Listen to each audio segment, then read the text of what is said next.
My sister sobbed on Facebook that I was a greedy monster hiding our family estate. So I built a website exposing her fraud and let the judge do the rest. My mom threatened me. She looked me dead in the eyes and said, "If you don't give your sister half the estate, you are dead to this family." I didn't raise my voice, I didn't flinch.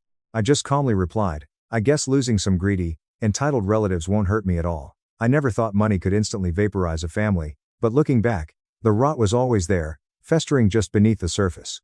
It just took my grandfather's death to finally pull back the curtain and expose the absolute monsters I shared blood with. 7 months ago, my grandfather, Harrison Caldwell, passed away. He was an absolute titan of a man. He built his commercial HVAC and construction business in Chicago from literally nothing but a rusted metal toolbox, a beat-up 1988 Ford truck, and an unrelenting, bone-deep work ethic. He was a man of calloused hands, smelling perpetually of fresh pine sawdust, strong black coffee, and old motor oil. He taught me everything I know about absolute integrity, showing up on time, and doing the grueling job right, even when absolutely no one is watching. When I was just 14 years old, instead of letting me sleep in and play video games all summer, he started dragging me out of bed at 4:30 a.m. to take me to his active commercial job sites. He taught me the trade from the ground up. I spent years sweeping concrete floors, carrying heavy lumber, framing walls, hauling sheet metal ductwork, and eventually managing entire crews. By the time I turned 18, I was working full-time for his company while grinding through community college business and engineering classes at night. I didn't have a traditional, fun college experience. I had early morning sore muscles, dirt under my fingernails, and the quiet, unshakable pride of building a life with my own 2 hands. My younger sister, Sienna, who is now 25, took an entirely different path in life. Our mother, Martha, 54, always treated Sienna like a fragile, priceless piece of porcelain that desperately needed to be protected from the harsh realities of the working world. Sienna went to an outrageously expensive private university in Southern California. My parents took out massive, crippling loans to facilitate this lifestyle, and Sienna decided to study art history. She spent her college summers backpacking through Europe with her wealthy sorority friends, finding herself in Parisian cafes and Italian vineyards. She visited Grandpa Harrison maybe twice a year, and miraculously, those visits always perfectly aligned with holidays, birthdays, or the start of a new semester when she needed a little financial boost.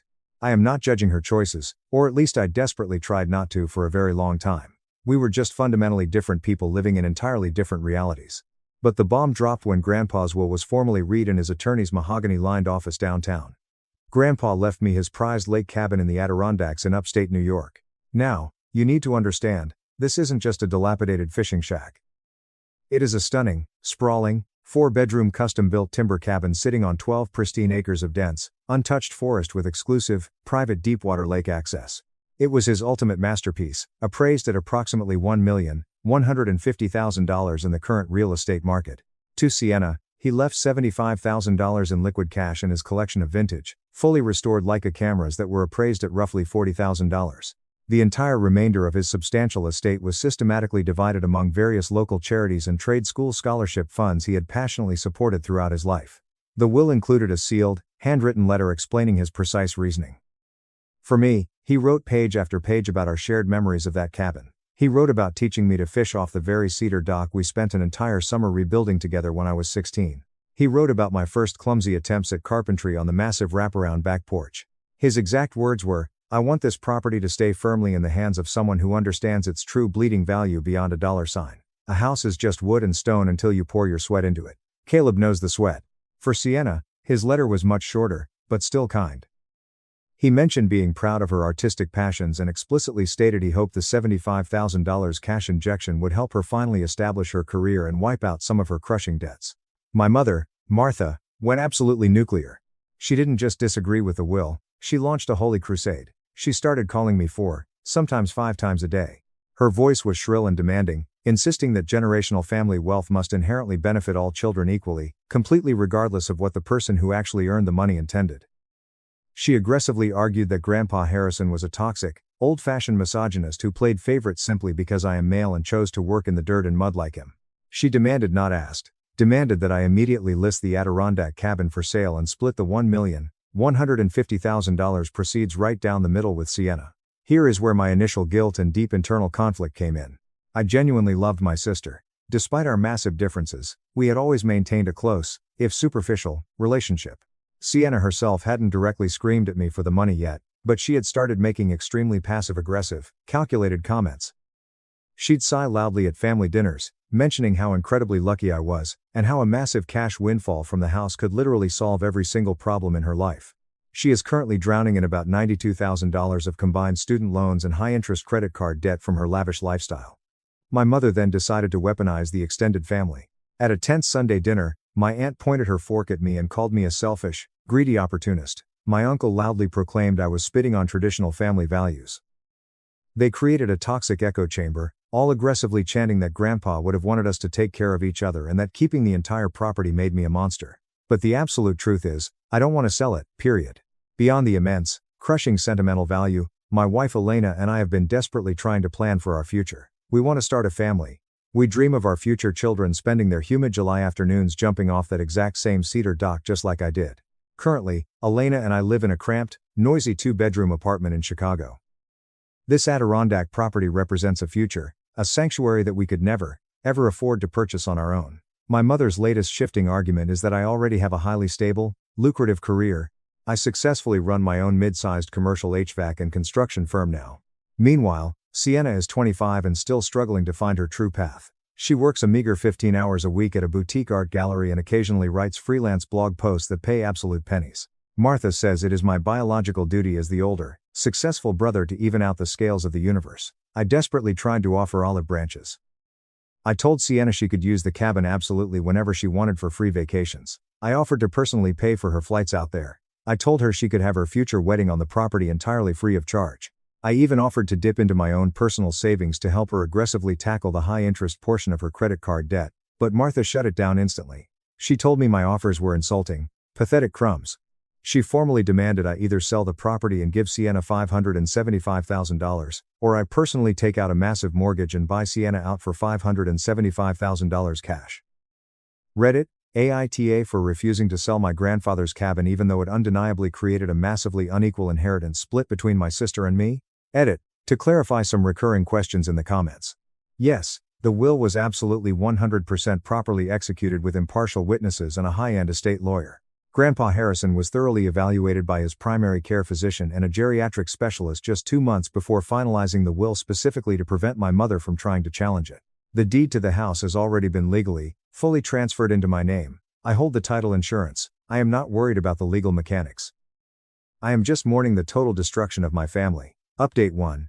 Well, everything escalated with terrifying speed. First, thank you to every single person who responded to my original post. The overwhelming consensus was that I was NTA and that I needed to honor my grandfather's dying wishes without guilt. I felt deeply validated reading your comments, but a naive, stupid part of me was still desperately hoping to find a peaceful, loving resolution with my family. That hope was violently murdered this past weekend. Let me back up. After my original post, I sat down and had a very long, seemingly emotional FaceTime conversation with Sienna. She cried a little, admitted she was deeply hurt by the disparity of the will, but explicitly stated she understood Grandpa's reasoning. We virtually hugged it out. I reiterated every single one of my previous offers: free vacations, the wedding venue, helping with the debt, and I even added that when she was finally ready to buy a starter condo, I would personally gift her $15,000 toward her down payment. She seemed genuinely, profoundly grateful. I thought the war was over. My mother, however, strapped on her armor and doubled down. She created a toxic family group chat, literally titled Fairness for Sienna. She spent her days flooding this chat with passive-aggressive psychology articles about how inheritance inequality breeds resentment and destroys sibling bonds. I quietly muted the chat for my own sanity, but my wife Elena would occasionally check it and show me the most deranged highlights. Martha was methodically building a narrative that I was a manipulative, calculating sociopath who had spent years slowly poisoning a sick old man's mind against his own sweet granddaughter. Then last Thursday, Sienna called me. She was practically vibrating with excitement. Her boyfriend of 3 years, Julian, had finally proposed. I was genuinely thrilled for her. I immediately reminded her of my offer. The Adirondack cabin was completely hers to use for the wedding. She squealed with joy, thanking me profusely, and immediately started rambling about planning a rustic, elegant lakeside summer wedding for next June. Fast forward to Sunday morning, Elena and I packed up our truck and drove the long hours out to the cabin for a long weekend. The property desperately needed maintenance. Grandpa had been severely ill for the last 2 years of his life, and the harsh winters had neglected the exterior. We pulled into the long gravel driveway and immediately hit the brakes. There were 3 unfamiliar cars parked on my property. One was Sienna's SUV, one was Julian's sedan, and the third was a massive, pristine white Sprinter van with pink cursive lettering on the side. Lakeside Luxury Events. Feeling a heavy knot of dread in my stomach, Elena and I walked through the front door. We found Sienna standing in the center of the main living room, gesturing wildly while showing a woman with a clipboard around my house like she was the sole proprietor. They were actively discussing knocking down walls. "If we just remove this entire load-bearing wall here," Sienna was saying, pointing to the exact timber wall Grandpa and I had spent 3 weeks framing and reinforcing, "it will really open up the flow for the cocktail hour. And obviously, this dated, ugly kitchen has to be completely gutted before the caterers can use it." The wedding planner was nodding enthusiastically, snapping photos on her iPad and taking laser measurements of my ceilings. I cleared my throat loudly. "What exactly is happening here?" Sienna spun around, beaming a completely fake, plastic smile. "Caleb, perfect timing. I'm just getting a head start on planning the big day at our family cabin." Notice the pronoun, our. The wedding planner eagerly stepped forward, handing me a glossy business card. "You must be the brother. I am so incredibly excited to transform this hidden, outdated gem into a premium luxury venue for Sienna." I felt my blood pressure spike. I pulled Sienna roughly into the hallway, away from the planner. "Sienna, what the hell are you doing? I offered to let you host your wedding here. I didn't offer to let you demolish my house. This is my property, not a shared family asset." Sienna's fake smile vanished instantly, replaced by an eye roll so hard I thought she'd sprained something. "Oh, come on, Caleb. Stop being so dramatic. We both know Mom is completely right. This place should legally belong to both of us. You owe me this. I'm just planning my wedding at my family's estate." That is the exact moment Elena tapped me on the shoulder and silently held up her phone. She was showing me Sienna's Instagram page. Sienna had posted a photo of the cabin 45 minutes prior. The caption read, "Can't wait to marry my soulmate at our family's sprawling historic lake property. Number cabin wedding, number family estate, number generational wealth, number blessed." I saw red. I turned to Sienna, my voice dangerously calm. "Everyone needs to pack their things and leave my property right now." Sienna immediately burst into theatrical, heaving sobs. She started screaming that I was an abusive monster ruining her engagement joy, that I was being a controlling tyrant over a house I didn't even pay a single dime for. Julian came rushing out of the kitchen, trying to play the mediator. He held his hands up, saying, "Whoa, guys, let's just all calm down and discuss these renovations like a family." The wedding planner, realizing she had walked into a radioactive family war zone, looked absolutely mortified. She gathered her equipment, mumbled an apology, and practically sprinted to her van. Sienna, sobbing hysterically, pulled out her phone and called Martha. Our mother lives over an hour away from the cabin, but she somehow pulled into the driveway in 40 minutes. She must have been doing 90 down the interstate. Martha threw the front door open, marching in like a conquering general. She didn't even look at Elena. She immediately cornered me and started viciously berating me for emotionally traumatizing Sienna on what was supposed to be the most magical planning day of her life. The argument that followed was the ugliest thing I have ever experienced. Martha screamed that Grandpa Harrison's brain was rotting from dementia when he wrote the will. Sienna shrieked that I had systematically isolated and manipulated a vulnerable, dying old man just to steal her half of the money. Martha threatened to hire a pitbull lawyer and contest the will to drag me through the mud. Sienna dropped to the floor, sobbing that I was maliciously stealing her dream wedding venue just to watch her suffer. But the absolute breaking point, the moment the bridge burned forever, was when my mother pointed a manicured finger at my wife. "And you?" Martha spat at Elena. "You're nothing but a pathetic little gold digger who finally hit the jackpot, manipulating my son into stealing from his own flesh and blood." I lost my mind. Elena grew up bouncing between abusive foster homes. She worked 3 grueling, back-breaking jobs, simultaneously just to put herself through nursing school. She is a pediatric nurse who saves children's lives. She has never asked me for a single penny. In fact, when we got engaged, Elena was the one who insisted we sign a strict prenuptial agreement just to completely prove to my family that she wasn't marrying me for my business assets. I stepped between my mother and my wife, pointing at the open front door. "Get out. Get off my property right now, or I am calling the county sheriff and having you all arrested and charged with criminal trespassing." Sienna screamed that I couldn't legally ban her from her own rightful inheritance. Martha told me, her voice dripping with venom, that I was dead to her unless I immediately signed over half the deed. They finally left, tires spinning angrily in the gravel, but not before Sienna sat in the passenger seat of Julian's car and recorded a tearful, devastated video for Facebook. She cried into the camera about how her cruel, greedy millionaire brother was aggressively gatekeeping the family estate and actively trying to ruin her wedding out of pure spite. By the time the sun went down, the post had gone completely viral within our extended family network. My phone practically melted from the notifications. I received dozens of furious text messages from aunts, uncles, and cousins calling me heartless, a sociopath, and a disgrace to Grandpa Harrison's legacy. Elena and I spent the rest of the weekend in absolute, heavy silence. We patched the rotting wood on the dock, the rhythmic sound of the hammer being the only thing keeping me sane.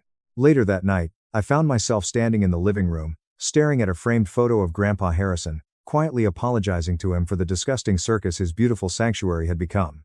I have officially, in writing, revoked my offer to host Sienna's wedding. I called a local security firm and spent $2,500 having high-end, motion sensor security cameras installed around the entire perimeter. I completely changed all the heavy deadbolt locks because I discovered Sienna had secretly made unauthorized copies of the spare key years ago. My best friend, who is a corporate attorney, told me to start a physical binder and document every single interaction, text, and threat, because people like this always escalate. The Fairness for Sienna group chat has become a war room. Cousins I haven't spoken to in a decade are writing paragraphs about my lack of morality. However, my dad, who divorced Martha 12 years ago specifically because of her toxic, narcissistic behavior, sent me a private text. It read, "I am so damn proud of you for standing your ground, Caleb. Harrison would be too. Don't give them an inch." That text broke me. I sat on the floor of the bedroom and sobbed. I love my sister, but the person who stood in my living room demanding to tear down my grandfather's walls is a stranger. My mother has always been controlling, but this level of psychotic manipulation is entirely new territory. I am starting to realize I never actually knew the people I grew up with. Update 2. I genuinely never thought I would be back on this forum with another update. I thought the worst was behind me. I was wrong.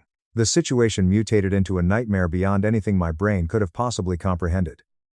Grab a drink, because this is going to be a very long, very dark ride. Following the overwhelming advice from Reddit and my attorney friend, I went extremely low contact with Martha and Sienna. I didn't block their numbers. I needed to monitor their crazy, but I heavily restricted their access to all my social media and only responded to logistical emergencies. For about 3 blissful weeks, the silence was golden. I should have known the silence meant they were plotting. It started innocently enough with a thick, certified letter arriving at my office. It wasn't a lawsuit yet. It was a formal, aggressive legal request for binding mediation to resolve the unfair and fraudulent distribution of the Caldwell estate. The letter, drafted by some strip mall lawyer they found, outlined a completely fabricated narrative. It claimed my grandfather was heavily medicated, suffering from severe cognitive decline, and that I exerted undue coercive influence over him. It demanded equal treatment for the grandchildren. I immediately forwarded the letter to the powerhouse estate attorney who originally handled Grandpa's will. He called me 10 minutes later. He actually laughed out loud on the phone. He told me it was the most pathetic, legally baseless fishing expedition he had seen in his 30-year career. He then, proudly laid out the absolute armor Grandpa had built for me. Grandpa's file didn't just have a will. It contained a comprehensive psychiatric medical evaluation conducted by an independent specialist exactly 48 hours before the will was signed, definitively legally confirming his total mental competency. It contained a 4K high-definition video recording of Grandpa sitting in the office, looking straight into the camera, calmly and rationally explaining exactly why he was leaving the cabin to me and the cash to Sienna. It contained signed, sworn affidavits from 2 independent witnesses, his primary doctor, and his CPA, all confirming zero undue influence. My lawyer told me Martha and Sienna were just rattling sabers, desperately hoping I would be terrified of public family drama and just hand over a massive settlement check to make them go away. He was right about the motive, but wrong about how far they would go. 2 days after I ignored the mediation letter, Sienna physically ambushed me at my commercial HVAC office. She showed up with Julian and a brand new, sleazy-looking lawyer. But it was Sienna's appearance that shocked me. She was wearing what I can only describe as a meticulously crafted sympathy costume. My sister, who refuses to check the mail without full contour makeup and designer clothes, showed up wearing no makeup, her hair deliberately messy and unwashed, wearing an oversized, wrinkled, faded sweater. She looked like she was auditioning for a Sarah McLachlan commercial. Her new lawyer handed me a thick, bound document. They weren't just asking for half the cabin's value anymore. They had completely lost their minds. The document was an itemized list of psychotic demands. 1. 50% of the newly appraised cabin value. $575,000. 2. Emotional distress damages for being forcibly excluded from the family property, $100,000. 3. Reimbursement for her suddenly ruined wedding venue deposits and emergency venue changes, $75,000. 4. Total coverage of Sienna's massive student loan debt, claiming I only avoided debt because I got the unfair educational advantage of working for Grandpa, $100,000. Total demand, $850,000. I stared at the paper. I looked at the lawyer. I looked at Sienna's fake tragic face, and I burst out laughing. I couldn't stop. It was so absurd it became pure comedy. This was apparently the wrong response. Sienna immediately started hyperventilating, bursting into loud, theatrical wails about how I was a sadist who enjoyed watching her starve. Julian wrapped his arms around her, shooting me a glare of pure, unadulterated hatred. The lawyer leaned forward and used his slimy voice. Mr. Caldwell, this is an incredibly generous compromise offer to avoid a very long, very messy, very public trial that will destroy your business reputation. I stopped laughing. I stood up, opened my office door, and said, "Get out of my building before I have you all trespassed." Sienna's hyperventilating tears miraculously vanished in less than a second. Her face hardened into a mask of pure malice. She walked past me and hissed directly into my ear, "You're going to deeply regret this, Caleb. Mom was right. You're a monster." The mask had fully slipped. That evening, I discovered exactly what her revenge looked like. Sienna had launched a GoFundMe campaign titled, "Help Me Fight for My Dying Grandfather's Stolen Legacy." The campaign description was an absolute masterclass in sociopathic manipulation. I have it memorized. It read, "My name is Sienna Caldwell, and I am shattered to share my nightmare. When my beloved grandfather passed away, my family made a horrifying discovery. In his final confused months, he supposedly left our family's historic generational cabin, worth over $1 million, solely to my older brother. This was a devastating shock, as Grandpa always promised the estate would be a shared sanctuary for our future children. I firmly believe my grandfather was heavily pressured and manipulated in his final vulnerable days. My brother, who controlled Grandpa's business, isolated him while I was away at college pursuing the education Grandpa always dreamed I would get. Now I am drowning in crippling student debt, facing the cancellation of my wedding, while my brother hoards $1 million luxury estate. All I desperately want is fairness. I want to buy a modest home, pay off my education, and honor what I know in my soul were my grandfather's true dying wishes. Please help me raise funds for the legal fees to fight this elder abuse and secure justice for my family." She set the legal fee goal at $75,000. Within 48 hours, she had raised over $11,000. It was mostly from distant extended family members, old high school friends, and community members who only knew her manufactured, cheerful side of the story. The comments on the donation page made me physically sick. Caleb should be locked in a cage. Greedy toxic men always try to violently push women out of generational wealth. Elder abuse is a horrific crime. I hope you put him in prison, Sienna. Against my lawyer's strict advice, the sheer injustice of it made me snap. I created an account and posted a single, highly detailed comment on the GoFundMe. Fact 1. The will is legally ironclad and supported by independent psychiatric medical evaluations proving full competency. Fact 2. Sienna received $75,000 in liquid cash and $40,000 in vintage valuables. Fact 3. I offered Sienna free unlimited use of the house and offered to pay for her wedding. Fact 4. The inheritance differences reflect the fact that I spent 10 years physically working for his company while Sienna visited twice a year. Stop scamming people. My comment was deleted by the campaign organizer, Sienna, in exactly 3 minutes, and she instantly blocked my IP address from commenting again. Then came the coordinated social media carpet bombing. Sienna started posting highly edited, nostalgic throwback photos of her sitting on Grandpa's lap when she was 6 years old with captions like, "I miss your light every single day, Papa. I promise I won't let him destroy what you built." Noticeably, she couldn't post any photos from the last 10 years because she was literally never around to take any. Martha mobilized her army of bored, middle-aged suburban friends. She started posting massive Facebook essays about the patriarchal sickness of inheritance inequality and how families protect male abusers. Local mommy bloggers and micro-influencers started sharing it. The real-world pressure became suffocating. My commercial HVAC company's Google and Yelp pages were suddenly review-bombed with hundreds of fake one-star reviews calling me a thief, a misogynist, and an elder abuser. But the line they crossed that meant total war was when they targeted Elena. Last Wednesday, someone we suspect Martha walked into the massive city hospital where Elena works as a pediatric nurse. They left 60 printed flyers of Sienna's GoFundMe page scattered across the nurses' breakroom tables, the cafeteria, and taped to bathroom mirrors. Scrawled across the top in thick red marker were the words, "Is this the monster your coworker Elena is married to?" Elena called me from a supply closet, sobbing hysterically. Several of her coworkers had started treating her with cold suspicion. One senior nurse actually pulled her aside and asked, completely seriously, if Elena felt guilty wearing scrubs while living off stolen elder money. That Friday, desperately needing an escape from the psychological torture, Elena and I drove up to the Adirondack cabin. As we turned onto the dirt road leading to our driveway, my headlights illuminated something that made my blood freeze. Stabbed deep into the front lawn was a massive, professional real estate, for sale sign. I slammed the truck into park and sprinted toward the house. There was a strange SUV in the driveway. I unlocked the front door to find a local real estate agent standing in my kitchen, showing the property to a wealthy-looking older couple. "What the hell are you doing in my house?" I roared. The agent looked terrified. "Excuse me, I'm showing the property."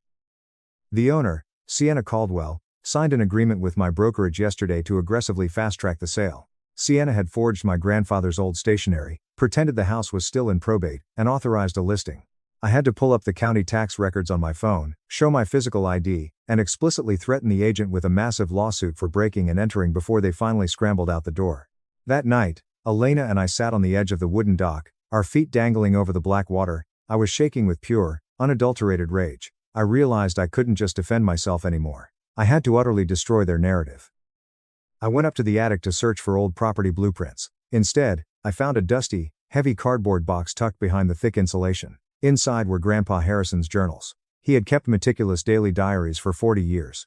I sat on the floor with a flashlight and began reading. The entries regarding Sienna weren't just sad, they were a damning, chronological record of her lifelong selfishness. I digitized every single page. The 14th of August 2019, Sienna's 21st birthday today. Sent her a card and a $1,500 check. She cashed it by 2 p.m. No phone call to say thank you. Beginning to think she only sees me as an ATM. The 4th of July 2021, invited Sienna up to the cabin for the weekend. Told her I wasn't feeling well and would love the company. She texted saying she was too busy with summer classes. An hour later, Caleb showed me her Instagram. She's at a massive beach house party in Cabo drinking champagne. My heart hurts. The 3rd of March 2024, 2 months before he died. Met with the estate lawyer today, finalized the will. The lawyer asked if I was sure about limiting Sienna to cash. I am. She doesn't love the cabin. She loves what she can sell it for. The cabin must go to someone who sees it as a home, not a bank account. Caleb has earned this 10 times over. That final entry was dated during the exact window Martha publicly claimed he was suffering from extreme dementia. I met with my ruthless new litigation attorney the next morning. I was completely done trying to preserve a relationship with vampires who only see dollar signs where memories should be. The day after my meeting, my litigation attorney and I went on the offensive. We drafted a massive, terrifyingly comprehensive cease and desist letter, and had it served simultaneously to both Sienna and Martha via process servers at their respective homes. The legal document exhaustively detailed their crimes: severe defamation of character, tortious interference with my business, wire fraud, the GoFundMe, attempted real estate fraud, and intentional infliction of emotional distress regarding Elena's hospital. We demanded the absolute immediate cessation of all posts, a complete takedown of the GoFundMe with mandatory refunds, a public retraction, and zero further contact. Sienna's response came exactly 48 hours later. She didn't hire a lawyer, she didn't back down. Instead, she set up her ring light, sat on the floor of her expensive apartment surrounded by crumpled tissues, and went live on Facebook. She sobbed hysterically to her viewers about how her abusive millionaire brother was now using his massive wealth to legally terrorize and silence her. She literally compared herself to David fighting Goliath. What Sienna, in her infinite narcissism, failed to realize was that by taking the fight completely public and continuing to defame me after a legal warning, she made every single piece of private evidence fair game. My lawyer had explicitly warned them. They called our bluff. We didn't bluff. Within 24 hours, my attorney and I launched a beautifully designed, SEO-optimized public website titled, thetruthAboutTheCaldwellEstate.com. We didn't use hyperbole. We just posted raw, undeniable data. We posted the full unredacted will, including Grandpa's deeply emotional letter. We posted the certified medical competency evaluation, signed by 2 doctors. We embedded the 4K video of Grandpa Harrison, calmly explaining exactly why Sienna was only getting cash because she treats family like a bank. We posted high-res scans of Grandpa's private journals, highlighting the exact dates Sienna lied to him to extract money while partying. We posted the official probate accounting showing Sienna had already received $75,000 in liquid cash and $40,000 in assets. We posted a brutal side-by-side collage, screenshots of Sienna's GoFundMe claiming she was starving and drowning in debt, placed right next to screenshots from her public Instagram showing her buying designer bags, eating at Michelin-star restaurants, and taking luxury vacations during that exact same time frame. But the absolute killshot, the piece of evidence that ended her entire life, was a series of text messages we legally obtained via subpoena during the initial discovery phase of her threatened lawsuit. It was a text thread between Sienna and her best friend, sent the night after she ambushed my office. Sienna, once I get Caleb to legally crack under the public pressure, I'm buying that penthouse condo downtown. Mom says if we just keep making his wife's life a living hell at the hospital, he'll pay us the $850,000 just to make it go away. Friend, Is the GoFundMe actually working? Sienna, it's genius. I've already pulled in $11K from these gullible idiots. Even if we don't win the lawsuit, I'll have enough cash for a new Porsche down payment. These morons actually believe I gave a shit about the old man or that dusty, mosquito-infested cabin. We blasted the link to the website to every single family member, every donor on the GoFundMe, every local news outlet, and every person who had left a fake review on my business page. The backlash was apocalyptic. The GoFundMe Trust and Safety Team immediately launched a fraud investigation, permanently banned Sienna's IP address, and forcibly refunded over $22,000 to the donors. Several extended family members called me weeping and apologizing, saying they had been completely blinded by her manipulative tears. But Martha, completely divorced from reality, doubled down. She officially filed the lawsuit contesting the will, citing undue influence and lack of testamentary capacity. She hired an outrageously expensive, aggressive trial lawyer on contingency. The probate trial happened last month. It lasted exactly 3 days. Martha's lawyer tried to paint me as a calculating mastermind. They actually paid a medical expert psychologist who had literally never met my grandfather to testify about theoretical invisible cognitive decline. Our defense was a surgical strike of pure facts. Grandpa's actual treating physician testified under oath about his razor-sharp mental acuity. And then we played the video of Grandpa Harrison in the courtroom. The entire courtroom sat in dead silence as my grandfather's booming, steady voice echoed off the walls. I am leaving the cabin to Caleb because he is the only one who understands what I built there. Sienna is a lovely girl, but she only sees things through the lens of dollar signs. The cash will serve her lifestyle better. The judge, an older, no-nonsense woman, looked absolutely disgusted with my mother and sister. Her ruling from the bench was swift and merciless. Not only did she formally uphold the will in its entirety, completely dismissing their claims with prejudice, but she invoked a rare legal sanction. She ordered Martha and Sienna to pay 100% of my exorbitant legal fees, stating on the record that their lawsuit was a frivolous, cynical, and malicious attempt to override the crystal-clear wishes of the deceased for pure financial gain. About 2 weeks after the trial ended, I received an unexpected phone call from Julian, Sienna's fiancé. His voice sounded hollow. He asked to meet me privately for a beer at a dive bar across town. When I sat down, he looked at me with bloodshot eyes and said, "I ended the engagement. I moved out." I was stunned. What happened? Yeah. Julian took a long pull of his beer. I couldn't marry a sociopath, Caleb. When she was crying in your office that day, hyperventilating and sobbing, I found out she had spent an hour practicing that exact crying routine in our bathroom mirror that morning. The website you put up, the text to her friend. I thought I knew the woman I was sleeping next to, but the person I watched during this lawsuit wasn't a human being, it was a shark.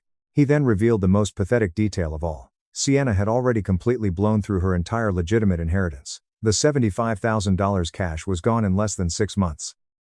She used it to lease a $95,000 luxury Porsche Macan she couldn't afford, bought a closet full of designer clothes, and booked a 3-week spiritual healing retreat in Tulum that cost $18,000. The $40,000 vintage Leica camera collection? She was too lazy to get them properly appraised, so she pawned them to a strip mall jeweler for less than $14,000 to pay off a single credit card. Through the family grapevine, I've learned that Sienna was formally evicted from her luxury apartment because she couldn't make rent without Julian's income. She is currently living in Martha's guest bedroom. She recently attempted to apply for a massive personal loan and listed me as a business partner and guarantor, claiming we had joint commercial ventures. I had my lawyer immediately fire off a cease and desist and flag her for identity fraud. She has also started a brand new GoFundMe to fund her independent art therapy practice, despite possessing absolutely zero medical or therapeutic certifications. Martha has spent the last month trying to convince the remaining extended family that I am a monster who illegally forged the medical documents. Some of the older, gullible relatives believe her. Most of them saw the website and have blocked her number. I have completely stopped caring. The poison is finally out of my life. This past weekend, Elena and I drove up to the Adirondack cabin. We didn't have to look over our shoulders. We didn't have to check the security cameras. We just existed. The dock is completely rebuilt with fresh treated cedar. And as we sat on the end of the dock watching the orange sun dip below the pristine tree line, Elena leaned her head on my shoulder and told me she is officially 12 weeks pregnant. We are having a little boy. We are going to name him Harrison. To anyone out there who is currently facing a similar nightmare, stand your ground. Do not let toxic emotional manipulation or the threat of ruining the family override legal documents and the dying wishes of someone who loved you. Grandpa's cabin is infinitely more than a piece of taxable real estate. It is a physical testament to a man who valued deep character over shared blood, relentless effort over lazy entitlement, and hard truth over comfortable manipulation. Martha and Sienna made their beds. They chose the absolute worst parts of human nature: greed, lies, and theft. Now they have to live in the miserable, broke, lonely reality they created for themselves. I have chosen peace. I kept my promise, old man. The cabin remains with someone who sees its true bleeding value. I overheard my brother's fiancée say, "She's just the country girl." Tonight, she'd learn the country girl owns everything she thought was hers. I heard her say it as soon as I entered the ballroom. Claire Anderson, my brother's ideal fiancée, leans forward, her bridesmaids, holding a glass of champagne in her manicured hand. Her whisper was audible across the room, and I knew she meant it that way. Oh, wonderful. The stinking country girl is here. Her buddies laughed like a pack of hyenas in fancy gowns. Claire didn't even glance at me as she said it. I was very insignificant to her. Just some disgrace from a little town that ruined the look of her ideal engagement celebration. Claire had no idea, and neither did anybody else in the room, that I had signed the deed to the Monarch Hotel 2 years before. Every chandelier above her head, every piece of cutlery she was dining with, and every square inch of Italian marble beneath her high-priced heels belonged to me. And by the end of tonight, that whisper would cost her everything she ever desired. My name is Ava Moore. I am 29 years old and grew up in Millbrook, Pennsylvania, a town so small that the only traffic congestion we ever experienced was when old Mr. Henderson's cows escaped and blocked Main Street for 2 hours. I left home when I was 18, and I've never looked back. Not because I despised where I came from, but because my family made it quite apparent that there was no room for me. See, I have an older brother, Ryan, who is the golden child, the son who cannot do wrong. Growing up, everything I did was compared to him. And I always came up short. If I received an A, Ryan would have gotten an A+. If I'd made the softball team, Ryan would have been the captain. My mother, Victoria Moore, had a unique way of looking at me that made me feel like a rough draft, whereas Ryan was the final masterpiece. So I left. I packed one suitcase, caught the bus to the city, and started again with only $150 and a steadfast unwillingness to fail. Everyone back home assumed I was struggling. They imagined me in a little flat eating instant noodles, which was accurate for the first 2 years. But they were unaware that I had taken a job as a cleaning lady at a boutique hotel. And that job transformed my life. I've learned everything. I was watching. I studied. I worked my way up from cleaning rooms to front desk, assistant manager, then manager. I saved every penny, invested wisely, made sound decisions, and took chances when they seemed appropriate. By the age of 26, I had purchased my first property. By the age of 28, I already had 3. Now 29, I run Birch Hospitality, which owns 5 boutique hotels on the East Coast. The Monarch is my flagship, my pride and joy. But here's the problem with creating anything from scratch. You learn to be quiet. You realize that people underestimate you, and it can be your most effective weapon. So I never informed my relatives. They never asked anyway. To them, I was still the struggling little sister who couldn't keep up with Ryan and his middle management position at an insurance company. The irony was thick enough to spread on toast. Tonight I got an invitation to Ryan's engagement celebration. Of course, it was probably my mother's idea to send out a last-minute guilt invitation so she could tell her friends the entire family was present. I almost didn't come, but something dragged me in. Perhaps curiosity. Perhaps a little stubborn optimism that things had changed.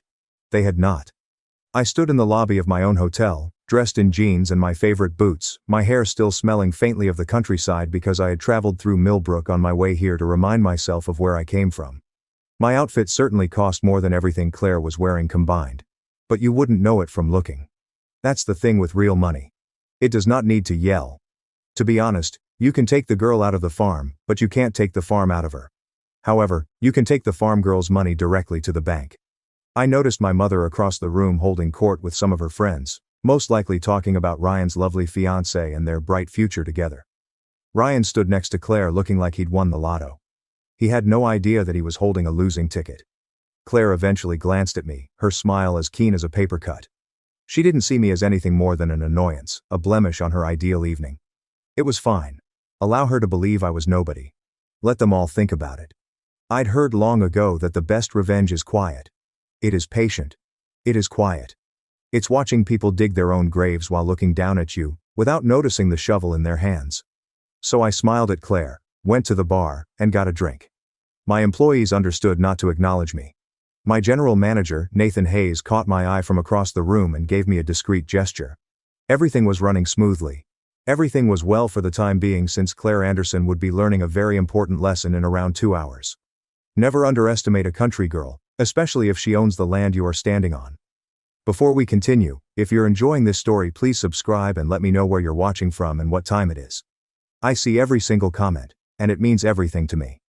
Thank you very much for your support. Now, return to the story. Claire's engagement celebration was everything you would expect from her. Extravagant, over the top, and intended to impress those who were already pleased with themselves. There were swan-shaped ice sculptures, an extravagant champagne fountain, and enough flowers to make a botanical garden jealous. My hotel staff had done an excellent job, which made me proud, even though I wanted to roll my eyes at Claire's decor choices. I took my drink and found a quiet spot to observe. That was when my mother discovered me. Victoria Moore approached as if she had detected a bad odor and was attempting to discover its source. She eyed me up and down, her gaze settling on my footwear with apparent displeasure. She remarked it was good that I was able to make it, but her tone suggested otherwise. Then she inquired why I couldn't have dressed more appropriately, noting that Claire's family was quite elegant. She emphasized the word refined, as if it were a language word I should learn. I told her I arrived straight from work and didn't have time to change, which was correct. I just didn't explain that work entailed running a multi-million-dollar hotel firm. My mother sighed in the same way she always did at me, as if I were a constant disappointment she had learned to accept. She told me to attempt to make a good impression on the Andersons before disappearing back into the crowd to complete her social commitments. So there it was. After only 20 seconds of talking, I felt like I was 12 again, failing to fulfill some unseen standard I had never been warned about. She was in the room when Grandma said that, but she handed it to Claire anyway. I looked across the room and saw it. There it was, dangling around Claire's neck as if it belonged. My grandmother's necklace, my inheritance, and my memory sparkled under the chandelier lights as Claire smiled at something someone said. The DJ turned up the music so loud that I felt my fillings vibrate. If I wanted my teeth rattled, I would have just gone to the dentist. At the very least, I would get a free toothbrush from the experience. I excused myself from Ryan and went to the restroom, needing a moment to breathe. That's when I saw Charles Anderson in the corridor, his phone clamped to his ear, his face tense with anxiety. He did not see me. He was overly concentrated in his conversation. I heard him remark they needed this wedding to happen and that the Moore family had enough money to cover their expenses. He paused to listen to whoever was on the other end. Then he stated they only needed to get through the ceremony. After that, everything would work out. He hung up and strolled back to the party. His salesman's smile slipped back into place, like a mask. I stood stopped in that corridor, my grandmother's necklace forgotten for the time being, replaced with something far more vital. The Moores had money. What about the money? My parents owned a nice house, but I knew there was a second mortgage on it since I had been discreetly paying it off for the previous 3 years. Ryan did a decent job.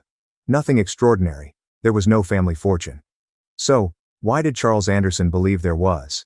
And more significantly, what was their situation that required coverage?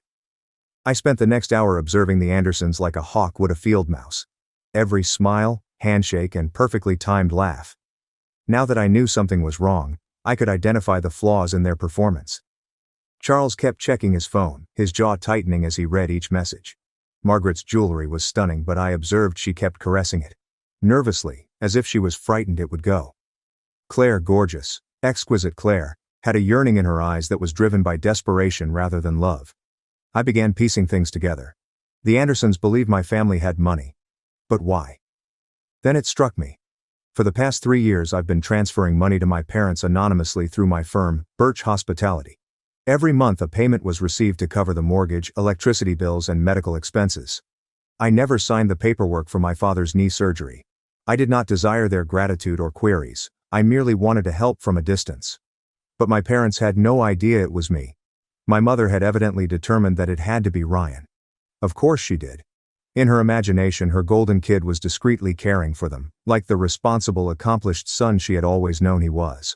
I could just hear her gloating to her friends about Ryan's generosity, how he always looked after his family, the money I provided, the sacrifices I made, and how Ryan received the credit.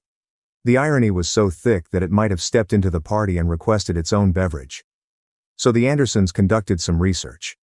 They noticed a gorgeous house with no obvious mortgage payments. They overheard Victoria talk about her son's investments. They noticed a family who appeared to have hidden money. They attacked Ryan like sharks sniffing blood in the water. But there's a snag with their idea. The money did not belong to Ryan. There was no family fortune. The Andersons were pursuing a mirage, and if they discovered the truth, my family would be left with nothing but the aftermath, unless someone intervened. I found Nathan Hayes near the service entrance, clipboard in hand, supervising the catering personnel.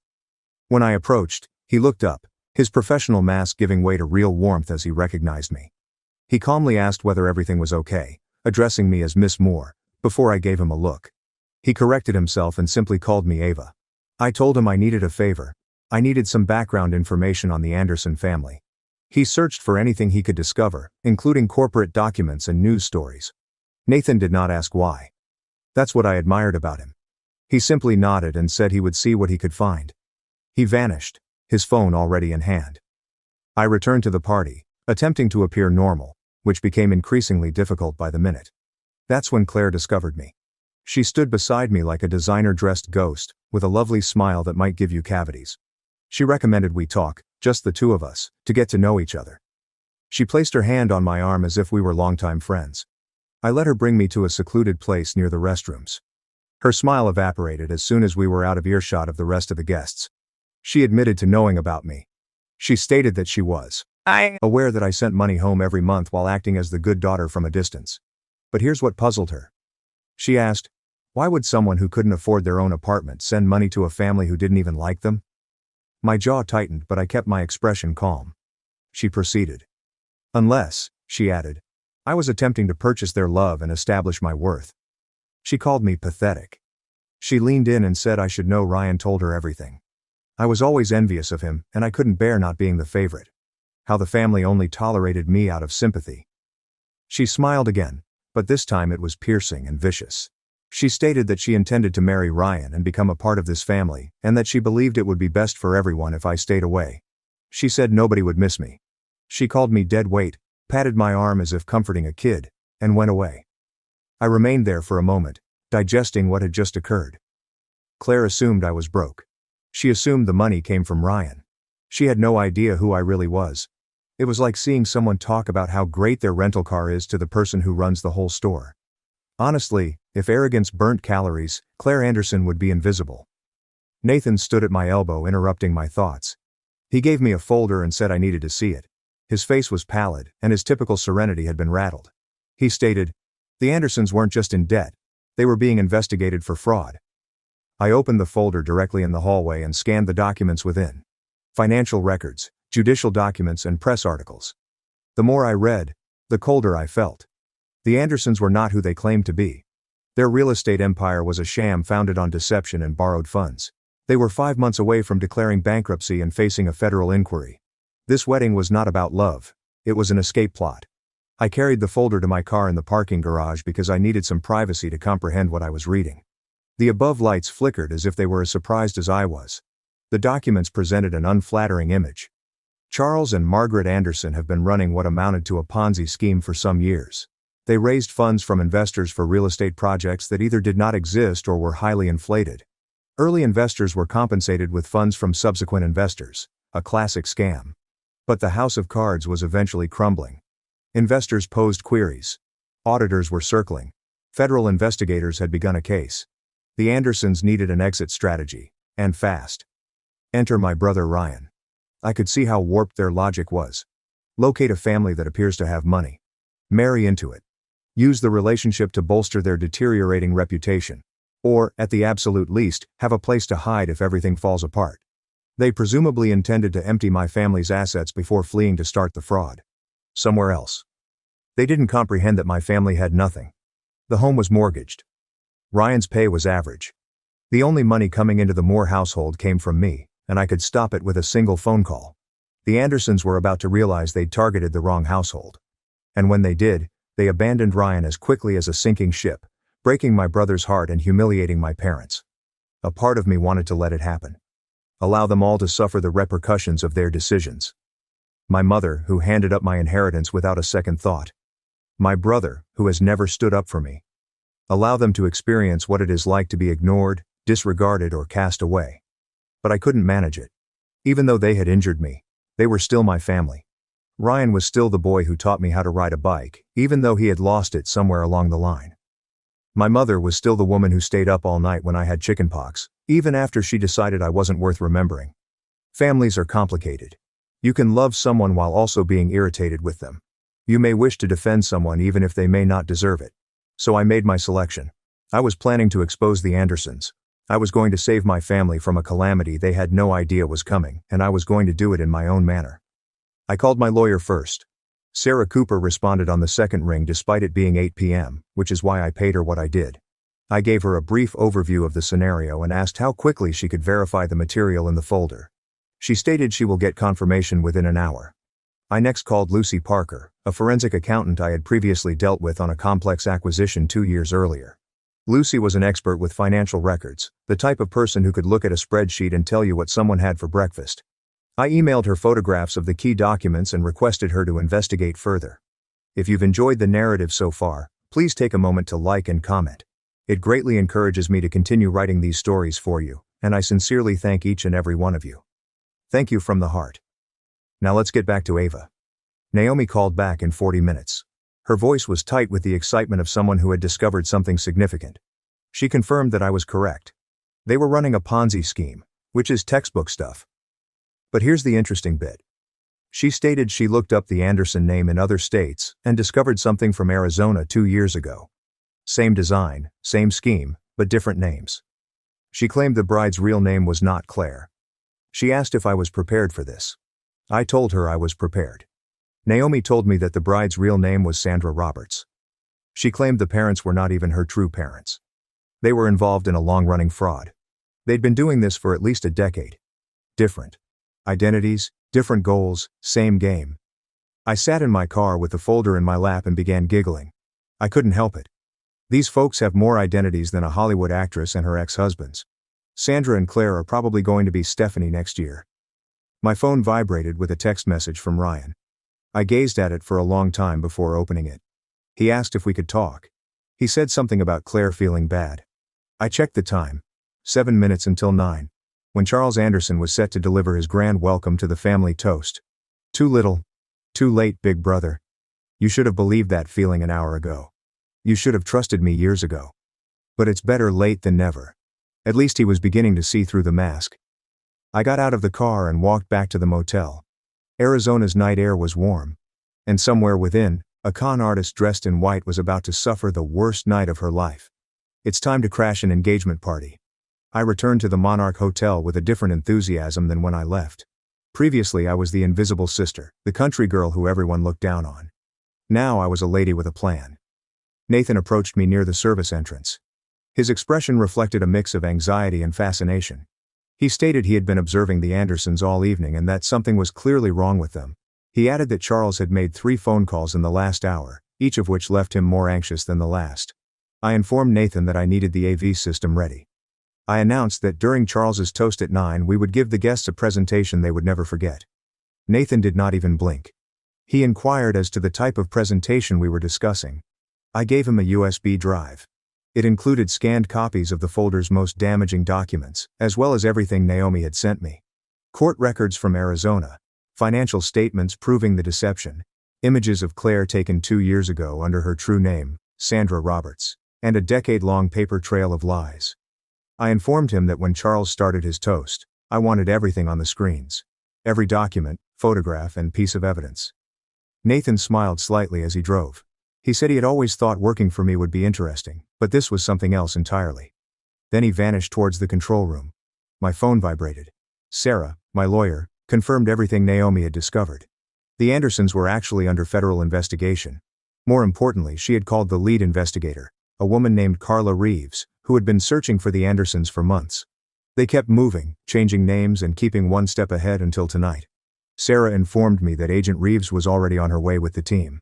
They'd be outside the hotel by 9:15, ready to move in once the evidence was made public. Everything was falling into place. The trap was laid. Now I just had to wait. I chose a location in the back of the ballroom where I could observe everything without being observed. Claire was working in the room again. Her face was covered in a false smile that appeared to be painted on. Ryan stood by her, playing the lovely fiancé, utterly oblivious that his entire future was about to unravel. My mother was toward the front, speaking with Margaret Anderson as if they were longtime friends. 2 ladies who had nothing in common but the capacity to make me feel worthless. Eventually, one of them would discover she had been duped. The other person would realize she had pushed away the wrong daughter. I checked my watch. 8:56. My phone vibrated again. This time Ryan sent me a text. He asked where I was and had a strong desire to speak with me. He remarked something about how the Andersons bothered him. Charles kept disappearing. Claire evaded all questions regarding her past. He admitted that he might be paranoid. I stared at the message for a long time. Part of me wanted to answer by telling him to trust his instincts to warn him of what was ahead. But what would this accomplish? He had 30 years to trust, include, and treat me like family. He decided not to. Besides, if I warned him now, he may warn Claire, which I couldn't risk. I typed a simple response. I assured him we'd discuss after the toast and he could just wait.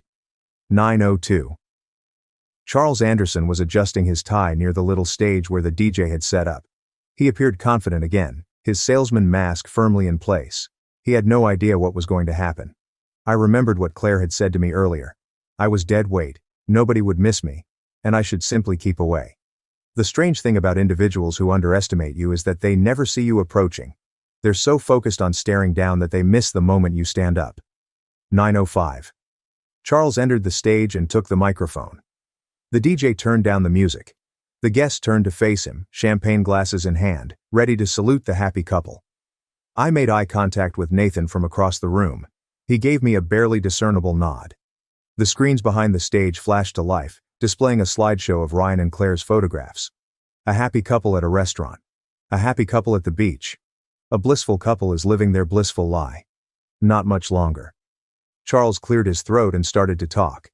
He remarked, "Good evening, everyone," and thanked them all for coming to celebrate this wonderful union. He stated that when his daughter first brought Ryan home, he recognized right away that this young man was special. I nearly laughed. His daughter. The daughter who was not his daughter. He most likely had to remind himself of his daughter's genuine name every morning. Charles went on about family, legacy, and how thrilled the Andersons were to join the Moore family. He discussed bright futures, grandchildren, and creating something meaningful together. Every phrase was a lie and they were going to be exposed. Charles lifted a glass. He told the happy couple, to love, to family, to forever. I took out my phone and texted Nathan a single word, now. The displays flashed. For a brief while everyone assumed it was a technological issue. Ryan and Claire's happy images vanished, leaving behind something altogether different. A document that appears official and bears court seals and legal wording. Charles's smile had frozen on his face. The paper was a court filing from Arizona from 2 years ago, about a fraud probe. And there, listed as a person of interest, was a name that no one in the room had heard before. Sandra Roberts. Another document has appeared. Financial records suggest that investor funds are being diverted into dummy corporations. Then came another news story about a Phoenix real estate fraud that had stolen scores of families their life savings. Then images of a younger Sandra Roberts, with different hair color and chilly eyes, standing next to Charles and Margaret Anderson at a charity event under completely different names. Claire stood motionless in the center of the dance floor, her champagne glass quivering in her palm. For the first time all night her mask had fully dropped. She appeared afraid. Ryan looked at the screens, then at Claire, and back at the screens. I could see his mind working, parts fitting together, and the doubt he'd had all evening finally making terrible sense. Charles attempted to push through the crowd toward the exit, but 2 of my security personnel got in his way. Margaret clutched his arm and whispered desperately, but there was nowhere to go. That's when I moved forward. I went through the crowd to the stage, my boots clicking on the marble floor. Everyone in the room looked at me. The country girl, nobody, and dead weight. Nathan's voice rang through the speakers, calm and professional. He said, "Ladies and gentlemen, he would like to introduce the owner of the Monarch Hotel and CEO of Birch Hospitality." He said, "Please welcome Miss Ava Moore." The quiet was deafening. My mother's face turned white. Ryan's jaw literally dropped open. Even Claire, in the midst of her distress, appeared shocked. I removed the microphone from Charles's limp hand. I said, "Good evening, everyone." I apologized for interrupting, but I figured they would want to know who they were commemorating tonight. I motioned to the displays behind me. I clarified. Charles Anderson and Margaret Anderson were not who they claimed to be. Their real estate empire was a fraud. Their wealth was stolen from innocent investors. And their daughter Claire was actually named Sandra Roberts, a con artist who had been running the same scheme for over a decade. Claire finally discovered how to speak. She screamed that I was lying and described me as a jealous, miserable nobody. She claimed I made this up because I couldn't handle seeing Ryan happy. I smiled at her. I answered, That's interesting. I then inquired if I had made up the federal inquiry that had been pursuing them for 2 years. I highlighted the arrest warrants issued in Arizona last month and asked how I could have fabricated the fact that Agent Carla Reeves and her crew were currently waiting outside this motel. As if on cue, the ballroom doors opened. 4 people in suits walked in, badges visible, businesslike attitudes. Claire's face crumbled. Charles attempted a run. He made it approximately 10 feet when Agent Reeves stopped him with a gentle but firm hand on his shoulder. She informed him that Charles Anderson, or whatever his true name was arrested for wire fraud, investment fraud, and conspiracy. Margaret began to cry, mascara pouring down her neatly made-up face. She kept repeating there was a mistake, that they could explain everything, and that everything was not as it appeared. Claire, Sandra, or whatever her name was, turned to Ryan one last time. Her voice was frantic and imploring. She questioned whether he was really going to allow his sister do this to them. She stated they loved each other and he needed to trust her. Ryan stared at her for a long time. I could see the fight unfolding behind his eyes. The woman he believed he loved and the evidence he couldn't refute. Then he did something unexpected. He stepped back from her. He stated he had no idea who she was. His voice was soft, broken and certain. He claimed he didn't know who any of them were. Claire's expression changed from desperation to wrath in an instant. She lunged at me, yelling that I had ruined everything. That I was meant to be nobody. And that I was just a stinking country girl. Security apprehended her before she reached me. I leaned in close enough so that only she could hear. I responded, "This stinky country girl owns the room she was standing in, paid the salary of everyone who was about to escort her out, and will sleep very well tonight knowing exactly who she was." They took her away, screaming, her beautiful dress wrinkled, her flawless hair damaged, her neatly crafted existence collapsing with each step. I returned my gaze to the astonished throng, the most of whom were still processing what had just occurred. I replied, "Well, the catering was already paid for, and it seemed like a shame to waste good food." I told them the bar would be open for anyone who wanted to stay. Nervous laughter echoed around the room. The DJ, bless his heart, began playing something uplifting. The engagement celebration had ended, but the night had only begun. The following hour felt like something out of a fever dream. The Andersons, all 3, were led out in handcuffs while the remaining guests watched in stunned silence. Claire, Sandra, or whatever she would be in her next life, was still screaming threats as they loaded her into the back of an unmarked vehicle. Something about attorneys, lawsuits, vengeance, and hollow words from an empty individual. She went from future Mrs. Moore to future prison inmate in less than 15 minutes. That had to be a record, even for a trained con artist. Inside the ballroom, the atmosphere had changed from shock to something else. Curiosity, perhaps interest. Several attendees were immediately on their phones, most likely sharing what had just transpired with everyone they knew. By daybreak, this narrative would have spread throughout the town. Ryan found me near the bar. He resembled a man who had just awoken from a nightmare, only to discover he was still dreaming. His eyes were crimson, his hands trembling, and his entire worldview was destroyed. He inquired how I knew. His voice cracked with the words. He inquired as to how I had arrived at my conclusion. I told him I listened. I stated I was watching. I paid attentive. Everything I'd done my whole life while everyone else disregarded me. He was silent for a moment. Then he apologized. He admitted that didn't cover it. That it did not address years of treating me as an afterthought. But he apologized. I scrutinized my brother's face, seeking for the catch or the angle, but all I saw was genuine regret. I apologized to him for the first time, which was a start. We stood there, silent. 2 siblings who had spent decades as strangers now saw each other plainly. Then my mother appeared. Victoria Moore appeared smaller, as if the events of the evening had physically reduced her. She approached hesitantly and uncertainly, with none of her normal confidence on display. She began to say she wasn't sure, but I cut her off. I took out my phone and showed her its screen. Bank records, transfer receipts, 4 years of payments to her mortgage company, utility suppliers and medical bills, all from Birch Hospitality, all from me. I informed her that she believed Ryan supported them. I claimed she brags to everyone about her generous, prosperous son. I paused for a time before confirming that it was me. It was always me. My mother looked at the phone, then at me, and then back at it. Her lips opened and closed repeatedly, but no words came out. I stated that I did not do it to be thanked. I claimed I did it because they were my family, even if they made me feel like I wasn't.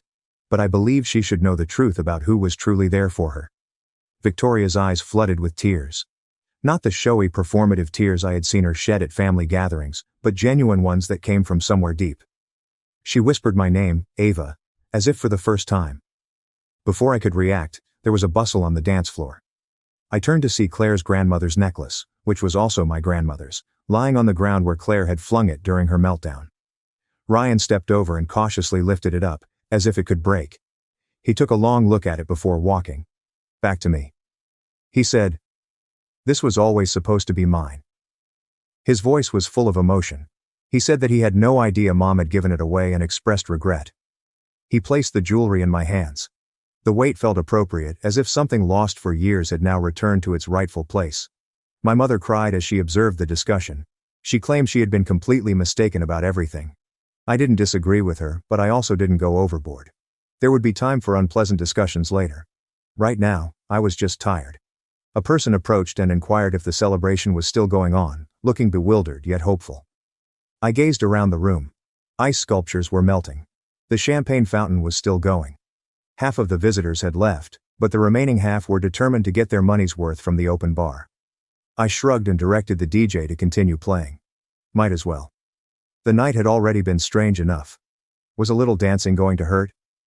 3 weeks later I was sitting in my office at the Monarch Hotel, gazing out at the metropolitan skyline. The morning sun was shining through the windows, and for the first time in years, I felt calm. The Andersons were finished. Federal prosecutors found sufficient evidence to charge them with various charges of fraud, money laundering, and conspiracy. Sandra Roberts, the woman who had referred to me as a stinking country girl, was in detention and awaiting trial.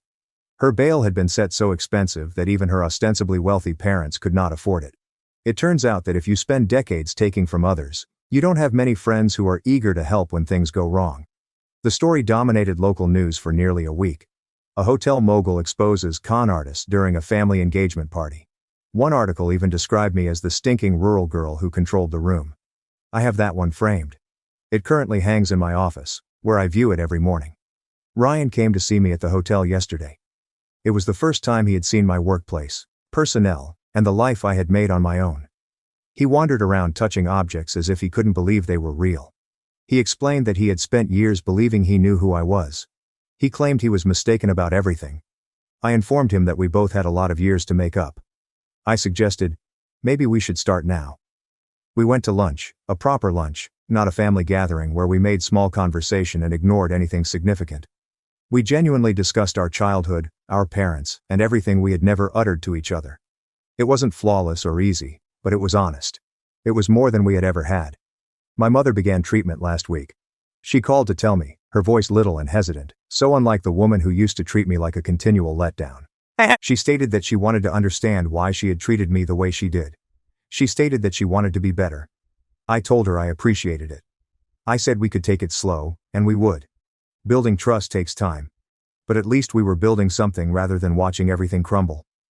This morning, I hosted a business breakfast at the hotel restaurant.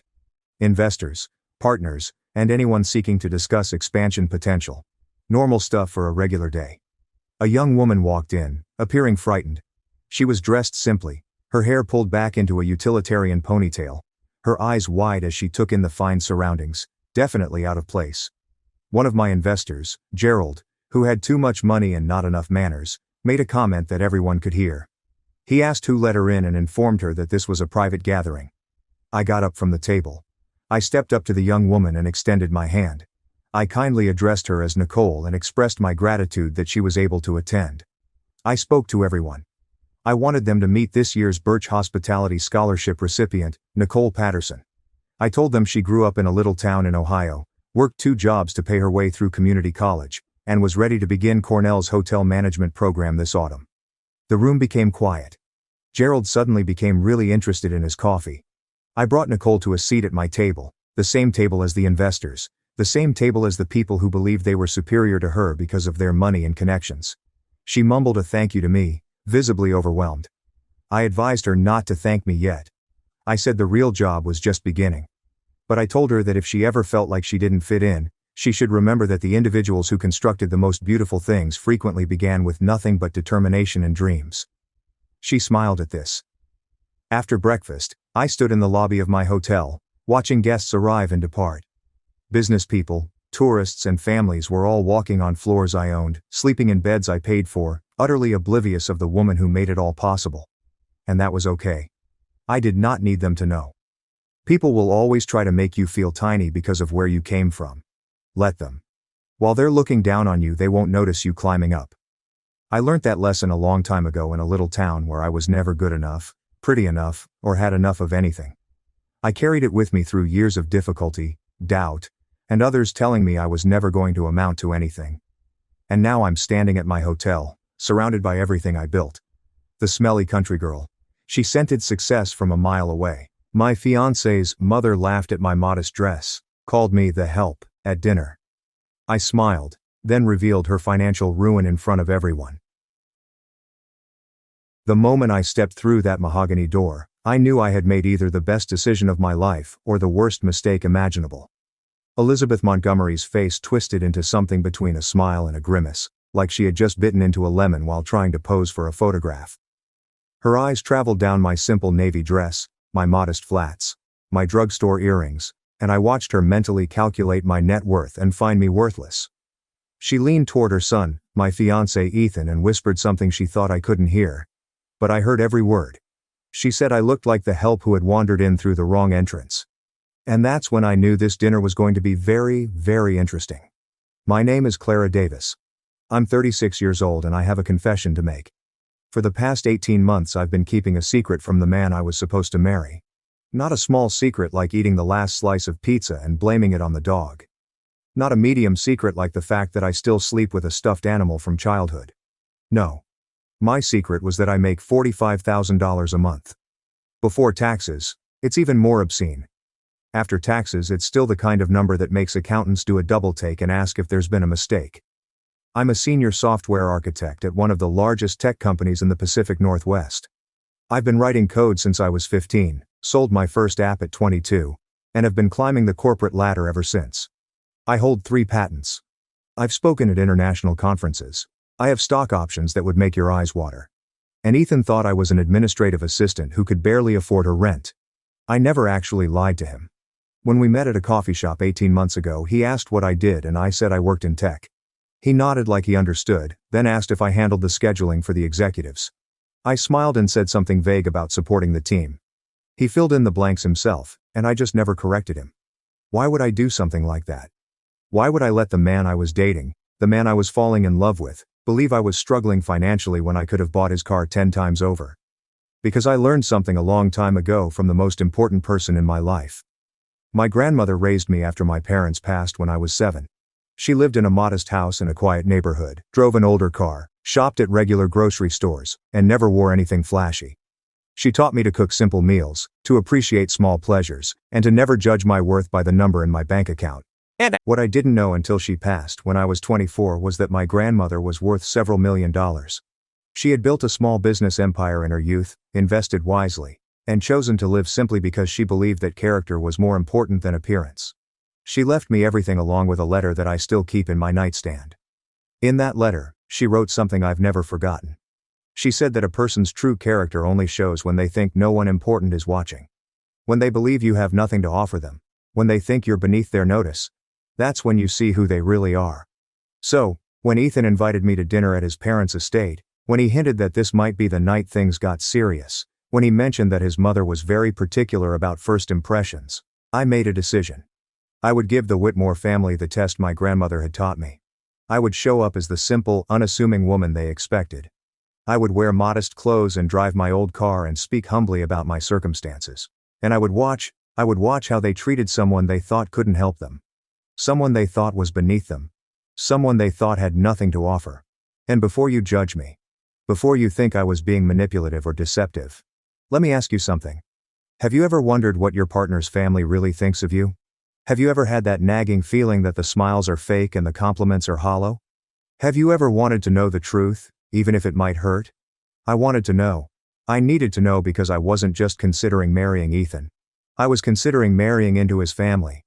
And families, as my grandmother also taught me, are forever. Now before I go on with this story, I just want to take a quick moment. If you're enjoying this so far, would you please hit that like button and drop a comment telling me where you're watching from and what time it is there? I love reading those comments. Seeing people from all over the world tuning in at all hours. It means more to me than you know. Okay, back to the story. The Whitmore estate was exactly what I expected and somehow still managed to surprise me with its excess. The driveway alone was longer than some streets I've lived on. The gates were raw iron with gold accents because apparently regular iron wasn't pretentious enough. The lawn was manicured with a kind of precision that suggested someone measured each blade of grass with a ruler. As I drove my 15-year-old Honda CR-V up that pristine driveway, I caught a glimpse of myself in the rearview mirror. Simple makeup, hair pulled back in a low ponytail. My grandmother's small gold studs in my ears, the only jewelry I wore. I looked exactly like someone who didn't belong here. Perfect. Ethan met me at the door with a kiss that felt slightly performative, like he was doing it for an audience. His eyes flicked to my dress, my shoes, my lack of accessories, and I saw something in his expression that I had never noticed before. Embarrassment. He was embarrassed by how I looked. I filed that observation away for later. Inside, the house was a monument to new money trying desperately to look like old money. Crystal chandeliers hung from every ceiling. Oil paintings and gilded frames lined the walls. Though I noticed they were prints, not originals. The furniture was expensive but uncomfortable looking, chosen for appearance rather than function. And there, standing in the foyer like a queen surveying her kingdom, was Elizabeth Montgomery. She was in her early 60s with the kind of face that had clearly seen several excellent surgeons. Her blonde hair was styled in a perfect helmet that probably required industrial-strength hairspray to maintain. Her dress was designer. Her jewelry was real. And her smile was absolutely completely fake. She extended her hand to me like she was granting an audience. I shook it and felt the limpness, the dismissal, the complete lack of warmth. Then she made that comment to Ethan, the one about me looking like the help, and I smiled and pretended I hadn't heard a thing. The evening was about to get very interesting indeed. If I had known what I was walking into that night, I might have worn armor instead of a navy dress. But then again, I've always believed that the best armor is information. And I had done my research. The Whitmore family owned a chain of car dealerships across 3 states. Not the flashy luxury brands you see in movies, but respectable mid-range vehicles that appealed to regular families. Ethan's father, Benjamin Stone, had inherited the business from his own father, and had spent the last 30 years expanding it. Elizabeth had married into the family at 23 and had immediately set about climbing the social ladder with the determination of a woman who knew exactly what she wanted. They had 2 children. Ethan, my fiancé, was 36 and worked as a marketing manager at a company that had nothing to do with the family business. This was apparently a sore point with Benjamin, who had expected his son to take over the dealerships. And then there was Victoria, the older sister, who was 40 and treated the family fortune like her personal piggy bank. I had found all of this through public records, social media, and a few well-placed Google searches. I had seen photos of lavish parties, society events, and charity galas. I had read articles about Elizabeth's philanthropy, though a closer look revealed that most of her donations came with significant tax benefits and publicity opportunities. Elizabeth Montgomery made a sound that was supposed to be sympathetic, but came out sounding like a drain unclogging. She said how difficult that must have been growing up without proper guidance. I said my grandmother provided all the guidance I ever needed. Victoria leaned forward, her diamonds catching the light from the chandelier overhead. She asked what my grandmother had done for a living. I said she had been a businesswoman. Victoria's eyebrows rose slightly. She asked what kind of business. I said small ventures. Nothing too exciting. The truth, of course, was that my grandmother had built a company that she eventually sold for several $1 million. But that wasn't the kind of truth that would serve my purpose tonight. Elizabeth moved on to the next topic. She asked about my current job. I said I worked in tech. She asked if I was a secretary. I said I was more of a support role. Elizabeth nodded knowingly as if this confirmed everything she had already decided about me. She said that was nice, that every team needed support staff. Ethan shifted uncomfortably in his chair but still said nothing. And that's when Victoria decided to bring up Sophia Larson. Sophia Larson.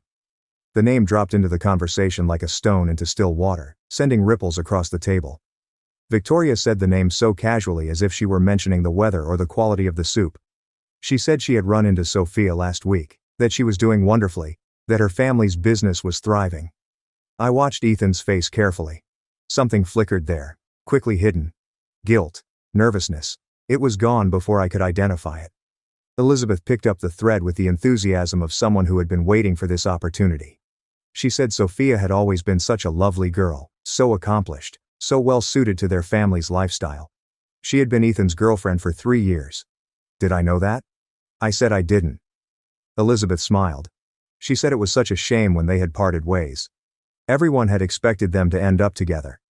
Sophia's family owned an import company that dealt in luxury vehicles, which would have been such a perfect match for the Whitmore dealerships.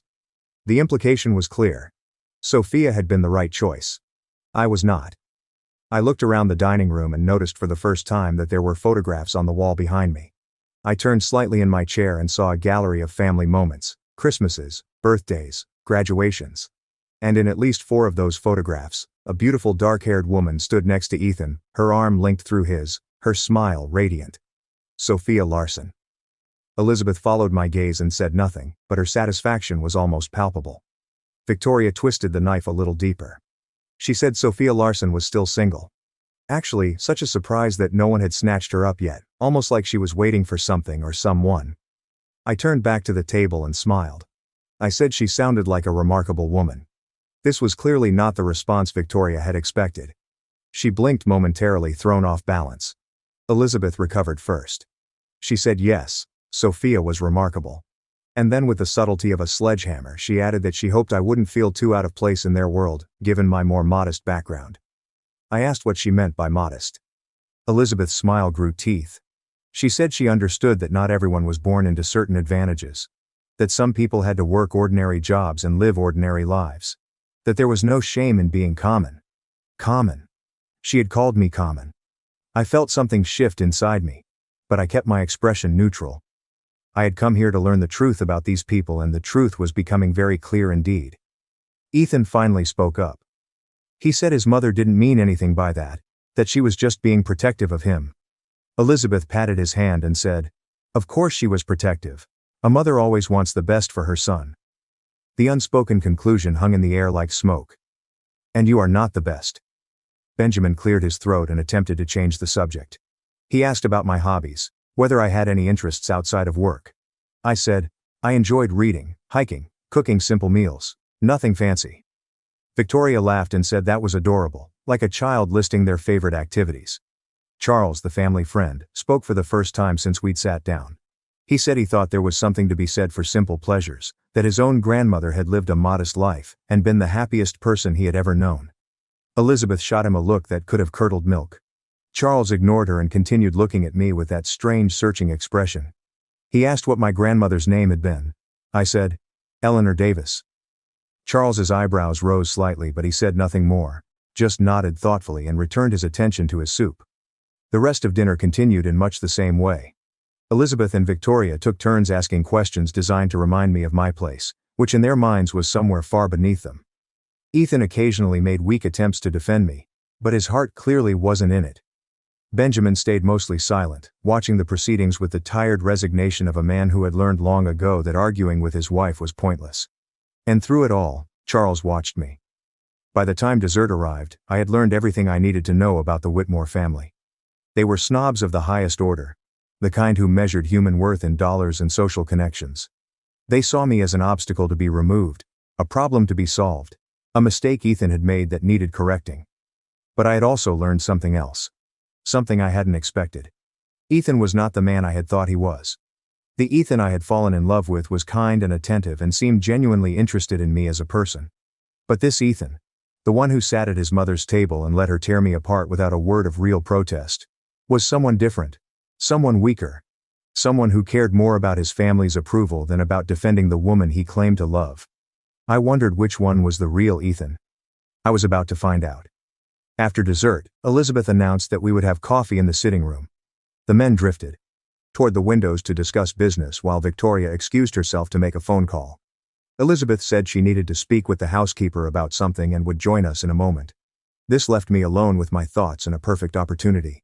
I excused myself to find the bathroom. Ethan pointed me toward the back of the house down a long hallway lined with more pretentious artwork. I walked slowly, taking in the details. The house was impressive from a purely financial standpoint, but it felt cold, empty, like a museum that no one actually lived in. The bathroom was easy to find, but I wasn't really looking for it. What I was looking for was information, understanding, some clue that would help me make sense of the evening. I found something much better. As I walked past a partially open door, I heard voices. Elizabeth's voice and Victoria's. I stopped. Every instinct told me to keep walking, to respect their privacy, to not eavesdrop like a character in a soap opera. But something in Elizabeth's tone made me pause. Something sharp, urgent. I moved closer to the door, staying in the shadows. Elizabeth was saying that we needed to deal with this situation quickly, that Ethan couldn't be allowed to make this mistake. Victoria agreed. She said she couldn't believe he had actually brought her here, that she had thought this was just a phase, like his vegetarian period in college.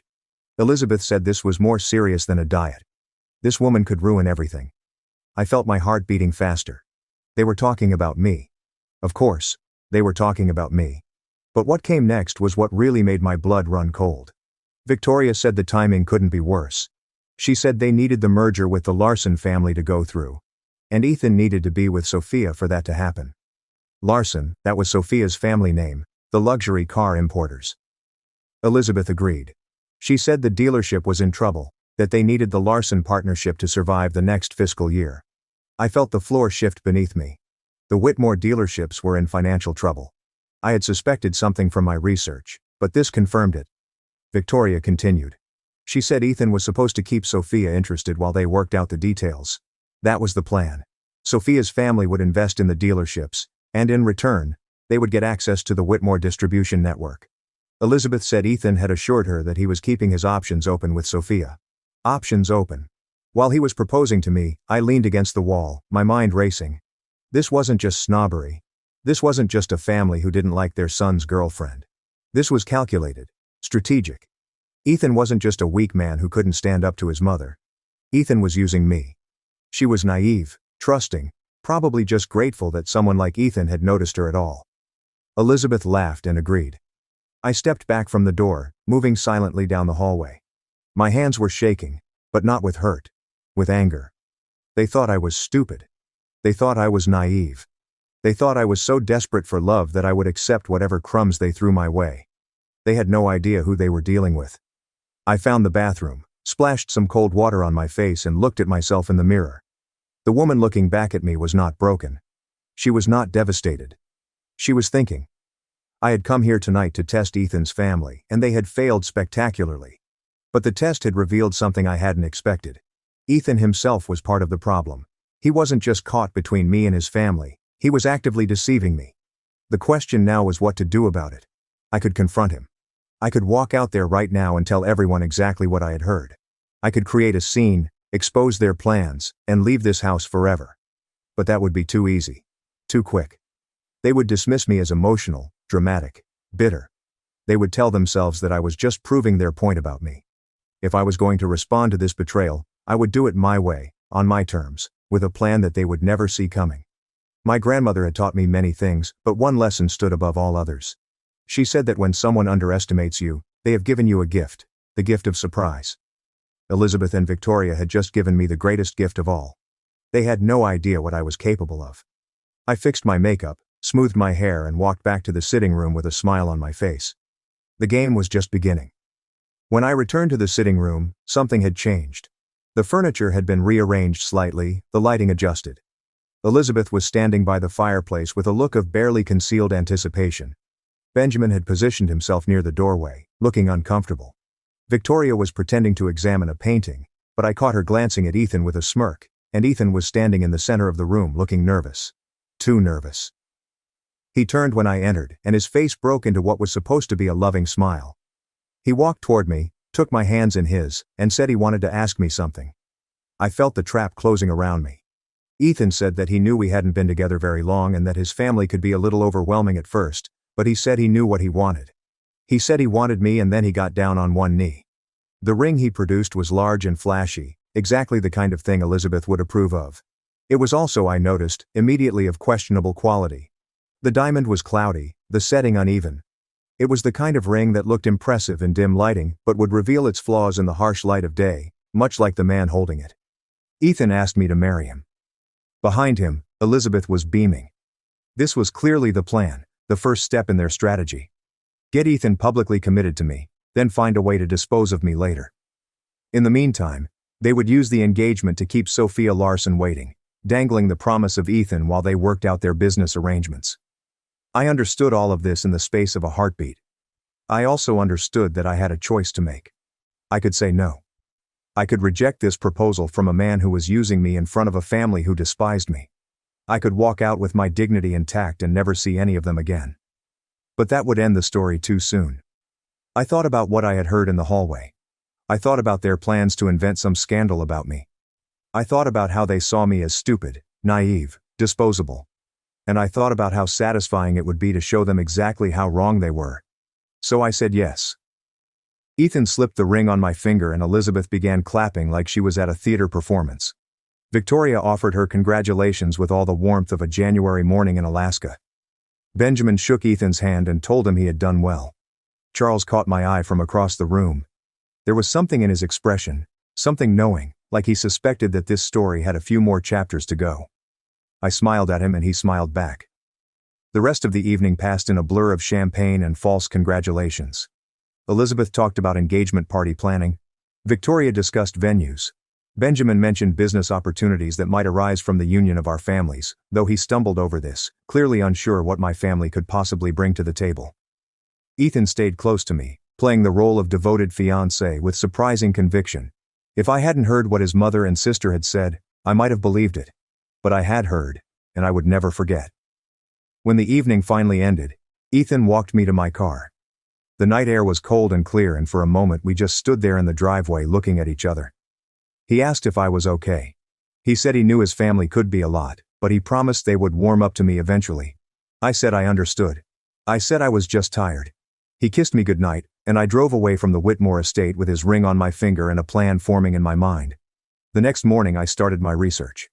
If there's one thing my job has taught me, it's the power of information, data, documentation. I spend my days analyzing systems, finding weaknesses, optimizing solutions. I was about to apply those same skills to the Whitmore family, and what I found over the next few days confirmed everything I had heard and then some. The Whitmore dealerships were indeed in financial trouble. Not just a rough patch, but serious structural problems. They had expanded too quickly during the boom. Years, taken on too much debt, and now the bills were coming due. Their main franchise agreement was up for renewal, and the manufacturer was looking at other options. The partnership with Sophia Larson's family wasn't just strategic, it was desperate. But that wasn't all. As I dug deeper, I found something else. Something that the Whitmores probably thought was hidden forever. Victoria had been embezzling from the family business. The amounts were small at first, hidden in expense reports and petty cash accounts, but over the years they had added up. Hundreds of thousands of dollars siphoned off to fund her lifestyle while the company struggled. I printed out everything I found. Legal documents, financial statements, records of suspicious transactions, and then I started making phone calls. My grandmother's name still carried weight in certain circles. The business contacts she had cultivated over decades remembered the Davis family with respect. When I reached out, they were happy to talk. One of those contacts happened to know Charles Blackwell. And Charles, it turned out, had his own history with the Whitmore family. They had cheated him on a business deal years ago. Nothing illegal, just unethical enough to leave a bitter taste. He had been waiting for an opportunity to even the score. I was about to give him that opportunity.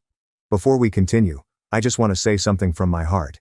This channel means so much to me, and every single like, every comment, every subscription helps more than you know. If you're enjoying this story, would you please take just 2 seconds to hit that subscribe button? It really makes a difference. Thank you. Now back to what happened next.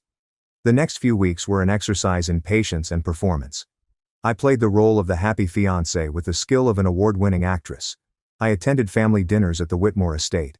I listened to Elizabeth's passive-aggressive comments with a smile.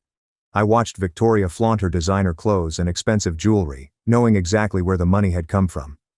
And I watched Ethan. He was different now. Or maybe I was just seeing him clearly for the first time. The attentiveness I had once found charming now seemed calculated. The compliments felt rehearsed, and his phone, which he guarded with increasing vigilance, buzzed with messages that he quickly hid from view. I knew who was texting him. I had seen the name flash across his screen more than once. Sophia Larson. One evening I told Ethan I was working late. Instead, I parked near the restaurant where he was supposed to be meeting a client. He wasn't meeting a client. He was meeting her. I watched through the window as they sat together at a corner table, their heads close together, their body language unmistakably intimate. At one point, he took her hand across the table. At another, she laughed at something he said and touched his face. I took photographs, not because I needed evidence for any legal purpose, but because I wanted to remember this moment. I wanted to remember exactly who Ethan Whitmore really was. He wasn't just weak. He wasn't just a mama's boy. He was a liar and a cheat, actively maintaining 2 relationships while his family orchestrated the outcome from behind the scenes. The rage I felt in that moment was white-hot and purifying, but I didn't act on it. Not yet. Instead, I went home and added the photographs to my growing file. Charles and I had been meeting regularly, always in secret. He had his own documentation of the Whitmores' questionable business practices. He knew people who had been hurt by their dealings over the years. He was more than willing to help bring them down. But he asked me why. He said he understood his own motivations, but he wanted to know mine. Was this just about revenge, or was it something more? I thought about his question for a long time before I answered. I said it wasn't about revenge, it was about truth. I said the Whitmores had spent their lives using their money and position to manipulate people. They treated anyone they deemed beneath them as disposable. They were raising Ethan to be the same way, and they would keep doing it to others long after I was gone. I said someone needed to show them that their money couldn't protect them from consequences. Charles nodded slowly. He said my grandmother would be proud. That was the moment I knew I had made the right choice. The engagement party was set for 4 weeks later. The Whitmores were hosting it at their estate, inviting everyone who mattered in the business community. Elizabeth was treating it like a coronation, an opportunity to show off her perfect family to the world. She had no idea what was coming. I spent those 4 weeks preparing. A string quartet played tasteful classical music near the fountain. Waiters in crisp uniforms circulated with champagne and hors d'oeuvres that probably cost more per bite than some people's hourly wage. Elizabeth had outdone herself. This wasn't just a party. This was a statement. I pulled up in my usual Honda CR-V, watching the valet's expressions as they tried to reconcile my modest vehicle with the parade of Mercedes and BMWs that had preceded me. One of them actually asked if I was with the catering company. I smiled and handed him my keys. The walk from the parking area to the main tent felt like a runway. With every step, I shed the persona I had been wearing for the past 4 weeks. The nervous girlfriend, the grateful fiancé, the simple woman who should be thankful for Elizabeth Montgomery's grudging acceptance. Tonight I was Clara Davis, the real one. My dress was a deep emerald green, custom fitted by a designer whose name was whispered in fashion circles with reverence. My jewelry was understated, but unmistakable to anyone who knew quality. My grandmother's diamond pendant hung at my throat, a piece that had been appraised at more than most cars cost. My watch was a limited edition that only 50 people in the world owned. I had spent the past 18 months hiding who I was. Tonight, I would stop hiding. The first person to notice me was a woman I didn't recognize. Someone's wife or girlfriend standing near the entrance to the main tent. She looked at me, did a double take, and then whispered something to her companion. They both stared. I kept walking. The second person to notice was Benjamin Stone.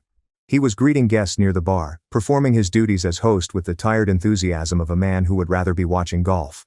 When he saw me, his welcoming smile froze in place. His eyes traveled from my face to my dress to my jewelry and back again, and I watched confusion replace his practiced hospitality. I said good evening and thanked him for hosting such a lovely party. He stammered something about being glad I could make it, his eyes still trying to solve the puzzle I presented.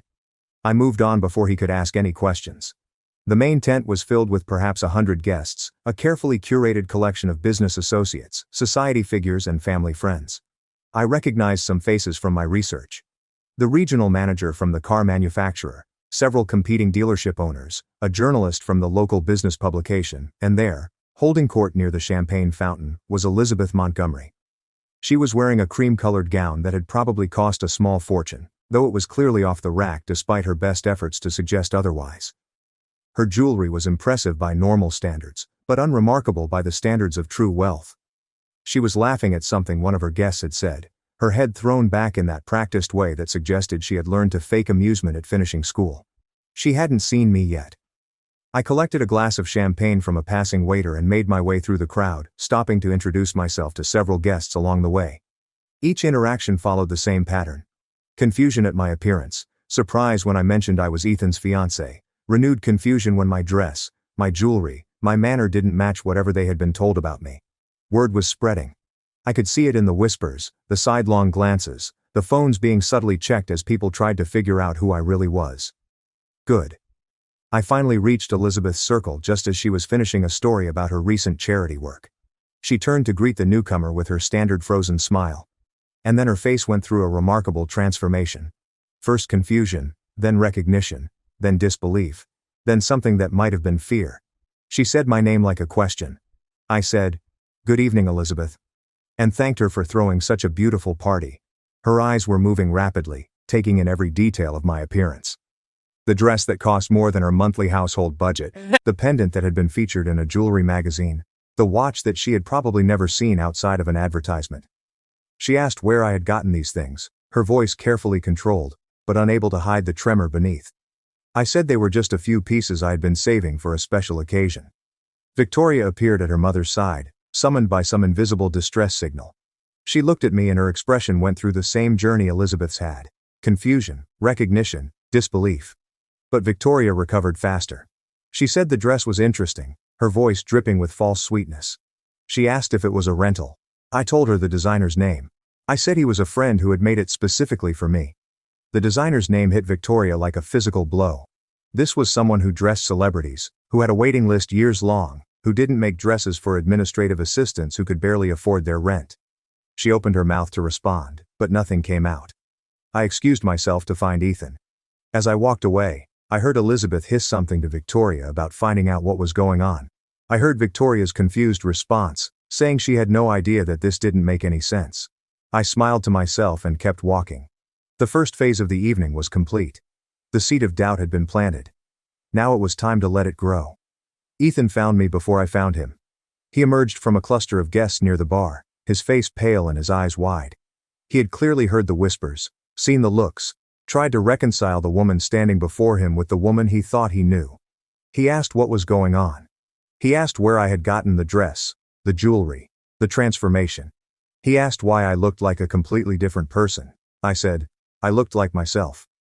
He stared at me, and I watched something shift behind his eyes, not understanding exactly, more like the first crack in a wall that had been hiding an uncomfortable truth. He asked if we could talk privately. I said later. I said, this was our engagement party after all. We had guests to attend to. Before he could protest, I took his arm and steered him toward a group of business associates. These were the men and women who ran the automotive industry in our region. The people whose opinions actually mattered to the Whitmore dealership survival. They had been watching my entrance with undisguised curiosity. I introduced myself properly this time. I gave my full name, Clara Davis, and mentioned my position at my company. I watched their expressions change as they recognized the company name as they realized who I actually was. One of them, a silver-haired man who ran a competing dealership chain, said he had heard of me. He said his nephew worked in tech and had mentioned my name in connection with some innovative software solutions. I said that was very kind of him. Another guest, a woman who handled mergers and acquisitions for a major investment firm, asked if I was related to Eleanor Davis. I said she was my grandmother. The woman's eyebrows rose. She said my grandmother had been a remarkable businesswoman. She said, the Davis name still carried significant weight in certain financial circles. I could feel Ethan tensing beside me. He had no idea what any of this meant. He'd never asked about my family beyond the most superficial questions. He had assumed poor meant unimportant, and he had never bothered to look deeper. His mistake. The evening continued, and with each conversation, the truth spread further. People were talking, checking their phones, confirming details. The narrative was shifting beneath the Whitmore's feet, and they didn't know how to stop it. Charles arrived about an hour into the party. He found me near the rose garden, momentarily alone, while Ethan was pulled away by his father for some urgent conversation. Charles said the manufacturer's representative was here. He said the man had been very interested in the documentation Charles had shared with him earlier in the week. I asked if he was ready. Charles said he had been ready for years. We talked for a few more minutes, finalizing the details of what would happen next.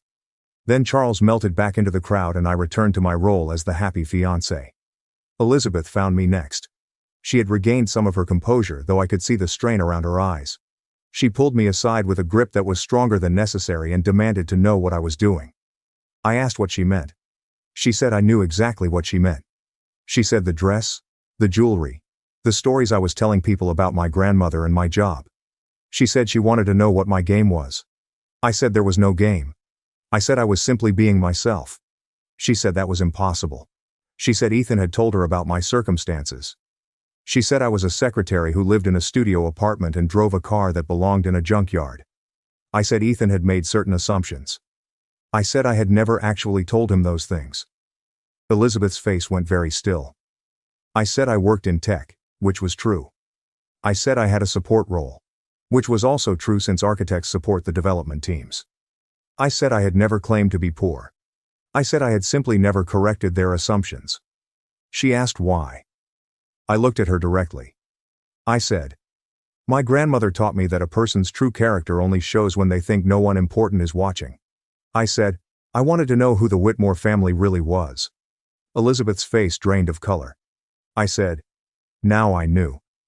Before she could respond, the string quartet stopped playing. Benjamin Stone's voice came over the speaker system, announcing that it was time for the official toasts and speeches. Elizabeth looked at me with something that might have been fear. I smiled and walked toward the stage. The main event was about to begin.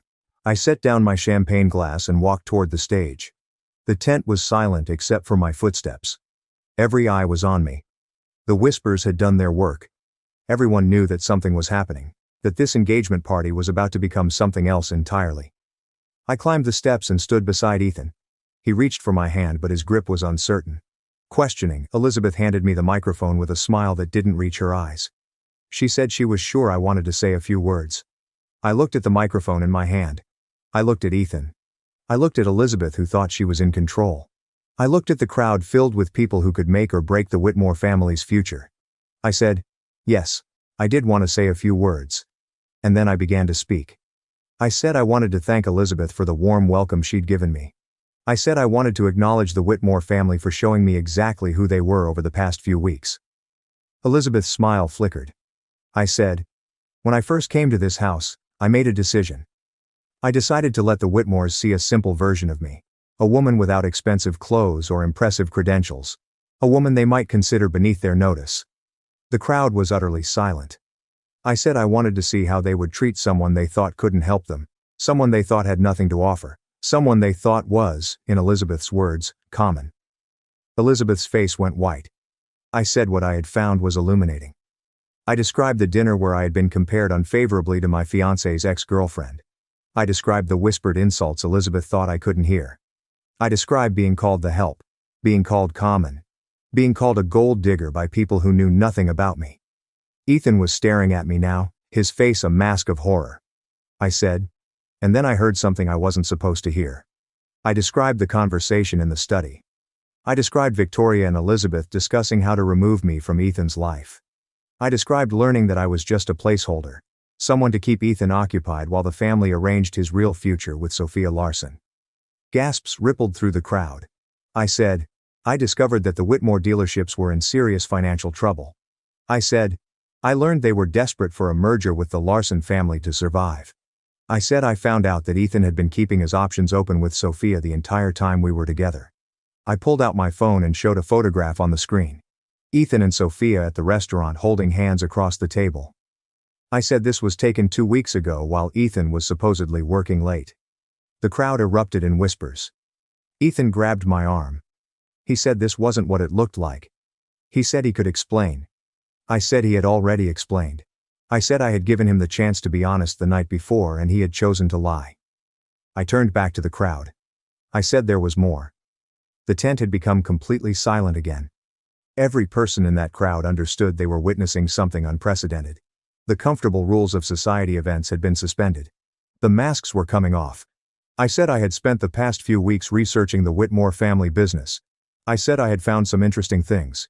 I mentioned the financial records, the overextended credit, the declining sales, the franchise agreement that was about to be terminated. Benjamin Stone's face had gone gray. I said I had also found evidence of something more serious. I looked directly at Victoria, who was standing near the back of the tent, frozen in place like a deer caught in headlights. I said Victoria Stone had been embezzling from the family company for years. I said the amounts had started small, but had grown over time. I said the total was now in the hundreds of thousands of dollars.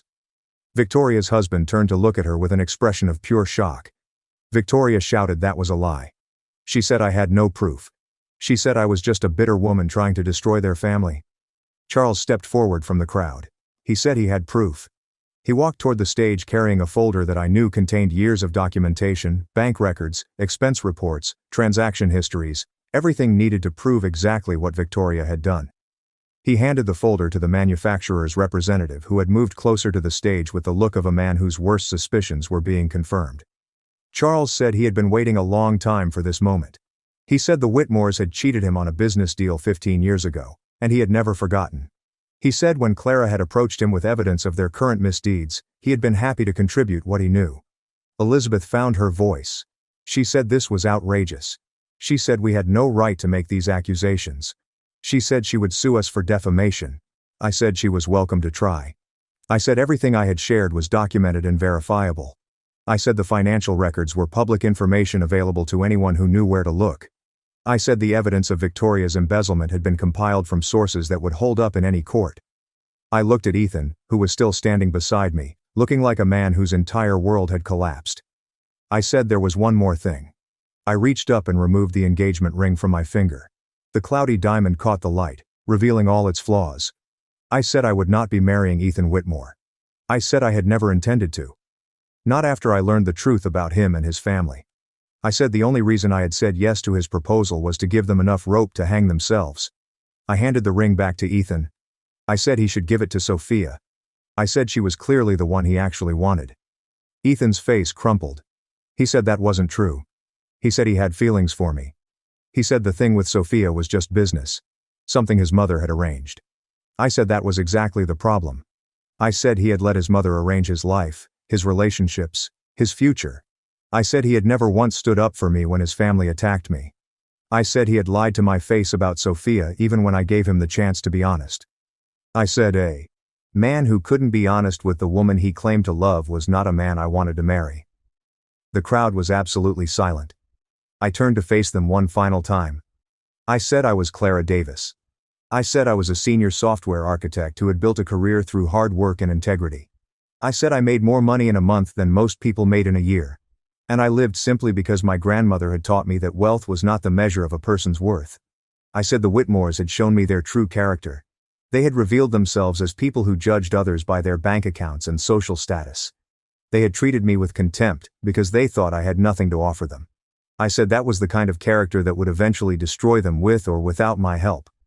I set the microphone down on the podium and walked off the stage. The crowd parted for me like water.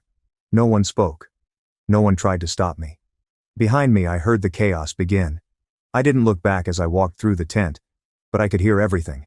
Elizabeth's voice, high and desperate, trying to salvage the situation.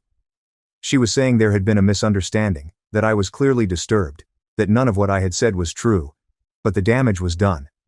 I could hear the manufacturer's representative speaking into his phone, his voice clipped and professional. I could hear other guests murmuring, some already heading for the exits, wanting to distance themselves from the disaster unfolding before them. I reached the edge of the tent and paused. Victoria had cornered her husband near the bar, trying to explain, trying to justify. His expression was stone. He was looking at her like he had never seen her before, like the woman he had married had been replaced by a stranger wearing her face. Benjamin was slumped in a chair, his head in his hands. The patriarch of the Whitmore Empire, brought low by the exposure of secrets he had probably suspected but never wanted to acknowledge. And Ethan. Ethan was standing alone on the stage, the rejected ring still clutched in his hand. He was looking at me with an expression I couldn't quite read. Anger, grief, regret. It didn't matter anymore. I walked out of the tent and into the cool night air. The stars were bright overhead, indifferent to the human drama playing out beneath them. I took a deep breath, filling my lungs with air that felt cleaner, somehow lighter. Charles found me by the fountain a few minutes later. He said it was done. He said the manufacturer had already made the call. The Whitmore dealerships would lose their franchise agreement by the end of the month. I asked if he felt satisfied. He said satisfaction wasn't quite the right word. He said it felt more like relief, like a debt that had finally been paid. I understood what he meant. He asked what I would do now. I said I would go home. I said I would sleep well for the first time in weeks. I said I would wake up tomorrow and continue building the life I had created for myself. The life that had nothing to do with Ethan Whitmore or his family. Charles nodded. He said my grandmother would have been proud of me tonight. I felt tears prick at my eyes, unexpected and unwelcome. I said, I hope so. He handed me a business card. He said if I ever needed anything I should call. He said he owed me one. I tucked the card into my purse and thanked him. Then I walked to the valet station, collected my old Honda CR-V from a very confused attendant, and drove away from the Whitmore estate for the last time. In my rearview mirror, I could see guests streaming out of the tent, the party dissolving into chaos. I could see Elizabeth gesturing wildly, still trying to control a narrative that had slipped completely beyond her grasp. I turned my eyes back to the road and didn't look again. The drive home was quiet. I didn't turn on the radio, I didn't call anyone. I just drove through the night, letting the miles put distance between me and everything that had happened. When I finally reached my modest apartment, I sat in the car for a long moment before going inside. I thought about Ethan. About the man I had believed he was, and the man he had turned out to be. I thought about how close I had come to marrying him, to binding my life to his, to becoming part of a family that would have treated me with contempt forever. I thought about my grandmother and the lessons she had taught me about character and worth. And I thought about the future. My future. The one I would build for myself on my own terms with people who valued me for who I was, rather than what I could give them. I got out of the car and went inside. My apartment was small and simple, just the way I liked it. I made myself a cup of tea, changed out of my designer dress, and sat by the window in my old comfortable robe. The city lights sparkled below me. Thousands of lives playing out in thousands of windows. I was just one of them. Nothing special, nothing extraordinary, and that was exactly how I wanted it. 1 week later, I was sitting at my kitchen table with my morning coffee when my phone buzzed with a news alert. The headline read, Whitmore Automotive facing closure after franchise termination. I read the article slowly, absorbing the details. The manufacturer had officially ended their partnership with the Whitmore dealerships, citing concerns about financial management and ethical practices. Without the franchise agreement, the dealerships couldn't sell new vehicles. Without new vehicle sales, the business couldn't survive. The article mentioned that several former business partners had come forward with their own complaints about the Whitmore family's practices. It mentioned that an internal investigation had revealed financial irregularities that were now being reviewed by authorities. It mentioned that Victoria Stone had been asked to step down from her position in the company pending further inquiry. It did not mention me. I had asked Charles to keep my name out of it, and he had honored that request. The story would be about the Whitmore's own misdeeds, not about the woman who had exposed them. I didn't want fame or recognition.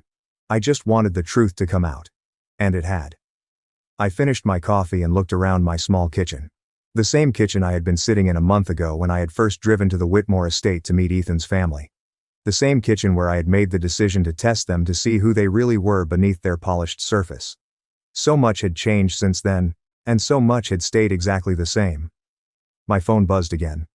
This time it was a text from Ethan. He said he needed to see me. He said he could explain everything. He said he had made mistakes, but he still cared about me. He asked if we could meet for coffee just to talk. I looked at the message for a long moment.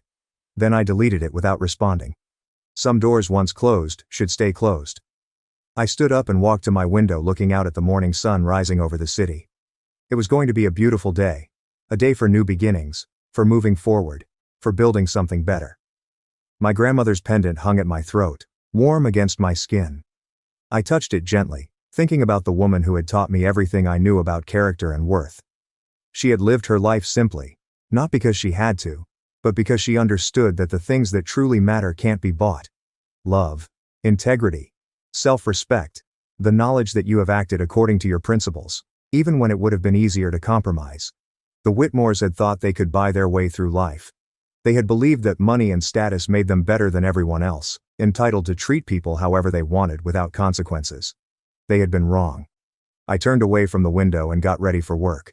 My regular job at my regular company, doing the work I loved with people who respected me for my skills and character rather than my bank account. The story of the Whitmore family would continue to unfold in the coming weeks and months. There would be investigations and legal proceedings. There would be consequences and repercussions. The empire they had built on a foundation of arrogance and deception would crumble piece by piece. But that was their story now, not mine. My story was just beginning, and it would be written on my own terms, in my own words, according to my own values. That was the lesson my grandmother had taught me. That was the truth I had carried with me through every moment of the past month. A person's worth isn't measured by their bank account or their social status or the opinions of people like Elizabeth Montgomery. It's measured by their character, by the choices they make when no one is watching, by the way they treat people who can't do anything for them. The Whitmores had failed that test completely. And I had finally found the answer I had been looking for. The answer was that I didn't need their approval. I didn't need Ethan's love. I didn't need anyone's validation to know my own worth. I already knew who I was, and that was enough. After years of supporting my sister, I finally realized she was using me when she humiliated me at her 30th birthday party. I heard my sister tell her friends when I arrived early to help set up her birthday party. I hate my pitiful sister thinking we're close. You just said what? My sister Lauren and her 5 best friends turned around shocked as I held the custom cake I spent 3 days making in the doorway. She had asked me to decorate her 30th birthday party, so I came in early with my key. However, she had started the party without telling me. Oh my God, you're here. Lauren's face went from laughing to worrying, but Brianna kept laughing. Tell her what you said about Christmas. Brianna continued as Lauren shook her head quickly. She said you bought her that expensive necklace thinking it meant something.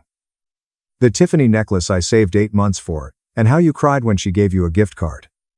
Everyone laughed again. I carefully placed the cake on the counter to protect my hand-sculpted fondant roses. You asked me to help early. Lauren rolled her eyes and poured more wine. Drop off the cake, please. Don't bother inserting yourself. Her pal Sophie nodded. She always complains about your best friend behavior. Always griping. My sister complained about me every night when she called to complain about her job. You call me daily. Angry Lauren laughed. You're free therapy. A real therapist costs money. She consulted friends. She believes I value her love life advice. Jenna added more as everyone laughed. Do you remember her offering to do your makeup for Brad's wedding? Lauren moaned. After watching 2 YouTube videos, she felt qualified. Beautiful work. You said. Lauren drank wine. Was I supposed to say? Your little hobby made you proud. Her friend Amber joined. Which sister made your weird graduation scrapbook? Yes, Lauren pulled something from under the coffee table. I spent 3 months making a scrapbook of our childhood photos. Look at this sad thing. She opened it to a page where I wrote about my pride in her. Listen to this caption. My amazing sister inspires me daily. Everyone laughed. I felt your pain. You don't have real friends, so I act close. She pointed to friends. I have real sisters. I just share DNA with you. Amber poured more wine for everyone but didn't offer me. Tell her about the wedding. Since Lauren lit up with cruel excitement. I'm engaged soon. This surprised me. Chris proposes next month. Since I chose the ring, I know. She smiled meanly at me. My maid of honor won't be you. Knowing this would hurt me. Her friend smiled. My maid of honor is Brianna. Sophie, Amber, and my college roommate are bridesmaids. She paused for effect. You're not invited to the bachelorette party. Her bachelorette party had been on my mind for years. I'm your sister. Lauren got up and approached me. Exactly. Not my friend, but my sister. Differences exist. She checked my cake. Like this cake. Trying too hard. Bakers are professionals for a reason. Fingering the frosting ruined the design. You insist on making everything about you. Sophie spoke. She threw you that surprise party you said you didn't want. My surprise party was after she said she felt forgotten on her birthday. You liked it. You cried joyously. Lauren chuckled. I cried in shame. You invited random high school friends I haven't seen in years. She regarded her pals. She thought I'd want to see them.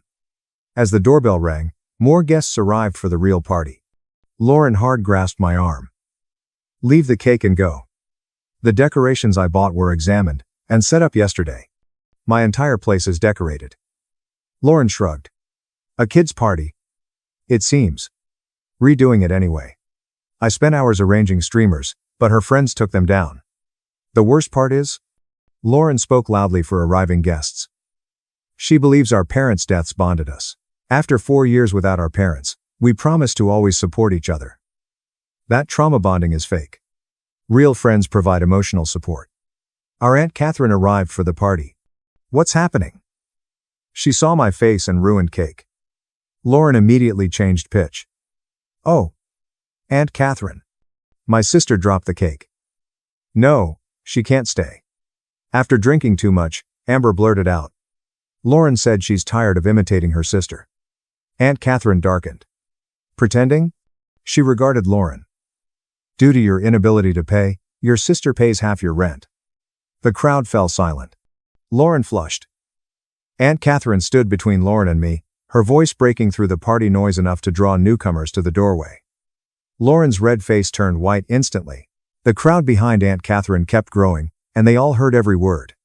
Lauren tried to laugh like a joke, but it sounded fake. Aunt Catherine kept talking, and everyone in the apartment knew. I'd never seen her look at Lauren, like a stranger instead of her niece. The room was silent except for a phone buzzing and Lauren's friends' uncomfortable looks. Brianna and Megan were debating whether to speak or stay silent. Tina put her wine glass down and stared at the floor. Lauren opened her mouth to speak but said nothing. After retrieving my purse from the door, I began gathering decorations. I paid for half-down streamers and banners. While Lauren stood frozen in her living room doorway, Aunt Catherine followed me into the hallway and put her hand on my shoulder. The ruined cake was behind her on the counter. She broke fondant roses with her finger. Aunt Catherine's voice was quieter but firm when she told me to stay with her tonight and talk about this. I nodded because my voice wasn't working, right? As we approached the elevator, I heard Lauren talking to her friends. Her voice grew louder and defensive. The elevator doors closed before I heard her excuse on this occasion. I finally cried at Aunt Catherine's. Crying that makes you gasp and shakes. She made tea in her kitchen while I sat on her couch, failing to stop crying. I held the warm mug when she sat next to me. I told her how Lauren called me every night to complain about her job, coworkers, Chris, and everything. How I thought we were close, that those calls meant something, and that I was helping her. I paid half her rent for 3 years because she said her job didn't pay enough. Aunt Catherine listened quietly, nodding or making small sounds to indicate she was hearing me. I told her about the necklace, scrapbook, and other things I'd made or bought, thinking Lauren would care. I couldn't stop talking despite my broken voice.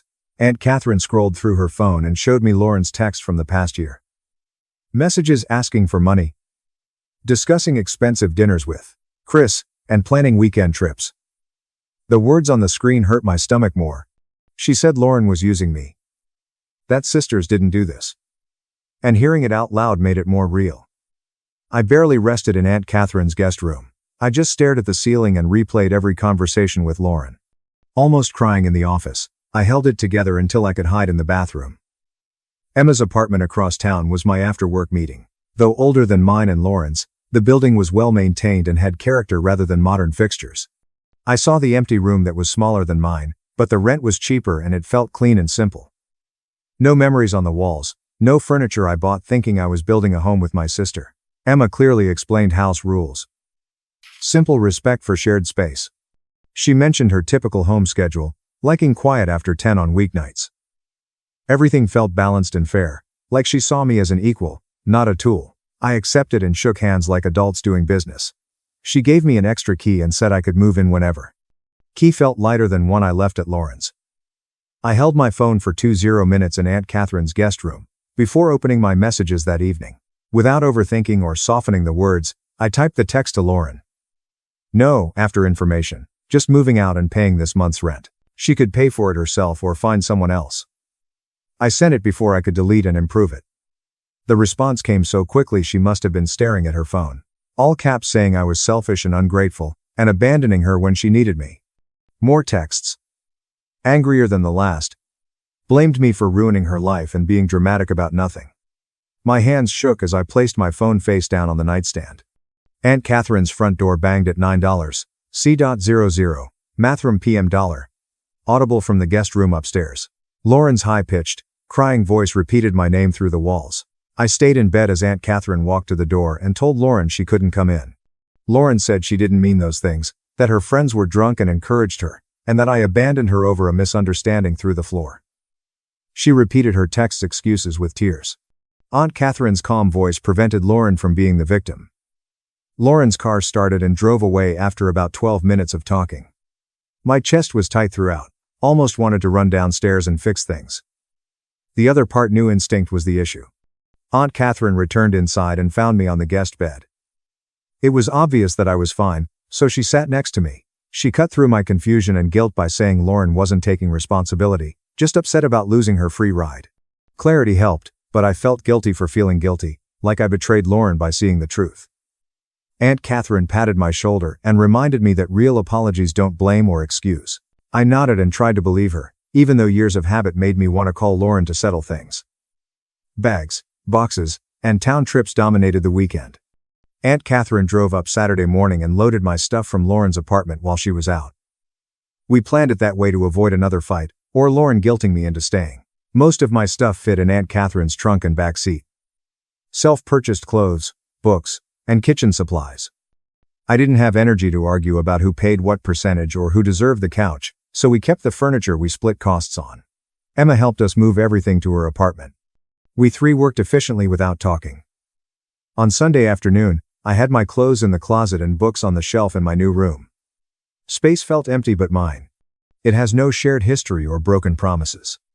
Monday morning before work, I banked. The desk clerk politely requested my ID and account numbers without asking why I was removing someone from my accounts. She quickly processed forms and showed me where to sign. Lauren's name disappeared from the household account we set up 3 years ago, which I automatically transferred rent and utilities into. I deleted that account and opened one in my name. The paperwork took less than 30 minutes, and I felt lighter after leaving the automatic doors, like cutting a rope that had been pulling me underwater. Lauren texted me from a different number since I blocked her main one. A message said Chris's mother wanted to meet me to settle things before the engagement. This was just a minor conflict to resolve. I was supposed to help Lauren look good to her future in-laws and pretend everything was fine.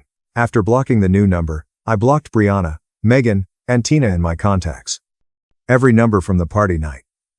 Everyone who laughed as Lauren tore me apart. After hovering over the delete button, I watched each name disappear from my phone. I was tired of being controlled and made smaller so Lauren could feel bigger.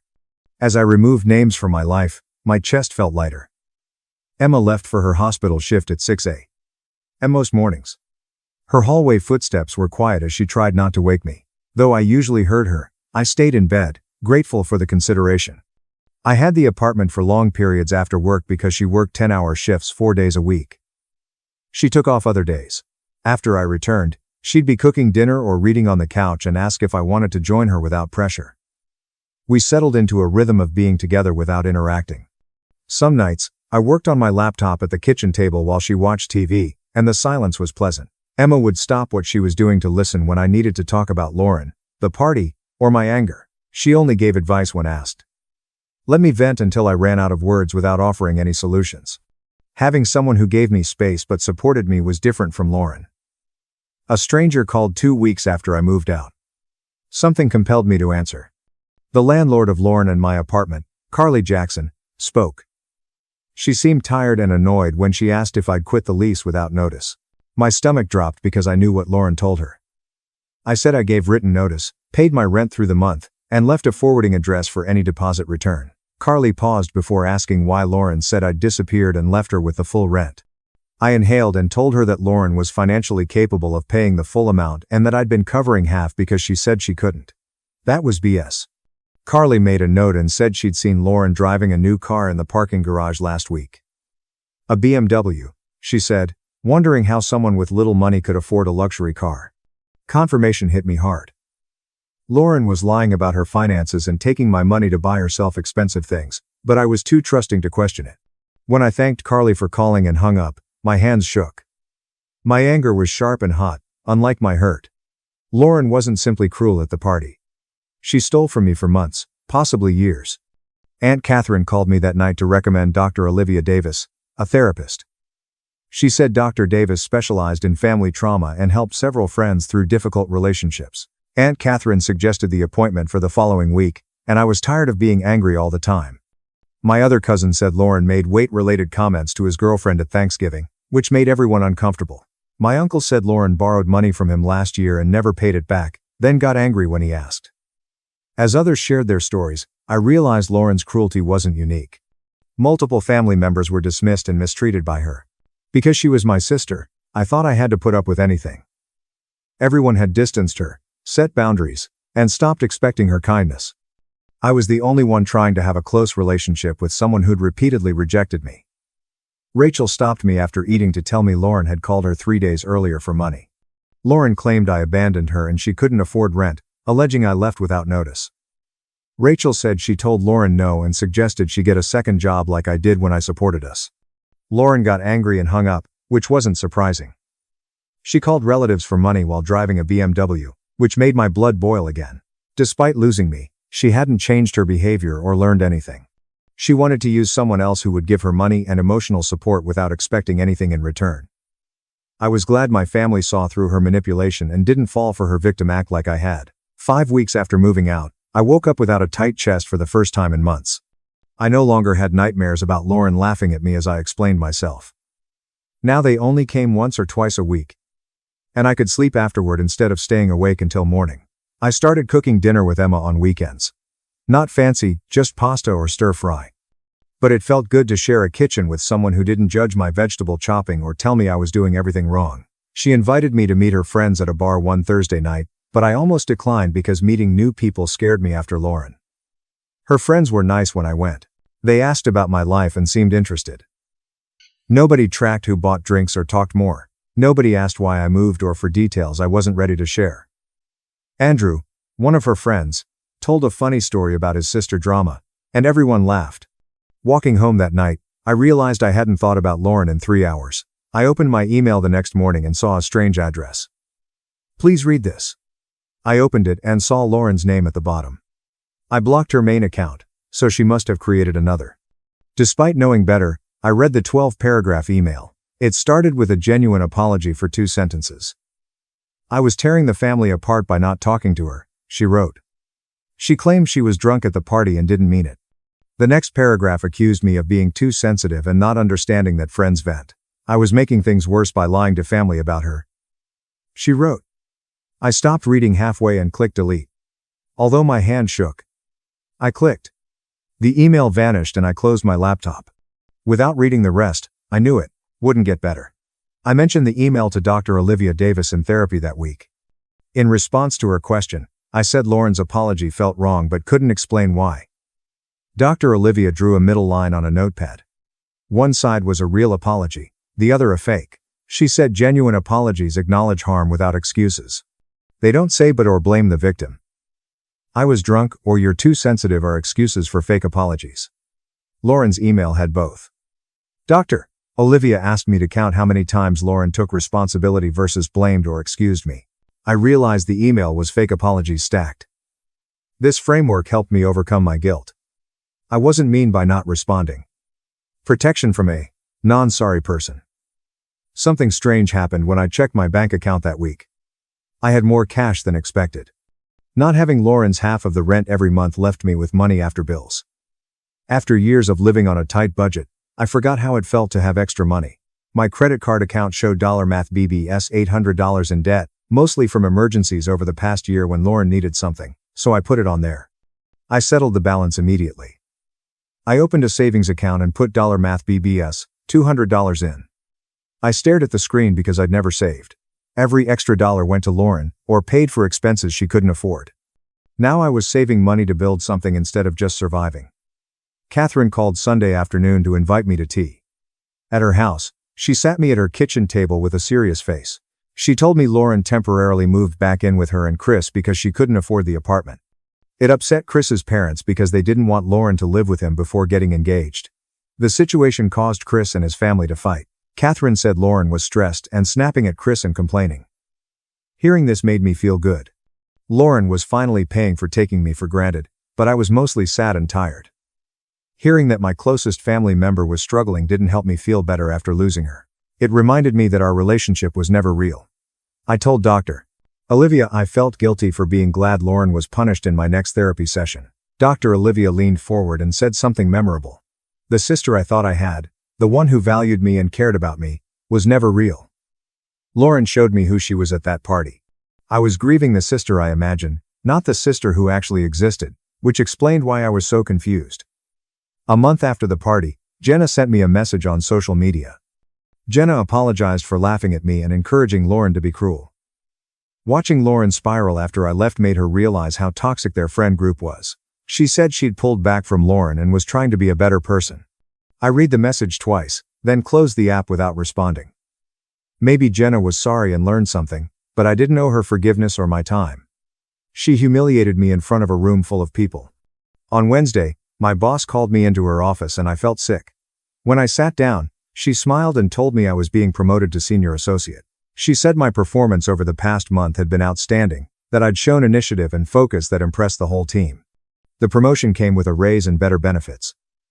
I thanked her and tried to act professional, but inside I was screaming with excitement. Without Lauren's drama, nightly phone calls, and crisis management, I could focus on my career. I was progressing and building something for myself instead of treading water while supporting someone who didn't appreciate it. That weekend, Emma and I were watching TV when she muted a commercial and started talking about getting a cat. I was surprised. After everything with Lauren, I never had a pet, so sharing responsibility for something felt scary. But then I realized Emma was asking me to build something positive with her to make this apartment feel like home instead of just a place I escaped to. She was asking us to take care of our cat together. I said yes before I could overthink it. On Sunday morning, we walked through rows of cats in cages. Most ignored us or hissed, but one orange tabby pushed his face against the bars and meowed at us. The shelter worker said his name was Marmalade and he'd been there for 3 months because people wanted kittens. Emma opened the cage and the cat immediately rubbed against her hand, purring so loud we could hear it across the room.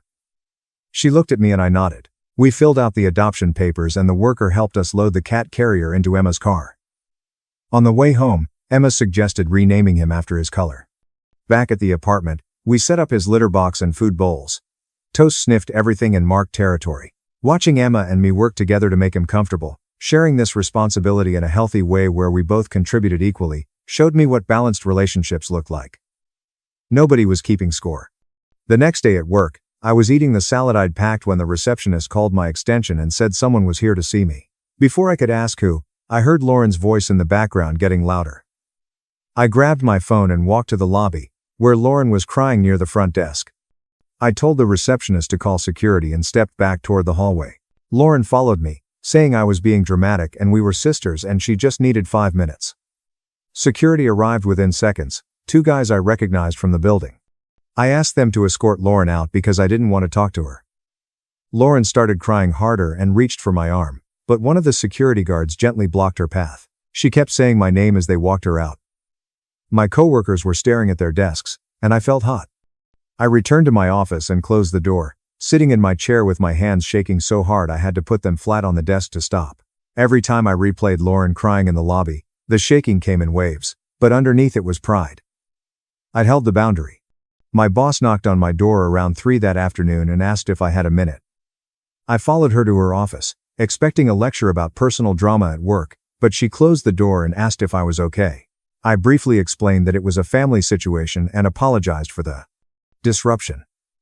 But she waved off the apology and said she'd already talked to security about updating their system with Lauren's photo, so she couldn't get in again.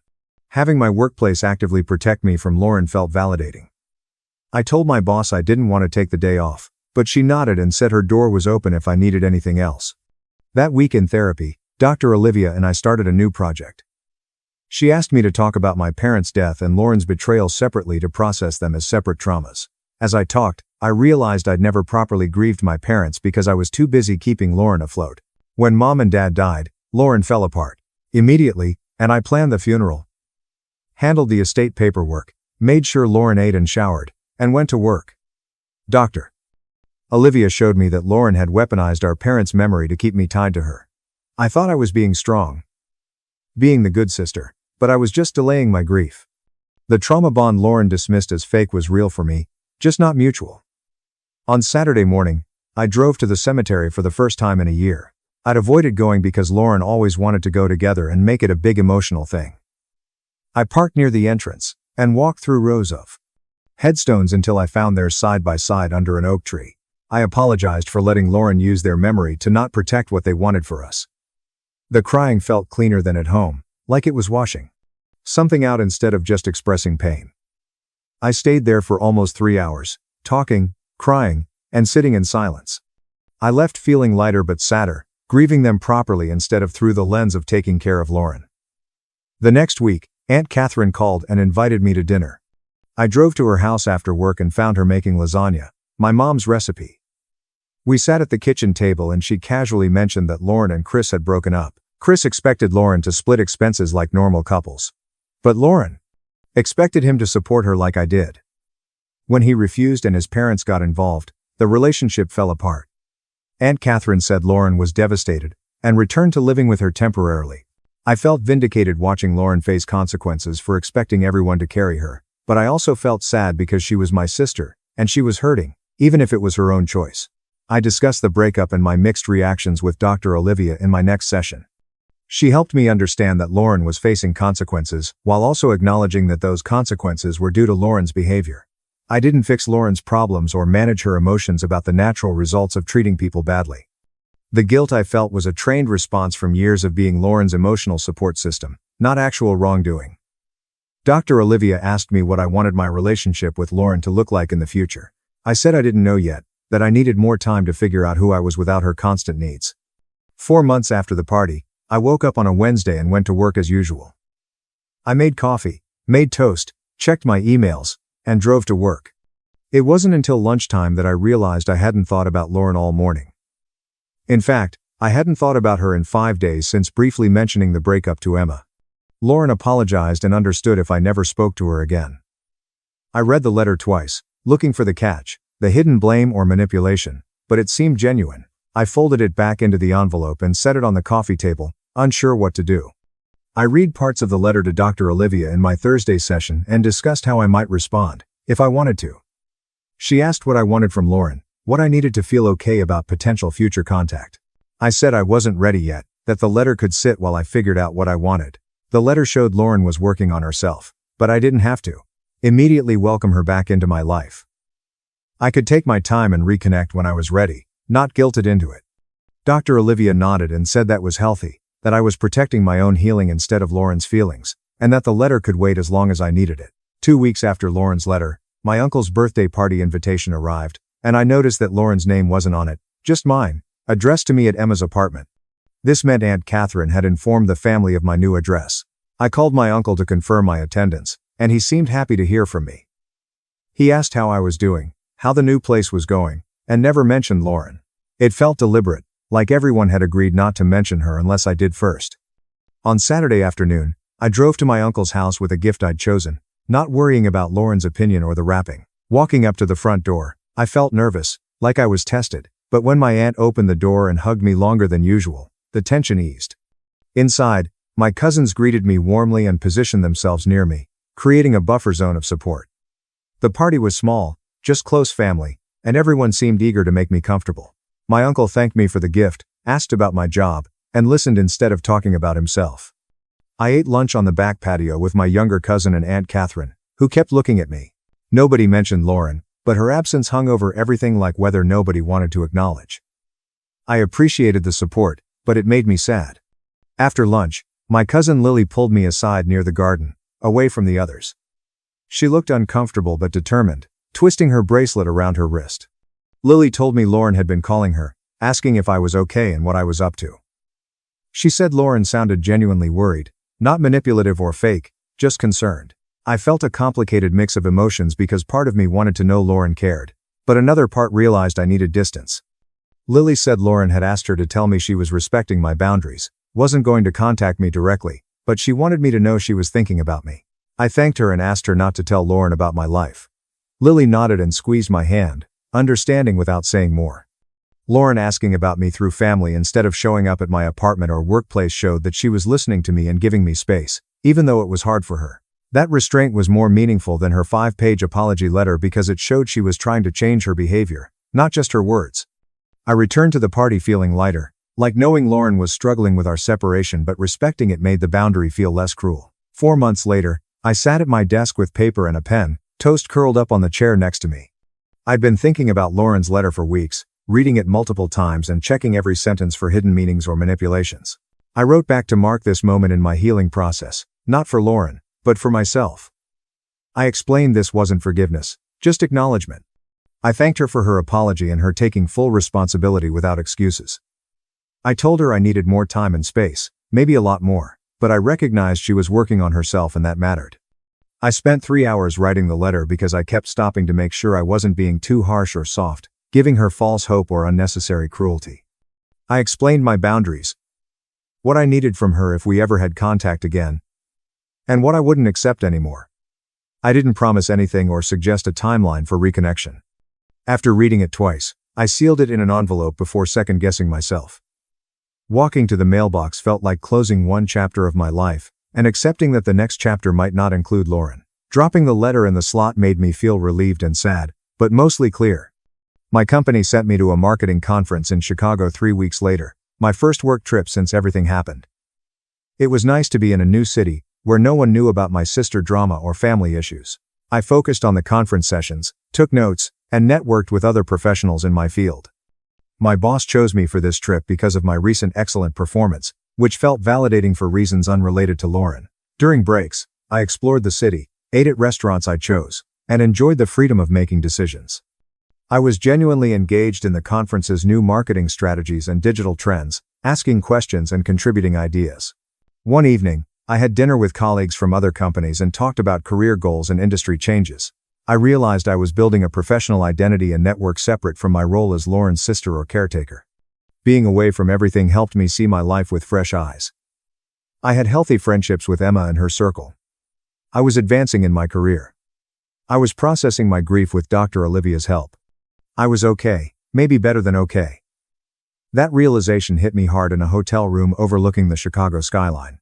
I ate lunch with Rachel from a Boston firm on the last day of the conference.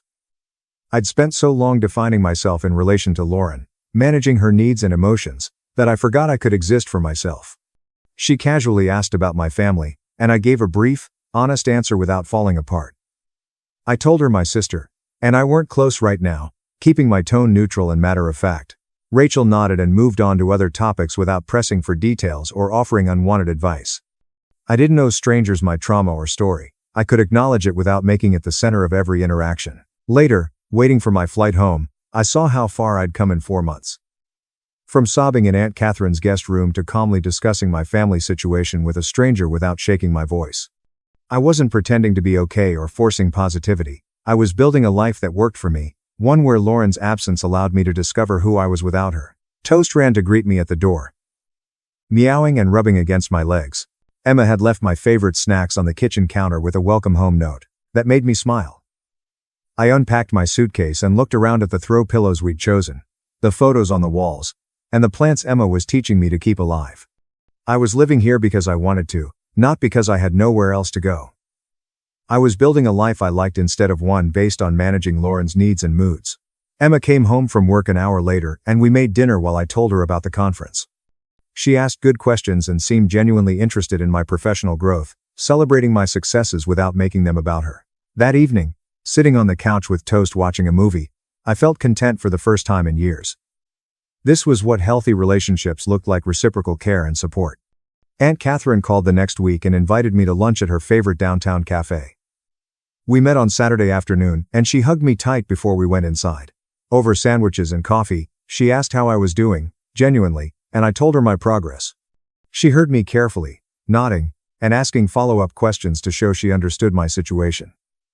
Then she gently brought up Lauren, watching my face for signs I wanted her to stop. She said Lauren was doing better, working 2 jobs, seeing her therapist regularly, and taking responsibility for her life. Aunt Catherine didn't push me to reconnect or say I owed Lauren anything. She was just planting a seed, asking if I'd be willing to see Lauren eventually. I stirred my coffee and thought about what I wanted. I told Aunt Catherine maybe someday, but I wasn't ready and might never be ready, and I needed her to be okay with that. She reached across the table and squeezed my hand, saying she supported whatever I decided and wouldn't pressure me. The conversation was important because it acknowledged that reconciliation was possible without imposing its own timeline. While scrolling through my phone in bed that night, I realized I hadn't checked Lauren's social media in weeks. I used to check her posts multiple times a day, tracking her life and activities, wondering what she was doing and if she was thinking about me. I was reading books I wanted to read, taking an online photography class, and planning a weekend trip with Emma to visit her family instead of worrying about Lauren. That shift felt monumental, like I'd finally stepped out of her shadow and into my own light. In my Thursday session with Dr. Olivia, we discussed healthy boundaries with Lauren if we ever had contact again. Dr. Olivia helped me imagine limited structured interaction with clear consequences if Lauren reverted to old patterns. We discussed meeting in public, keeping conversations focused, and having an exit strategy if things went wrong. Dr. Olivia stressed that I could set the terms of any future relationship and that I didn't owe Lauren the closeness we used to have just because we were sisters. This framework made the possibility of future contact less scary and more manageable. I could imagine seeing Lauren again without absorbing all her problems and emotions. They protected me while allowing for the possibility that Lauren had changed. Dr. Olivia reminded me that I could always change my mind, that seeing Lauren once didn't mean committing to ongoing contact. I felt empowered by this control. Emma and I reviewed the lease renewal papers at the kitchen table. She asked if I wanted to stay another year, saying she hoped I would but wouldn't pressure me. I looked at the apartment, thought about the life I'd built here, and decided I wanted to stay. Signing that paperwork felt significant, like I was committing to this new life I'd created. I decided to stay in this space, this roommate, this version of my life where I came first. Emma signed her section, then I signed mine, and we celebrated with ice cream and a movie. Later that night, I thought about how much had changed in 3 months. From standing in Lauren's apartment with a ruined cake to signing a lease on a home where I felt valued and safe felt like years. I still needed therapy and had complicated feelings about Lauren and our family, but I was happy where I was. It was real because my happiness was based on my own choices, relationships, and growth, not Lauren's changing or apologizing or wanting me back in her life. I scheduled the tattoo appointment for a Tuesday afternoon so I could think about it without rushing back to work. The artist explained my design, a phoenix rising, small enough to fit on my inner wrist and remind me that I'd survived something hard. Lauren had always said tattoos were trashy and made women look cheap, and I'd listened to her even though I'd wanted one since college. The needle hurt more than I expected, but in a good way. Like it was marking something real. I watched the ink take shape on my skin and thought about how I was making this choice only for myself. When it was done and wrapped, I paid with money I'd saved from not covering Lauren's expenses. Thanksgiving came faster than expected, and Aunt Catherine called to confirm I was coming to her place for dinner. She mentioned Lauren would be there, too, and said it gently like she was giving me the option to back out, but I told her I'd come anyway. Emma offered to come with me for support. But I told her I needed to do this alone. I drove to Aunt Catherine's house with Toast's carrier in the back seat because I was dropping him off at a friend's first. The whole drive, I practiced staying calm in my head. Lauren was sitting at the far end of the living room with a plate of appetizers when I entered. We made eye contact, and nodded, a strange formal acknowledgement that we were in the same space but wouldn't pretend everything was fine. Aunt Catherine seated us at opposite ends of the table during dinner, which felt deliberate but necessary. I talked with my uncle and cousins, passed dishes, laughed at jokes, and was aware of Lauren across from me, but not consumed by it. She looked thinner, tired, and I felt a small ping of concern that I didn't let grow. After dinner, Lauren and I were in the kitchen at the same time, both reaching for coffee. She poured hers and asked if I wanted any.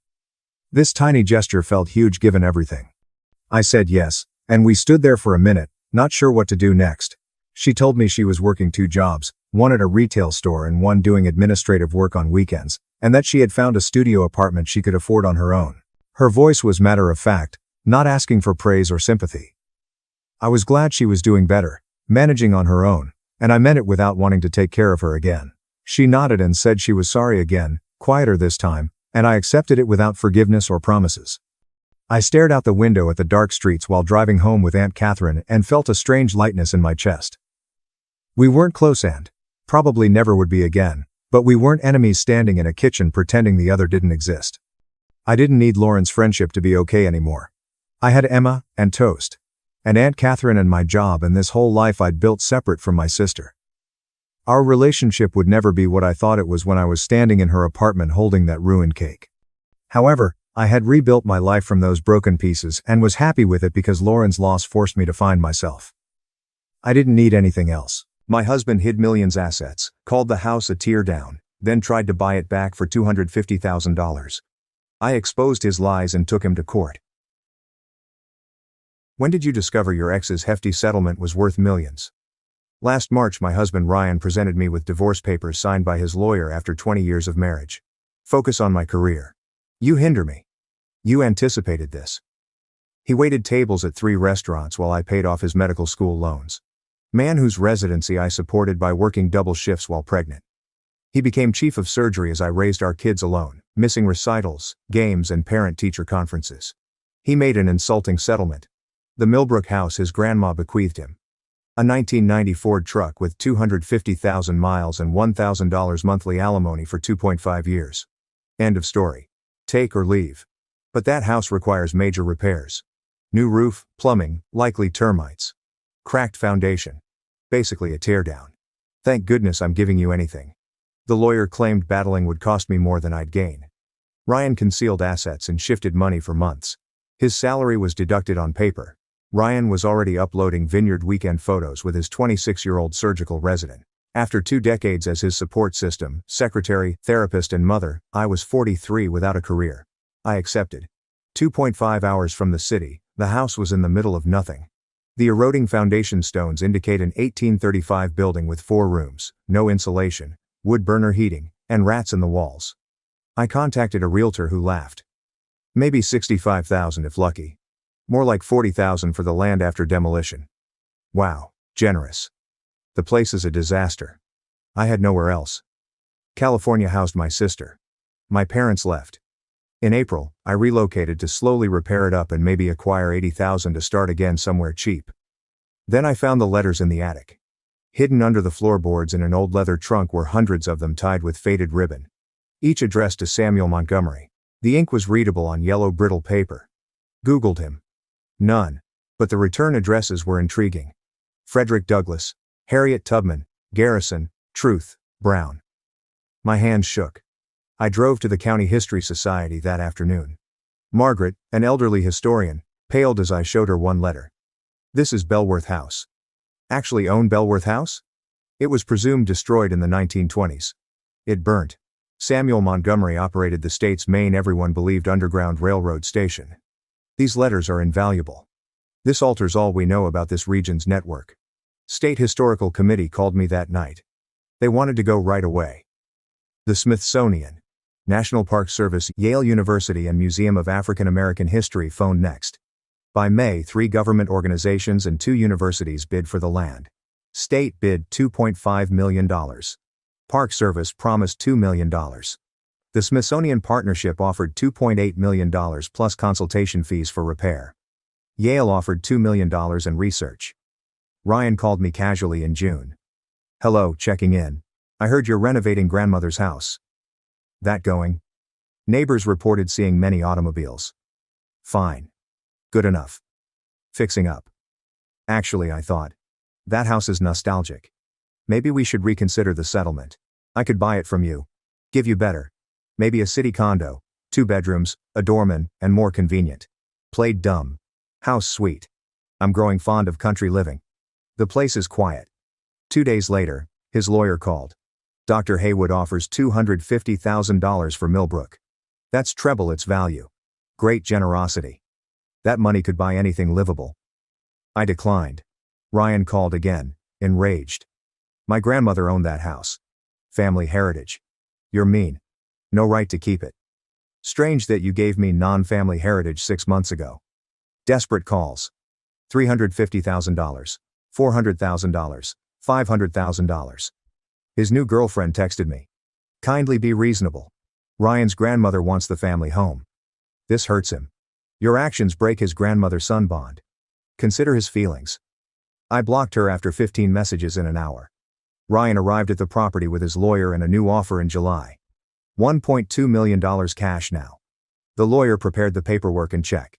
Sign and transfer the deed today. We can finish in an hour. Ryan, we know why you desire this house. No idea what you mean.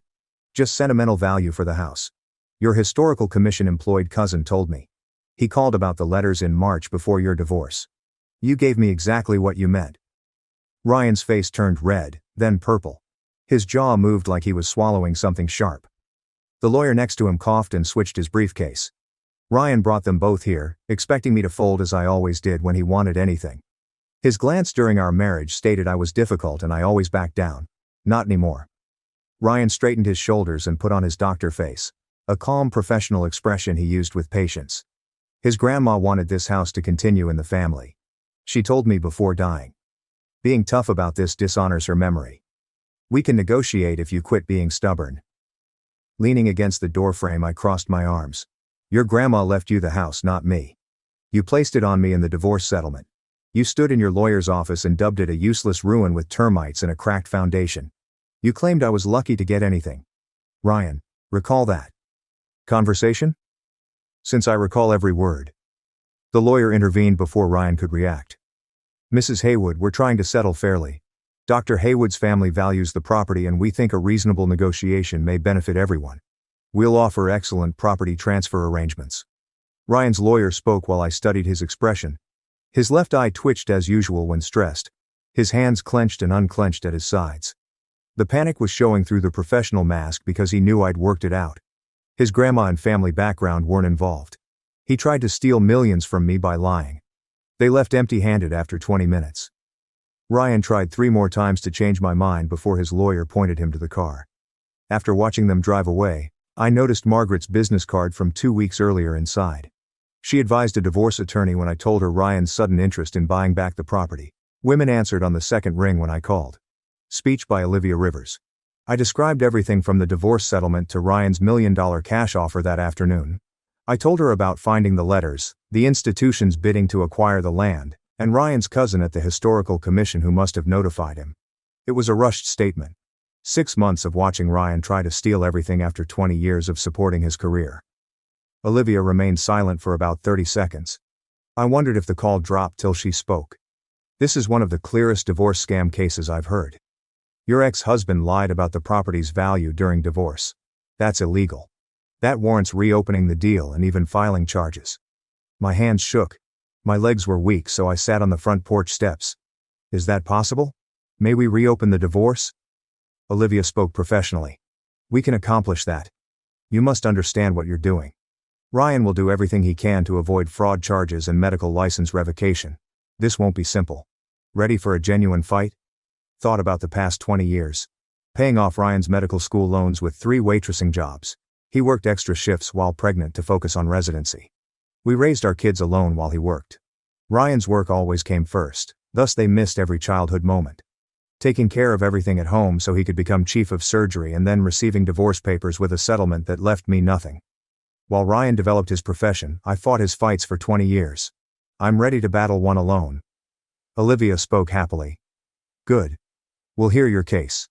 Every divorce document, property assessment, Ryan's financial disclosures, and settlement communication must be collected. Can you deliver those documents tomorrow? Telling her I could. She'd asked the court and Ryan's lawyer for formal records.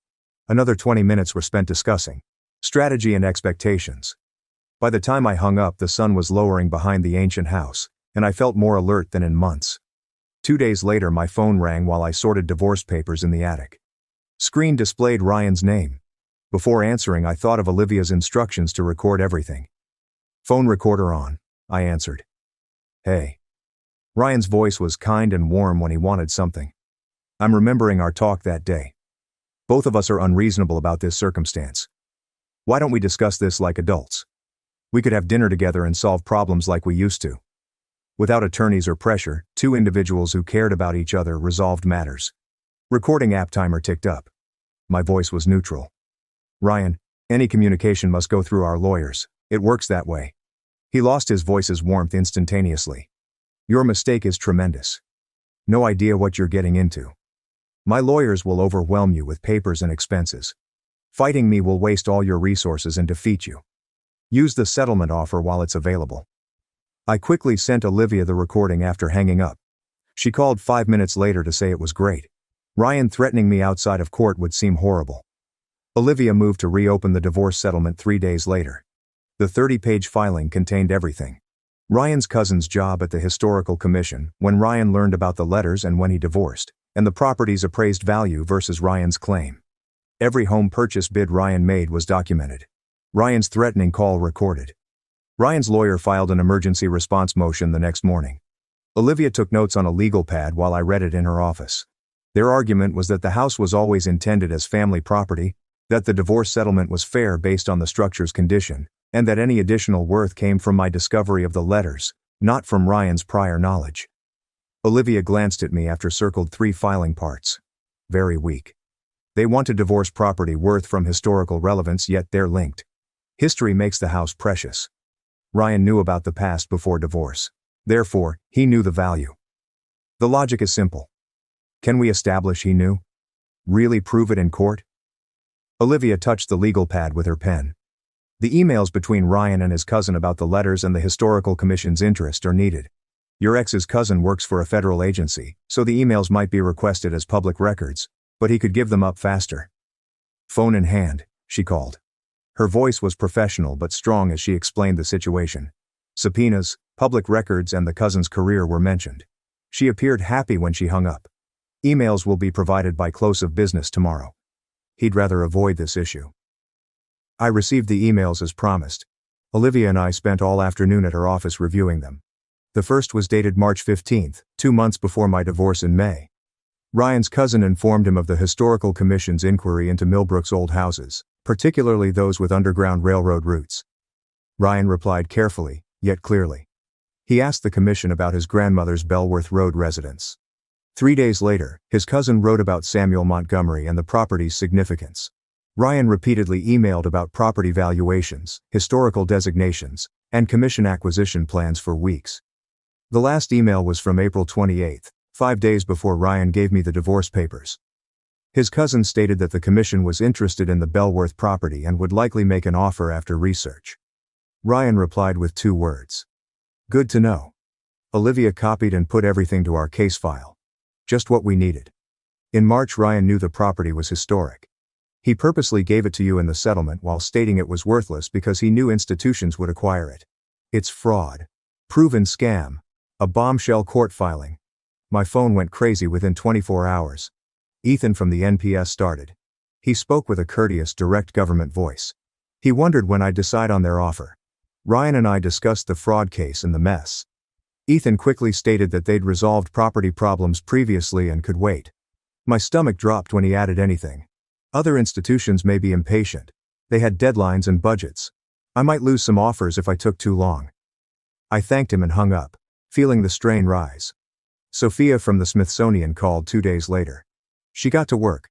The partnership revised their offer to $2.8 million plus a $150,000 a year consultancy contract for 5 years. I mentally calculated. Total. $3.5 million.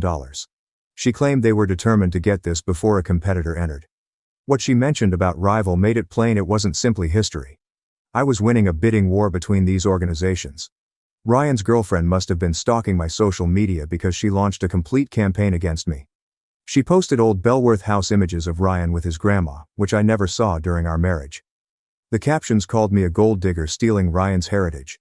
She posted long emotional posts about how I never cared about the land until it was worth money, how I was cruel and vindictive, and how I was breaking Ryan's link to his grandmother's memory. Medical groups, local community pages, everywhere shared the post. For 36 hours, people who didn't know me or care about the facts slandered my name. The tide turned. Former Ryan co-workers commented. Ryan regularly complained about his grandmother's useless dump, according to one surgeon. Another told of Ryan's attempt to sell the property for scrap years ago. A nurse reported hearing Ryan say he wanted the house to burn down to get insurance. Every remark featured screenshots of Ryan's property-bashing texts and emails. His girlfriend's campaign failed epically. Olivia called that afternoon, ecstatic. She had been screenshotting everything to reveal Ryan's actual views about the house before he learned its value. Gold for our instance. The next Monday, I traveled to Olivia's office to meet her forensic accountant. Cody Foster resembled a forensic accountant. Quiet and methodical. Wearing a gray suit that cost more than my truck. He meticulously reviewed Ryan's financial disclosures across the conference table for 3 hours. I attempted to follow, but the numbers blurred. Cody looked up and spoke for the first time since we began. Ryan had more financial holes than Swiss cheese. He said it deadpan. Cody guided me through it. Ryan said his salary was cut before our divorce. The hospital records disagreed. Ryan got a hefty raise 6 months before filing. The reduction was merely on paper, a clever accounting technique. The difference between his reported and true salaries went into accounts he never told me about. Accounts not in divorce filings. Cody believed Ryan had been stealing for 2 years or more, moving money into hiding every month as I adjusted our budget and puzzled why we were perpetually penniless despite his substantial income increase. The worst part followed. Ryan opened 3 investment accounts throughout our marriage, Cody found. All in Ryan's name and funded with marital property. The accounts held equities, bonds, and mutual funds. Cody totaled above $450,000 that should have been distributed 50-50 in divorce. Ryan concealed money while stating he couldn't afford good alimony. Money he protected despite giving me a dilapidated house and a 250,000-mile truck. Olivia revised her motion that week. The file covered everything this time.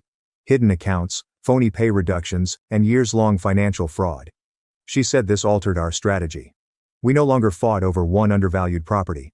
We documented intentional deceit throughout the divorce. Not only had Ryan lied about the house, he lied about everything. Ryan arrived at Bellworth House unannounced 3 days after the updated filing. I heard his car enter the driveway while making coffee in the kitchen. My heart started racing before I peered out the window. He climbed out of his BMW like a boss. He approached the porch and knocked. I stayed put. His knocking intensified. He began talking through the door. He wanted one last tour of his grandmother's home. That I was unfair. He had memories here. He changed tone when I didn't respond. He shouted that I'd changed, become someone he didn't recognize, that I'd never been this cold and calculating, and that his wife would have been nice. Walking to the door, I locked it. I told Ryan through the wood that I learned from the best teacher that this was my property, legally mine, and he needed to leave before I called the police. My voice shook, but I spoke. A moment of silence from Ryan.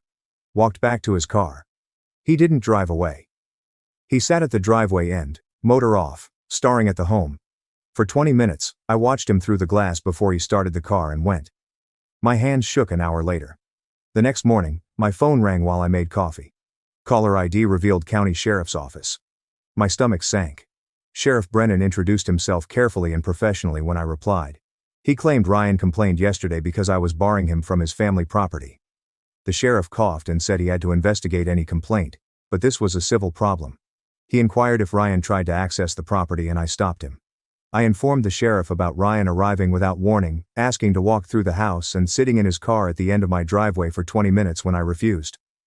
That was helpful information, the sheriff said. He suggested I log future contact and talk to my lawyer about a restraining order if Ryan kept showing up unexpectedly. I thanked him and hung up, then contacted Olivia to report the sheriff's visit and complaint. She expected Ryan to use all means to pressure me. The complaint was put to our file as proof of his harassment. 3 days later, Margaret from the Historical Society called. She enthusiastically asked if I would speak at a regional preservation conference in 2 weeks. The Bellworth discovery fit the Underground Railroad conference theme. I tightened at the prospect of addressing a gathering of historians and academics. I told Margaret I'd never spoken publicly and wasn't sure I was qualified. She insisted on telling my narrative, including the historical find and the effort to keep Ryan from reclaiming the property. She said the preservation community needed to hear about private threats to historical properties. I inquired if she believed my divorce drama belonged at an academic conference. Margaret chuckled and said property disputes were part of preservation, and my circumstance showed why historical sites needed legal protections. Margaret offered to help me prepare my lecture after I consented, my voice shaking. A university 2 hours distant hosted the meeting. I drove there on Saturday morning with my notes in the passenger seat. Margaret explained the schedule in the lobby. My early afternoon talk was in a medium-sized room. I looked out at 60 historians, preservationists, and university lecturers from the podium. I began by recounting how I uncovered the letters in the attic, how Margaret recognized their significance, and how the finding changed all I knew about the property. I then discussed Ryan handing me the house in our divorce settlement while declaring it worthless and trying to buy it back after discovering the letters. Silence filled the room. Hands went up instantly when I finished. A front-row woman asked Ryan about the historical value before the divorce. Yes, I said. His cousin at the Historical Commission told him 2 months before our divorce in March. A man in the rear jumped up and stated Ryan committed fraud and would be pleased to testify about the property's history and value. Several others nodded and offered too. A state university professor who specialized in property law and preservation would testify concerning Ryan's willful concealment of important information throughout divorce procedures. The support from strangers overwhelmed me as I wrote down names and contact information. A woman approached me at the refreshment table after my talk. She claimed to be a history magazine journalist covering preservation and major finds. She planned to write a feature about the Bellworth letters and property litigation. She asked if I'd conduct an interview and allow her photographer shoot the house and letters. I told her I'd consult my lawyer first. She gave me her business card and suggested to call her when I was ready because this tale should be told. I thanked her and pocketed the card. Called Olivia that night to tell her of the journalist's request. Olivia paused, then suggested we wait until after the court hearing to do press interviews. It contained screenshots of my social media posts from the month. A person had been storing my posts on the house renovation, historical society visits and life updates. Nothing delicate or private, but being tracked that closely made me cringe. Olivia advised me to save the envelope and screenshots as harassment evidence when I phoned immediately. She asked if I'd discussed the situation on social media. No, I said. I'd been cautious. She told me to keep my accounts private and cease discussing the divorce and property. That evening I made all my social media settings private and blocked Ryan, his girlfriend, and everyone I felt was sending them information. The situation became creepier and more intrusive. Sophia from the Smithsonian called next morning. She claimed their lawyers analyzed the divorce fraud case and continuing litigation. Holding my breath, I hoped she would cancel their offer. Sophia insisted they were dedicated to the cooperation regardless of the outcome. She said institutions deal with difficult property histories all the time and this wouldn't hinder their offer or site plans. She claimed the Smithsonian had lawyers who specialized in complex property acquisitions and were ready to handle any issues. Relief washed over me. Ryan's legal actions frightened me that institutions interested in the property would leave. Sophia promised to inform them on the timeline, but they were patient and knew these things needed time to resolve. Olivia announced a court date that afternoon. The divorce settlement reopening hearing was in late August, 6 weeks away. She advised us to prepare since Ryan's lawyer would try to portray me as vengeful and opportunistic rather than focusing on Ryan's lies. She said they would claim I was furious about the divorce and trying to punish Ryan by keeping his grandmother's house. They'd say I used a lucky discovery to hurt him financially and professionally. Olivia advised us to concentrate on the facts, time frame, and Ryan's confirmed knowledge and dishonesty. She organized multiple prep meetings over the next few weeks to review my testimony and practice answering Ryan's lawyer's angry questions. Same week, Ryan's girlfriend wrote a long essay about dating a divorced man on social media. She didn't name me, but the details were clear. Requested reads is on Spotify. Check the description or comments link. She wrote about manipulative ex-wives who can't accept their divorces, use children and property as weapons, and make everything tougher out of spite. Ryan worked hard, was loyal to his patients, and sacrificed in his marriage, she said. This post made me the villain in their love story. Others responded and engaged, but not me. Comment section grew quickly. That she started seeing Ryan when he was married, not an innocent victim, was noted by several people. Someone found a timeline showing Ryan divorced her shortly after they started dating. Others criticized her for discussing private legal concerns publicly. Her and Ryan looked worse after the article failed to elicit sympathy. I prepared my testimony with Olivia virtually daily for a week. We discussed every aspect of my marriage to Ryan. From paying his medical school loans to supporting him during residency to raising our kids alone while he worked. We examined the divorce proceedings, Ryan's settlement offer, and his claim that the house was worthless and needed to be demolished. My replies concerning uncovering the letters, their meaning, and Ryan's attempts to retrieve the property were practiced. Olivia advised me to remain calm and objective despite Ryan's lawyer's comments. She warned me he'd try to get me furious or defensive or make me say something emotional that looked unstable or malicious. She had me practice answering unpleasant inquiries with basic, direct facts and timely explanations. She kept reminding me that Ryan's emails and financial records would prove our case, even if my testimony wasn't perfect. The night before the hearing, my phone buzzed at 11:47 p.m. Ryan texted. It didn't have to be 6 words without context. I glanced at the message for a minute before screenshotting and sending it to Olivia with a timestamp note. She replied in 3 minutes despite it being almost midnight. Perfect. He tried to contact you outside legal channels before the hearing. Judge won't approve. I couldn't sleep thereafter, replaying every divorce talk in bed. All his lies regarding the house's worthlessness. My alarm was at 6, but I'd been watching the ceiling fan spin since 4. The courthouse parking lot was half full when I arrived at 8:30 for the 9 o'clock hearing. After 10 minutes in my car, grasping the steering wheel, I forced myself to walk to the entrance. I passed through security while Ryan and his girlfriend were in the lobby. He looked awful, like he hadn't slept in weeks. His suit was wrinkled like he'd plucked it from the laundry basket and his face looked pale and drawn with black circles under his eyes. The girlfriend wore a navy blue wedding dress suit, too formal for the courthouse. She scowled at me across the marble lobby, arms crossed across her chest. Ryan glanced at the floor tiles while his lawyer spoke softly. Olivia held my elbow as she led me to the courtroom. Avoid them. Do not gaze their way. We passed Ryan and his girlfriend without speaking, but I felt his eyes following me. Ryan's lawyer rose first when the judge called the case. He was approximately 60 with slicked back gray hair and a fine watch. The divorce property was properly priced based on its condition. My client's ex-wife won a historical discovery, but the settlement wasn't unreasonable. The value boost is due to her discovery, not my client's understanding. He maintained the property evaluation that the residence needed extensive repairs. Dr. Haywood and his cousin's communications were family chatter. Discussion of local history by two family members doesn't indicate fraud. He talked for 15 minutes about Ryan as a compassionate man who gave his ex-wife property, only for her to accuse him of fraud when she got lucky. Olivia came up next, and I watched her go from the kind woman who'd helped me with testimony prep to a sharp and precise woman. She placed a poster board chronology on an easel facing the court. On March 15th, Dr. Haywood's cousin at the Historical Commission approaches him regarding Millbrook homes having Underground Railroad links. On March 22nd, Dr. Haywood transfers assets to undisclosed accounts. Dr. Haywood divorces April 3rd. My client receives Millbrook property on May 1st after divorce. My client finds the Bellworth letters May 8th. She told the judge each date, illustrating Ryan's apparent haste to divorce after his cousin's call. He deliberately misrepresented the property as a teardown and failed to divulge the Historical Commission's interest in that region's properties. She possessed copies of Ryan and his cousin's emails with yellow highlights. This attribute may matter. You should investigate before acting. Response by Ryan. Thanks for alerting me. I'll manage.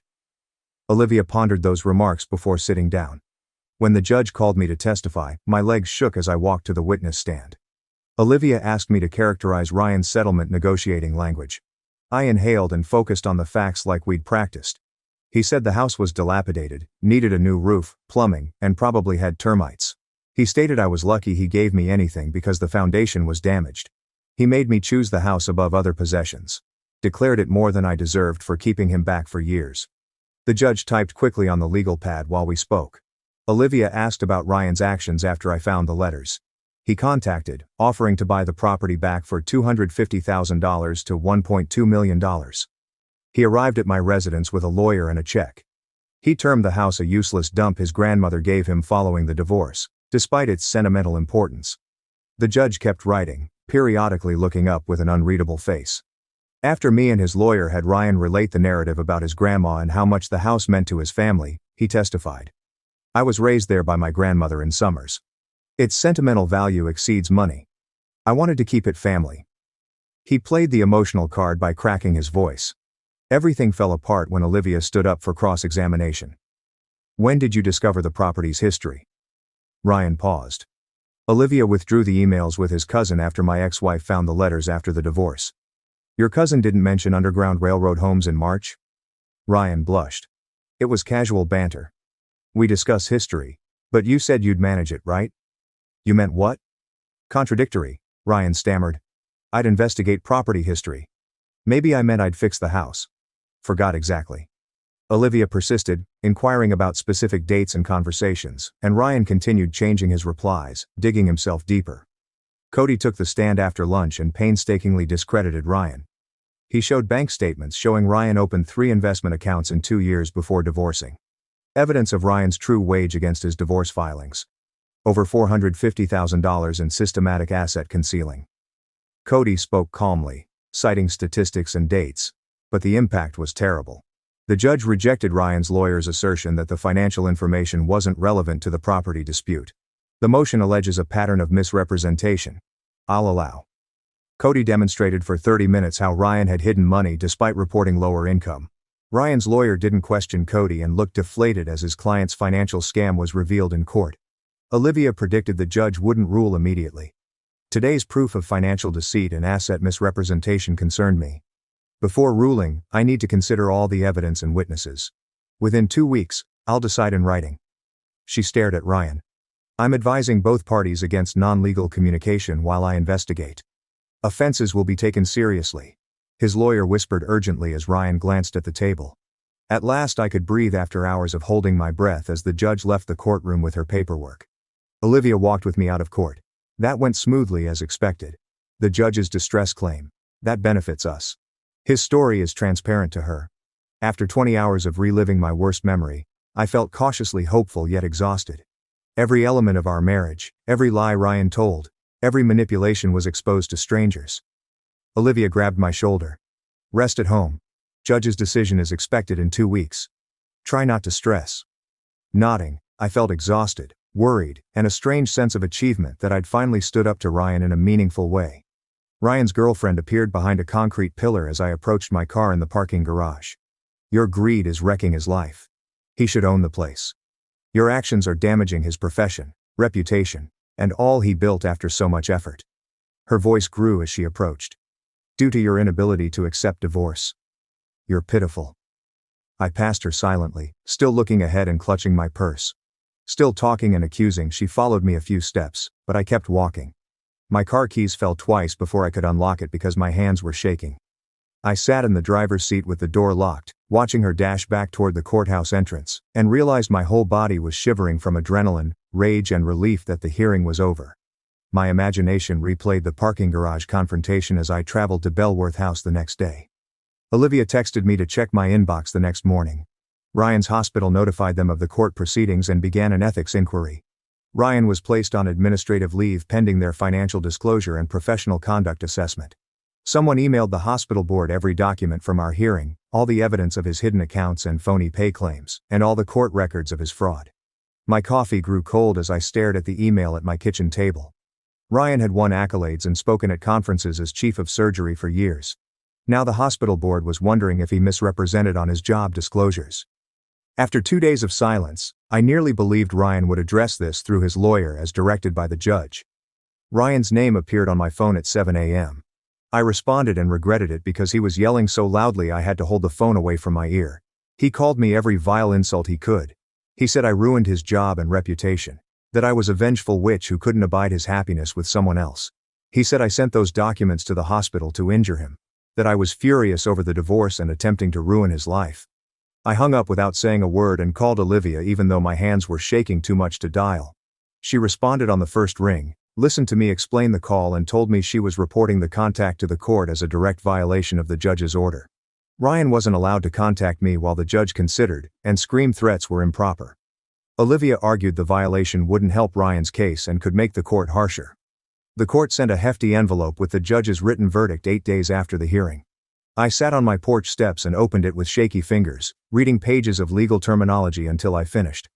Ryan committed fraud by materially misrepresenting assets and concealing their true value, the judge ruled. She said that Ryan knew about the historical importance before filing for divorce and had actively disguised this information to defraud me of my marital assets. The divorce settlement was nullified.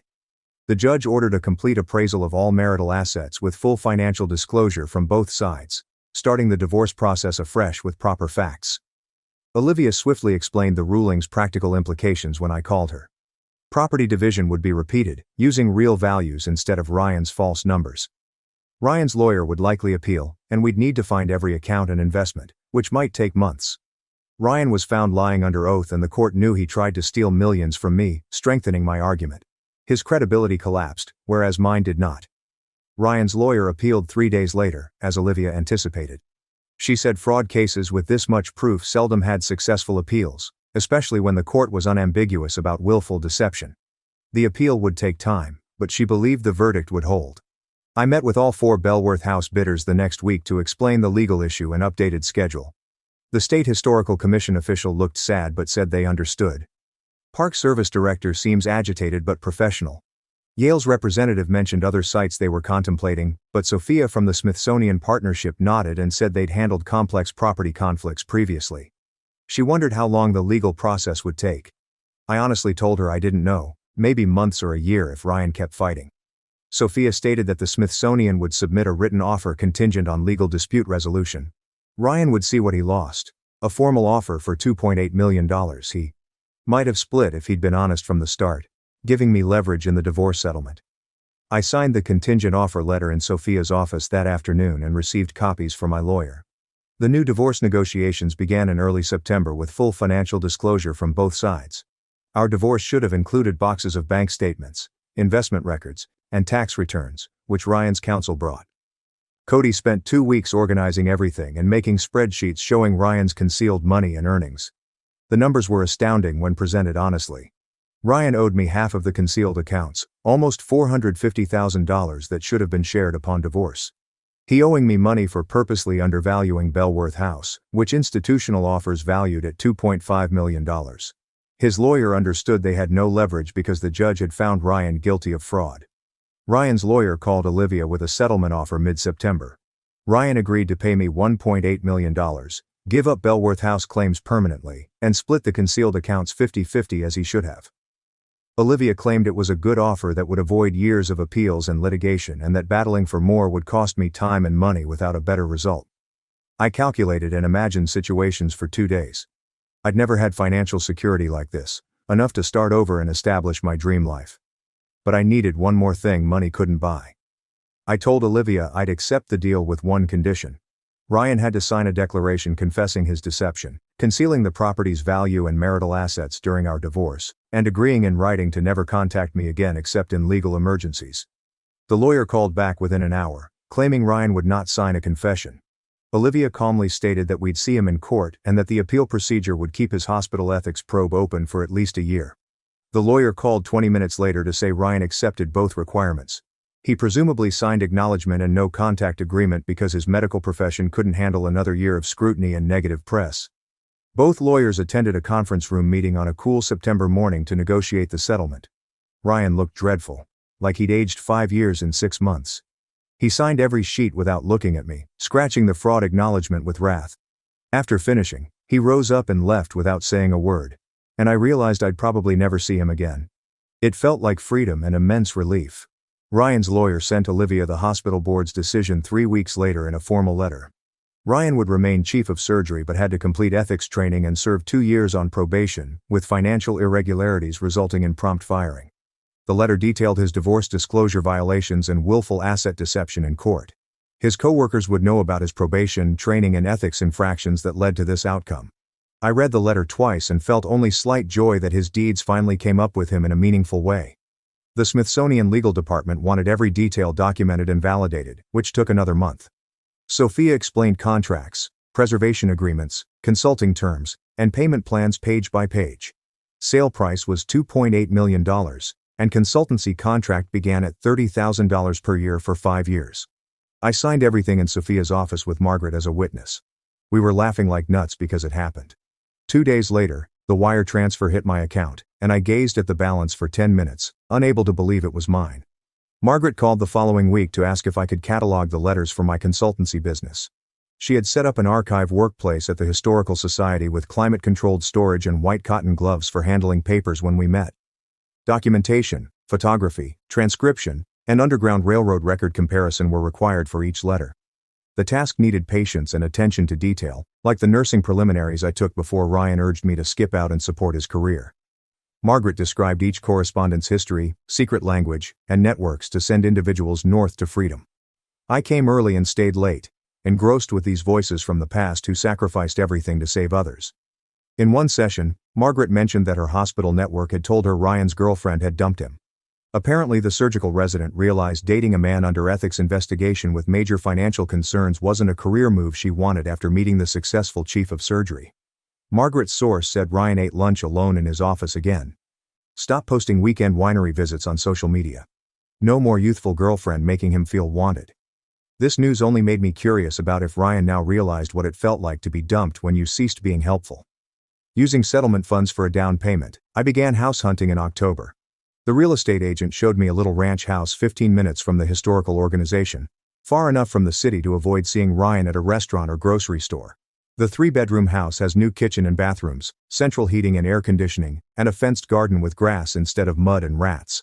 Everything worked without repairs, restorations, or emergencies.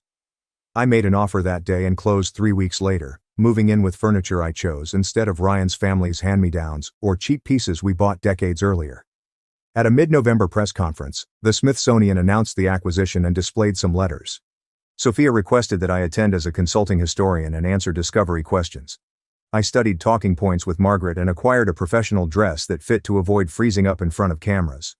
The City Museum hosted a meeting with history, local news, and preservation reporters. I stood next to Sophia as she described the find's significance and answered questions about finding and recognizing the letters. I informed the History magazine journalist who approached me months earlier about the court battle to protect the property without name Ryan, but making it plain that someone had tried to reclaim the house after learning its true value. Universities began recruiting for graduate and research positions in December. Yale provided full perks and doctorate tuition remission for their preservation department employment.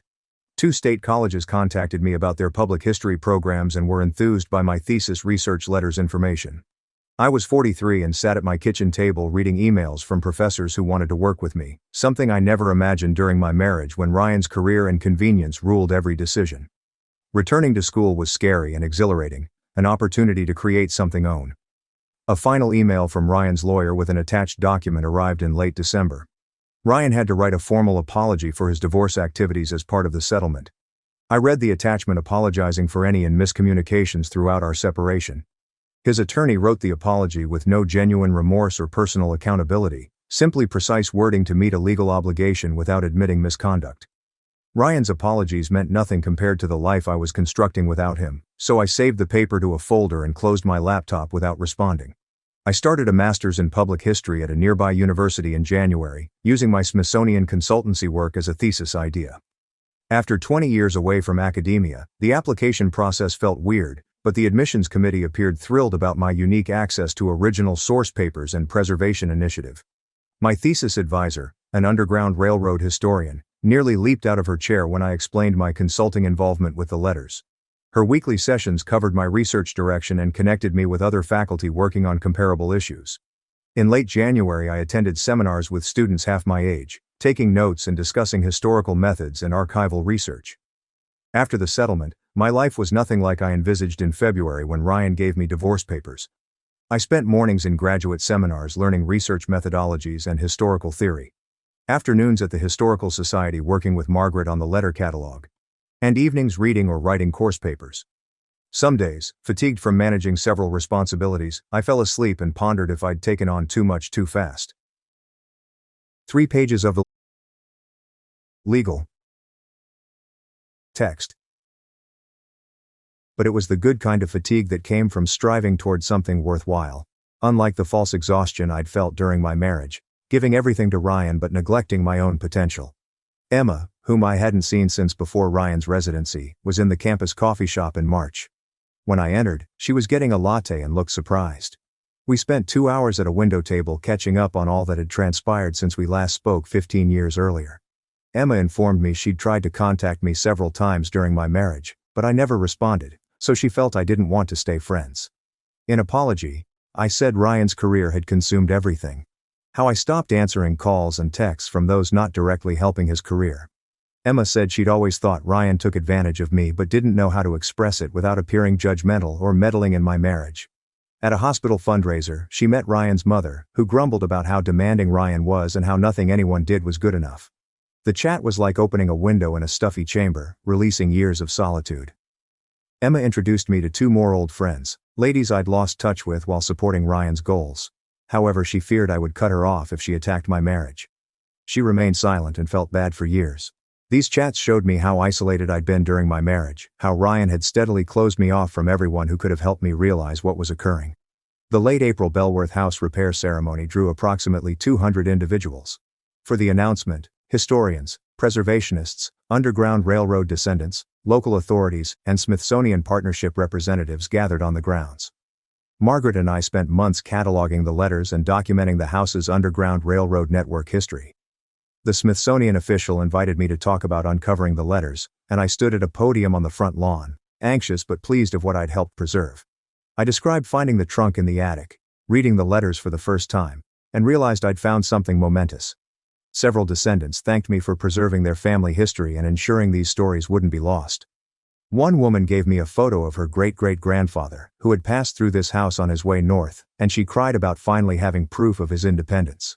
The ceremony confirmed that fighting Ryan was worth it and that defending this property was more important than my finances. Margaret grabbed my hand throughout the remarks and murmured that I'd done something significant that would last centuries. I was featured on the first page of the local newspaper's ceremony coverage, and other graduate program colleagues emailed congrats. I recognized I'd found a life I desired a year after the settlement while writing on my thesis in my little house near the Historical Society. I had academically challenging graduate coursework, significant consulting employment, and a developing community of colleagues and friends who valued my efforts. I could focus on my education and work without worrying about money thanks to the settlement and house sale. I had presented at 3 conferences, published 2 Bellworth letter papers in scholarly magazines, and been requested to contribute to a book about underground railroad sites.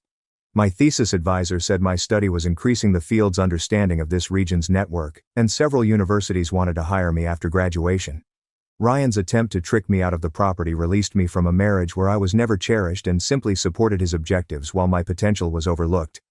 I remembered the woman I was a year ago, accepting an insulting settlement because I had no other choice and barely recognized her. Years of emotional maltreatment had left that version of myself too broken to fight back or demand better treatment. Over the past year I'd realized her worth and refused to settle. I was establishing a life for myself, not someone else's job objectives. Ryan tried to dump on me, but the house gave me the financial and professional resources to start again. The 20 years I spent supporting his profession, losing opportunities, and sacrificing my own objectives to make his life easier were lost.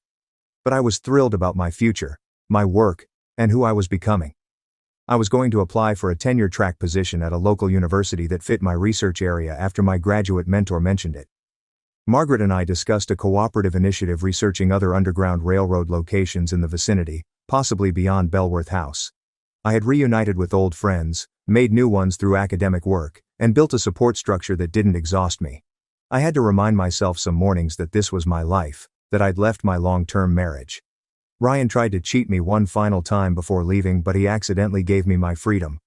We'll stop before I start talking again. I appreciate your patience. It matters. Drink water or text someone you care about. Yeah. Pack your bags. You have a month, my mom said. Little did they know, I had already bought the house and made it mine. My mother put her fork down and laid it flat as she was eating dinner. I had a year and a half to look for a new residence.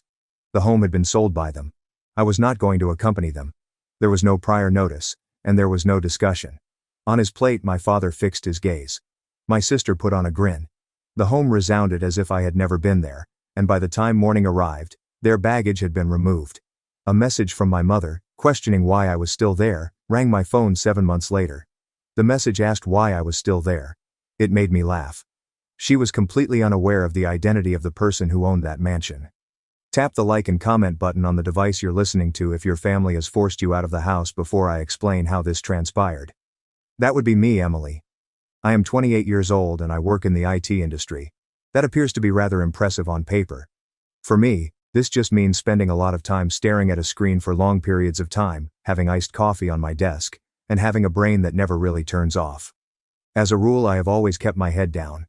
There will be no large announcements or flamboyant outfits. If you were to walk by me at a grocery store, you would most likely not give me a second glance. My family has always had that perception of me as well. Someone who was able to blend in with their surroundings. From the outside, we appeared to be a typical American family. We had a respectable home, we ate dinner together on most nights, and our vacations appeared to be satisfactory in photographs. On the other hand, within that house, there was a hierarchy that was not only understood by everyone but also never spoken out loud. My mother was in charge of everything. It was the agenda, the rules, and the atmosphere of the room. She had this method of smiling that was devoid of warmth, as if affection was something that one had to earn rather than something that was owed to them. My dad only sometimes confronted her. It was not that he was unkind. Rather, he was simply missing when it mattered. He discovered something fascinating on his plate just as things were about to become uncomfortable. Aside from that, there were my sisters. Because they were still in high school, the younger one was noisy, dramatic, and accustomed to being indulged. In her early 20s, the older woman carried herself as if the world had already offered her more than she could possibly receive. They were both of the opinion that my life, my job, the fact that I was so quiet, and the fact that I never seemed to be moving anywhere, did not meet their expectations. With their voices filling the room, they were seated at the dinner table. Yours hardly made it out of my throat. From a young age, I learnt to not ask for too much. My birthdays were simple celebrations, and I would often forget about them until the late evening.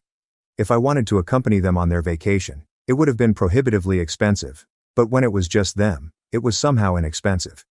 I spent a lot of time at home, where I oversaw the house, cleaned it, and learned how to be helpful without drawing attention to myself. I was able to secure employment after school by the time I was a teenager. However, it was not because I want additional spending money. Rather, it was because I felt like I was begging my parents for anything. The first few paychecks I received allowed me to purchase a used laptop for myself. It was no nice sight. It grumbled and caused it to overheat as if it were continually exhausted. It was, however, mine.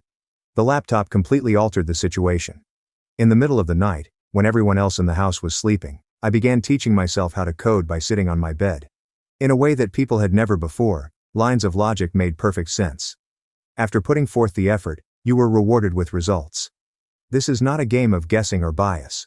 Nothing changed while I was still at home.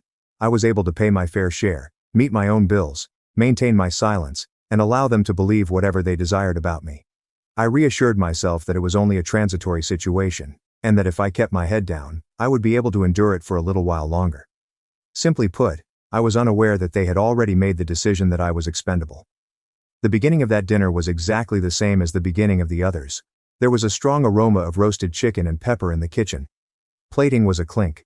When my mother had already made a choice and was simply waiting to reveal it, she always walked around with that tight, efficient energy that she always possessed. I sat in the same location I always did, my shoulders still tense from the previous day's work, and I told myself to eat quickly and then disappear upstairs. Once more my father cleared his throat, and then he went back to being quiet. For some reason, my sisters were leaning in close to one another, whispering to one another and laughing as if they were in on a joke that I was not allowed to hear. When my mother was about halfway through the dinner, she put her fork down.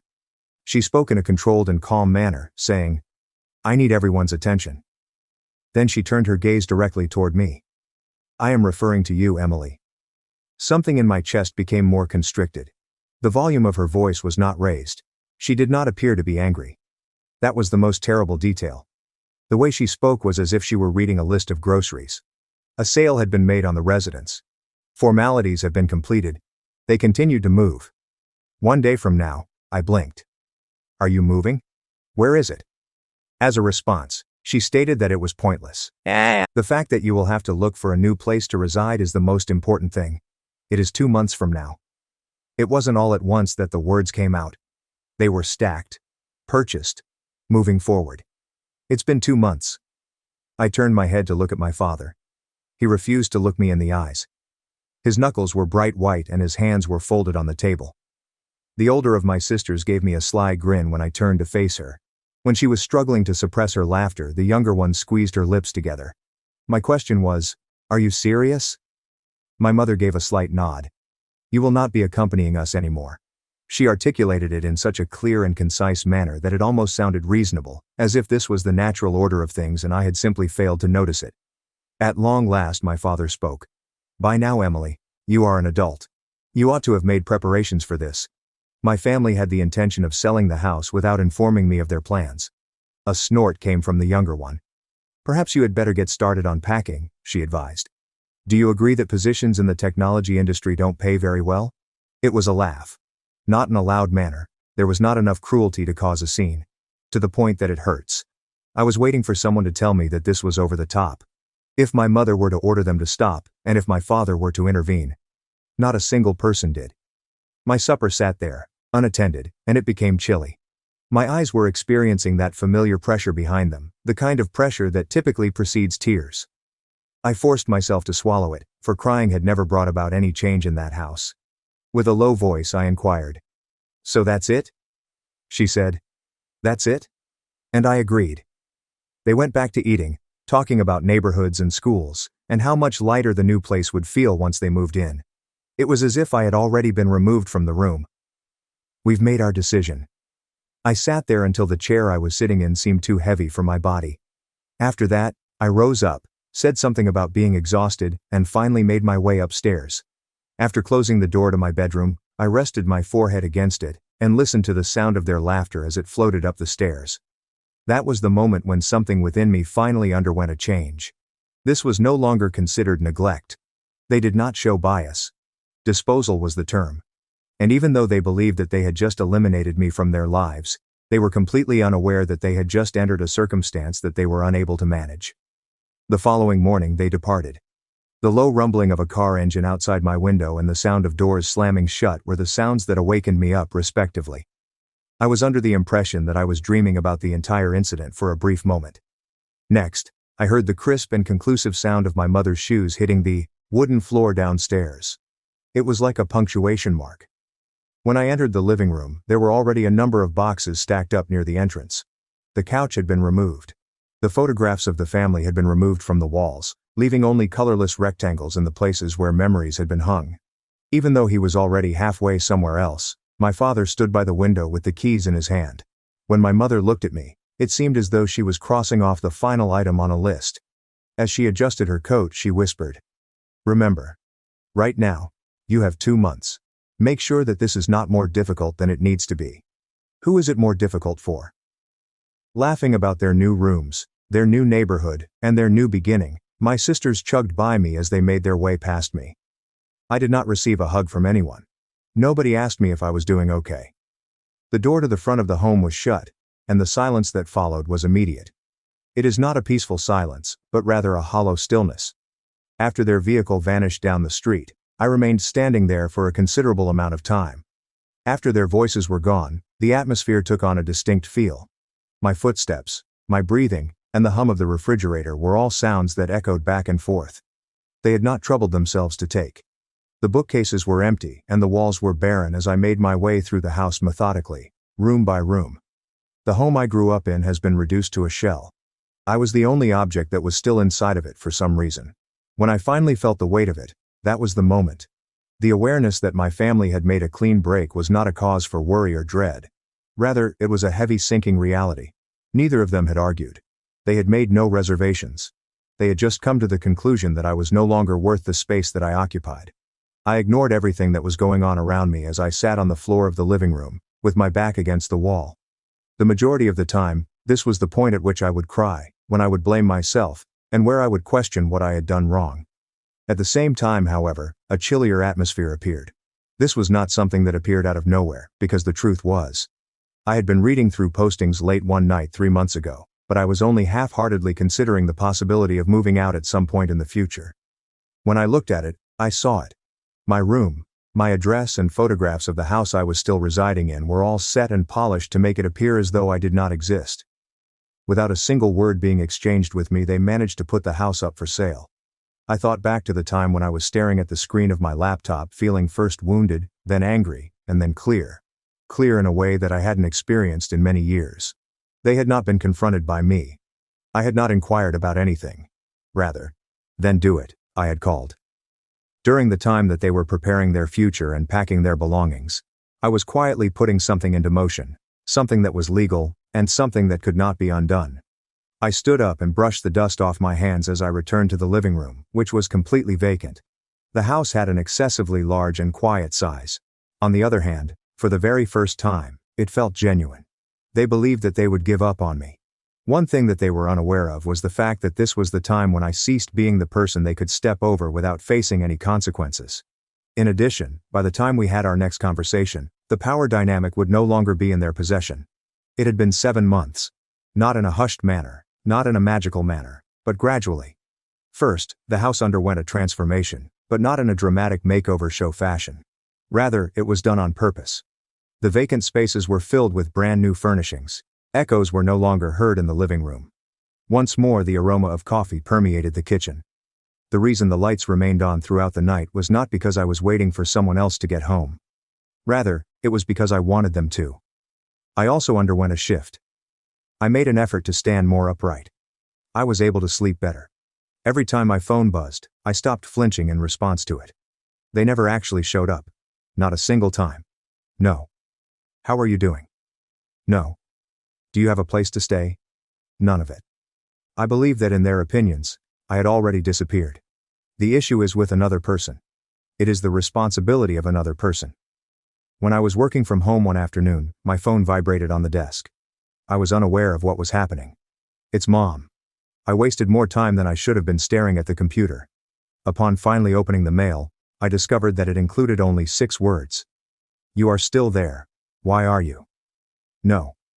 "Please don't worry about it, I'm just confused and even offended by it." It made me laugh. No, not in public. All I did was take a deep breath in through my nose. This is the kind of chuckle that makes you feel like you've finally put everything together. I failed to provide a response. A further communication arrived 1 hour after the first one. Then there was a call that was not answered. Then someone else. While I was finishing up my work, I allowed them to remain there unread. When I eventually put my laptop down, I experienced a sense of serenity and groundedness. It was about to be revealed to them, and I was not going to speed the process. I was awakened by the sound of a well-known motor pulling into the driveway on that Saturday morning. It took me a little while before I looked out the window. I was already aware of her identity. Someone rang the doorbell. Taking my time, I brushed down my sweater and took a long breath before continuing. Next, I opened the door for you. They waited there, all four of them, as if they were waiting to be allowed back into a location that was still theirs to begin with. The instant that my mother noticed me from behind, her smile became frozen, including the sofa, the rug, and the artwork that is displayed on the walls. The eyes of my sister raced around the room repeatedly. When the younger one said, their mouth literally opened wide. The question, what is all this, was posed by my mother as she entered the room without waiting for an invitation. At the same time, my father remained mute, his eyes remaining locked on the ground. To give the impression that she was concerned that the couch may vanish, the older sister ran her fingers over the back of the couch. The price of this item is quite high, she mumbled. I shut the door behind them and locked it.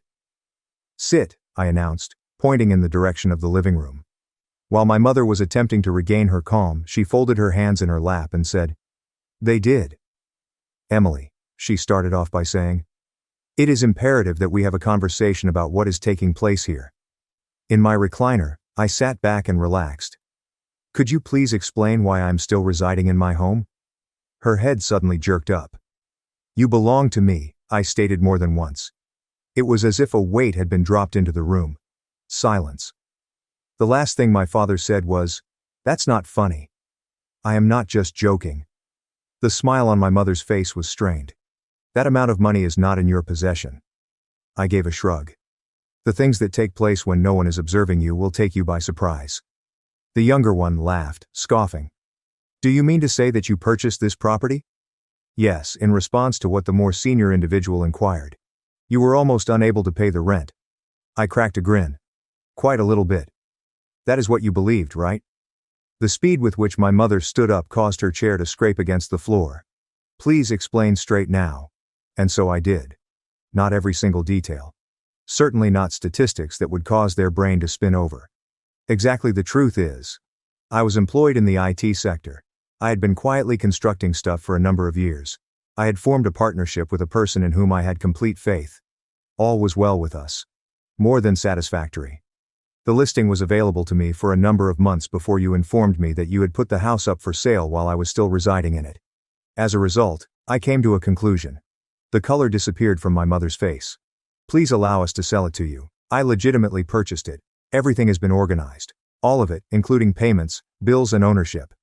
At every passing second, the room seemed to shrink. Dad stroked his temples with his hand. If I had met his gaze, "Why didn't you tell us about it?" "Just because you did not inquire."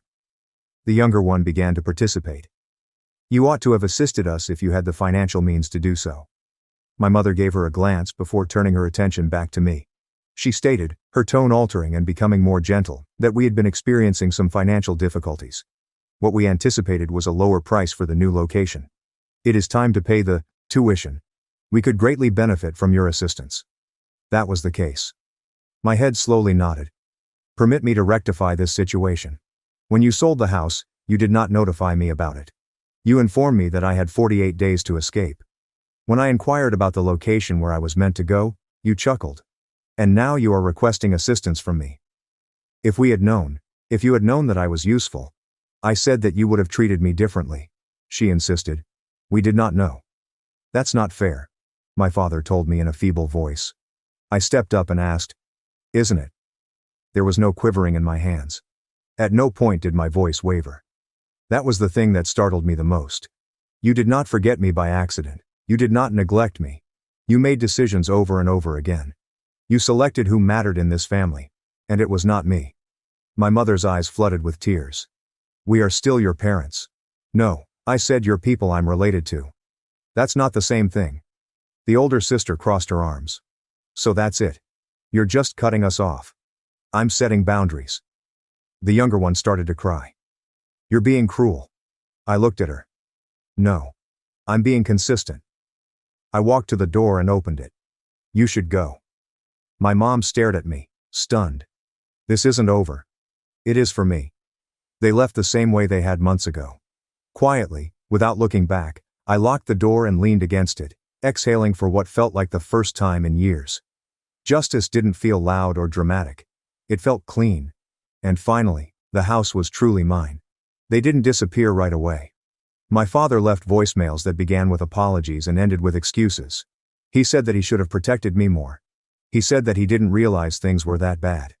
I listened to one of the voicemails, but I didn't listen to the others. My older sister sent lengthy texts about misunderstandings and family bonds. My phone lit up with missed calls and messages for weeks after that day. It was then that my aunt came by one afternoon. She brought coffee and that careful tone that people use when they think they are being kind. She told me that my parents were struggling, that they regretted their choices, and that holding on to anger would only hurt me in the long run. She said that she missed me, and that she wanted us to start over. The younger one asked for assistance in a more direct manner, asking for a new phone and wanting money for school. I did not respond to her. She nodded, even though she didn't fully understand what I was saying. After that, life settled into something calmer, and work continued to be busy. I told her the truth. I was no longer angry. Anger burns hot. What I felt was quiet and clear. I had spent years shrinking myself to fit into a family that had already decided that I didn't belong. Walking away was not revenge. It was self-respect. I hosted friends, and I celebrated my birthday for the first time without waiting to be remembered. There were nights when I sat in the living room, with the lights turned down low, and thought about how close I had come to believing that I was worth less than I actually was. I was not, and I had never been. Leaving the house taught me something that was simple but powerful. The moment I stopped begging to belong was the moment my life finally became mine. If this story struck a chord with you, you are not alone. Share where you are listening from and what you would have done that you would have done in my place. Family is not about who shares your last name, it is about who stands beside you when you have nothing to offer but yourself. In addition, if you are interested in reading further genuine tales about limits, betrayal, and discovering your power, make sure to subscribe so that you do not miss the next one. My brother framed me for drug dealing. My parents took his side, saying, "A record won't hurt you." I refused to take the fall and took revenge. I was falsely accused of drug selling by my brother. My parents supported him, arguing that he couldn't jeopardize his profession. You won't suffer from a record, so I exacted ruthless retribution. Superior. In order to protect himself, my brother attempted to frame me for drug use. Additionally, my parents advised me to accept responsibility and be the bigger person because a record won't harm you. They were clueless about my next move. I am able to work as a cell tower technician for 32 men. The men who scale those 450 tall structures you see on the side of the road. One unbreakable rule: good pay, and foolish hours. You're out if you test positive for drugs at random. No appeals, no second chances, just gone. I'm not claiming to be a saint, but I'm suggesting that you tend to keep spotless when you work in a field where a single unclean test can result in homelessness, unemployment, and blacklisting from an entire industry. Pre-workout and the occasional energy drink when I'm doing doubles are the hardest things for me to handle. At the age of 28, my brother worked as a junior analyst, had a degree in finance, and devoted much of his time to acting as though he was already a managing director. I recently got engaged to a girl who seemed to be curing cancer by posting images of her morning smoothies. He was regarded by my parents as though he had created money himself. I was the odd one who didn't want a cubicle. The spare. The one is doing well, but it's just manual labor. At 5:15 a.m. on a Wednesday, everything fell apart. I was loading climbing equipment into a corporate truck at the staging yard in Nebraska. My site supervisor came over as I was inspecting carabiners. A former Marine called Valdez handled his clipboard as if it were a weapon. Before he spoke, his face told me everything. "I'm in the office trailer right now." I got to my feet. "What's happening?" "Compliance would like to speak with you." I felt sick to my stomach. There was a speakerphone on the table in the office trailer. Valdez shut the door behind him. The speaker's voice was that of a businesswoman. "Good morning. This is Compliance and Safety for Businesses. I'm calling in reference to an incident report that was submitted on Monday night at around 10:45 p.m., via our anonymous safety hotline." "All right. What incident?" I said. "According to the study, there was evidence of impaired behavior during work activities that were crucial for safety. During your most recent tower climb, you had weak motor control, slurred speech, and inconsistent judgment." The words came out chilly. "What?" "According to company policy, any report of substance usage including a reasonable suspicion must be handled right away. Within an hour, you will be taken to a licensed testing facility for a thorough drug test. Awaiting results, you are being placed on unpaid administrative leave. I didn't take any drugs or smoke. Ibuprofen for my knees and shoulders was the closest thing I got to using drugs. However, none of that was important. Until a plastic cup told me otherwise, accusation was the same as guilt in my universe. She continued to speak. Until the test results are received, you will continue to be on unpaid leave. We will suspend your site credentials. You will be driven to the testing center by a company representative. Inquiries? Yes. The report was written by whom? Pause a little. To preserve the integrity of our safety reporting system, that information is kept private. It is hence anonymous. Regardless of the source, we treat all safety concerns seriously, Valdez said. He and I have collaborated for 4 years. I've never seen anything like this. She responded with ease. Although we value your input, policy is policy. Hotline reports on safety-critical roles are regarded as reasonable suspicion by corporate. This morning, your supervisor finished the documentation checklist. Valdez's mouth clenched. Even though he knew it was absurd, he had to fill out a form and send it up the chain. She concluded. The line died. Valdez appeared to want to drive his fist through the wall. This is absurd. Yes. Do you clean everything? He gave a nod. You will then pass the test. Just hold on. A child wearing a corporate windbreaker arrived half an hour later. He was apprehensive and carried a clipboard. Silently, the child drove me 50 minutes to an occupational health center. I was mentally performing math. I was working on a project that paid $115 per DM in addition to $70 per hour. I put in 75 hours a week at $625. I was making almost $7,000 a week before taxes thanks to overtime. I had just lost at least a week's salary and possibly my entire job on this crew due to one anonymous phone call. The typical drill was performed in the clinic. I was guided through the procedure by the nurse. I requested copies of all documents. Despite raising an eyebrow, she continued to print them. They labeled the sample, sealed it, and made all the necessary notes. Results in 3 to 6 business days according to the nurse. I was driven back to the motel where the team was staying by the child. Remained silent. Simply left after dropping me off. The time was 11:30 a.m. I had been awake since 4:45. Officially, I was placed on the bench until further notice. I took out my phone and sat on the motel bed. 24 calls were missed. Mom gave me 9, Dad gave me 7, and my brother gave me 10. Also, texts. Call me back and we need to talk, and, are you okay? Was the most common response, but one from Mom jumped out. Please respond. It's not what you believe. We can clarify.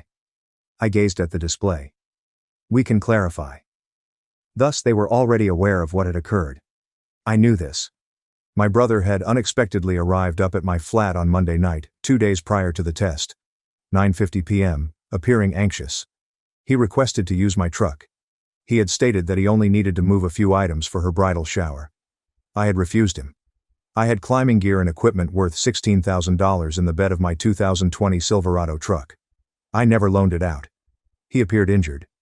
Really? It's my truck. And I'm your brother. Get a U-Haul. He had changed his strategy. Can we at least spend some time together? She's experiencing one of her episodes. I require room. I had been worn out. It was 4:15 a.m. departure. Okay, I'll go to bed. When you're done, lock the door. He had been scrolling through his phone on my couch. I had crashed and showered. He was gone by 4 a.m. when I departed for work. The door is locked. Not a word. I hadn't considered it. My truck had been left unlocked in the parking area of the gated complex where my brother and I had spent hours alone, so I was thinking about it a lot. I scrolled back and retrieved my texts. He had inquired about my drug test schedule 4 weeks prior. How frequently do they really put you to the test? For example, is it scheduled or is it truly random? I answered, dumbass. Random means random. That's the main idea. He had chuckled, simply curious about how they monitor everyone. The tone of that talk had changed. I became enraged as I gazed at my phone. It buzzed on my phone. Mom again, I replied. She was crying already. Are you all right, baby? We were informed of the events. How did you hear? We were informed by your brother. He is quite concerned about you. He was, of course. I'm all okay, Mom. I took no action. We are aware, dear. We are aware that you didn't. All we want to do is assist.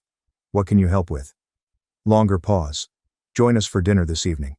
As a family, we must discuss this. Before I could argue, she hung up. The suburb where my parents resided was one of those generic ones. Everything is beige, mandatory grass care by the HOA. In the driveway was my brother's BMW and Dad's Lexus. I entered. No one greeted me. Mom was stress cleaning the already sanitized counters in the kitchen. Dad was seated at the dining table wearing a polo shirt, pants, reading glasses, and a yellow legal pad. Mode for solving problems. Without making eye contact, my brother was slouched over his phone on the couch. In the doorway, I stood. Okay, let's listen to it. Dad raised his head. Take a seat. I'm in good standing. He looked at me. This is a severe matter. Take a seat. I took out a chair. Saturday. I folded my arms. Mom looked back. She had crimson eyes. Despite the fact that no food was being prepared, she was wearing an apron. Honey, she began, her voice trembling. We must talk about what transpired. You mean the part where someone filed a false report and I was pulled off a job site and made to take a drug test? That section? Dad jumped right in. We are aware of your distress. Dad, I'm not angry. I don't have a job that pays. There's a distinction. You're on leave while you wait for the results. That's not jobless. It's the same when you don't get paid. He dismissed that. You will pass the test. We're not concerned about that. So what are we concerned about? There was a heavy hush. Mom folded her hands and took a seat across from me. We're concerned about your sibling. I chuckled. Not a good chuckle. You are, of course. Dad bent over. He was wrong. It's a significant issue, but if we manage it properly, it can be resolved. What error? More quiet. Mom gave Dad a glance. Dad gave my brother a glance. At last, Mom said something. Slightly louder than a whisper. He had something in his hands for a pal. He went into a panic. If things went wrong, he needed a place where the police wouldn't look. He placed it in my pickup after the words landed. No one disputed it. I reclined. Let me confirm if I have this right. He was under the influence. He was concerned about being discovered. He concluded that my truck was the safest place to conceal them. The work truck I drive. The truck that passes through checks at federal facilities.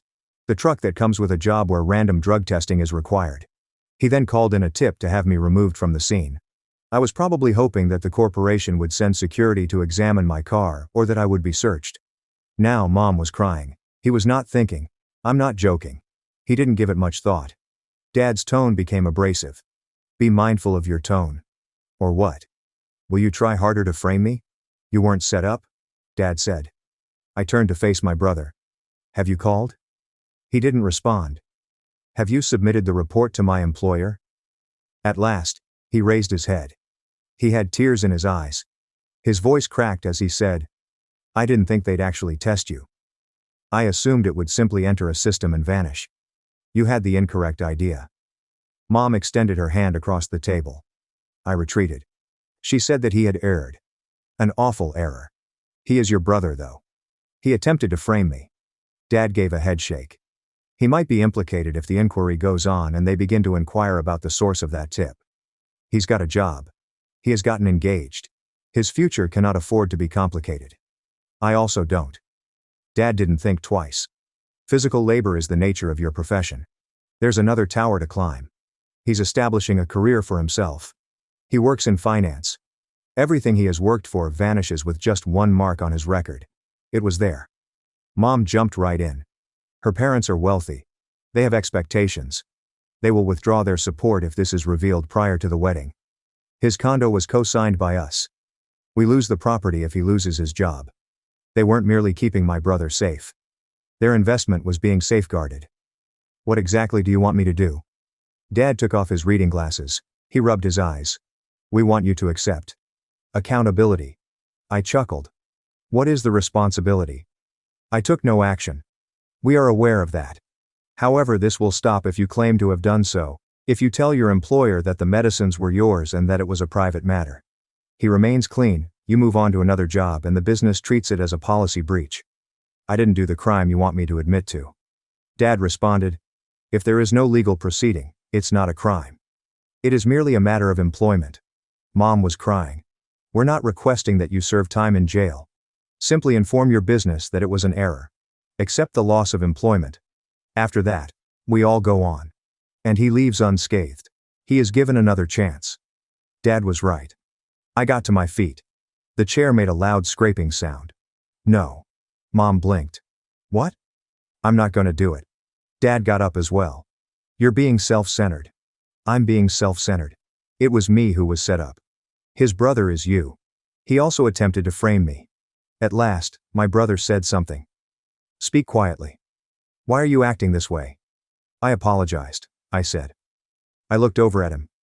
He had no regrets. He felt afraid. You regret being discovered. You don't regret doing it. Mom got to her feet. Enough, both of you, she said, turning to face me. Please just do this for us. For your brother, she said in a broken voice. Act like the bigger person. The larger individual. You've always been the one who manages things and is resilient. You are necessary to him. I turned to go. But Mom grabbed my arm and said, Where are you going? Anywhere but here. We're not finished talking. Dad's voice trailed off. If you don't help him, we'll have to find another solution. Good luck with that. Dad's voice was sharp. You walk out that door, you're on your own. I stopped, hand on the doorknob. I pulled free. Yes, we are. My brother's voice followed me. You're really going to let them ruin my life? I stopped at the door, turned back. I'm not letting anyone do anything. You ruined your own life. I'm just refusing to take the blame for it. The first thing I did after leaving that family ambush was call a lawyer, not HR, not a friend, a criminal defense attorney. I've always been on my own, Dad. You just didn't notice because I never asked you for anything. I left. Mom began to cry behind me. Dad said something about being ungrateful and stubborn.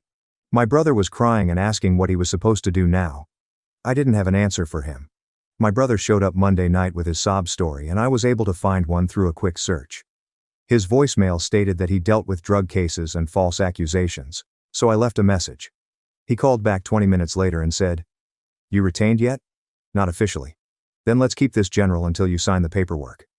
He didn't interrupt once during the family meeting where they all banded together to attack me. After I finished, there was a dead silence for about 4 seconds. Okay, sign the retainer I'm sending tonight if you want me on this. Until then, here's what you do. Don't talk to your family. Don't drive that truck. Take a screenshot of everything they send you. When the police arrive, when, not if, you say once, I want my attorney present. Not, I think I need a lawyer. Not, maybe I should call someone. $2.5 grand just to get started. But to be honest, it was the best money I've ever spent because on Wednesday night, the exact same night as the family meeting, 2 uniformed police officers knocked on my motel room door and peered through the peephole. We're getting ahead of this before your stupid brother makes it worse. I signed it an hour later. It was evening. The older one spoke first. He was a stocky man in his late 50s with a mustache that shouted, I peaked in high school football. One of them had his hand hovering near his belt as if he anticipated trouble. Oh, you have to be kidding me. I opened the door halfway and went outside, pulling it shut behind me. What's my name? You have been keeping controlled substances in a white Silverado, according to a call I received. The older cop's eyebrows shot up and his partner, a younger, clean-cut man, shifted as if I had just said something in a foreign language. You're not under arrest, the older cop said, his voice friendly now.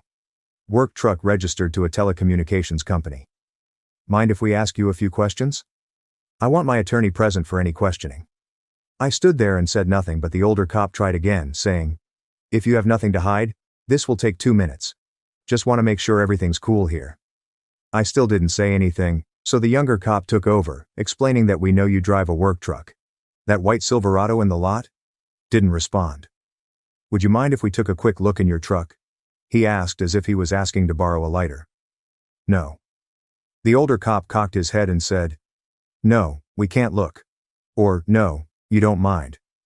I don't consent to any searches. The younger cop gave the older one a quick glance, his jaw tensing. Sir, if you're not involved in anything illegal, there's no reason to refuse. The older cop exhaled deeply through his nose, irritated. Good, all right. Don't leave the area, he said, catching himself. We'd appreciate if you stay available in case we need to follow up. Am I being detained? No. Cool. Going back inside then.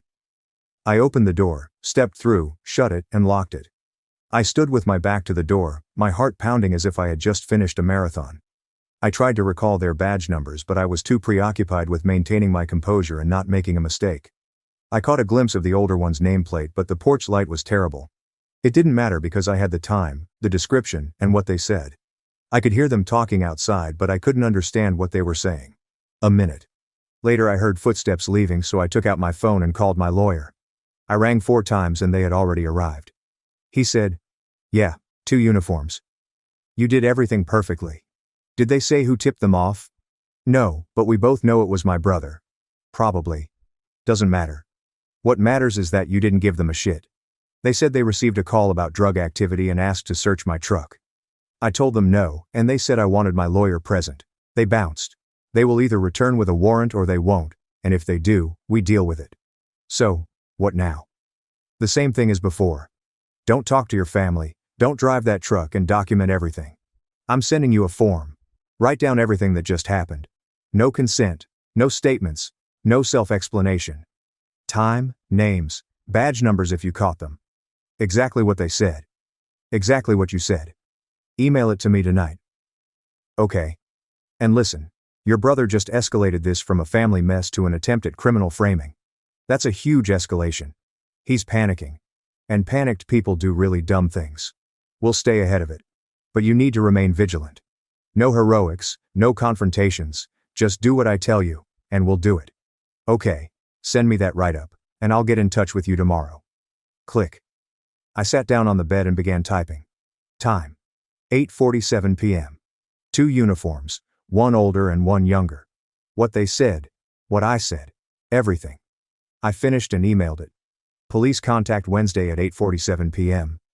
My brother was trying to burn me, not just save himself, and he was being sloppy about it.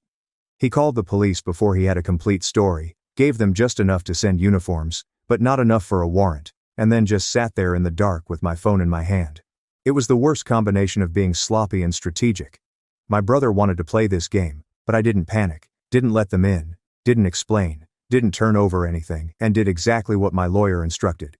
Now I had documentation, a paper trail, and a criminal defense lawyer who was already 10 steps ahead. However, we were no longer playing on his terms. On Tuesday morning, my company's lab results came in. HR called, the same woman as before, and said, "Your test results are negative across all panels. You're cleared for immediate return to duty. When's the next rotation? Valdez's crew has a Montana site starting Monday. You're back on the roster." There it was. The legitimate CIA. I understood. I wasn't planning retaliation. "What about the report?" "It's been classified as unfounded. No disciplinary action on your record." She paused. "I'm also required to inform you that retaliation against anyone who files a safety report, even an unfounded one, is a violation of company policy and grounds for immediate termination."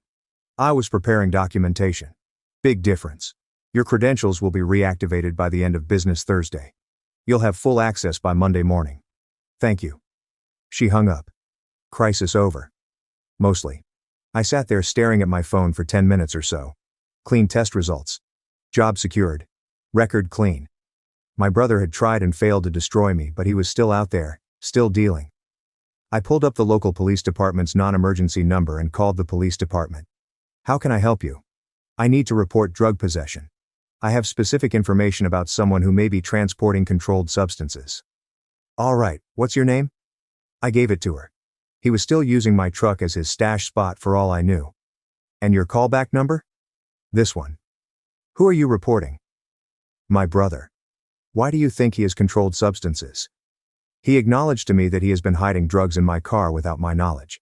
He also acknowledged that when things got heated, he filed an anonymous report with my employer to have me tested for drugs. There was typing on her end. I have the license plate number, so I rattled it off. She made me repeat it. "Do you know where he is at the moment?" "I'm at my apartment, but he usually leaves his condo at this time and goes downtown to his office, which is normally Route 7. He drives a silver Audi A4. We'll have an officer follow up. If we need a formal statement, someone will get in touch with you. Stay available at this number." "All right. I'm calling because he tried to push this on me and I want it documented." "No, I'm relying on what he told me." 2 hours later, my phone rang. I didn't know if that went anywhere or if it just ended up in a black hole. It was Officer Martinez from the police department. "Am I talking to the person who called regarding your brother?" Okay, so we found a silver Audi that matched the license plate you gave. My stomach knotted as we pulled over a moving violation near the downtown exit. The driver displayed signs of impairment during contact, so we called for a K9 unit. The dog alerted on the car, but I didn't say anything because I didn't trust my voice. We found suspected controlled substances inside the car along with items consistent with distribution. He was taken into custody and taken to be booked. Alright, so we're also asking for a blood sample as part of the DUI drug process because of the impairment indicators. You might be contacted by an officer or prosecutor for a statement because your information helped start the conversation. You understand? One more thing. I sat on my couch staring at nothing until the anger I'd been suppressing finally surfaced. It wasn't explosive, it was quiet, and it was cold. I opened a soda, sat on my balcony, and watched the sun set at about 8:15 p.m. Don't let anyone get you to change your story, or not cooperate. If they do, document it, and call us. Thank you. My phone started blowing up, so I put it face down and put it on the counter. 20 minutes later, I heard a knock on my apartment door. I looked through the peephole and saw that it was my mom and dad. Mom's face was red and blotchy, and Dad appeared to be trying to break down the door. I opened the door and before I could say anything he pushed past me and entered the apartment. Mom was crying by this point. What the hell did you do? Dad's voice was shaking. Rage or panic, couldn't tell. I reported a crime. You called the cops on your own brother? I called the cops on someone who tried to frame me for drug possession. He just happens to be my brother. Mom grabbed my arm. They're saying he had controlled substances in his car. They're saying he's a dealer. This is insane. There has to be a mistake. There's no mistake. He told me himself. He's been dealing for months. Dad stepped closer. You need to fix this. No. Tell them it's yours. Tell them you asked him to hold it. Tell them anything. I stared at him. You want me to confess to a felony I didn't commit? We co-signed on his condo. If he gets convicted, we lose everything. That's not my problem. Mom's voice went high and desperate. Please. Please, baby. You don't understand what this means. They're saying bail could be as high as $80,000. We'd need $8,000 just to get him out. We don't have that kind of money liquid. We need you to help us. Dad's face flushed. You think you're better than him? I think not dealing drugs makes me smarter. Yeah, we raised you better than this. You raised me to cover for people who screw me over because I missed that lesson. I'm not bailing him out. He's your brother. He tried to ruin my career. Mom was crying uncontrollably now. We'll lose the condo. Dad grabbed my shoulder firmly and said, You're going to help him. I pushed his hand away, saying, Get out. We're not leaving until get out of my apartment. You don't understand. We put our retirement into that down payment. If he can't make the payments, the bank takes it. We're ruined. Then you made a bad investment. Dad's voice lowered. If you testify against him, you're dead to us. Good. Makes it easier. Mom tried again, but he turned and left after staring at me as if he had never seen me before. At least talk to the police. Tell them he made a mistake. I'm telling them the truth. She was looking at me as if I had just slain someone, mascara streaming down her cheeks. I'm the guy who doesn't take the fall for other people's nonsense, she muttered. I don't even know who you are anymore. That's who I am. She departed and I systematically severed all of my financial ties to my parents over the course of the following 4 weeks after locking the door and fastening the chain. They had been on my family plan for 4 years, and I had been paying $170 a month without giving it any thought. I stopped paying their home security system, which had been $70 a month for the previous 3 years, and I canceled the streaming services they had been using. All of this was gone, and I called the utility company to have their house's electric bill, which had somehow gotten into my name 4 years prior when they needed temporary assistance, transferred back to them. After I stopped, the prosecutor's office contacted me because my brother's case was progressing and they needed me to testify about the timeline, the access to my truck, and the family meeting where they asked me to confess. I met with the assistant DA, told the truth, and gave them my documentation, screenshots, contemporaneous notes I had written right after the family meeting, the results of the independent test, and the call logs indicating when I had reported him. During my deposition, the prosecutor used the drug tests, the timeline, and the tangible evidence from the traffic stop to refute my brother's defense attorney's attempt to paint me as a vindictive person with a grudge against his successful younger brother. His attorney tried a different approach, saying, Isn't it true you refused to help your brother when he made a mistake? I refused to confess to a crime I didn't commit. That's different. I knew he was trafficking drugs and attempting to frame me for it, but you knew he was struggling. The lawyer didn't have an answer. 7 weeks later, my brother entered a plea, avoiding actual jail time, but he was caught with a felony, probation, and the kind of record that sticks like gum to a boot. His fiancée had broken up with him the day he was arrested, and the last I heard from the family gossip, she was already engaged to a Chicago investment banker who had no criminal history. My parents lost the condo because they were unable to make the payments on the co-signed loan without his income, which caused the bank to foreclose, and they had to take out a second mortgage on their own home to pay for his legal bills.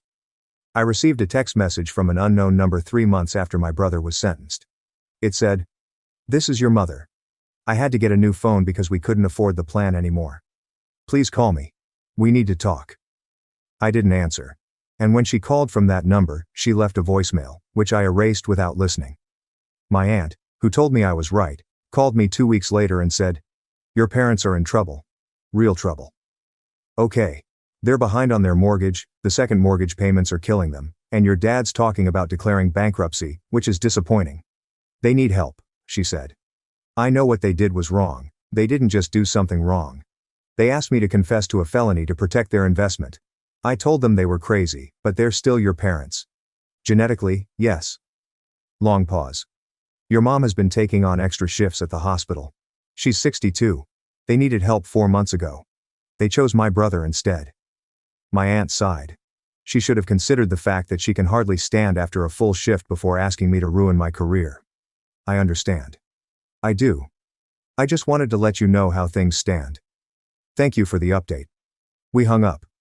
5 months later they all arrived at my apartment, not separately but all at once as planned. On a rare weekend off, I was at home when the gate buzzed. Security said, "You have visitors, your parents, and your brother." I considered telling them to leave, but then I remembered that they had driven all the way here, had arranged their schedules, and this was going to work out, so I let them through. 6 minutes later there was a knock on my door. When I opened it, Mom, Dad, and my brother were all standing there. Mom appeared to be 12 years old. Dad's Lexus was gone. And they had arrived in a beat-up Honda Civic that must have been 17 years old. My brother appeared hollow and thin, as if he had been on probation for 7 months. I realized that no one was hiring felons. "We came to apologize." I leaned against the kitchen counter and crossed my arms. "All right, apologize." Mom's voice was already shaking. "We're so sorry. What we asked you to do was wrong. We were scared." I moved aside as they filed in. No one sat. This wasn't a social visit. Dad cleared his throat. Dad stepped in and said, "We made a mistake, a terrible mistake. But we're asking you to forgive us." "Forgive you for what? For trying to ruin my career? For asking me to confess to a felony?" "Which part?" My brother said, "I know I messed up. For the first time. You were thinking clearly, and you knew exactly what you were asking me to do." Mom moved forward and reached for my arm, but I pulled back. "Please," she said. "I know what I did was unforgivable. But I've been through hell. I've had time to think about everything. I'm different now. You're different because you got caught." His face crumpled. "That's not fair. You keep using that word. Nothing about this situation is fair." Dad's jaw tightened. "This isn't a joke. You're right. It's consequences. We're your parents. We need your help. We're going to lose the house. The bank is threatening foreclosure. Your father's retirement fund is gone. We used it all for his legal bills and the condo payments. Sounds like you made some bad investments." Mom was crying now. "We have no one else to turn to. The bank won't work with us. We need about $50,000 to avoid foreclosure. We'll lose everything. You already lost everything. We raised you, fed you, and provided a roof over your head for 19 years. Since then, I've been living alone and have never asked you for a dime. I promise you that once I'm back on my feet, you'll be a convicted felon without a job and you won't be getting back on your feet. I'll find something. If you're lucky, you'll find minimum wage work. But even that will be difficult because of your drug conviction.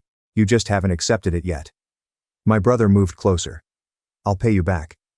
Dad said, "So that's it. You're just going to watch us lose our home." "I'm living my life. You're the ones who showed up here. Please, I'm begging you. We'll sign papers. We'll put it in writing. We'll pay you back with interest. You can't afford interest. Mom grabbed my hand before I could pull away. Get up, Mom. She fell down on my floor and simply collapsed into herself, crying. I looked down at her, then at Dad, who was staring at the wall, and finally at my brother, who seemed to want to vanish. You can't afford the principal. You're broke. She got up slowly and wiped her face with her hands. I went to my desk and took out my checkbook because I wanted something in writing that they couldn't tamper with later. I wrote a check, put family assistance on the memo line, and took a picture with my phone before I even tore it out. I gave it to my mother, who looked at it and turned pale. $2? That's my contribution to your predicament. You're right, you did raise me for 19 years, so here's $2 for your trouble. You can now claim that I helped. Dad's face reddened. You smug. Don't be upset.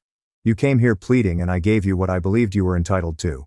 We drove 5 hours to get here, and then you wasted 9 hours round trip. Dad stepped forward and said, You know what? We don't need your money.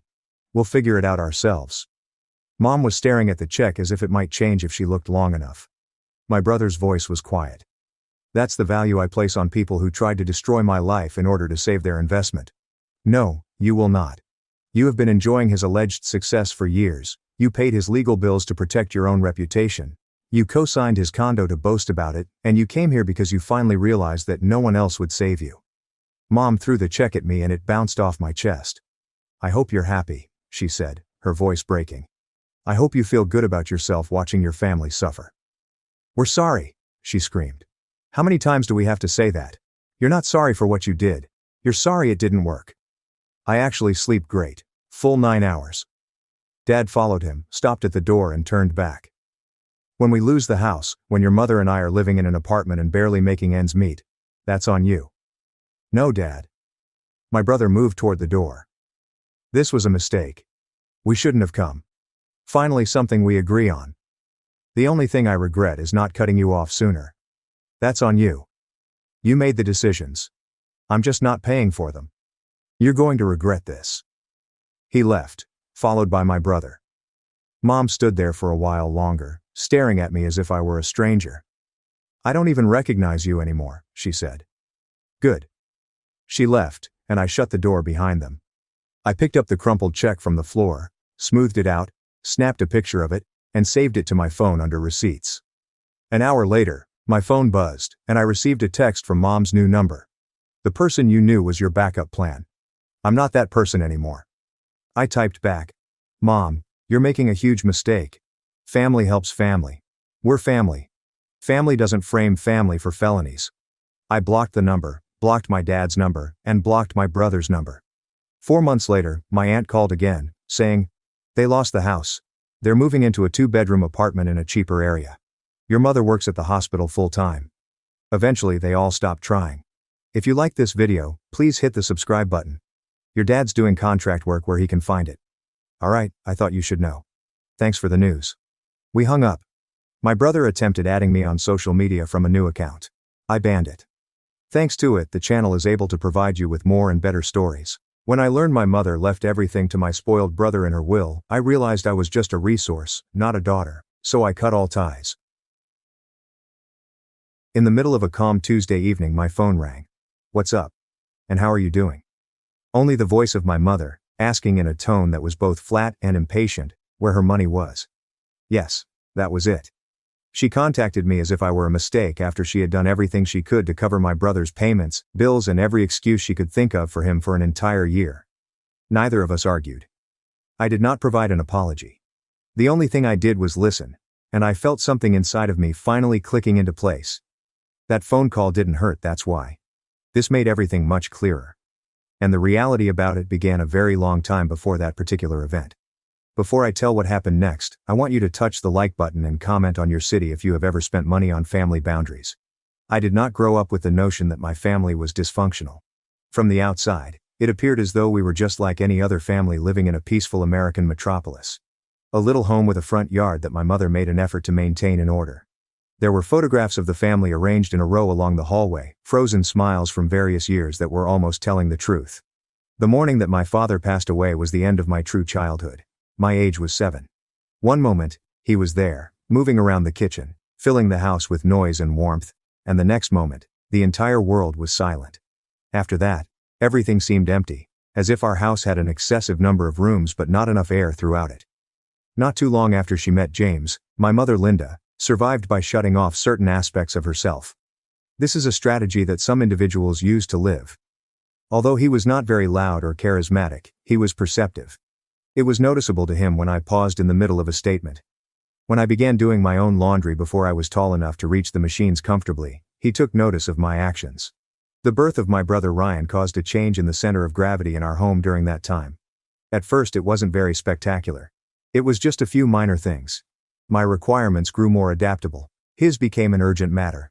The timing of dinners was determined by his disposition. Weekends were centered on the pursuit of his hobbies. When I was young, I realized that if I wanted to have serenity, I needed to be easy. James endeavored to maintain a sense of equilibrium. In order to prevent me from looking around the room and feeling like I was forgotten, he attended my school events, drove me to my martial arts courses, and sat on uncomfortable folding chairs during the entire process. Although my mother expressed gratitude for it, she did not alter her behavior in any way. Ryan had a sensitive mind. One of a kind was Ryan. He need more. By the time I was a teenager, I had a firm grasp on the guidelines, even though no one had ever explicitly stated them to me. It was expected of me to be capable, self-sufficient, and appreciative of even the smallest amount of attention. Ryan was given permission to wander.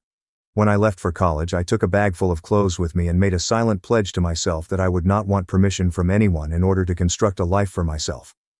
I was able to learn how to be consistent by working part-time jobs, skipping trips that I couldn't afford, and working. In a number of ways that he never openly expressed, James was proud of me. My mother allowed me to be fully independent. A number of years later, when James passed away unexpectedly, it was as if I had lost my father every single time. But I was able to see the implications of my actions this time. Because he was absent, there was no buffer. The fact that my mother had 2 children was silently brought to her attention. Around that time, the calls began to come in. At first there will be only little requests, and subsequently there will be more frequent ones. Due to the fact that this was what I had always done, I came forward without any trepidation. I also convinced myself that it was only a transitory situation for a while. Every time I went to the house after James passed away, it seemed to be getting smaller. In terms of the emotions, not the body. Despite the fact that the walls were the same, the air was heavier and thicker, with expectations that were not stated. No longer did my mother inquire about my well-being. She inquired as to whether or not I had the opportunity to assist throughout this month. It was always presented in a kind manner, as if it were a favor. Favors, on the other hand, do not occur in a predetermined pattern. I reassured myself that it was logical. She had reached an advanced age and was once again a widow. Ryan was trying to decipher the situation. That sentence turned out to be her defense. She always had an excuse ready for me whenever I inquired about the reasons why he was not working, why he was still living at home, and why he appeared to be so perfectly content doing nothing. His anxiety was high. He had a sensitive nature. He is not the kind of person that the world was designed for. As a result, I entered the picture. From the beginning, it was only enough to cover a few bills. After that, it turned into consistent payments. Things around the house that James would have handled without a second thought were brought to my attention by me. I put in a new refrigerator when the old one died. I paid to have the roof mended after it began to leak rainwater. My announcement was not made. I did not make a request for credit. As I always have done, I just carried out the tasks that were required of me. Ryan hardly acknowledged any of it for a moment. He also talked about goals that never seemed to come to fruition, played games, and slept much past his bedtime. Whenever we got together as a family, Dad would swipe through his phone as my mother stood close, ready to defend him against questions that no one might even ask. Whenever I dropped a suggestion that perhaps he could be of assistance, her tone immediately shifted. "You don't understand him," she would tell that person. "You never have." That was the moment when I began to experience something that went beyond the feeling of tiredness. Anger was not yet present. I had the feeling that I was being subtly relocated. Not as a daughter but as a resource. It was a low, persistent burn that I continued to feel. The defining moment did not present itself in the form of a yell or a fight. When it arrived, it was a typical afternoon during a visit that was intended to be brief. As if she were getting ready for something significant, my mother was arranging the material that she had accumulated at the kitchen table, which was covered in stacks of envelopes. When I asked her what she was working on, she responded that she was simply putting things in order while she did not glance up. The way that she expressed it caused a tightening sensation to develop in my stomach. During the time that I was applying gentle pressure, she brought up the will. It is not formal, and it is nearly informal. In her explanation, she stated that Ryan will eventually receive everything. The house, any savings that were still available, and everything else. She spoke it as if it were self-evident, as if it did not need any further explanation. I awaited the remainder, the portion of the speech in which she made reference to me. It was not her. I questioned her in a relaxed and thoughtful manner, and she sighed. I was told that there was no reason for me to be concerned because everything was going well. In contrast, Ryan would require stability, support and protection in order to function properly. When I was in that moment, my mind was filled with evidence that I had neglected, which consisted of years of minor sacrifices. The bills, the repairs, and the emotional labor that is required. My assistance was not required because I was required. Because I was supposed to, I was providing assistance. And all of a sudden, it seemed obvious.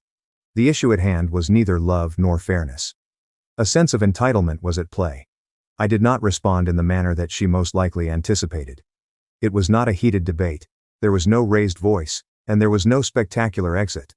I nodded, assisted her in reorganizing the documents into clean stacks, and concluded the visit as if nothing had changed with regard to the situation. In the whole of my journey back home, I scarcely turned on the radio. I desired the peace and quiet. Without her speech altering my ideas, I needed to hear my own thoughts for a very long time. In the middle of the night, I laid awake thinking about the talk. It was not the words themselves that were important, rather, it was the tone, the certainty, and the manner in which she had already established my role in the family without ever asking me if I supported it. I came to a realization that caused a peculiar sense of calmness to arise in my chest. In my behavior, I had been acting as if I were a short-term solution to a long-term problem. I went back to see her again a few days after the initial visit. Even though a portion of me was already aware of what I was going to hear, I told myself that I needed clarification. We were seated at the kitchen table, which was the same table where I had completed my schoolwork when I was a child, while she was watching Ryan. I confronted her with the question of whether or not she truly believed that it was fair to leave everything to him. She didn't beg for a moment. "You're stronger," she said to me. I asked her if she knew what I meant when I said, "You always have been, you'll be fine." I was referring to the fact that I had been paying bills, covering expenditures, and stepping in whenever something broke or went wrong. As if I were listing duties rather than sacrifices, she dismissed it as if it were nothing. Her response was, "That is not the same." It was at that time that something shattered within of me. You chose to help. The change was not loud or abrupt. Rather, it was a subtle internal shift, similar to the way a support beam finally gives way after years of being under pressure. One last question that I posed to her was whether or not she loved us in the same way. However, she did not respond immediately. Whenever she did so, her remarks landed in a tidy and pointed manner. Apparently no one was in need of her anymore. The fact that her love was different due to the fact that the circumstances were different. There was no indication that she loved me less. She did not have to do it. Before I departed, I did not say my goodbyes. During the evening, I opened my banking application and gazed at the recurring transfer that I had established after James passed away. It was not the quantity that was important, but the fact that it was not a little number was. That was the meaning that it conveyed. There is permission, expectation, and control. I lingered over the screen for a longer period of time than I had anticipated. Rather than because I was uncertain, I was allowing myself to feel the weight of the decision that I was about to make. Then I decided to abort it. No announcement, no warning was given. It was neither my mother or my brother that I called or texted. I did not provide an explanation. I simply came to a halt.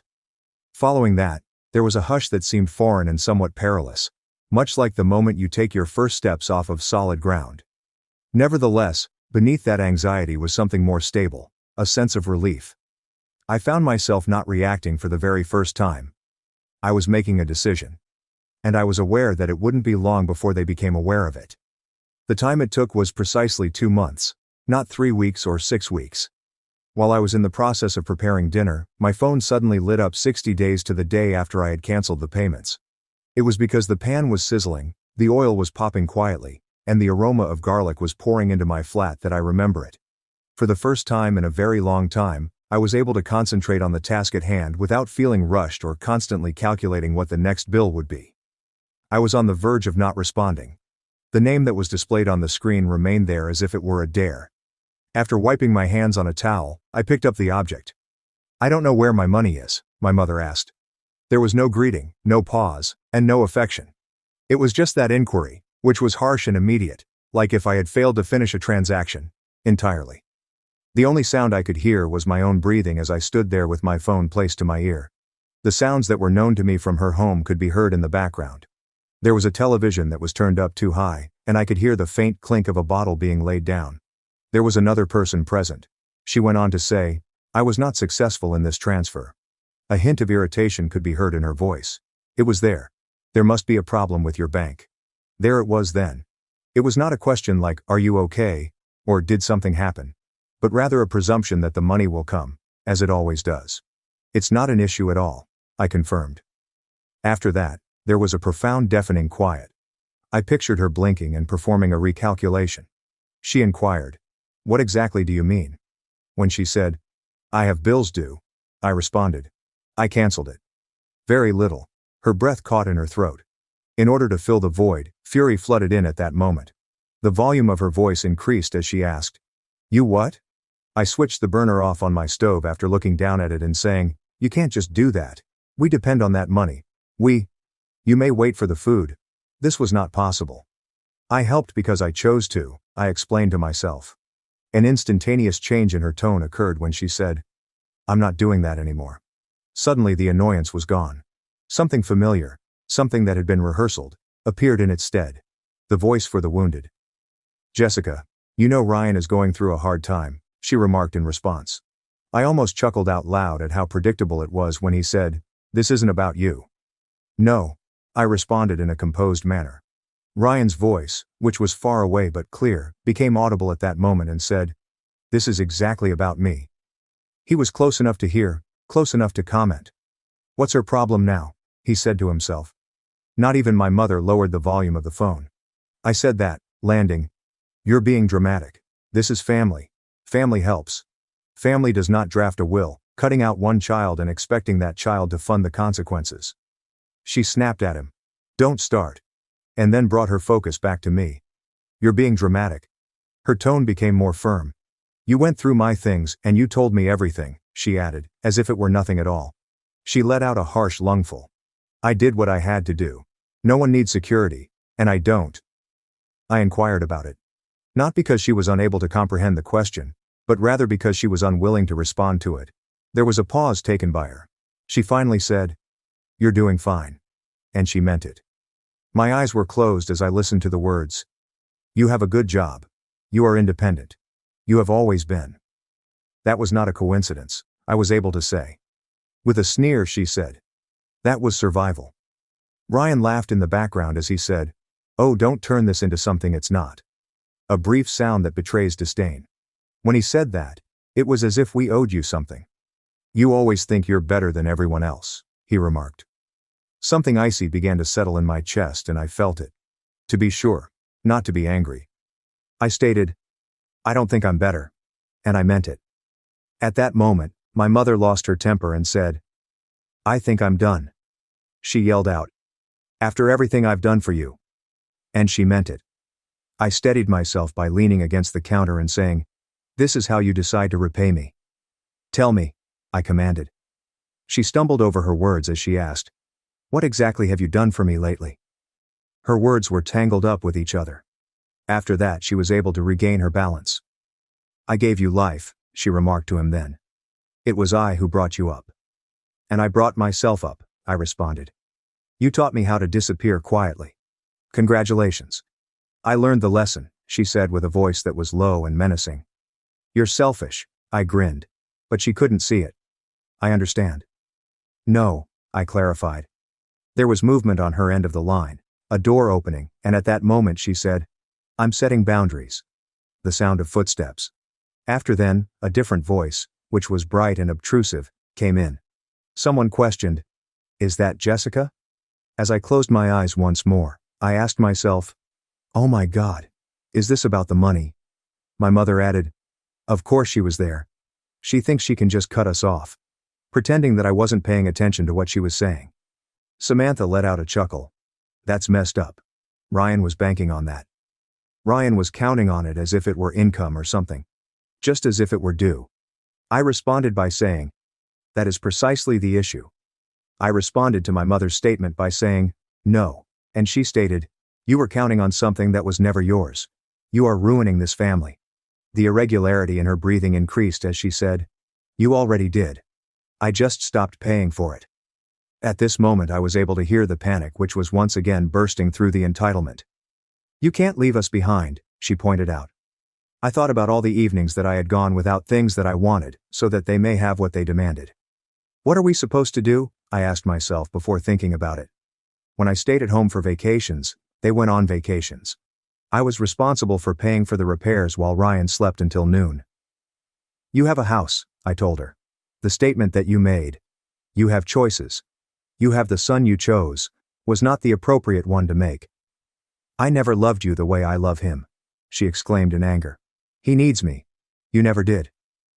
The words did not strike the same chord as they would have a year ago or even a month ago. They were unable to break me. "Then this makes sense," I whispered after they released me from my confinement. "You made your choice. Now live with it." She began crying at that moment, her tears being loud and dramatic, the kind that were intended to draw people back for more. She uttered the words, "You are heartless," in between gasps. I waited till the tears slowed down after I had made all of my sacrifices. I pleaded with them. "Don't call me again." As I yanked the phone away from her, she yelled out my name and said, "I'm not your backup plan. I'm not your bank. I'm not responsible for fixing what you refuse to face." I put a stop to the call. With the exception of the hum of the refrigerator, the flat was completely silent. My food was left in the pan, unattended and allowed to cool. The phone was still in my hand while I stood there for a considerable amount of time, and I was half expecting it to ring once again. Indeed it did. Not this time, but text messages. When one follows another. There are accusations of guilt, and threats. In addition, Ryan sent me a message in which he said that I was destroying everything and that my mother was crying because of me. I prevented them from doing so. Every one of them. I sat down at the small table in my kitchen and had a sensation that I hadn't experienced in many years. Peace, not victory, not vengeance of any kind. They had not been able to maintain control, and I had reclaimed my life. After that call, the weeks that followed were quieter than I had anticipated, but not empty quiet. There were no more unexpected demands, and there was no longer any late-night shame that was disguised as worry. My mobile device did not move. At first I continued to check it out of habit, as if my body hadn't yet caught up to the decision that my mind had already made. Relatives who were well-intentioned provided me with a few pieces of information. The house had a heavier feeling to it because it was not supported by my money. The maintenance was put on hold. An unexpected halt was placed on the plans. The fact that life had become unfair was the source of my mother's complaints that things were difficult. Ryan was still trying to make sense of everything. With the exception of one issue, they did not change at all. The item was no longer in my possession. I invested the money that I had been sending each month that I had been sending into my own future. It was not done on impulse, but on purpose. If I had a savings account, it would be in my name. There were objectives that did not require saving anyone. The relief was not shouted or dramatic in any way. Little by little, it manifested itself. The entire night was spent sleeping. In spite of my worry, I prepared food. Rather than preparing myself before opening messages, I ceased doing so. I discovered an old photograph that had been put away in a drawer one evening. Several years ago, James and I were standing outside of the house with his arm around my shoulder and his smile being proud yet subdued. At that moment, I had a realization. In order for me to continue to make sacrifices for myself, he had not safeguarded me. He had shielded me so that I might finally make a more informed decision. It was no longer a source of guilt for me. It is only when you believe that you owe someone access to your life that guilt can be effective. It wasn't me. That was all I had to contribute. This did not make me harsh. I simply let go. It got me to be truthful. Moreover, it has been discovered that honesty is less weighty than obligation. I did not become heartless as a result of my departure. Having it set me free. Love does not depend on how much you give until there is nothing left for a person to receive. Furthermore, establishing limits is not the same thing as retaliation. It is a matter of survival. Even if you find yourself feeling uncomfortably familiar with this scenario, you are not weak, and you are most certainly not alone. There are times when the most courageous thing you can do is to stop paying the price for the decisions that someone else has made. Please share your experience in the comments section if you have ever been forced to choose your own needs over those of your family. Don't forget to sign up for the newsletter. Even more tales similar to this one are, when I discovered the ownership transfer documents, I understood that I had been replaced. My whole family fell silent when I brought everything to light. When I graduated, I was under the impression that I had finally secured a position in our family firm. Rather than that, I opened a folder and saw that my parents had given everything to my sister. She responded that I was only good with my hands and not with my intellect when I asked her why she didn't hesitate more than she did. It all made perfect sense after years of working unpaid 50-hour weeks. This was the day that I decided to quit providing them with my labor. Moreover, that decision resulted in a phone call from my father regarding our most important client, which brought about a complete transformation. I want to make sure that you touch the like and comment button before I tell you how it happened. This is especially important if you have ever been erased by a member of your family. For as long as I can remember, my value in this household has been determined by how early I arrived and how late I stayed. My name is Sophia Carter, and I have maintained this value throughout my whole life. Tucked up between warehouses and a stretch of road that smelled like asphalt after it had rained, our workshop was located on the outskirts of a bustling city in the state of Texas. From the outside, it appeared to be a family-owned business owned with pride. Within, it functioned according to covert hierarchies that were never discussed aloud. Legacy was a topic that my father enjoyed discussing. He said that while he was running his fingertips over finished surfaces and nodded his head in agreement at framed photographs of previous work that were hanging on the wall. During our conversation, my mother discussed image, including how things seemed, how they landed, and how people regarded us. There was never a moment when the two of them did not talk about the future as if it were already in the possession of another individual. Emma, who is my younger sister, was the person in question. Sawdust was never part of Emma's odor profile. She appeared with her hair styled and immaculately dressed as if she had not been working. Whenever customers came to visit, she would stroll through the showroom with a smile that was captured in beautiful photographs. My parents regarded her as if she were evidence that they had done something that was appropriate. It was different when they looked at me that they noticed. I had already been allocated and placed in the position. I was taught at a young age to avoid arguments. My weekends consisted of chores such as cleaning, sanding, and packing when I was a teenager. When other children were talking about their vacations and lessons, I was learning the value of raw materials and how to correct problems that no one else wanted to take responsibility for. There was a crack in my hands every winter. Never did the skin completely recover. My mother and father referred to it as learning responsibility. I referred to it as survival. I had the impression that things may change by the time I graduated from college. I returned with information that I now think to be significant. Systems, logistics, and methods to prevent anything from breaking when pressure is applied are described. In my mind, I was imagining sitting in meetings rather than simply standing at benches. I pictured myself being asked rather than told. However, there was no change at all. I put forth more effort than I ever had before. Nights were longer as the days became longer. It was not unusual to work for 50 hours. There was never a delay in providing payment or an explanation. The reason, according to my parents, is for the company. You will eventually get it back. One of my goals was to believe them. Because I had to. The silence that surrounded the job was the thing that caused the most pain. Emma's name was brought up often whenever projects were successful. When issues arose, they were placed directly in front of me without any prior discussion. When my mother saw me loading supplies into my vehicle, she commented, "You're lucky you're good with your hands. Not everyone has that." She intended it as a form of reassurance while she was watching me. This was a limit that I heard. Still, I did not leave. Mostly due to the fact that when you are raised to be useful rather than chosen, you learn to confuse perseverance with love. To add insult to injury, I was unaware at that time of the meticulousness with which my position had already been selected. When I finally became aware that anything was wrong, it was not because someone had brought it to my attention verbally. It was the subtle changes. The kind that you only become aware of after standing in the same spot for a number of years. The meetings began to take place without my presence. When I stepped in, there was a stop in the conversations, but they continued later behind closed doors. Nothing really noteworthy happened. Instantaneously, decisions about the suppliers were already taken care of. Client calls that I used to take went unanswered until Emma stepped in and responded with cleverly prepared messages that sounded impressive but said very little. After that, I would not answer any of the calls. Meanwhile, the amount of work I had to do increased. My responsibility was to rectify hurried orders and correct any errors that were made before they were delivered to customers. Due to the delayed arrival of materials, I had to alter the schedules.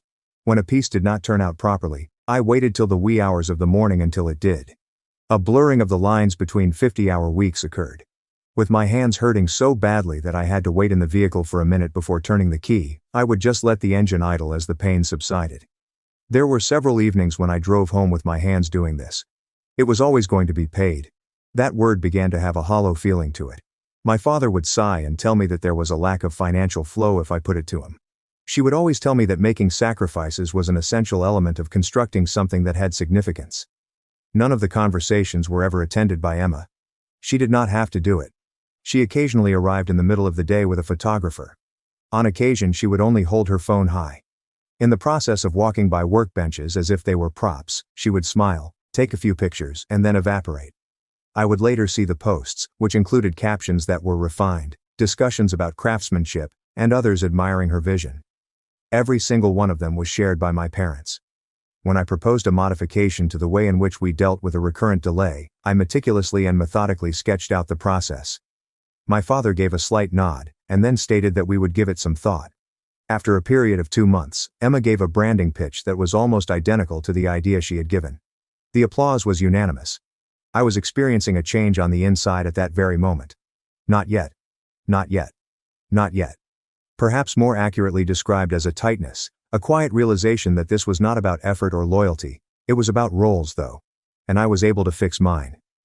An evening in which the workshop was unusually quiet was the moment that marked the turning point. Following a delivery, the majority of the team had already left early.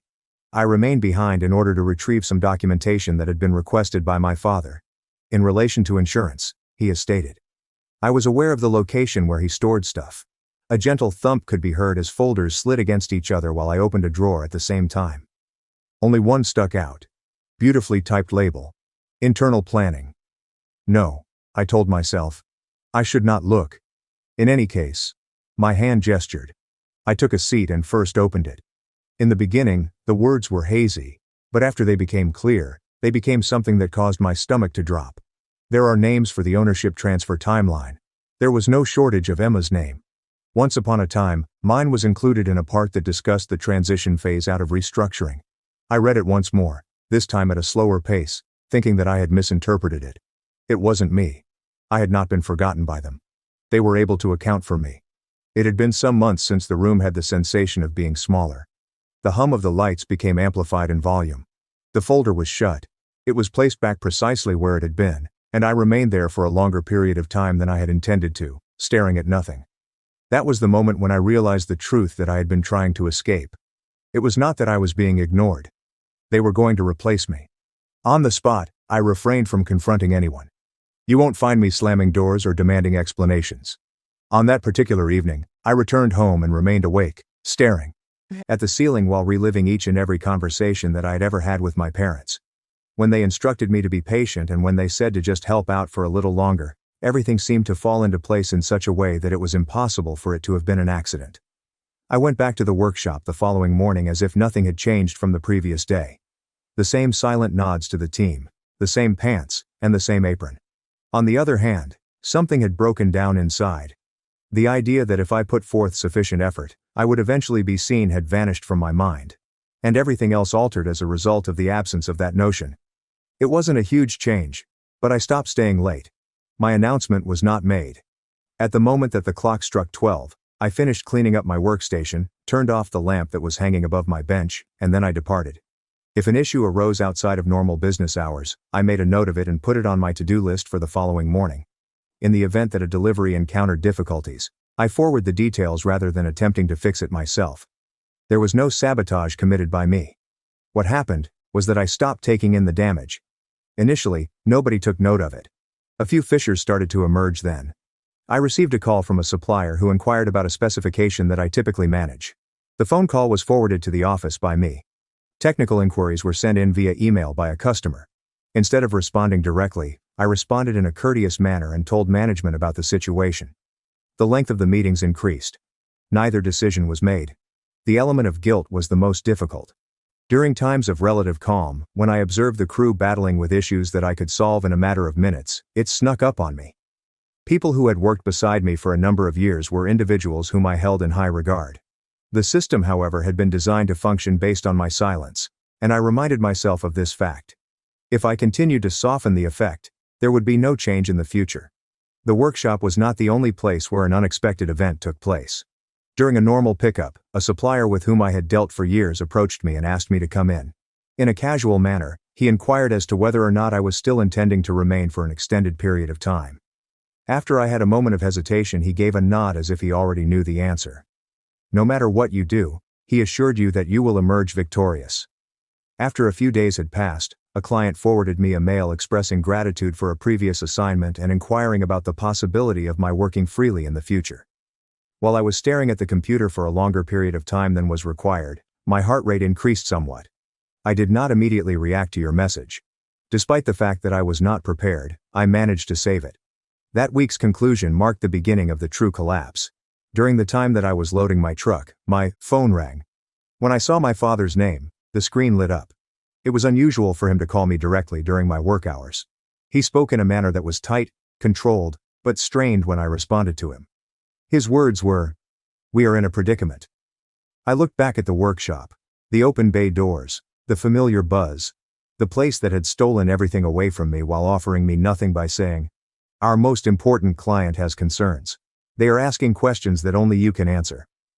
"I'll get back to you," I said, and for the very first time, I honestly meant what I said. It took me some time to get back in touch with my father. As I sat in my truck with my hands resting on the steering wheel and the engine off, I observed the dust that was moving through the open doors of the workshop. For many years that sound, which consisted of the steady hum of machines and the distant scratch of wood, had come to seem like home. At this moment, it seemed as though I had already left the room, despite the fact that my body was still present. I was able to maintain a steady tone of voice when I finally returned his call. "What were the client's issues?" I inquired about them. Suddenly my father let out a sudden exhalation, as if he had been holding his air. He stated that they are requesting modifications. Those that are technical. It is not comfortable for them to move on without receiving assurances. Reassuring words? When I heard the word, I almost smiled. Any and all documentation has been dispatched. "Everything is in the shared system," I responded. After that, there was a pause, and then the silence returned. "You were explicitly inquired about by them." "Exactly. That was the initial crack." As soon as he had finished speaking, I ended the call and told him that we may discuss at a later time. In the evening, we had our usual meal with the family. The same house in which I had spent my childhood. In the same table, the surface has been polished to a sheen, reflecting the pleasant lights that are overhead. As a matter of course, I arrived early to assist. When I arrived that evening, I was punctual. As I entered the room, my mother was busily organizing the dishes. Taking a quick peek up, she smiled briefly before returning her gaze to the ground and adjusting a napkin that did not require any adjustments. Emma was the next person to come, and she was holding a phone that was exquisitely put together. This was followed by my father, who was carrying a bottle of wine as if there was nothing wrong with the world. We sat for a short period of time. There was some idle chatter. In a recent post, Emma remarked that it had been really successful. With a nod of approval, my mother nodded. With regard to the weather, my father inquired. Everything appeared to be rehearsed, as if they had practiced the scene without me present. After reaching into my backpack, I positioned a thin folder in the middle of the table by placing it there. It was initially untouchable by anyone. My father inquired, "What exactly is that? Do you have any idea what it is?" I asked. The hand of my mother became still. Suddenly, Emma's gaze shifted from the folder to her phone, and then back again. I slid it closer to them and opened it to the page that I had completely committed to memory. I ended up discovering this by chance, and I proceeded. However, it sheds a great deal of light. The muscles in my father's jaw clenched as he read while leaning forward. My mother did not consider the page in any way. She gave me a look. She explained in a calm manner that this was business planning. It wasn't intended for you to see it just yet. Nevertheless, I repeated myself. "So, you had the intention of informing me that I would be leaving the company in the near future." At long last, Emma spoke in a tone that was light and almost bored. "You are acting too strongly. Simply put, it's framework." I posed myself to her. "A framework that provides you with everything while providing me with nothing." The mouth of my father was opened, and then it was closed once more. With a voice that was heavy with the trained disappointment, my mother let out a sigh. It was Sophia who made the statement. "You've always been good with your hands. That's your strength. However, leadership requires a different kind of mind." There it was. I felt something loosen in my chest. It was not pain. It was relief. So all those years, I said slowly. Those long weeks, the projects I carried, the problems I solved, none of that mattered. It mattered, my father said so quickly. The sentence that I had heard in pieces throughout my entire life was finally spoken without any softening. Good with your hands, not your brain. My father's phone buzzed, and he looked at it, grimaced, and rose up. I need to take this. He backed away, his voice dropping as he answered. I watched his shoulders stiffen up, and I watched the color drain from his face. This caused the table to become quiet. I responded, of course it did, but not enough to count. It's the client, he replied. They're not comfortable proceeding. Emma sneered and said, they're bluffing. When he returned the bottle of wine that had been forgotten on the counter, his expression changed and he became less controlled. Neither are they. When my father lost his temper, he quickly regained it. He shifted his attention to me. They have made a request for you. They stated that they are re-evaluating their decision if you are not involved. I looked into his eyes. It is recorded that everything you require is available to you. They are not interested in paperwork. He stated that they are looking for the guy in whom they have complete faith. At that moment, my mother looked between us, a look of bewilderment appearing on her face. What exactly does that say? This meant everything to me. I drew in a big breath. That the relationship was with me, and not with the brand or the image, is what it implies. I am. With a harsh and unbelieving chuckle, Emma laughed. That is completely absurd. It is the company that they work for. I advise them to work with the person who delivers, who is available to take their calls at night. 2. What extent do things get fixed before they become problems? My dad massaged his forehead affectionately. We need you, Sophia, to take the initiative. Just for the moment. I was on the verge of smiling at the irony. I would like to know if I will be phased out again when I have finished fixing this issue. His voice was faint as he said, we can revisit things. My mother leaned in closer to me. You are acting in a self-centered manner. All of us are impacted by this. In a low voice, I declined. That which you constructed is impacted by this. There is yet another buzz. For the second time my father examined his phone. His hand trembled. He stated that they are leaving the area. Starts immediately after that. Emma stood up. That wouldn't be possible. To which he responded, they sent notice. They are finished. It seemed as though the space was getting smaller and the air was getting heavier. There was a brief period of uncertainty in Emma's confidence. My mom appeared to be staring at the table. My dad stared at me as if he was seeing me clearly for the very first time, but it was too late for him to remember me. You have the ability to put a stop to this, he continued. I gave a slight shake of my head. The silence that stretched between us was thick and uncomfortable. No. I couldn't. Not anymore. I went on to say that I was not doing this in order to punish you. The reason I'm doing it is because I finally realized where I belong. This is not where it is. The voice of my mother was trembling. Our family is your family. Yes, I did say that. Because of this, it is painful. However, your family will not secretly plot your departure while continuing to take credit for your efforts. The arms of Emma were crossed. What does it matter? You're just going to leave, right? I responded by saying that I had already done it. I retrieved the folder and replaced it in my backpack after gathering it. My father reached out to put his hand on my shoulder, but he stopped himself. It was not necessary for this to take place, he stated. I responded by saying, you are correct. I went without saying anything else after saying, it didn't, but you chose it. The night air felt refreshingly chilly to the touch while I was outside. I sat in my truck for a brief period of time, focusing on my breathing and allowing the tightness to leave my shoulders. It was a message from the client, brief and direct, confirming that they were moving on and thanking me for years of effort. My phone buzzed once more, and it was a message from the client. Following a moment of staring at the screen, I put the phone down. It had been a very long time since the last time I felt like the future was open. I had stopped waiting for approval, not because I had won something from them, but because I had stopped waiting. In the end, the consequences did not come all at once. There were waves of it. After a few days, the workshop had a distinct atmosphere. Unanswered calls were received. In the absence of any conclusions, meetings continued. In the past, suppliers would routinely request confirmations, but now they are asking for them. Several long-term customers quietly put their projects on hold, stating that they required further time to reevaluate their situation. Just some distance, and no drama. And I discovered that distance may be really detrimental. For a little period of time I continued to show up, doing the tasks that I had already committed to, which included recording everything in a clear manner and leaving nothing unfinished. After that, I left. I did not do so out of anger. Rather, I did so in order. A week later, I had a meeting with a person that I had solely known in a professional capacity in the past. The kind of woman who didn't care about my surname or the part I played in the narrative of another person. She was concerned about the outcomes, the trustability, and the quality of the work. The conditions were uncomplicated: equitable compensation, unambiguous authority, and mutual respect. My calendar finally felt like it was mine for the very first time. My phone rang less frequently once I was back at home. I allowed it to go to voicemail when it finally did. The messages that my parents left were a circle around the truth, but they did not touch it. More than ever, Emma posted. Her captions were more audible, and her self-assurance was diminishing. I didn't engage with any of it in any way. The most peculiar aspect was the lack of noise. I did not have to deal with any late-night calls or unexpected emergencies. There is no unknown burden resting on my shoulders.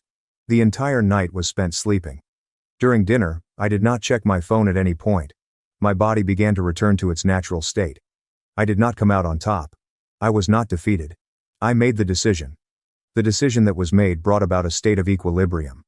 I was under the impression that my value was contingent upon the fact that I was required by individuals who had no intention of selecting me. I had a mistake. Your worth is not determined by who takes credit for your work or who pushes you to the background when it is more convenient for them to do so. What you know, what you give, and what you finally refuse to give away for free are all components that are built into it. I would appreciate it if you could tell me where you are listening from and share your experience in the comments section if this story struck a chord with you, and sign up for it. More stories are waiting. When I discovered the ownership transfer, my wife screamed, "Apologize or divorce." I left with 3 words and never looked back. My wife's suffering began from there. The sound of my wife's voice reverberated around our kitchen like a throne itself. "David, if you don't apologize to my son right now, we're going to end up getting a divorce." The words struck me so forcefully that I could feel them in my MERS. With her arms crossed, her chin up, and her eyes bright, Sophia stood by the sink. Her eyes were brilliant with that obstinate sparkle that she got when she convinced herself that she was right and that the world could just accommodate. Under the cabinet lights, which were located behind her, cast a harsh light on the mess that was on the countertop.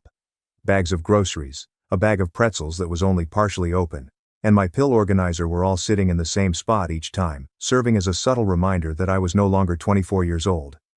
In addition, there was Ethan, her son, who was 28 years old and was still wearing his cap backwards inside the house, as if the house were a fraternity. He was resting against the doorframe in the corridor. In fact, he wasn't even putting on an act of regret. A sneer appeared on his face as if he was already aware of how this situation would finish. It was as if he had seen Sophia do this to other individuals in the past. The old David was the one they were waiting for. The individual who took it in order to find serenity. The person who mended the faucet that was leaking while remaining silent about it. It was the person who paid the bills and pretended that the disrespect was nothing more than a nuisance. The air became more dense. This is not poetic. Weighty. Extremely thick. The kind in which you have the sensation that your shirt is sticking to your back and your lungs are resisting the need to take a complete breath. The refrigerator made a low hum. The clock that was mounted on the wall over the microwave ticked as if it had something to demonstrate. I looked directly at my wife. The lady I had married 7 years ago in a small church outside of Cedar Falls, Iowa. At that time the pastor had mispronounced my middle name and we had a good laugh over it later in the parking lot. When there was a long line at the VFW fish fry, the woman who used to hold my hand was the one who did it. For example, there was a woman who used to cry in my pickup truck because she was so afraid that her son would never return home. Now she was ranting at me as if I were an employee who was doing inappropriately. "I'm sorry, David," but she yelled even louder. "Have you heard me?" I didn't turn my gaze away. First, I didn't blink at all. I did nothing but wait for the silence to continue until Ethan's grin began to flicker, indicating that he was becoming bored. In the back of my mind, I heard my father, William Carter, who was born and raised in Grundy Center.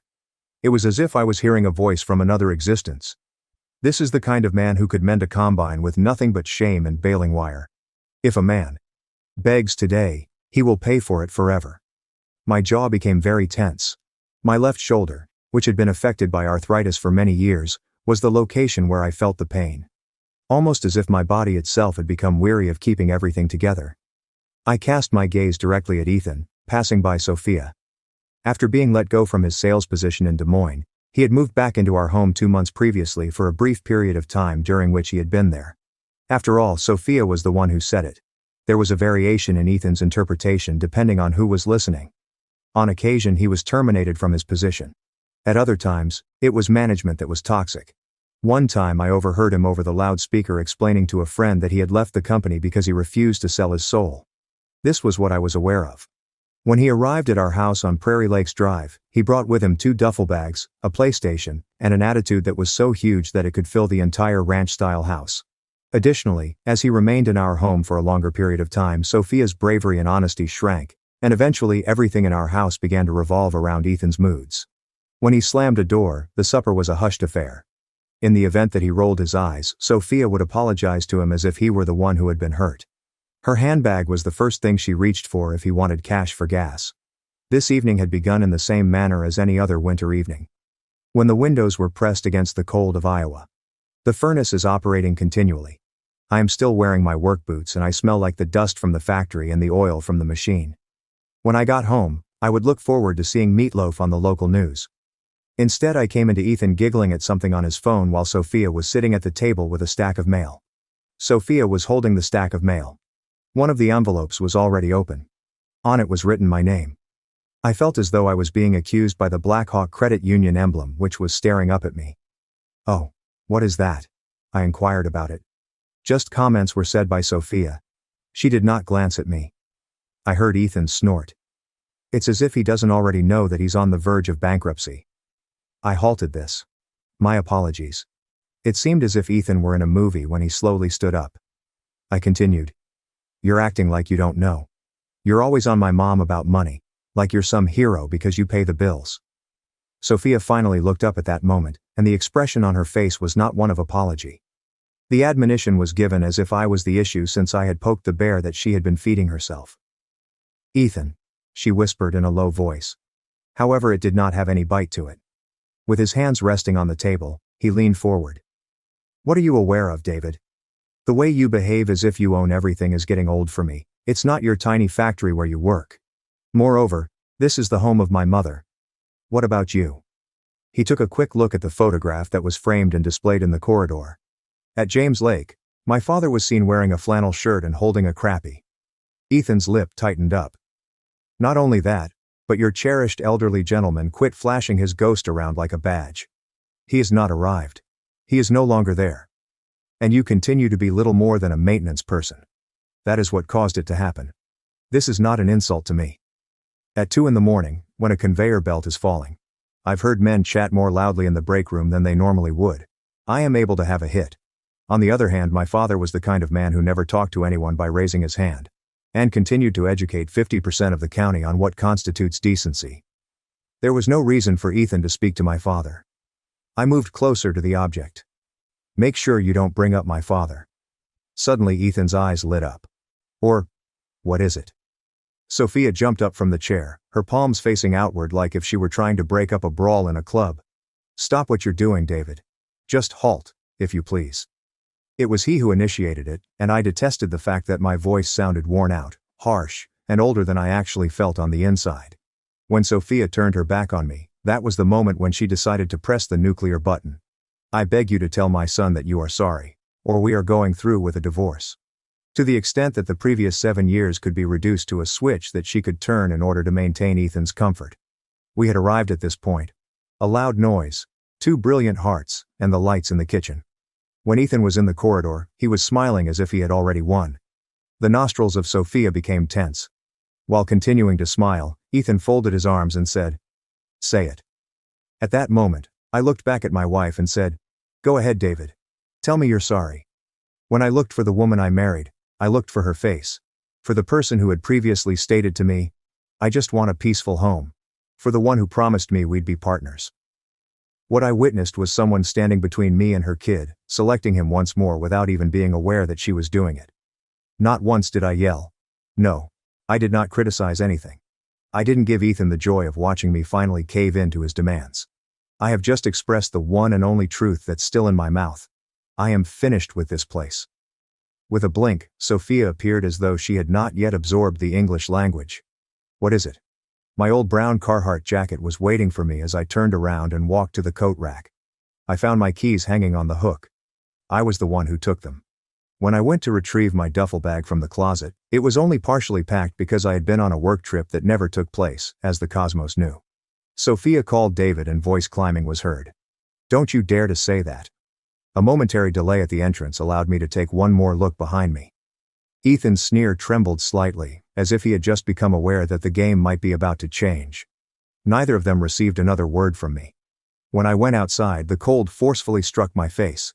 The snow glistened like shattered glass as a result of the illuminated porch. A cloud of white air was produced by my exhalation. I walked to my truck, got inside, and then I closed the door behind me.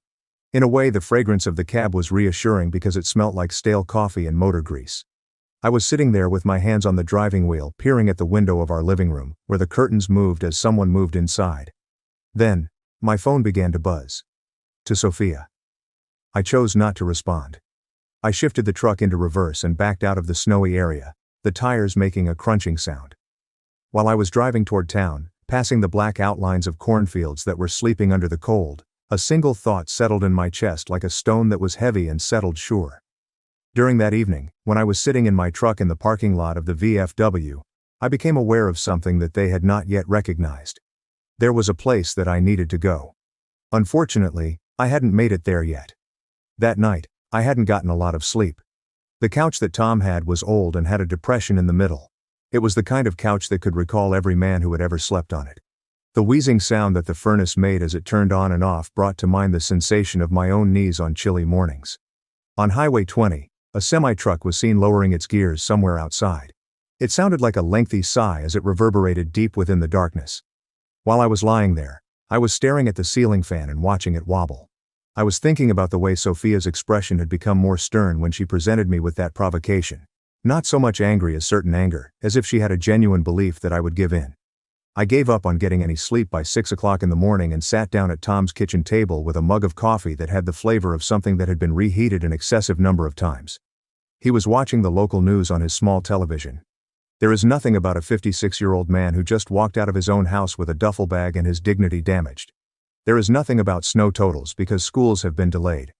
A old John Deere hoodie was worn by Tom when he entered the room, and he scratched his eyes. "According to Helly, you have a similar appearance." "I feel even worse," I responded. When he poured himself coffee, he did not exert any effort. That was one of the things that I liked about Tom. There were times when he learned to let quiet speak for itself. The table was where my phone was buzzing. To Sophia. It was not touched by me. After that, there was yet another buzz. Tom gave the phone a quick glance before turning his attention back to me. "Will you respond to that question?" "Not at this time." He gave a single nod. Very astute. The first of the texts arrived in the middle of the morning. "It is 7:42 in the morning, Sophia. We need to have a conversation." "It is 8:03 in the morning, Sophia. Yesterday evening you made Ethan feel ashamed." "It is 8:17 here, Sophia. It is hard for me to accept that you just left in such a manner. Without a doubt there was no, 'Are you okay? Have you left the house?' These were nothing more than allegations cloaked in concern, which was the way Sophia had learned to handle situations involving her son. Around 10 o'clock a fresh message appeared on the screen. "This is 10:11 a.m. Sarah. If you do not return home, I will have to consult with a legal professional." I was fixated on that one for a considerable amount of time. Solicitor. There was a heavy feeling in the air, like if a door had just slammed somewhere in the distance. There was Tom leaning on the counter. "Feeling hungry?" "No, not really." "It's a shame." A dish of eggs and bread was placed in front of me by him. "In any case, eat. When one is hungry, decisions are more difficult to make." I pried a couple bites out of my mouth. It was not hunger that caused my chest to feel tight. Rather, it was something else. Anxiety, perhaps. Alternatively, the gradual revelation that this was more than simply a quarrel. As a line, this was it. While Tom was washing the dishes, my thoughts wandered back to a bygone era, one that was more gentle. To be honest, Sophia and I had not always been like this. We were married for the first time when Ethan was 21 years old and lived in a different state. Following a heated argument with Sophia, which resulted in her trembling on the couch, he had hurriedly left the room. Despite her conviction that she had lost him for good, mascara streaked. I remembered that night clearly. Sophia had sat in my truck in the HIE Park parking lot, gripping the seatbelt with both hands like it was the only thing holding her upright. "I failed him," she whispered. "I pushed too hard. He'll never come back." I'd reached over and taken her hand. "Kids come back," I said. "Especially when they know there's still a place for them." A year later, Ethan did come back for Thanksgiving. Then for Christmas, and when he finally moved home again, I was the one who said, "Let's give him a chance." I was the one who was responsible for cleaning out the back room. I was the one who told Sophia he just needs time. That recollection burned now, like pressing on a scar you didn't realize you had. By lunchtime I found myself holding my phone, my thumb hovering over the keyboard. "I'm sorry. Let's talk." The phrase sat there, spelled out, shimmering softly on the screen.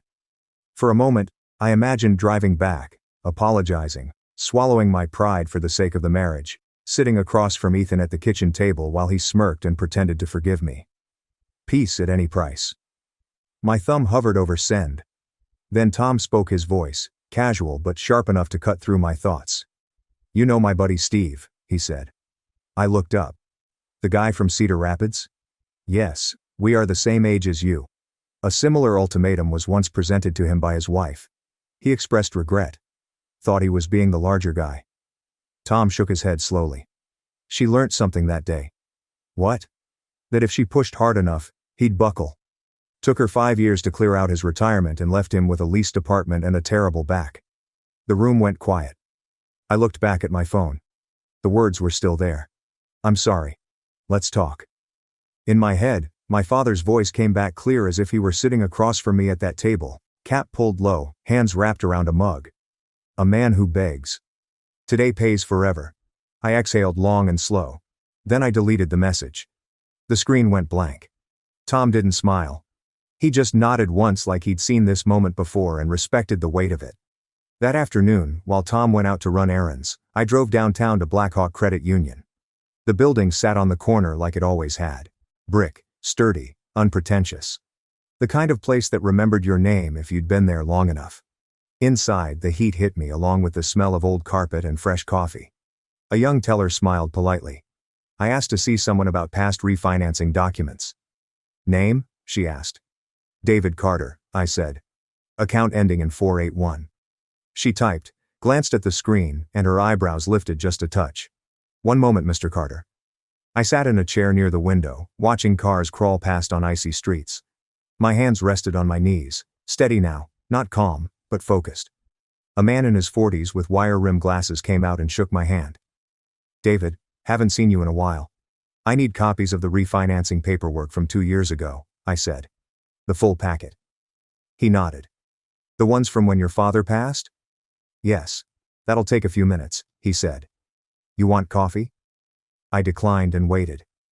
As I sat there, something shifted inside me. Not anger, not even resolve. Clarity. Sophia had always assumed I handled the boring stuff.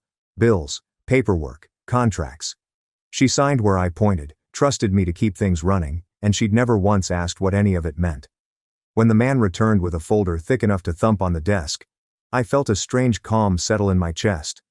I didn't open it right away. I just rested my hand on the cover and thought about the way Sophia had looked at me in the kitchen. So sure I had nowhere to go. They assumed I'd come crawling back to save my credit at my house. My marriage. They were wrong about one thing, and that one thing was going to cost them everything. I opened the folder in my truck, not inside the credit union. Some things deserve privacy. The paper smelled faintly of toner and old files the way official documents always do. I spread them across the passenger seat, smoothing the corners with my palm like they might talk back if I handled them rough. There it was. The refinance paperwork from 2 years earlier. The notary stamp, the signatures, mine neat and steady. Sophia's rushed and slanted like she'd been thinking about something else. I remembered that afternoon clearly now. Sophia had been distracted. Ethan was calling again, angry about something, convinced the world was unfair. While standing at the bar and tapping her pen, she had quickly glanced over the documents. "Is this all standard?" she said. She had inquired about it. "Yeah," I responded. "Just protection stuff." "Fine," she murmured, already half turned away from me. "You always handle this." That was true. He talked about contingencies, about how second marriages sometimes got complicated, about how protecting assets wasn't about mistrust. He said that people don't plan to fall apart. They just don't plan for when they do. At the time, I thought I was being careful and responsible. Now I realized that I'd been building a door that I never thought I'd walk through. He was a gray-haired advisor at the credit union who had known my father. He explained things slowly and without drama. He had been a quiet man who had previously explained things to me. He had been a familiar face to my father. The language was plain once you looked at it without fear. The house, the refinancing, the asset structure tied to accounts in my name, the protections that kicked in if shared funds were misused or if someone attempted to leverage property without proper authorization. Nothing sneaky, nothing illegal, just thorough. I sat back in the truck and let out a breath I didn't know I'd been holding. I wasn't trapped. I drove back to Tom's place and spent the rest of the afternoon reading everything twice. I made notes in the margins with a pen. Tom handed me the ink, scratching loud in the quiet room. I didn't feel clever. I felt sober. That night, Sophia called again. I watched the phone buzz across the coffee table like it was alive. I didn't answer. As an alternative, I poured myself a glass of water and stood by the window. The snow fell slowly and steadily, covering tire tracks and erasing evidence. It was the first time since I had walked out that I felt something that was close to solid under my feet. The following morning, I scheduled an appointment with a local family attorney, whose name I had heard at the VFW more than once. He was not a shark, but he was steady. He listened more than he talked, which I appreciated. When I was finished, he leaned back and folded his hands. He said, "You didn't set this up to hurt anyone. You set it up to protect yourself." I nodded. He was the kind of man who explained things in terms that you could take home and sleep on. We sat in his small office above a hardware store which was located downtown. After that, he continued, "Making assumptions about your wife." I remarked, "That appears to be the central idea." A grin was on his lips. It was not a really impressive strategy by the time I departed. It was not yet time for vengeance. It was little more than preparation. Patient preparation in a quiet and legal mode. My father used to do things in a certain way. I went online and checked my accounts that afternoon. All of the components remained unharmed. It was just numbers sitting where they had always been sitting.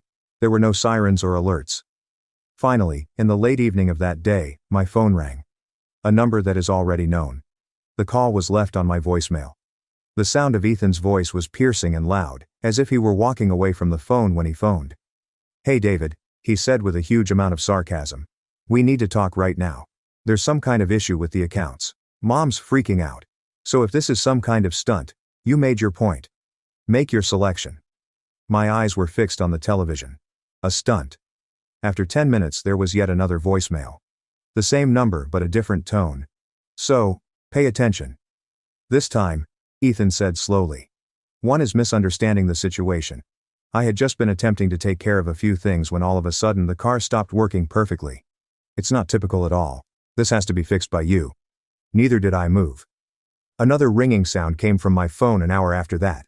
To Sophia. On this occasion I responded. "David." Her tone of voice was firm and under control. "It seems that there is a problem with the account." I sat back in the high recliner and stared up at the ceiling as I relaxed back. What exactly is the problem?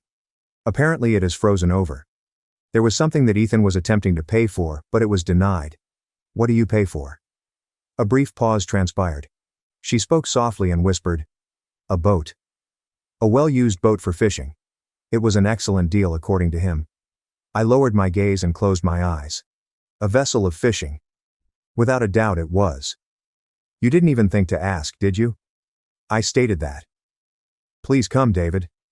She reacted angrily, but then she calmed down. "Not at this moment in time." The bank's phone rang. Apparently, they required your authorization to proceed. I held my silence for a long time. Rather than punishing her, to allow the truth to be heard, I asserted that I had not delegated any authority. She responded, "Well, you need to," as she felt a growing sense of frustration. "This is completely absurd. We can't allow accounts to just become inaccessible in this manner." "Sophia," I said, maintaining a steady tone in my voice. "Your son made an attempt to use funds that were provided without my permission." She stated that he resides at this location. It is his family. I repeated, "So am I." There is yet another pause. The one that is heavier. When she said this, the old certainty began to creep back in. "We'll talk about this when you come home. she declared. I responded by saying that I would not be returning home. When the line was cut off. The calls came in waves over the course of the subsequent 2 days. Ethan was first furious, then he appeared to be pleading, and finally he pretended to be reasonable. Messages were also left by Sophia. A clipped and demanding tone was used for the first. The second was tense with anxiety and tension. After 3 days I noticed that her voice had begun to crack in a way that I hadn't heard in years. She spoke softly into the phone. David, as she spoke. I don't understand what's happening. Please call me. I listened to each one of them once and then I set the phone down with the face facing down. This was not something that I was enjoying. That took me by surprise. What I experienced was something that was more akin to relief. Everything that they had been living with, including the shouting, the entitlement, and the assumptions, had at long last come to a head with something solid. No, I am not yelling, and I am not making threats. This is the truth about paper time. In the evening of the third day, when the sun was setting behind the snow-covered roofs, I picked up my phone and typed a single message. We are going to have a public conversation. Before I had a chance to question my own judgment, I sent it. My thoughts turned to how peculiar it was that all of this, years of stress, months of animosity, and a single yelled ultimatum, all coming down to paperwork and patience as the screen began to fade. I had no intention of engaging in a fight. It was not my intention to beg. I was going to rest my case and let the facts speak for themselves. In the presence of everyone who was significant. In the morning of the following day, at 7:18, the first voicemail arrived.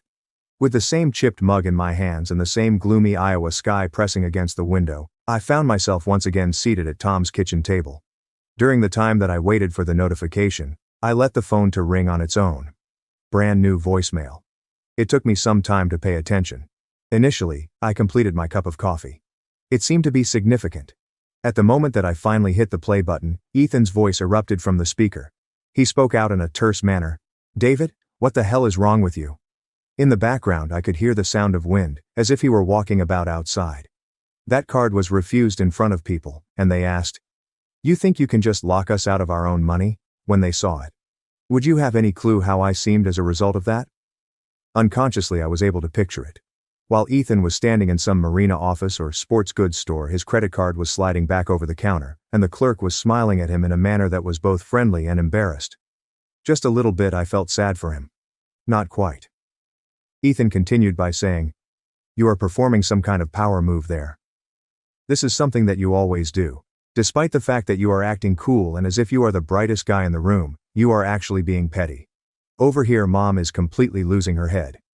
With that, congratulations. You come out on top. It is now time to correct it. The communication abruptly ended abruptly. After putting the phone down, I looked at the surface of the table. As a result of decades of use, the wood grain has become smooth. When the Wi-Fi connection was lost, I reminded myself of the several occasions on which Ethan had spoken the phrase, fix it in my house. When he was unable to start his car, and when life did not give him what he believed he deserved, in other words. The second voicemail arrived a little under an hour after the first one. The same number, but not the same voice. Okay, Ethan responded, this time in a more deliberate and cautious manner. Look, maybe I came in hot earlier. That's on me. This got blown out of proportion. I was able to hear him breathing. It seemed as though he was selecting his words. We can work this out. You don't need to make it a whole thing. Just unlock the account and we'll talk. I'll even apologize if that's what you want. There was the solution. The offer, followed by the phony humility. The communication was removed without a response being sent. By the time noon rolled around, Ethan had ceased making calls. It was at that point that Sophia began. The first voicemail she left was brief and professional in tone. David, the credit union is requesting that you give them a call, she announced. Without first obtaining your permission, they will not communicate anything. This is becoming a really severe matter. 5 hours later, the second one arrived. David, she said, and all of a sudden, the edge had disappeared, and it was replaced by tension. Please, we need to sit down and talk. At the end of the third day, her voice hardly sounded like her own. Dylan didn't mean for things to go this far. David. She made a hushed voice. The one that stayed with me for a longer period of time than the others was the one that said, I don't know what to do. He keeps asking me what's happening, and I don't have answers. Please call me. It brought back memories of Sophia in her younger years, when she would giggle at stupid advertisements, stress over the garden in the spring and be proud of the way I managed to keep everything operating well. It was also her terror that I recalled. The manner in which she clung to Ethan as if he were to vanish without a trace if she let go of him. It's possible that fear can cause otherwise good people to perform poorly in math. Tom arrived home early on the afternoon of the third day and saw me sitting on the front steps with my coat pulled up to my chest and my phone in my hand. His question was, "Are they still active?" "More so," I remarked. The wood squeaked beneath the weight of both of us together as he sat down next to me. "Are you all right?" The idea crossed my mind. I expressed my belief that this is the case.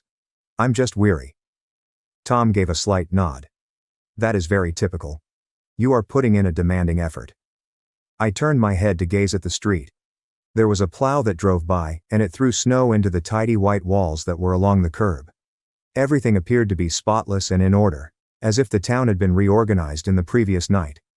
Over the course of that evening I drove by my previous residence without slowing down. The light on the porch was on. There was Sophia's car parked in the driveway. Ethan's as well.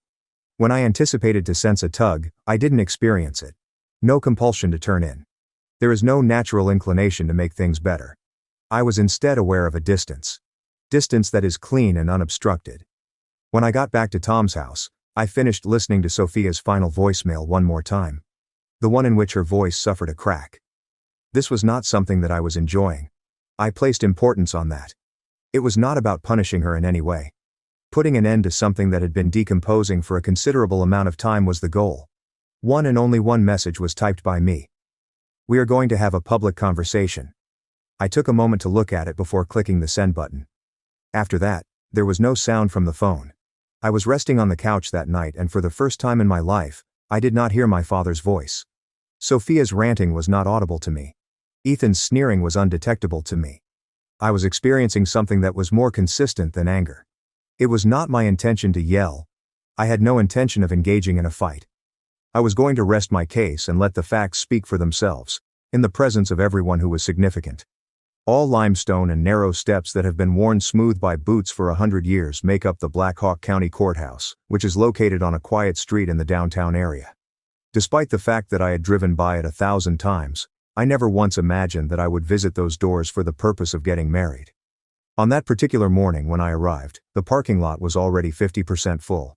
Among the vehicles that I recognized from the facility were pickup trucks, sedans with faded dealer stickers, and a few of automobiles. It took a while for the news to spread in a town of this size.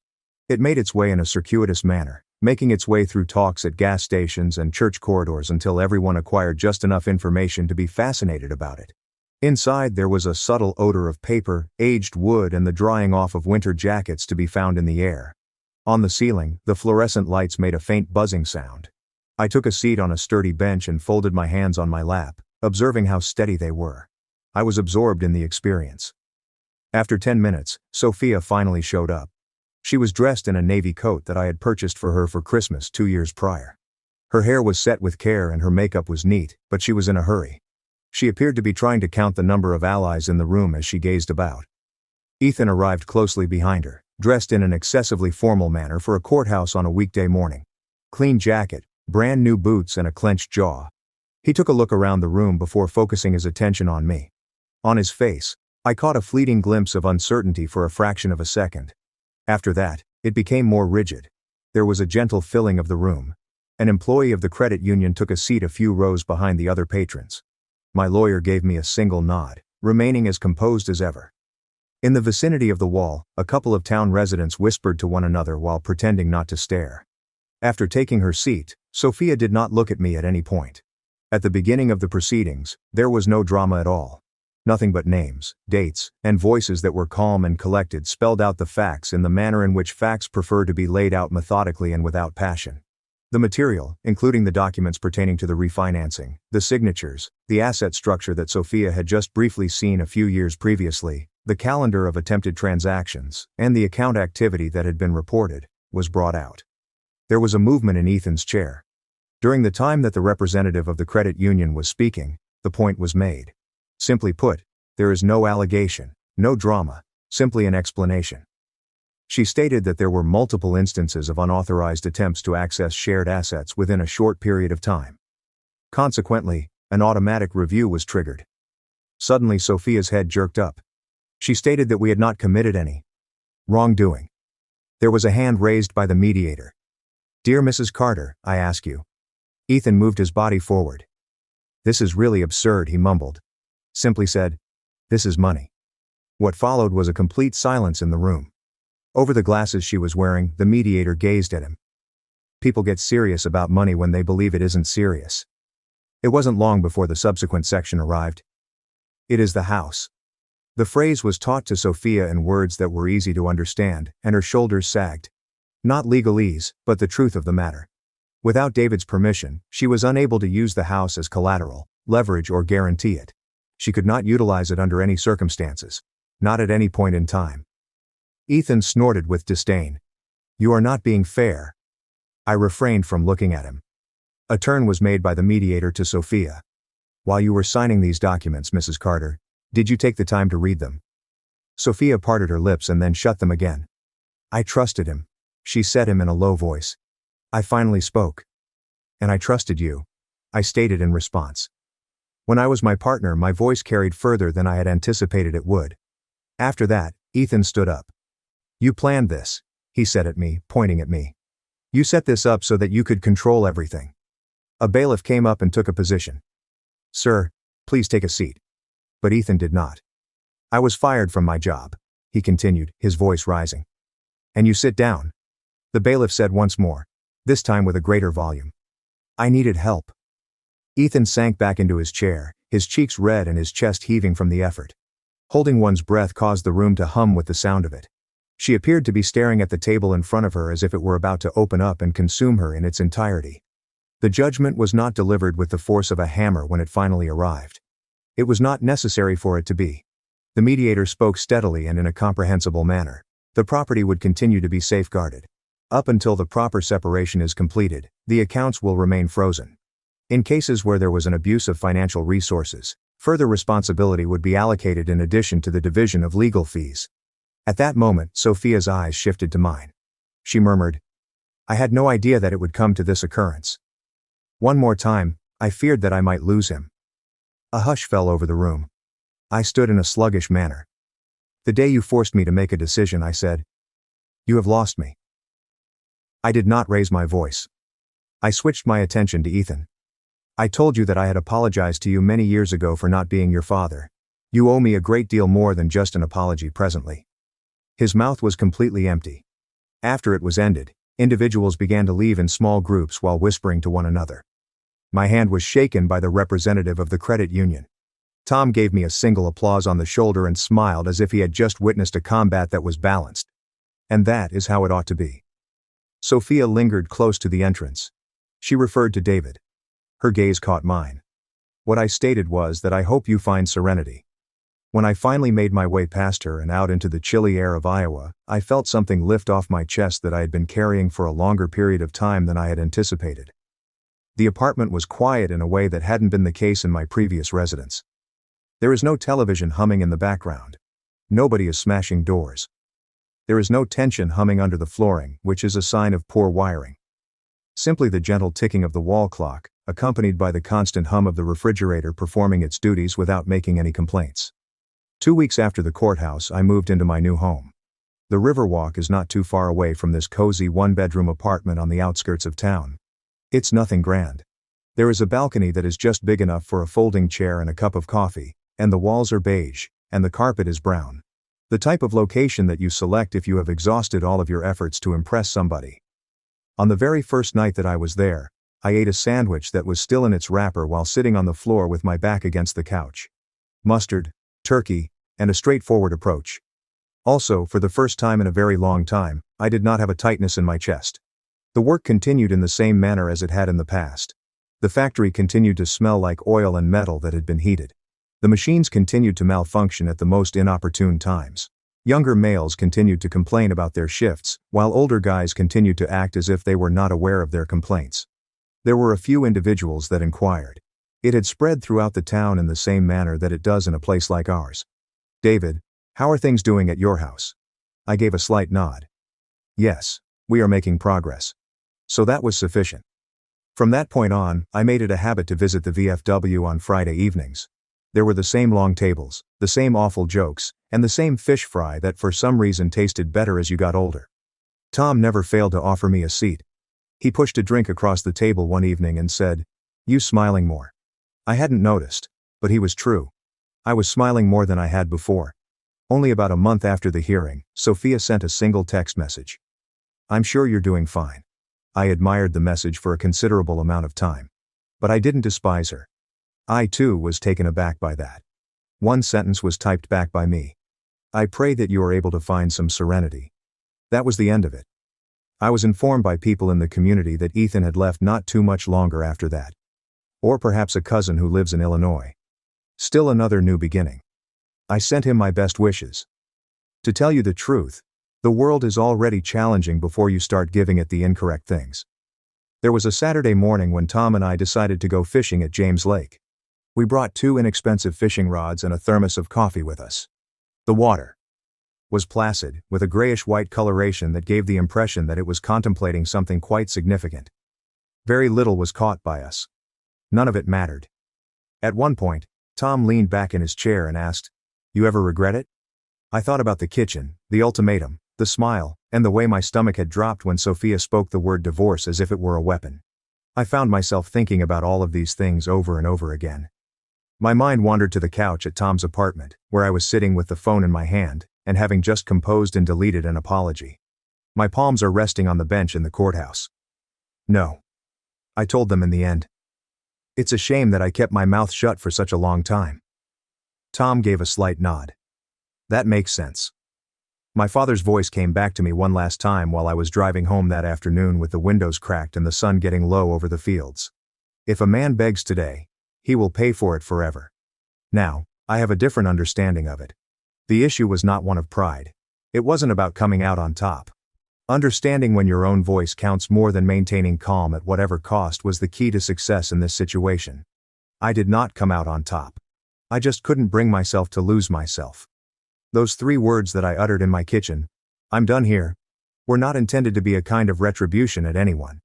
They were intended to serve as a gentle reminder that I still had some control over my own life.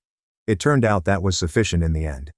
If you thought this narrative was familiar to you, if you've ever swallowed your words in order to keep things calm, or if you've ever wondered how much of yourself you've given away in order to avoid conflict, I hope that it brings to your attention something that is both straightforward and significant. When you plead for peace, you are not getting it. The decision is entirely up to you. If you found that this story prompted you to reflect on something, you might want to consider telling it to someone who could benefit from hearing it. You should also make sure that you are registered to the newsletter if you want to hear more tales like this one, stories about standing up in a respectful manner, legally, and with dignity. We appreciate your attention. After my husband passed away, his family tried to take custody of my daughter with fake reports. I used a fake DNA test to protect her. After my husband died, my in-laws filed phony CPS reports and sent attorneys to get me to sign over my daughter. A DNA test was lied about. My husband David died in a car accident when Emma was 5. It happened suddenly and heartbreakingly, leaving me hardly functioning for weeks. Although David's parents, Richard and Catherine, supported the funeral, something felt off.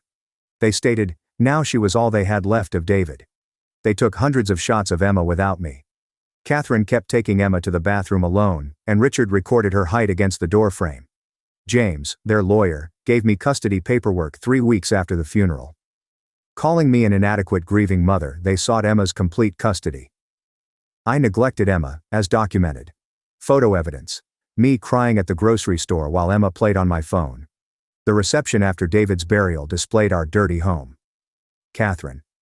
I left Emma with them for 4 hours the day after David died while I was to the funeral home. Richard said Emma belonged to blood family, and I was only the incubator. Catherine said David would want his daughter raised by people who loved him, implying I didn't. James said if I signed over custody, they'd let me visit Emma once a month monitored. If I battled them, they'd make sure I never saw her again. They assumed I'd acquiesce since they demanded Richard and Catherine kept phoning after the social worker discovered me sober playing puzzles with Emma in our spotless living room. 3 days later, Child Protective Services arrived for a wellness check, filing with the court that I was inebriated and Emma was in danger. I was on drugs, Emma had bruises, and strange guys came and left. Each inquiry discovered nothing, but it was exhausting and embarrassing. Richard and Catherine would pretend concerned and offer to take Emma for her safety. The custody court was 7 weeks later. Richard and Catherine hired 4 lawyers and a private investigator to follow me everywhere. They showed up at Emma's preschool and told the staff they were emergency contacts. They told the pediatrician I was unstable and shouldn't make medical decisions. They told our neighbors they were moving Emma in ASAP for her safety. After they decorated David's old room as Emma's princess room and showed photos like it was decided, I started playing dirty and hinted that David might not be Emma's real father. I just stated I was grateful Richard and Catherine still desired a relationship. My friend Sarah called Richard pretending to be from a DNA testing company to confirm his appointment. Richard had never scheduled an appointment but became hooked with the notion. I left a paternity booklet on my kitchen counter when they came to visit. I concealed it fast, but Catherine caught up and wanted to know what I was concealing. I started crying and claimed David and I had troubles before Emma was born, but I wasn't sure. David said it didn't matter because he loved her anyhow, but he was Emma's father and we were happy. Richard and Catherine didn't know that, so they requested a DNA test immediately. I was reluctant, but agreed provided they dropped the custody fight. So confident Emma was David's, they scheduled the test at my friend's husband's clinic. He was eager to help after hearing what they did. After giving samples and waiting for the hasty findings, my friend's husband told Emma she wasn't connected to Richard and Catherine. The test was false, but the documentation looked flawless. When their lawyer James stated the custody issue was terminated because they had no biological claim, Richard and Catherine went nuts. Requested Reds is on Spotify. Link in description or comments. Richard's face turned purple in 12 seconds as he screamed that I was a liar who caged his son. Catherine lunged at me across the clinic waiting room like a wounded animal. Ethan and 2 nurses stopped her. Richard yelled about how I destroyed their family and stole their grandchild through lies, and security had to physically escort Richard and Catherine to the exit. Catherine cried and shouted that she'd prove I lied. Richard said I'd pay for what I'd done to them. Their daughter covered her face with her hands and their son gasped. Ethan put his hand on my shoulder and told me to take Emma and go home.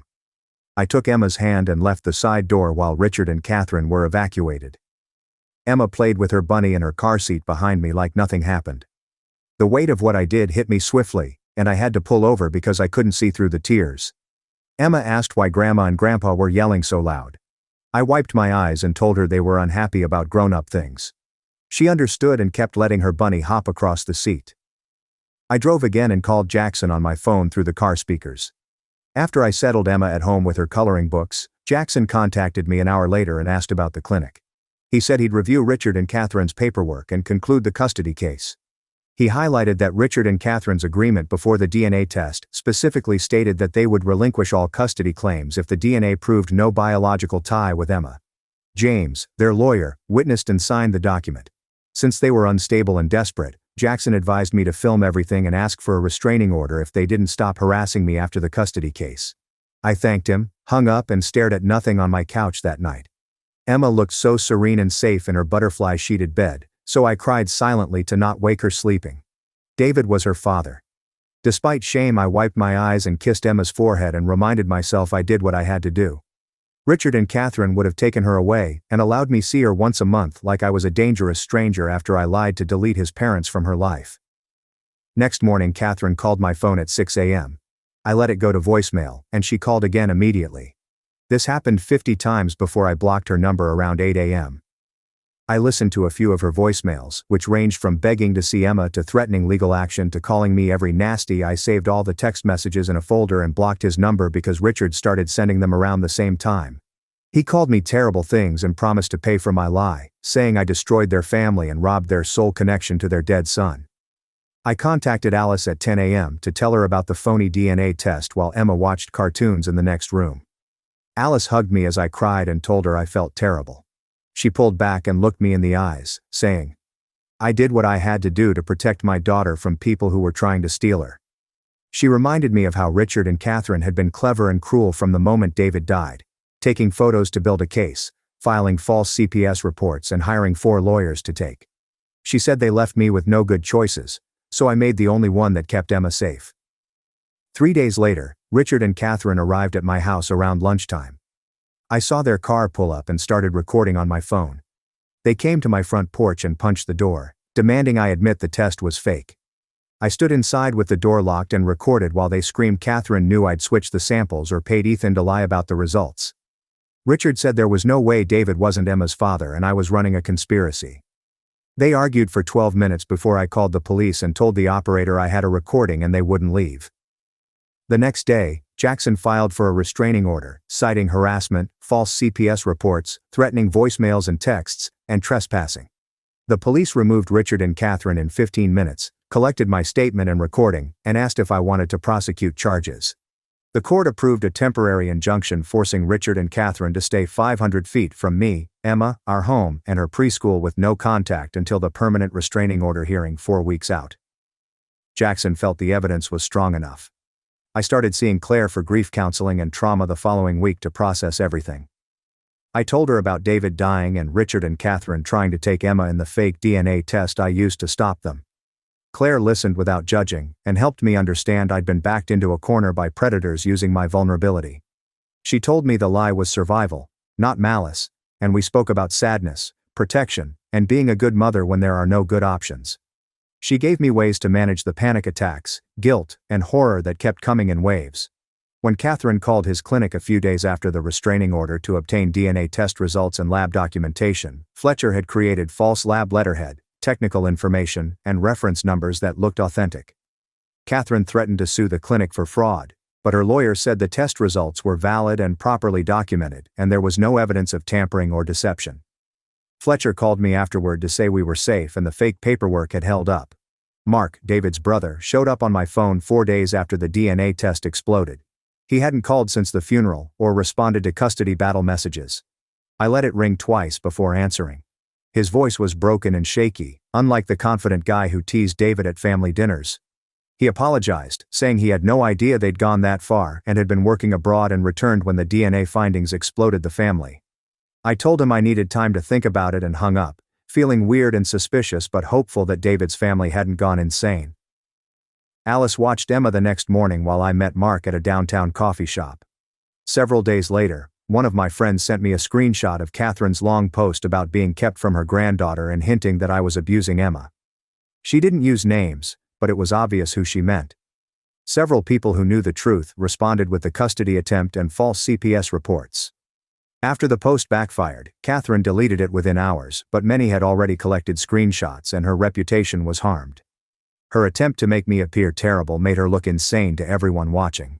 I brought a thick folder of evidence of the harassment, threatening voicemails and texts, trespassing, and preschool scene to the permanent restraining order hearing 4 weeks after the temporary one. Richard and Catherine presented another lawyer who claimed they were grieving grandparents denied access to their only grandchild. The court read the custody paperwork and fraudulent CPS reports with a tight line on his mouth and asked Richard and Catherine whether they realized how serious it was to make false reports with child services. Their lawyer tried to argue they had legitimate concerns, but the judge cut him off. Mark called me after the court to discuss keeping Emma from his parents. He granted a 3-year permanent restraining order to keep them away from me, Emma, our home and her school. Even one violation would result in criminal charges. I didn't want any connection to Richard and Catherine, but Mark was respectful and horrified by everything they'd done, so we agreed he could visit my house to be her uncle without bringing the toxic grandparent stuff. He seemed relieved and grateful and promised to never manipulate the situation or tell his parents. I had a panic attack when I saw a silver sedan that looked like Richard and Catherine's in the grocery store parking lot. My chest locked up and my hands shook so badly I couldn't get my keys in the ignition. Emma deserved to know at least one unbroken member of David's family. Emma asked what was wrong, and I gasped for air like a drowning person. It wasn't their car, just one that looked similar, but my body responded like they were trying to grab her. I drove home with white knuckles on the steering wheel and called Claire when I got inside. She scheduled me for an emergency session that afternoon, and explained that this was normal after months of harassment and threats. My nervous system had been in fight or flight mode for months and was still in that mode after the danger passed. She taught me breathing exercises and grounding techniques to remind my body of my safety. She promised that after time and safety, my hypervigilance would fade, but I needed to be patient while my brain rewired. For weeks after that, I saw cars that looked like theirs everywhere, even though they lived 30 minutes away and had a restraining order. My heart raced and my palms sweated until I confirmed it wasn't them. Emma inquired when she'd see Grandma and Grandpa again as casually as she would any other relative as we were eating dinner. I laid down my fork and explained her they were taking a long hiatus due to adult issues. Nothing she did wrong, but complicated issues that were hard. I was amazed by her ability to move on from difficult themes without appearing unhappy or confused. She nodded and accepted without further inquiry, then started talking about her preschool glitter and popsicle stick art project. I was glad she wasn't traumatized by losing contact with her grandparents, but I worried about long-term effects. Was she internalizing feelings she couldn't express? Would this abandonment show up in therapy sessions when she was older? I could only watch for signs of distress and make sure she knew I was always available to talk about feelings. Alice brought boxes of security cameras she ordered online the following weekend and spent hours helping me install them around my house, mount them under the eaves, and connect them to my Wi-Fi network. The footage automatically saved to cloud storage, and I could monitor everything from my phone. Since we had cameras on the front door, back door, driveway, and both sides of the house, I felt safer knowing I had evidence 24 hours a day if Richard and Catherine violated the restraining order. Alice showed me how to check the footage and set up motion alerts. After changing all the locks and installing a deadbolt on Emma's bedroom door, which felt excessive but necessary, she made me promise to call her immediately if anything suspicious showed up on the cameras. I tested the system by walking around outside while watching the feed on my phone. Seeing myself from multiple angles was creepy but comforting. Catherine wrote a message in her loopy calligraphy asking to see Emma and said they'd accept any relationship I permitted. She said they missed their granddaughter and would respect my limits if I gave them a chance. I took photos of the flowers, card and delivery receipt and called Jackson immediately. He stated this violated the restraining order's no contact rule and instructed me to document and email him the evidence. The flowers sat on my kitchen counter for an hour while I decided what to do with them. I emailed him the photos within minutes, and he sent everything to the court that day. Catherine received an official warning about order compliance from Jackson, who warned that future violations could result in criminal charges and jail. 4 months after the phony DNA test, I woke up and could breathe normally again. My constant worry and hypervigilance were fading. Emma's preschool teacher stated she was socially well-adjusted and had no trauma or behavioral concerns. I still monitored the security cameras daily and jumped at silver automobiles, but less so. Because Catherine didn't seem damaged by losing contact with Richard, may have shielded her from people who would have hurt her in ways I couldn't predict. My sleep improved and I stopped having nightmares about custody hearings and CPS investigations. Mark started visiting every other weekend with age-appropriate gifts like coloring books and stuffed animals, so I could take Emma to the park without searching for Richard and Catherine's car. Finally, things felt normal for a widow raising a daughter alone while hiding a lie. He built block towers and played pretend games with Emma on the floor, acting like a normal uncle without the toxic possession his parents had shown. He never mentioned Richard and Catherine or asked questions for them. He just enjoyed spending time with Emma and respected my boundaries. To watch them together made me cautiously grateful that Emma could be connected to David's family through someone healthy and polite. Mark looked so much like David that it hurt. But it was comforting to see family resemblance in someone who wasn't trying to hurt us. I worried he was a spy or trying to manipulate the situation, but he always sought permission before taking photos with Emma and sent them to me instead of publishing them where Richard and Catherine might see them. His commitment to his niece over his parents' delusions was amazing. Claire helped me grieve after losing David while fighting his parents. I stated that I couldn't mourn my spouse because I'd been in survival mode protecting our daughter from his family. The war had tied me up. Since things had calmed down, I was grieving in waves and angry at Richard and Catherine for corrupting my memories of David. I couldn't think about our wedding without remembering how his parents tried to control every detail and look at photos of David holding baby Emma without thinking about how his parents tried to take her from me. Claire helped me separate grieving David from digesting his parents' behavior by reminding me that David would have been shocked and protected Emma like I did. I witnessed their power and possession in their body language one afternoon while cleaning old photos of David growing up with his parents. Imagine him standing by me against them instead of being the reason they came after us helped. Catherine gripped David's shoulder tightly, fingers sinking in like she possessed him. Richard centered him in shots like a trophy they'd won, and David rarely looked happy or relaxed with them. Even as a child, his smile was unnatural. I believed David meant his parents were severe or conventional, but when they targeted Emma, I noticed the same possessive spirit. They attempted to own David his whole life, and after he died, they owned his daughter. After looking at those old photos, I realized I had saved Emma from repeating David's childhood, from being gripped and positioned and displayed as their property, instead of being loved as her own. On Thursday morning, The pediatrician's office received a report that Richard had requested Emma's medical records, claiming grandparent rights. She wanted me to know in case there was a pattern, so I thanked her and called Jackson immediately. He added this to the restraining order violation dossier we were compiling in case Richard and Catherine began acting out. Because they had no custody or guardianship rights, Jackson wrote to their lawyer that any additional attempts to acquire Emma's medical data would constitute harassment and restraining order violations. 4 months following the phony DNA test, Emma occasionally mentioned Grandma and Grandpa without distress. The pediatrician's office made comments to Emma's file and marked Richard and Catherine's names to report future contact attempts to me. She noted an older couple at the shop looked like grandparents, or remembered something they gave her before everything burst, but it was casual observation, not pain or longing. Alice took her on aunt and niece days at the zoo or children's museum and she became closer to her. My parents had also increased their involvement, driving in from 3 hours away every few weeks to spend weekends with us and take Emma to parks and libraries. Overall, the family structure around her was healthier and based on love rather than possession and conflict. Watching her thrive eased my guilt about the deception, but the moral weight of the lie still weighed on my conscience in quiet moments. The mail arrived on a Wednesday afternoon while Emma was at preschool. My hands shook as I opened the official envelope from a law firm 3 states away. The letterhead showed an address 900 miles away in a retirement community I'd never heard of. Richard and Catherine were moving. The brief, formal notice informed me of their restraining order address change. Mark called that night after Emma was asleep and sounded fatigued to tell me his parents had put their house on the market 4 weeks earlier without informing anybody and hired movers to relocate everything to this retirement home near the ocean. Catherine told their friends they couldn't live in David's hometown because it hurt too much to see places he used to go and know their granddaughter was missing just miles away. Richard told the neighbors they needed a fresh start somewhere, they wouldn't be reminded of their loss. They leased a 2-bedroom ocean view unit in a gated retirement community with security and activities for older residents. Mark had viewed Catherine's social media images before deleting them. She captioned a photo about new beginnings and healing from family betrayal. While legal barriers were high, location protected me.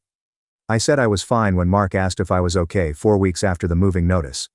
Jackson called to say he'd received a letter from Catherine's new lawyer. I drove to his office during lunch and sat across from his desk as he slid the envelope toward me. The letter was typed on expensive paper with their letterhead embossed on. Catherine demanded proof that Emma was their biological grandchild and that I had lied and maneuvered to keep their family apart. The lawyer's wording was polite, but her desperation was evident. Jackson observed my face while I read and responded strongly. Nothing to say. He said Catherine's offer was a ruse to get me to admit to lying. Meanwhile, DNA test findings stood. Jackson sealed his response in an envelope after I approved it. Catherine might not drop everything, and my confession would give them ammunition. Jackson's afternoon retort was harsh. The next Thursday, I sat in Claire's office explaining my recurring remorse. She listened while I discussed Catherine's letter, the move, and whether I should have done something else. Repeated custody ambushes 3 weeks after David's funeral and fake CPS reports to create a case against me.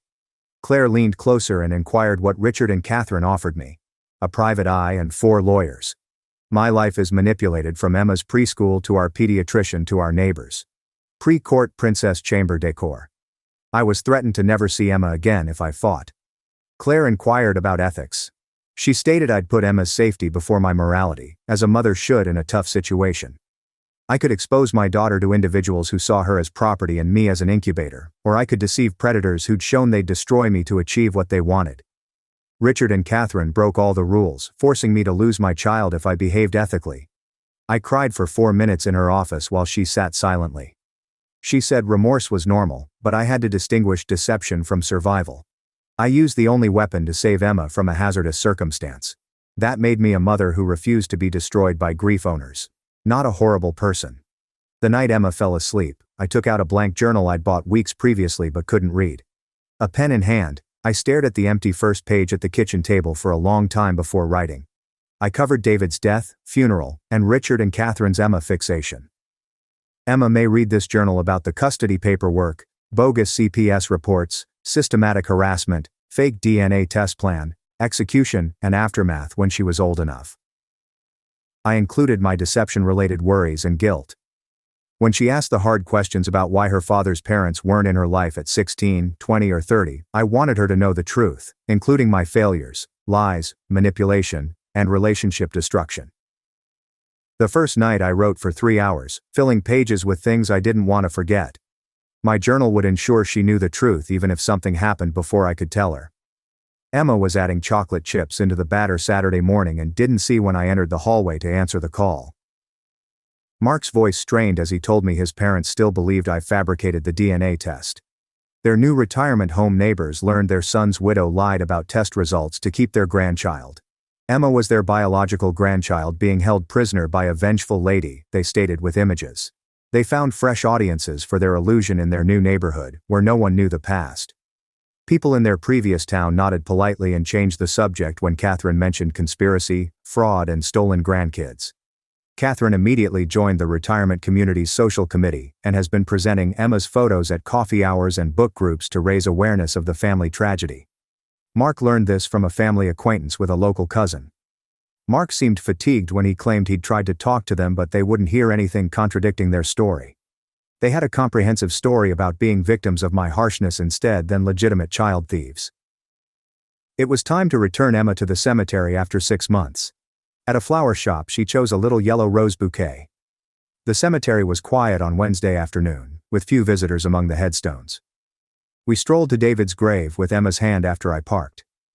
Emma gently placed the roses at the base of his gray granite gravestone, which said, "Beloved husband and father." We talked about David while she picked petals off one of the roses and arranged them in patterns. Emma played with the flower petals while I told her about Daddy's hilarious voices when he read her bedtime stories, how he danced with her in the kitchen while I cooked supper, and how he shed happy tears when she was born. Her question about Daddy knowing Grandma and Grandpa were furious at us tightened my throat, but I kept my voice calm. I told her Daddy wanted everyone to be kind and loving even in sad times. She returned to petal arranging, happy. We lasted 30 minutes before the breeze made Emma cold. I looked at the headstone one more time and silently told David I'd protected our daughter well. I woke up one morning to find I'd slept through the night without panicking. This was the first time I saw it after weeks of gradual change. I was awakened numerous times a night for months after the custody battle, worried Emma was in danger. I obsessively checked her room and imagined the worst. The day had left me fatigued and jumpy from stress chemicals, but something had changed. My body was relearning safety. Claire smiled when I informed her in our next session. After years of survival mode, my nervous system needed time to acclimate to safety. Restraining order, distance, and no new dangers were calming my hypervigilance. She warned that I'd always be more attentive to Emma's threats than parents who hadn't fought off a custody attempt, but the panic was lessening enough I could function again without despair. After the session, I felt lighter than in months. Jackson called to update me on the empty restraining order violation file since the flower incident. Catherine and Richard hadn't threatened me or appeared. Jackson said their out-of-state migration and legal impediments are working. They've either accepted Emma's inaccessibility, or are waiting and planning something we can't see. He cautioned caution, but the situation was better than in months. To assure continuing protection, Jackson advised initiating renewal processes 7 months before the restraining order expired. After restraining orders expired, he'd seen grandparents harass again. Emma asked more David questions at bedtime. She asked about his favorite color, games, and drawing skills. I thanked him and put a 1.5-year phone calendar reminder. I answered each question with simple, happy memories of fun. She deserved to know her father as a loving father, not via his parents' dysfunction. I promised her David would build sophisticated block towers with her and collapse them. David's childhood stories showed his benevolence and humor, such saving a bird with a broken wing and keeping it in a shoebox until it healed. Mark started helping on visits. Emma quietly stated that her dad liked blue or fixed things while playing. These anecdotes also shaped her view of her father. On Wednesday night, Claire's widowed parents support group met at the community hall and 8 scared, exhausted adults sat in a circle of folding chairs. I met the facilitator, who told me about a guy with 3 children under 10 whose wife died of cancer. While coaching their son's soccer game, another woman's husband had a heart attack. Many had in-law issues, but none had custody disputes. Their late husband's mother called regularly to criticize her parenting and demand more time with the grandchildren. Even though their stories were varied, hearing them normalized my experience. They knew bereavement and family conflict were lonely. Multiple people exchanged phone numbers after 3 hours of discussing coping tactics, legal protections, and therapeutic services. Knowing others had survived similar terrible situations gave me strength to drive home feeling less alone than in months. Alice arrived with coffee and empty boxes Saturday morning and neatly piled David's button-downs, jeans, work shirts and tattered college hoodie. I watched from the doorway. He put his favorite flannel concert t-shirt from our first date and hoodie from the morning he died in a smaller box for Emma. Some I kept, but most went into donation boxes. Among his documents, photos, and souvenirs on his desk, we uncovered a stack of letters David wrote to Emma before she was born, sealed envelopes with her name in his untidy handwriting. I opened one and read his wishes for her future, pledges to be a wonderful dad, and enthusiasm about meeting her. The movie ticket stub, Emma's rock that David saved on his desk, and my horrible birthday card with terrible drawings were in 4 memory boxes with photos, notes and tiny items that captured David's personality. I cried quickly, but they felt clean compared to my months of panicked survival. The bedroom felt lighter and more like a breathing place when the charity boxes went to the garage. My preschool director spotted me on Wednesday during pickup. After asking if I had a few minutes to chat about Emma, my stomach fell with apprehension, but her smile was welcoming and she took me to her office with Emma's artwork on the walls. She said kids exchanged anecdotes about their parents and siblings during family talk time. Emma mentioned her dad from home images and my stories virtually every session. She informed the class he liked blue, built towers well, and made hilarious faces that made her laugh. Emma's thorough and exact descriptions showed she was connecting with David's memory, the director stated. Emma drew a picture of our family with David holding hands and smiling. According to the teacher, though she lost her father young, she seemed emotionally well and well-adjusted. She simply stated that he was her father and that she loved him. I drew David's crayon sketch after seeing Emma's family portrait from the director. As he appeared, he was tall with dark hair and a wide smile. I thanked the director and drove home pleased Emma was grieving properly. Richard and Catherine arrived at the Arizona retirement community 900 miles away on Wednesday. Certified mail delivered the letter with a community-named return label. My chest relaxed as I held the mail in my driveway. Mark called that night to confirm they'd moved in and told the community their son's widow wouldn't allow them visit their grandchild. Mark stated his parents had made them the victims and me the villain, but the distance made them someone else's issue. It went over well with neighbors, who expressed sympathy and fury. After David's death, I woke up functional again 6 months later. Surviving and living in ways that were unthinkable in those first horrible weeks. I could handle projects and meetings without losing focus. Emma was thriving at preschool, making friends and learning daily. Our routines included breakfast, sleep and weekend errands. My grief still weighed on me every morning when I woke up alone, but it wasn't debilitating. I could miss David while getting Emma ready for school, cooking dinner, and paying payments. The fear of losing her to Richard and Catherine had subsided. I monitored security cameras and kept my phone close. I checked parking lots for their automobile and avoided their hangouts. Claire asked me how I would approach the DNA test with Emma when she was older and understood. As justified protection or manipulative deception? Nobody told me. Claire explained the situation without giving easy answers. I believed she'd realize Richard and Catherine compelled me to lie to protect her, but I worried she'd see it as proof I lied about her father. I promised Claire to be honest with Emma when she could understand. I'd tell her what happened and why I chose, and I'd accept her opinion. Claire only allowed me honesty and accountability, leaving Emma to digest the rest.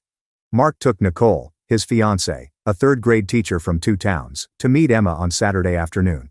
Nicole brought a toy elephant and a feeling book for kids. Emma presented Nicole with the toy kitchen and asked restaurant play. Nicole was friendly and natural with her, asking questions and playing along.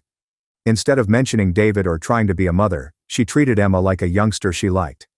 Mark was relieved to watch them play after worrying about this introduction. Nicole informed me she understood Richard and Catherine while Emma colored. She backed Mark's desire to distance himself from his parents and be close to his niece. She knew Emma needed solid family relationships because she lost her father young. Watching them go, Mark's hand on Nicole's back, and them wave to Emma was like seeing David's family grow strong and healthy.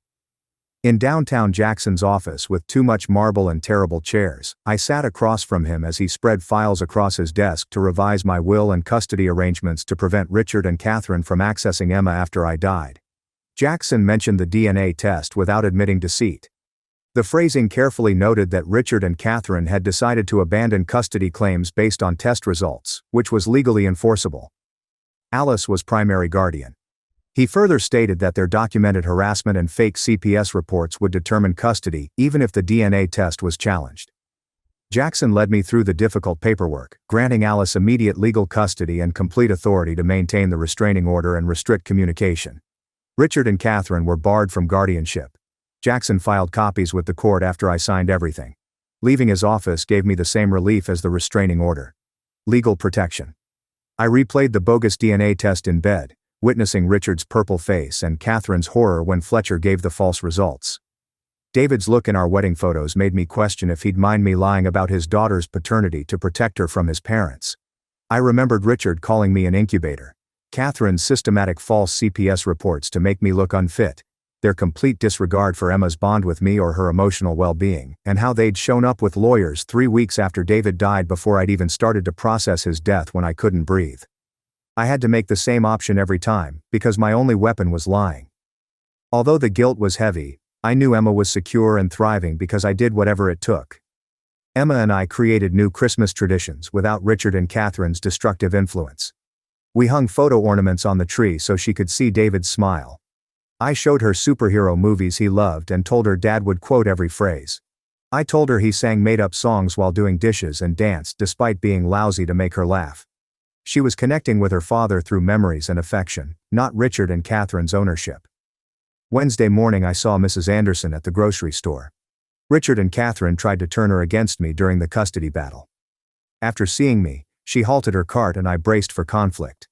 Instead, she apologized and said she regretted believing Richard and Catherine's assertions that I was unstable and neglected Emma. She discovered their neighborhood manipulation campaign after they left. Other neighbors had discussed and discovered. Anderson inquired how Emma was doing. I said she was okay. We briefly discussed neighborhood issues before parting ways. Something changed as I drove home. Richard and Catherine's community healed. Our isolation and siege were lifted. Mark arrived on Wednesday afternoon while Emma was at preschool and we had coffee at my kitchen table. He said his parents called him every few days to ask about Emma and her life. Mark said Emma was just healthy and joyful. He told Richard and Catherine that his relationship with me and Emma was independent from their mess and that he wouldn't spy or communicate. He added they still claimed the DNA test was phony and I deceived everyone, but their tale varied per person. I was astonished by his commitment to his niece despite his parents' twisted ownership claims. I altered samples, Fletcher was involved, or it was elaborate payback for a slight. Mark found it stressful watching them destroy themselves over lies they'd convinced themselves were truth. 8 months after the phony DNA test, I could look at our wedding photos without crying. He cried as I praised him for being Emma's only decent connection to David's family, stating she deserved to know her father's memory without his parents' poison. David and I laughed throughout our first dance, cut the cake with frosting on our noses, and kissed under the sunset with his hand on my face. Emma crept up alongside me and pointed at a photo of David lifting me. I could see our love and family without Richard and Catherine's nastiness. I hugged her tightly and whispered, "Yes, we were very happy and Daddy loved us both so much." She nodded and returned to her blocks, content with this simple family truth. 3 years remained on the restraining order. Jackson had described the process and told me that renewal would be straightforward given Richard and Catherine's documented behavior, so I started renewing. Their silence and isolation may indicate that they've given up or are planning something fresh. My fireproof safe had restraining order documents, bogus DNA test results, every fraudulent CPS report, and custody hearing transcripts. I couldn't risk Emma's safety assuming their motives. Richard calling me an incubator and Catherine's relentless campaign to depict me as an unfit mother made me question whether I was delusional. Paranoia and security are better than trust and vulnerability.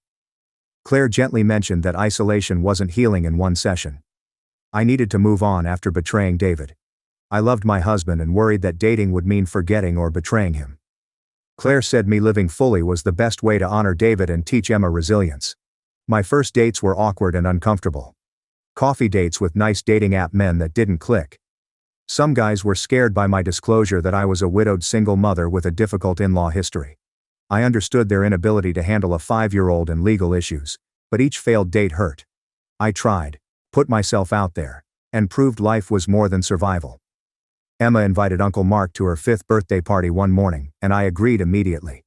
She planned the unicorn cake, purple balloons, and preschool classmates' visit for weeks. Respect and reasonable boundaries earned Mark my trust. I cried when Mark gave Emma an art set she desired and a framed photo of David holding Emma. Several parents praised him for playing with the kids and helping with activities. Unlike the first year after David's death, the party was fun and normal. Watching Emma blow out her candles alongside loved ones made me feel like we'd constructed something stable and decent from the devastation. 3 weeks after Emma's party, the intermediary called me to tell Catherine had asked for one Emma photo. Catherine was heartbroken and seeking her granddaughter. The intermediary stated Catherine cried and acted like a sad woman rather than the custody manipulator. She preferred one current photo to meeting Emma and talking to me. Thanking the intermediary for the message, I requested time to consider it. I hadn't planned to answer to Catherine since any contact would open a door I'd worked to seal. The request made me consider kindness versus safety. Was Catherine actually suffering or was this manipulation? The trauma she caused, did her pain matter? Could one photo hurt? At my next therapy session with Claire, she helped me process the photo request by reviewing Richard and Catherine's first response to David's death and how they treated Emma like property rather than a kid. Instead of affection, they supported their bereaved daughter-in-law with attorneys, fake reports, and manipulation. Claire argued their need didn't erase their tragedy or prove they'd change their image of Emma as theirs. One snapshot may appear innocent, but it would show them I was eager to participate, my boundaries were malleable, and perseverance might wear me down. Catherine had insulted me in front of her family, Richard had threatened to take my kid away, and they'd tried to tarnish my community character. Claire suggested the kindest thing I could do for everyone was keep Emma safe and me sane with rules. I felt bad for Catherine's pain, but I must protect her from danger. I started arranging Emma's fall kindergarten transfer 9 months after the custody fight. I submitted comprehensive documentation of Richard's Catherine restraining order at enrolling. The school secretary added their names and images to the banned individuals list, labeled Emma's file with security alerts, and ensured they were forbidden from Emma's contact and information. The principal said they took these occurrences seriously and had protocols. Emma could only be picked up by myself or other adults, and anyone stealing her information would be reported to police. Security became part of our routine rather than a crisis response. After surviving, I completed Alice and Mark's emergency contact paperwork, updated medical information, signed field trip permission papers, and other parent activities that felt amazing. James and I sat next to each other during a tedious conference talk and joked. James took my number after months of survival mode, and we texted, had coffee, and went on dates. He was understanding of my challenging circumstances and interested in getting to know me and Emma. He respected my modest pace because I wasn't ready to rush. After months of survival, his presence seemed possible. He addressed insightful questions about David and never challenged my history or competed with my husband's memories. When I vaguely described the in-law issue, he listened without judgment and didn't press for more. He made me laugh, sent nice good morning texts, and appeared content to let our relationship grow at my pace. Mark called one night, excited and worried, asking if we might meet for coffee the day following the DNA test bombshell. I learned he was engaged to his fiancée at the coffee shop where we first talked after the blast. So I congratulated him because I met her at Emma's party and she was. Mark then requested Emma to be their flower girl, which would be out of state for Richard and Catherine. I declined, but Mark soon emphasized that his parents would not be attending and that he had elaborate security measures. They were prohibited from the venue due to security guards and staff images of Richard and Catherine. His wife realized that Emma's safety came before family conflict and supported this decision.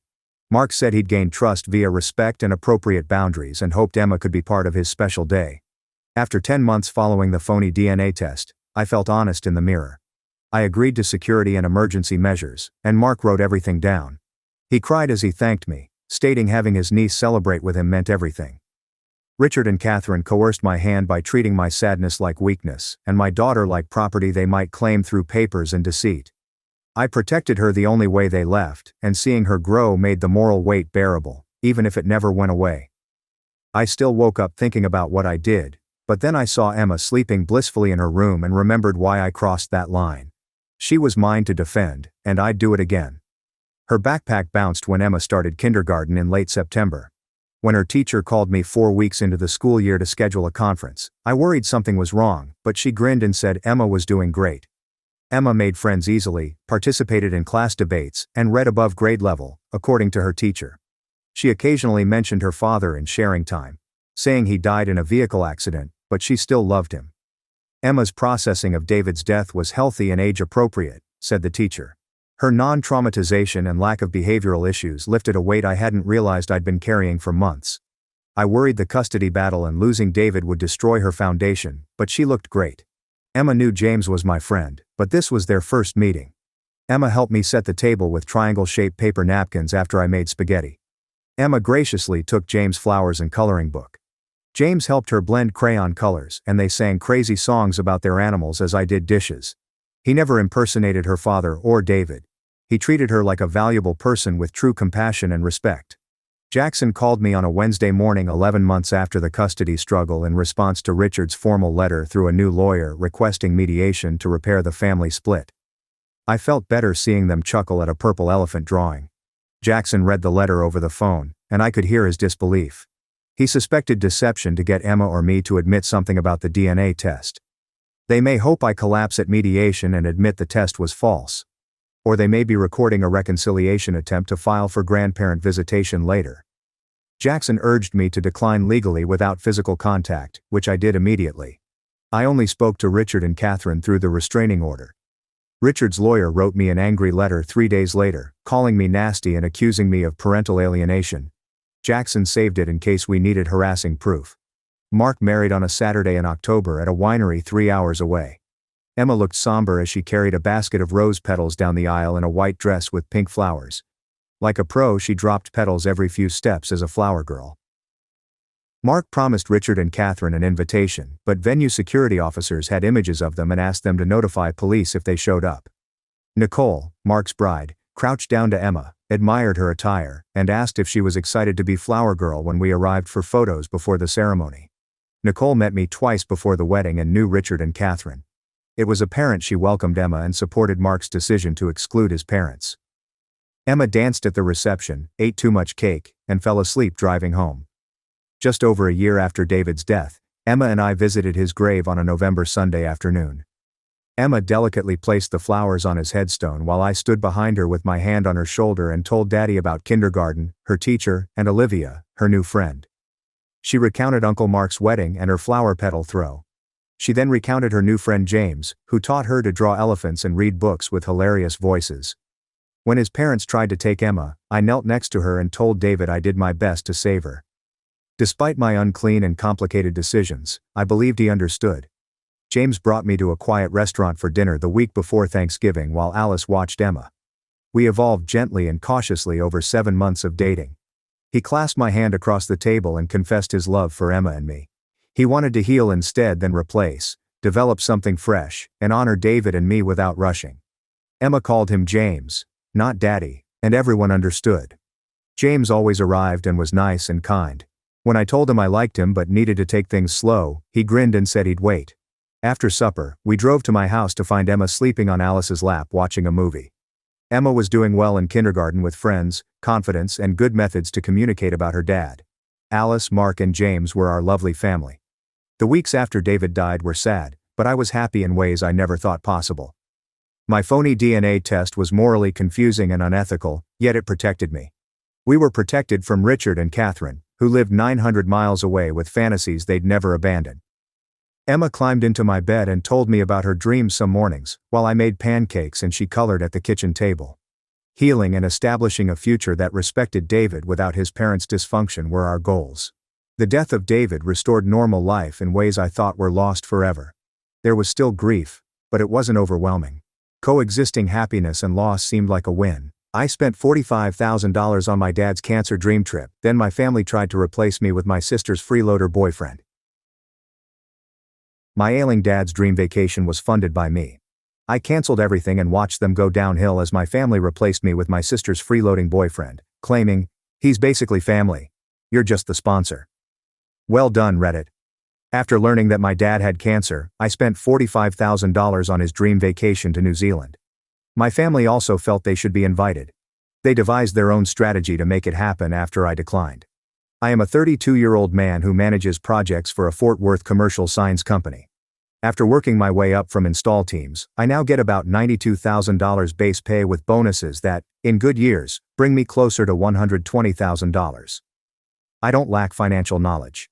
For many years my grandfather worked in construction sales. It was completely destroyed until culture set everything on fire overnight. Selling commercial products in 3 states, he was making 6 figures. When March 2020 arrived, the industry as a whole abruptly stopped. Budgets are frozen, projects are canceled, and businesses fail. Dad went from being a high achiever to having trouble getting callbacks. Mom is a different matter. Never had a permanent job. I always have an excuse ready. Bad back. Shifting employment market. Currently her candle business is mysteriously losing money. Her Etsy shop is visible to me. 12 sales over 2 years. However, she continues to purchase supplies as though she will soon figure out the algorithm. They experienced actual homelessness 4 years ago when their landlord sold the rented property. Without my mother's knowledge, Dad came to me by himself. We had coffee together. Looked as uneasy as possible. "Son, I hate asking this, but we're in a bad spot. The rental got sold and we've got 30 days. Your mother doesn't know I'm here." Instead of asking for assistance, she would prefer to sleep in the car. In 2018, I was wise enough to purchase a second property, just a good 2-bedroom condo, nothing special. To prevent PMI, put down 20%. A 3.5% rate was fixed before things went haywire. Living in my primary house with my partner, who splits the costs with me, I had been renting it out to pay the mortgage. I informed Dad that they could move in for about a third of the market rate, or $800 per month. I spent $2,000 on my HOA and mortgage. To keep them housed, I was spending $1,100 a month on food. Dad was appreciative. Stated that within a year, they would become stable and either locate their own place or begin paying the market rate. When Dad said, "Well, it's the least he can do after how we struggled to raise him," Mom's response. "Just like I owed them housing just for being here." That was 4 years ago. In the present, that rent money appears perhaps 60% of the time. Everything is documented by me. Over 4 years, they have defrauded me of about $17,000. Emily, my sister, moved in around 2 years ago. She is 26 years old, has a degree that she hardly ever uses, and when real jobs began requiring real effort, she rebranded her party girl energy as career-focused. She was bouncing around doing freelance social media consulting, which is code for pleading with tiny companies to give her $500 so she could share their Instagram lunch specials. Before landing an entry-level position at a nearby agency, that lasted for perhaps 3 months. She had no portfolio, but she was always complaining about being undervalued. She earns roughly $50,000, yet she spends as if she's making $120,000. Every time I mentioned unpaid rent, my mother would give me the family guilt trip. "A corporation is not what we are. Why are you taking advantage of us?" They never missed a payment on their new Highlander though. Mom told me straight out that they had to pay for Emily's spa day, thus they couldn't afford rent. Had to. As though it were a utility bill. After a frat party in her senior year, Emily damaged her car while driving under the influence. Mom hired a $6,000 lawyer, paid the $3,000 deductible, and had the charges dropped to reckless driving. She made the error of being anxious about finals. I requested a $500 loan for textbooks that same semester. Mom told me that I had to learn how to handle money. When I unexpectedly drove by on a Saturday afternoon last year, I discovered that they were having a big barbecue. 20 individuals, music blaring, and a brand new 75-inch Samsung TV set up in the living room. Here's the worst part. Without my request, they completed a kitchen renovation, stainless appliances, granite worktops, and a new backsplash on my property. Mom said, "Not now. We have guests." As if I were the impolite one for bringing up their debt during their party at my condo when I pulled her away to discuss the 3 months' worth of overdue rent. After that, Dad discovered me in the hallway. "Son, I didn't know about the remodel until it was done. She maxed out a credit card I didn't know she had." "I apologize." He appeared worn out and discouraged. I informed her that we had to pay you first. "You can wait," she said. After that, I established a limit on lending money. I didn't hear from Mom for 2 weeks. Every few days Dad gave me a call to see how I was doing. Expressed regret for her actions. Said that he was trying to collect the back rent on his own. About 6 months ago, her boyfriend began to essentially live there. Jason eats my labeled food from the refrigerator. Parks in the space I've allocated. Acts as though he is the property's owner. I called my dad after realizing he had been there for 5 nights in a row. "Yeah, he's been around a lot," Dad remarked, sounding worn out. "Your mother invited him to stay temporarily while he gets his business off the ground. Since it's your property, I advised her to ask you first. You'll be okay with it," she said. The following day at 2 p.m., I drove over and discovered Jason playing video games on my couch while wearing boxer shorts. Tuesday. Everyone else is where? I inquired.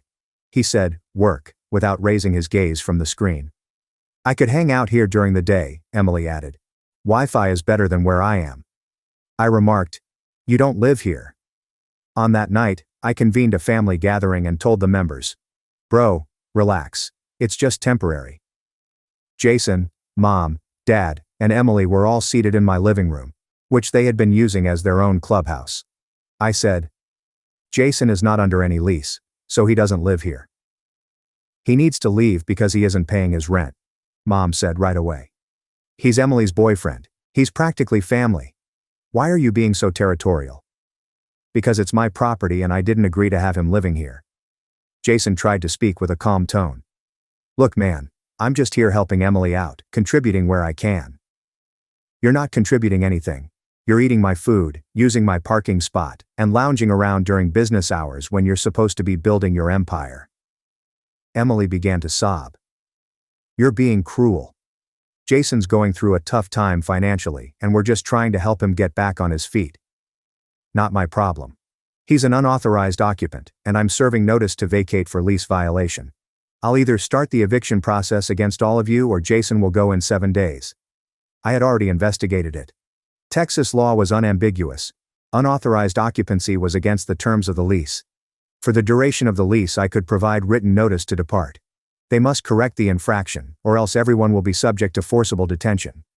In accordance with Texas regulations, I had the notice typed, dated, prepared for posting, and certified for mailing. Mom's cheeks flushed. You can't just kick him out. Where's he supposed to go? Literally anywhere that isn't my property. 7 days to fix this. After that, I file with the JP court and let the process handle it. Then, in a low but forceful voice, Dad spoke up. He's right. Jason's not on the lease. This is his property. We should have asked permission before inviting anyone to stay. His mother turned against him. Jason got up and attempted to appear strong. Don't you dare take his side right now. I'm not taking sides. I'm stating facts. This is wrong and you know it. This is crazy. You're a freeloader wearing my son's generosity like a jacket, Dad stated, getting to his feet, adding, I've been nothing but respectful. Jason left in 5 days after saying, pack your stuff. I didn't hear from Emily for a month. Mom texted about forgiveness and family harmony in a passive-aggressive manner.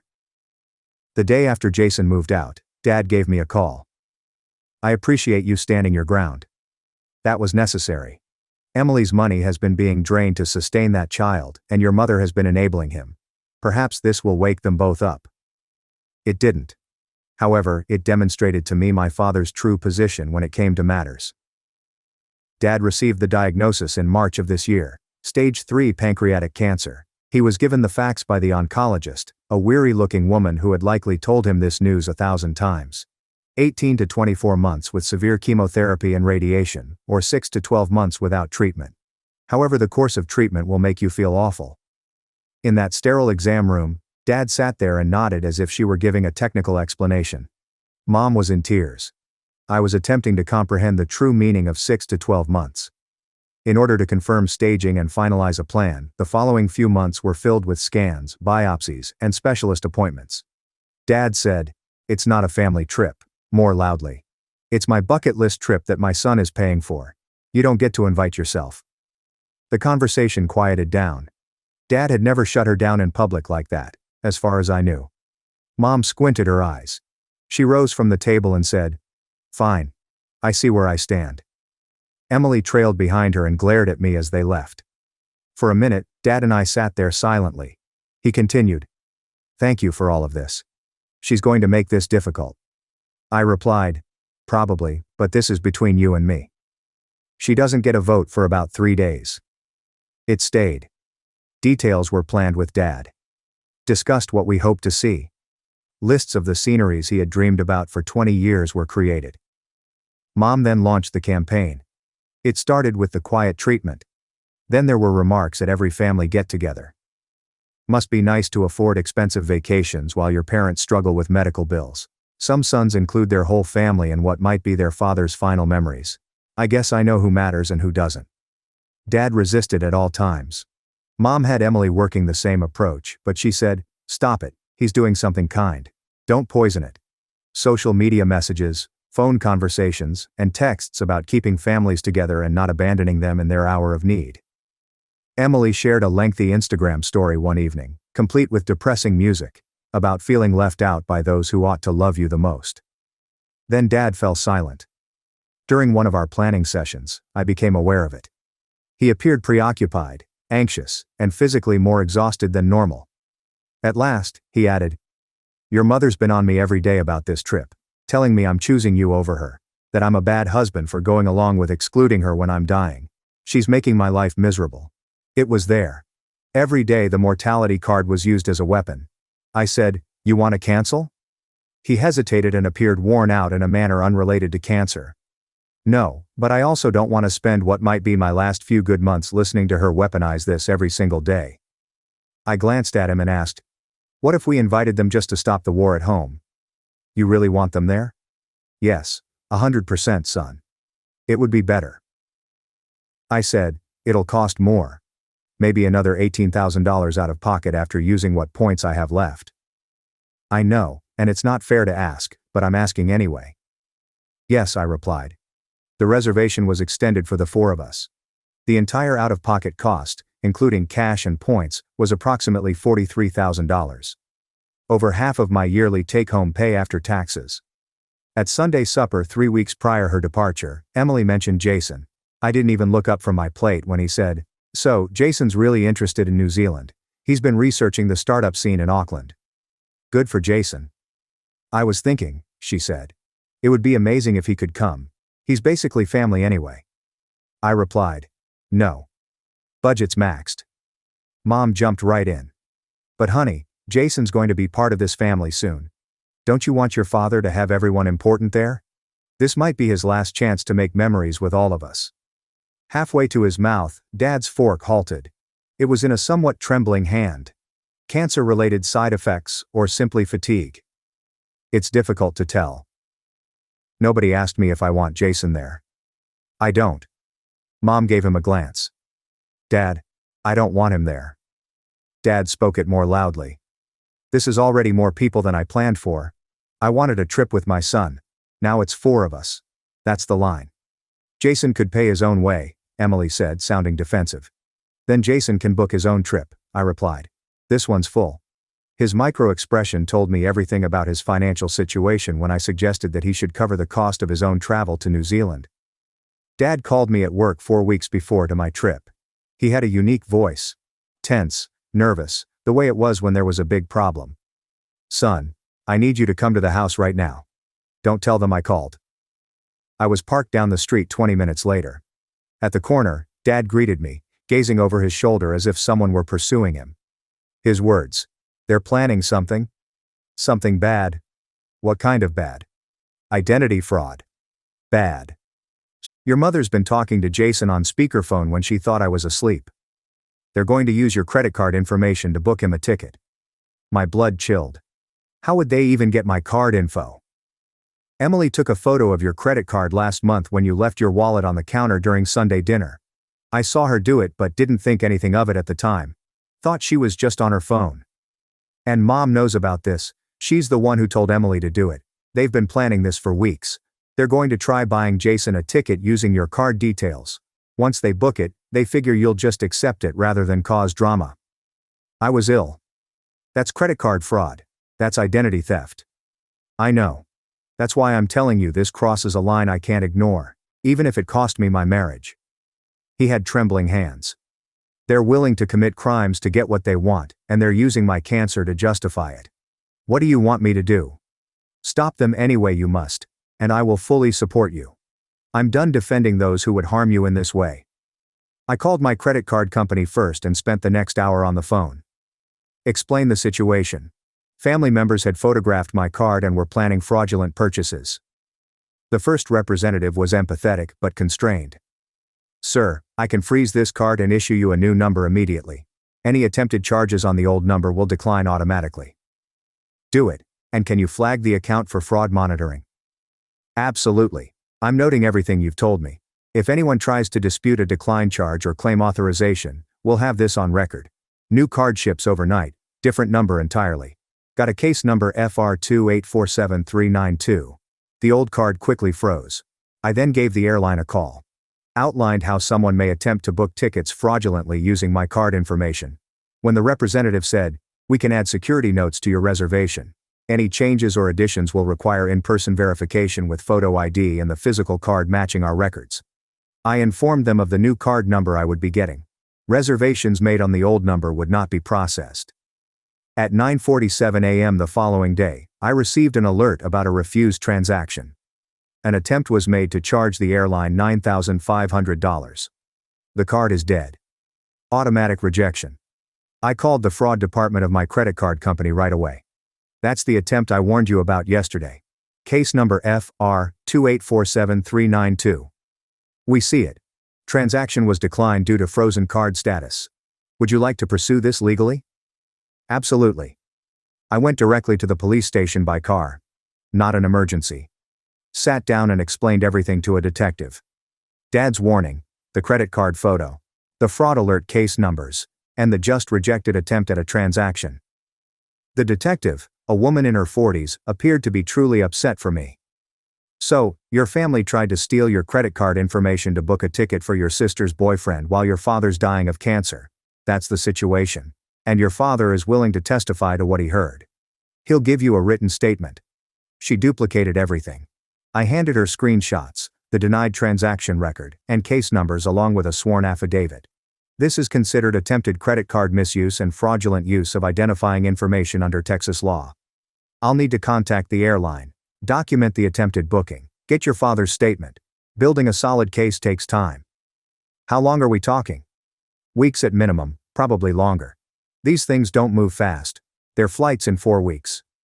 When's yours? She asked me, looking at me. Same day, different time. Mine's at 6 p.m., theirs is 6 a.m. I'll work this as fast as possible. We need enough for arrest warrants. If I can coordinate with DFW Airport Police, we can execute warrants when they arrive for their flight. That's the cleanest way to do this. I followed up over the next few weeks. The airline verified that someone had called under false pretenses to be me. When I tried to book using the old card number, it was denied. Regarding overhearing their planning, Dad provided his written statement. The detective used call logs and financial information to construct her case. She called 5 days before to the flight. We've got enough for arrest warrants. Judge signed off this morning. I've coordinated with DFW Airport Police. They'll execute the warrants when your family arrives at check-in. That week, Dad moved in with me. Told his mother that he needed to be near his doctor for a few tests. She didn't ask any questions. Too busy getting ready for her trip that she stole. The time of their flight was set for 6 a.m. They had to arrive at DFW by 4 a.m. on July 16th, for check-in from abroad. It was 6 p.m. for me, on the same day. I wasn't present. It wasn't necessary. I never thought I'd actually see it, remarked the man. We cruised over the sound. Seals on rocks, cliffs and waterfalls. Dad took 300 pictures. Didn't say anything, just took it all in. He once remarked, "Your mother would have complained about the cold. Once. Emily would have spent the entire time on her phone. Jason would have made an effort to emphasize his brand. I'm glad it's just us." Some days Dad wasn't feeling great. The cancer, the travel, the altitude. We'd order room service, watch documentaries, just talk. "I'm sorry I waited so long to stand up to your mother." He stated one evening, "You stood up when it mattered. I should have done it years ago. The favoritism, the way she treated you. I let it happen because it was easier than fighting her." He hesitated. "I'm proud of you for everything. For taking care of yourself when we didn't. For having the spine to prosecute them. For bringing me here." We had breakfast last morning with a view of Lake Wakatipu. Dad's phone rang. "County Mom. Please, we need bail money. We're your family. Please don't abandon us." Dad placed his phone down. She made her choices. 10 days later, we took a plane home. Although he was tired, Dad was joyful than I had seen him in a long time. Months passed during the criminal case. The public defender made an effort to bargain. A deal was made by the prosecutor. Mom and Emily's adjudication was postponed. Conditions include detention, no contact, and restitution. Because Jason had a record and was the one who called the airline and said, "I'm totally her son," he wasn't given the same leniency. At first, Mom declined because she believed that a family conflict constituted a legal defense. A private lawyer hired by Jason's father attempted to argue that Jason had been duped. Didn't know it was illegal. That explanation was destroyed by the phone records and Dad's admission that Jason made the impersonation call. Through middlemen, friends, and family members, they tormented me about ruining the family, sending lengthy Facebook messages about overreacting, and claiming that they were facing criminal charges due to a miscommunication. I sent the detective everything. Keep it coming. Every indirect contact helps the case. Dad began therapy, aggressive radiation and chemotherapy. Despite his frequent illnesses, weight loss and hair loss, he never voiced any complaints. Additionally, he rejected calls from family members who attempted to push him into dropping charges. "If it goes to trial, I'm willing to testify," I informed the prosecutor. Following a difficult chemotherapy session, he said, "They need to hear what they planned, how they used my cancer to justify it." Because it's the legal system, not fast food, the case dragged on for months. At first, Mom attempted to play chicken with the plea bargain. She insisted that it was a family miscommunication. "That's not just something you say to your aunt to get out of trouble. It's a legal defense." Then her attorney explained it. The entire paper trail, including Dad's sworn declaration, the unsuccessful attempt, the airline phone logs, the fraud notes, etc. The greatest result she could hope for was the agreement on the table, so they begged. Mom and Emily have no competition. Postponed decision-making. Jason pled as well, but the court handled him like the grown-up he acted. After that, sentencing happened quickly. Mom received a 5-year no-contact order, deferred adjudication, community supervision with a 90-day jail sentence as a condition, state jail time, and full restitution for all documented case-related expenses, totaling approximately $14,000. Emily received the same punishment, which included state jail time and a 60-day jail sentence as a condition. Jason received a 12-month jail sentence, probation, and straight jail time. The judge showed no pity. The jail sentence indicates that this was planned, not an error. You don't get to use someone's terminal illness as a discount code for committing fraud. Together, Dad and I went out. Still weak but alive, he was using a cane. I inquired, "How do you feel?" I sued them for $17,000 in unpaid rent and damages, plus legal costs and damages filed while they were awaiting sentencing. Their attorney attempted to dismiss it, but my attorney shut it down. The criminal case covers fraud and identity theft. Lighter, like I finally let go of a weight I'd been carrying for 30 years. Separate difficulties. This deals with years of overdue rent. The civil trial proceeded more quickly. I had 4 years' worth of paperwork, including bank statements, rent agreements, and payment records. Regarding their actions and refusal to pay market rate, my property manager provided testimony. The judge gave me a favorable ruling. $6,000 in damages, $9,000 in legal fees, and $17,000 in unpaid rent. $32,000 in total. After completing their jail sentence, they declared bankruptcy. On the grounds of fraud, my attorney objected to the discharge. The criminal restitution remained in place. That can never be discharged. I had already placed liens where I could, but part of the civil judgment was erased. Legitimate paychecks and tax returns are slashed. The chemotherapy was more effective than anyone had anticipated. Dad's most recent tests, 6 months after his sentencing, revealed that the tumor had sufficiently decreased to allow for surgery. After a grueling surgery and months of recuperation, they performed a Whipple procedure. No tumor was visible on post-operative imaging. The cancer specialist was cautiously hopeful. "We call this no evidence of disease, not cured. Pancreatic cancer is too aggressive for that word. But this is the best outcome we could have hoped for." When she informed him, Dad started crying. "I thought I'd be dead by now. You responded better than we hoped. Early detection, aggressive treatment. And honestly, your attitude probably helped. You're not out of the woods, but you've got real time." He moved close to me into a tiny flat. Refused to make amends with Mom even after her prison sentence was over. While serving her sentence, she filed for divorce. Had the institution served the paperwork, she resisted it. Claimed to have been abandoned. Claimed that his treatment had rendered him incompetent. Said that I had tricked him. Dad's medical documents, which demonstrated his competency, were produced by his lawyer. His written declaration and his statements in the criminal case demonstrate his ability to make decisions clearly. My wife attempted felony fraud against my son while using my diagnosis as justification. She's shown no genuine remorse. I don't want to spend whatever time I have left legally bound to someone who would do that. She had made no financial contributions for years, according to documents Dad had, but the divorce proceeded through community property state. She took her record, her debt, and her candle company with her. Emily served her term and was released. Went to live with a friend in Oklahoma. Currently works retail. She turned private on Instagram. Jason became dark. Mom finished her speech and attempted to reach out. Emails about lessons learned, family, and reconciliation. She was prevented by Dad. She was blocked by me. These days, we have family dinners. Dad, my grandmother, my uncle, and me. The folks that disconnected Mom after discovering the deception and did not condone her actions.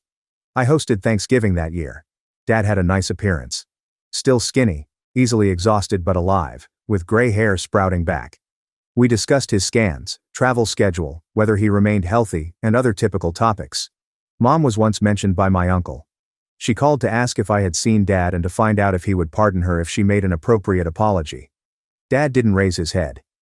There's no right way to apologize for what she did, and forgiveness isn't owed just because someone feels bad about consequences. We talked about other things. I was leaving my workplace at 6 o'clock in the evening, 18 months after I was sentenced. When I noticed Mom's Highlander parked there, she was resting against it. The passenger seat was occupied by Emily. Initially, I wanted to call the police. Although this was a public parking lot and they weren't yet approaching me, they had a no-contact order as part of their probation. I made my way to my truck.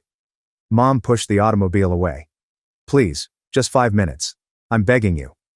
I had my keys in my palm as I came to a stop around 15 feet away. You're violating your probation by being here. I'm not approaching you, I'm just talking. Please, just listen. Emily exited the vehicle. Wearing a uniform from a chain of craft stores, she had no makeup, her hair pulled back, and a rugged appearance. The girl from Instagram had vanished. We're losing everything, Mom remarked. Her voice broke. The probation, restitution payments and supervision fees take most of my paycheck. I can barely afford rent. Emily's living in a one-bedroom with 2 roommates. We can't get decent jobs with our records. We're drowning. That's what happens when you commit felonies. We made a mistake. Emily raised her voice in desperation. One mistake and you destroyed our entire lives. Do you have any idea what jail was like? What it's like trying to find work with a record? I can't even get promoted to shift lead because of the background check. You didn't make a mistake. You planned fraud for weeks. You photographed my credit card. You tried to steal my identity. Those were choices. Mom took a step forward. I raised my hand.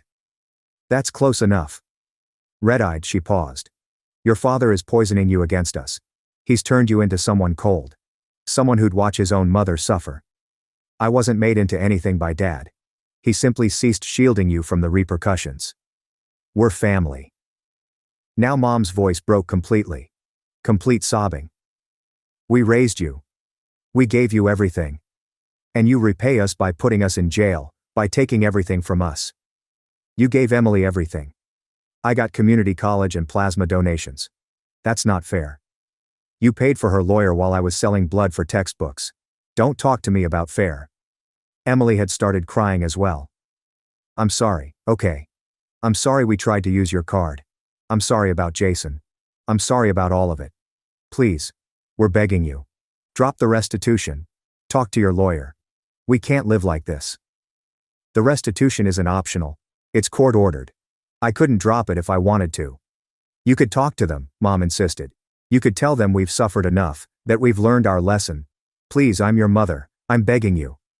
I gave her a look. Really? Examined her.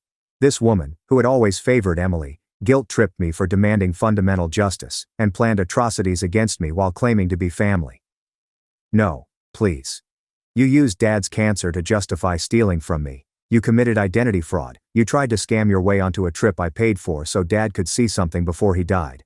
And when you got caught, you blamed me for overreacting. You've never once actually apologized for what you did, just for getting caught. I'm apologizing now.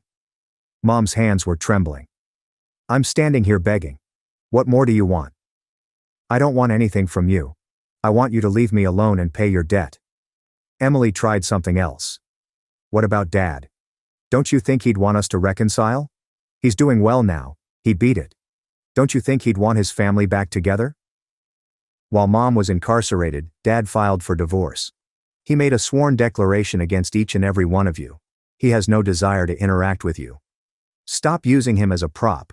He was manipulated. He was sick of being married to someone who'd commit felonies and blame everyone else. Best decision he ever made. Then Mom's face altered. It became an ugly form of desperation. You're just like him. Cold, unforgiving. You'll end up alone. I'm not alone. I've got Dad. I've got the family members who didn't commit crimes. I've got a life that doesn't include people who steal from me. We're your blood, Emily remarked. That has to mean something. It means I know exactly who you are and I choose not to have that in my life. I went by them on my way to my truck. Mom took hold of my arm. I paused. Don't touch me. She instantly released her grip. Hands up. Please, please, we have nothing left. No money, no prospects, no family. You took everything from us. I didn't take anything. The court did. After you committed crimes. This is on you. I'm your mother. Now she was crying uncontrollably. Doesn't that mean anything to you? I climbed into my truck, turned on the engine and rolled down the window just enough to make myself heard. You're the woman who raised me to believe family meant something, then proved it didn't when you committed fraud against your own son. That's what you mean to me. I observed them in the rearview mirror as I drove away. Mom fell against the vehicle. Emily is supporting her. 20 minutes later, my phone began to explode. Messages from Emily's phone. You're heartless. We lost everything and you don't even care. Dad would be ashamed of who you've become. I sent them all to my attorney. After half an hour, he gave me a call. They violated their probation by contacting you. I can file a report if you want. Will it extend their probation? Probably. Might add supervised probation requirements. Possible short jail time for violation. I considered it. Gave it careful thinking. Do it. Both of them were summoned for violating their probation. Mom was granted a 1-year probationary period with monthly check-ins. Due to her repeated efforts at contact, Emily received the same punishment, plus a 30-day lockup. The night I found out, Dad and I went to supper. In a parking lot they ambushed me. I cried and begged him during the entire performance. What did you say? No. Slowly he nodded. Good. They don't want forgiveness. They want consequences to disappear. Those aren't the same thing. You'd want us to get back together, Mom remarked. Dad chuckled. I actually chuckled. I gave a sworn statement against them in the criminal case. I divorced her from jail. What part of that suggests I want reconciliation? We have nothing left. No money, no prospects, no family. You took everything from us. I didn't take anything. The court did. After you committed crimes. This is on you. I'm your mother. Now she was crying uncontrollably. Doesn't that mean anything to you? I climbed into my truck, turned on the engine and rolled down the window just enough to make myself heard. You're the woman who raised me to believe family meant something, then proved it didn't when you committed fraud against your own son. That's what you mean to me.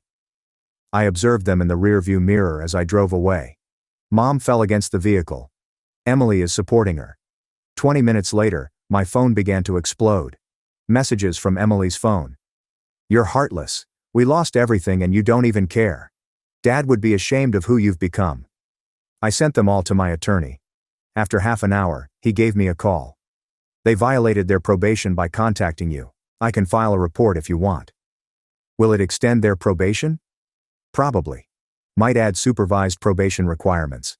Possible short jail time for violation. I considered it. Gave it careful thinking. Do it. Both of them were summoned for violating their probation. Mom was granted a 1-year probationary period with monthly check-ins. Due to her repeated efforts at contact, Emily received the same punishment plus a 30-day lockup. The night I found out, Dad and I went to supper. In a parking lot, they ambushed me. I cried and begged him during the entire performance. What did you say? No. Slowly, he nodded. Good. They don't want forgiveness. They want consequences to disappear. Those aren't the same thing. You'd want us to get back together, Mom remarked. Dad chuckled. I actually chuckled. I gave a sworn statement against them in the criminal case. I divorced her from jail. What part of that suggests I want reconciliation? I said that. My parents changed the lock on my room, kicked me out, and gave it to my brother after I paid off their mortgage and became the legal owner. I acquired the legal owner after paying off my parents' whole mortgage. Then, when my brother had a baby, they changed my lock and handed him my master suite. I refrained from arguing. At dinner, I served evictions. I'm now Math BB S250. $0 richer and they're all kind of homeless. Reddit. Hello. My brother and sister were treated like royalty, but my family always considered me as the backup parent and handyman. I moved out, started a genuine life on my own, and believed that was it. As it happens, they weren't finished with me. Let me take you back to the beginning before we dive into the chaos. I'm Ethan, currently 26 years old.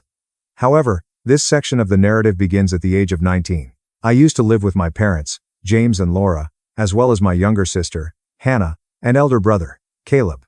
I did odd electrical jobs and any other handyman work the neighbors needed as part of my part-time job.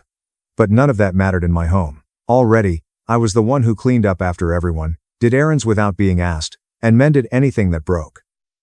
That year, Caleb received his college degree. You wouldn't realize from the celebration that the degree wasn't useful. Laura ordered a huge cake, rented an entire banquet hall, hired a photographer, and decorated the space as if Caleb had just received a prize for rescuing the nation. The family didn't even let me sit with them. I moved tables, took pictures, and adjusted lighting for half the day. Because, Annie, you're good with cameras. You are aware of how these things operate. Shaking hands and grinning as if everyone was waiting for him to take over, Caleb strolled around in a suit he hadn't purchased. James continued to assure everyone that Caleb was destined for success, and to introduce him as our future leader.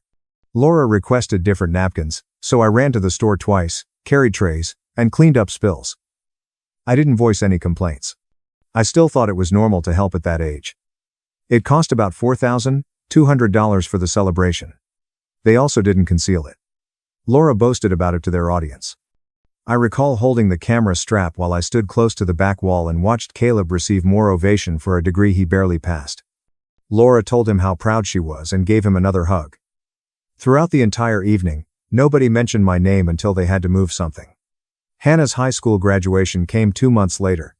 Even though the celebration was smaller, it still had a commercial-like appearance.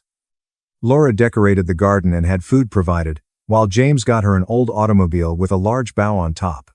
As people gave Hannah gifts and envelopes, she sat in the middle like a celebrity. Half of them she didn't even glance at. She couldn't handle the curve of the driveway, so I parked the car they bought her. The vehicle also didn't last. It was constantly having issues. And for some reason, I was expected to drive her around because of that. A year later than expected, I also graduated that same weekend. I ended up finishing late because of my job, getting pulled into family duties, and missing credits. The focus was different, but they didn't forget. We're on a limited budget after everything for Caleb and Hannah, so we had dinner at a little diner close to our house. Halfway through my fries, James told me that I needed to start planning ahead because I wasn't going to college like Caleb, so he bought the cheapest things on the menu. Laura expressed her belief in me in a way that is typical of someone who needs to be controlled. My function became clearer after that. I fixed the sink if it was leaking. Before attempting a switch, they called my name whenever something electrical flickered. Since you're better with numbers, James would shove a stack of paperwork at me every year when tax season rolled around. Even though Hannah could operate a mower and Caleb was older, I was in charge of the lawn starting when I was 14. Hannah wouldn't drive herself somewhere unless it was to pick up her buddies, even when the car was running. I thus became her driver. Caleb left chaos in his wake. Somehow, I ended myself holding plates, clothing, and unfinished tasks. Laura would respond with, "Just help your brother. He's stressed." Or, she would add, "Caleb has a lot on his mind right now, even though he barely lifted a finger in the house." James remained silent. If anything, he behaved as though my function was predetermined from birth, and that this was all to be expected. Although I heard several directions, I never heard a thank you. I heard Laura conversing with her sister in the living room one afternoon while I was repairing a loose cabinet hinge in the kitchen. They believed that I was unable to hear above the threshold. I sat with a screwdriver and stared at the cabinet door while Laura said, "Oh, we don't worry about Ethan. He's like a rock. You pile anything on him and he stays put. But Caleb needs guidance. He needs our attention. He's sensitive." I couldn't ignore it till it clicked for the first time. I was not viewed by them as a human being with needs or boundaries. I was a backup generator, a tool that would continue to function regardless of how much you depleted it. I immediately started working in trades after high school. I chose electrical because I was already familiar with most of it from mending things around the house. I was earning consistent, respectable money by the time I was 21. It was good to have something that was mine, even though it meant long days and early mornings. I paid for my own clothes, my truck, and my tools. I got nothing from anyone. I was never concerned by that section. I was troubled by how quickly my income became into everyone else's issue rather than mine. It began modestly. With a power bill in hand, James would enter my room as if it were a summons from the court. "This month, we're short. Are you able to handle it?" He stated it as if I already knew the solution. A few days later, Laura followed with the same tone and a grocery list. "Right now, groceries are ridiculously costly. Will you be able to see us until next week?" I refrained from arguing. I had a full-time job. They didn't. I assumed it was normal to assist. Next was Caleb's auto insurance. He pretended that the world owed him patience, even though he hadn't held a job for more than 2 months since graduating. Laura handed the bill in my direction across the kitchen table. "Caleb is trying to find a new job. Right now, he simply needs a little help." Caleb never even raised his head from his phone. He simply stated, "I'll pay you back once I'm settled." This implied that he would never do so. Hannah then declared her intention to attend a wellness retreat. Stress and the desire to replenish her energies, perhaps. When she mentioned it, James gave me a direct look as if the funding had already been granted. They didn't even act as though it was a choice. Even though Hannah spent most of her days on her bed looking through her phone, Laura insisted that it was crucial for Abby's mental health. Every time I attempted to save money for myself, a problem at home arose. Someone experienced unforeseen bills, a tire went flat, or a pipe burst. It's funny that unless I had a little extra saved up, none of those crises occurred. Laura would appear out of nowhere with a bill just when I was getting ahead.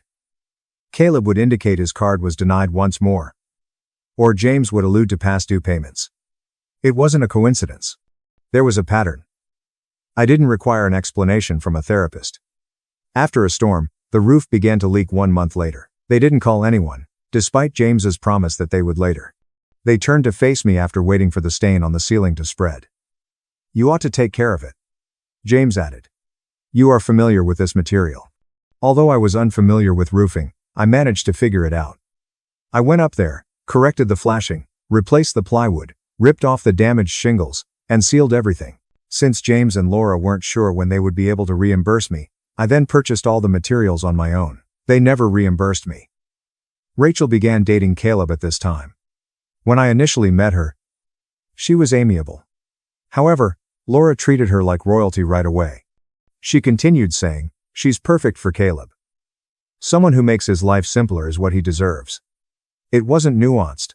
Even though I was the only one paying for everything, it was one of those remarks aimed to make me feel like I wasn't doing my fair share. I didn't hear much from Rachel. I was just background furniture to her. Caleb pretended to be pleased that he had landed her. Every time Rachel visited, providing her food, beverages, or anything else she desired, Laura seemed to glow. James had overloaded an outlet, so I was in the garage rewiring it. She claimed that she left college because it was too rigorous and that she was now studying spiritual healing, whatever that meant. She then questioned why I hadn't returned home to assist her with money or transportation. I disregarded those requests. The pattern eventually became recognizable. To keep the peace, I would take one call every 2 months. James would bring up the subject of bills. Laura would let out a deep sigh in the distance. Hannah would discuss meditation or energy crystals. The cycle was that. Next up was Caleb. Laura was the only person who kept me informed about him. Once more, he was unemployed. Rachel had gotten pregnant once more. They were temporarily residing with my parents. Nothing had changed, according to James, who maintained they were working things out. That's how 5 years passed. I worked, saved, renovated, and there was no stress, confusion, or unforeseen emergencies that suddenly materialized when I had money saved. At last, I had a secure business and a peaceful existence. I had workers. There were days when I didn't think about my family. Then there was a call. Late on a Wednesday night, I noticed James's name appear on my phone. I nearly let it ring, but I felt compelled to respond. He wasn't calm or collected when I called. He was crying so much that he was having trouble speaking. "We're in trouble, Ethan. The house is about to be lost." I remained silent for a while. His voice broke as he continued to speak quickly. He claimed that they had been overdue on their mortgage payments for some months. Notices had already been sent by the bank. There was a foreclosure proceeding. Before the sheriff posted the final eviction, they had 8 weeks. Laura was sobbing heavily in the background when I heard her say, "Call him again. Tell him we need him. Tell him, we need him." James made an effort to control his voice. "Please, Ethan. You must return home. You are necessary to us. You are needed by the family. Act like a decent son." It was there. When they desired something, they would always say this. "Act like a decent son."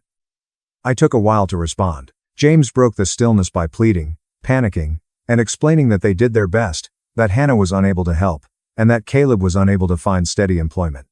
They only had a demand wrapped in desperation. They had no money, no plan, and no direction. One thing was evident from the call, even if I didn't immediately agree to anything. I created a stable existence. They expected me to make things right when their lives were falling apart. 3 days after James called, I took a car back to my parents' house. To do it, I didn't give up on my business. By then, my staff could manage jobs without me breathing down their necks since I had a foreman I trusted. Since this wasn't a visit, I gave the timetable, remained reachable by phone, and took a brief leave of absence. A takeover occurred. Compared to my memory, the street appeared smaller, the house had a worse appearance. Laura hurried me inside as soon as I entered, sobbing so loudly that the neighbors could hear. She took hold of my arm as if she thought I would collapse alongside her. James wrung his hands as he hovered behind her. I didn't give anyone a hug, but Hannah stood close to the hallway, peering at her phone, pausing just long enough to say, "Finally." I remained silent about the mess. The tone was set when I simply asked, "Where's the paperwork from the bank?" Just business. No warmth. No reconnection. I followed James to the dining table, which was piled high with unread mail. Letters from the bank, final notifications, warnings, all of this should have been handled months ago. I glanced at the stack. They were telling the truth. The maximum projection was 8 weeks. As if I hadn't been the one keeping the property together for half of my life, Laura kept saying, "We're losing everything, Ethan. Everything. Your childhood home." I took a seat, arranged the documents, and uttered the words that completely altered the course of the day.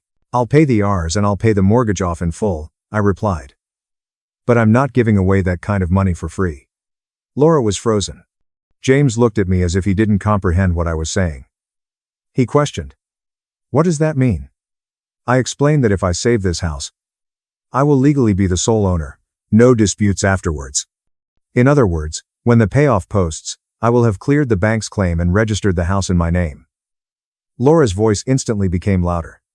"How can you possibly say that, Ethan? We call this place home. You can't simply take it." I didn't answer. I put a collection of documents on the table after opening my folder. A quitclaim deed for title transfer. A purchase agreement attesting to my loan repayment. The card of my lawyer. I didn't push them or yell at them. I simply moved the documents forward. Laura gave the table a slap. "Did you bring a lawyer? Do you consider us to be strangers? Your parents are us." James supported her. "Ethan, this is insulting. Considering family like a business." Hannah appeared bored as she rolled her eyes. "This is deceptive. This was arranged by you. Who visits their own parents with legal documents?" For half of it, she didn't even look up from her phone. I decided to ignore the rants. "It's easy.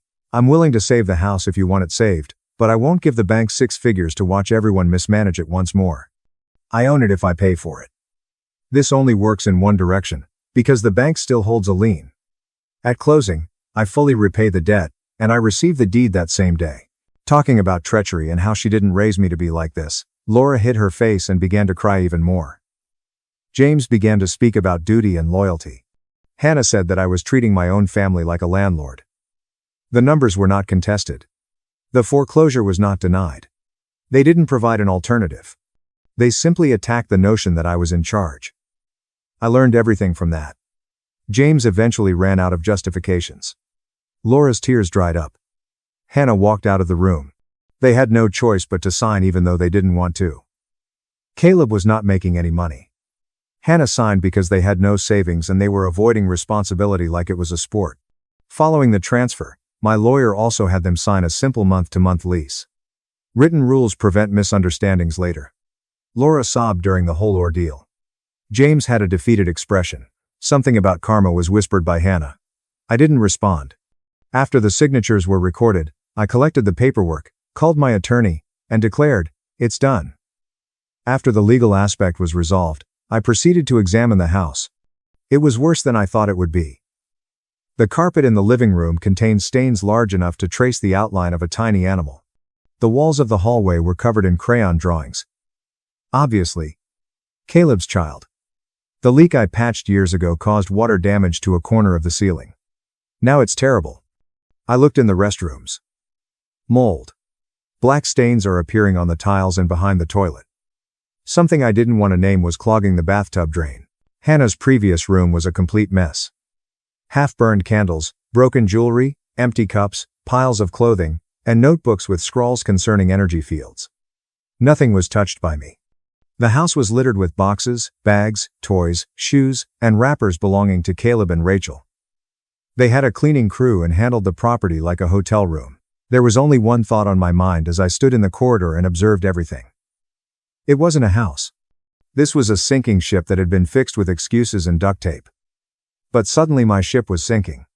For the remainder of the day, I took pictures, made notes, and made plans. It wouldn't be a little renovation. It would not be inexpensive. I would have it, but it wouldn't be fast. At least 6 figures, months of labor, the most of which I completed. Furthermore, none of these modifications were discretionary. In contrast to every project I worked on as a child. The house was collapsing. They allowed it to occur. I have to recreate it now. Not for them, not for nostalgia, not for control, not for ownership, not for a future free from catastrophe. I began the renovation as soon as the mortgage was paid off and the paperwork was completed. I handled it as if it were a real job site. No patchwork, no shortcuts, and no procrastination. There was more to the house than just repairs. It needed to be completely rebuilt. Deconstruction took up the first 2 weeks. I tore out the sagging kitchen cabinetry, removed damaged baseboards, and tore up old carpet. Beneath it all were shoddy fixes, mold patches, and water damage. Years ago, James had done things that hardly made sense. I continued to work. Dawn until dusk. Caleb did not do anything. On most mornings, by the time I started moving trash to the dumpster, he was already gaming on the sofa. He continued to wear his headset. When I carried tools through the living room, he seemed irritated. Most days, Rachel sat next to him, looking through her phone or commenting on the design of the house as though she were the project manager. Rachel would advise you not to tear down the wall. It closes the area. Or the family needs a warm, softer color scheme in the kitchen. She used the word family, as if she owned the house. Hannah wasn't any better. My room was adjacent to hers. She also complained that the noise interfered with her energy healing sessions each time I used a power tool. I need quiet time to recharge, she would say, waving her hands around as if she were pushing invisible air. The roof was the first significant project. I installed a brand new system, replaced the damaged plywood, and tore off every old shingle. The HVAC system followed.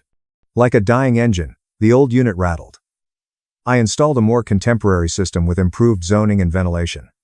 James pretended to understand everything as he stood beside me as I worked. With his arms crossed, he once remarked, "I would have done that years ago." It was just a matter of timing. Every time she could, Laura added her voice. "Make sure the kitchen has space for the island, but not too much. Don't obstruct the walkway either." Additionally, Caleb needs room to make snacks. She spoke as if Caleb had really used the kitchen.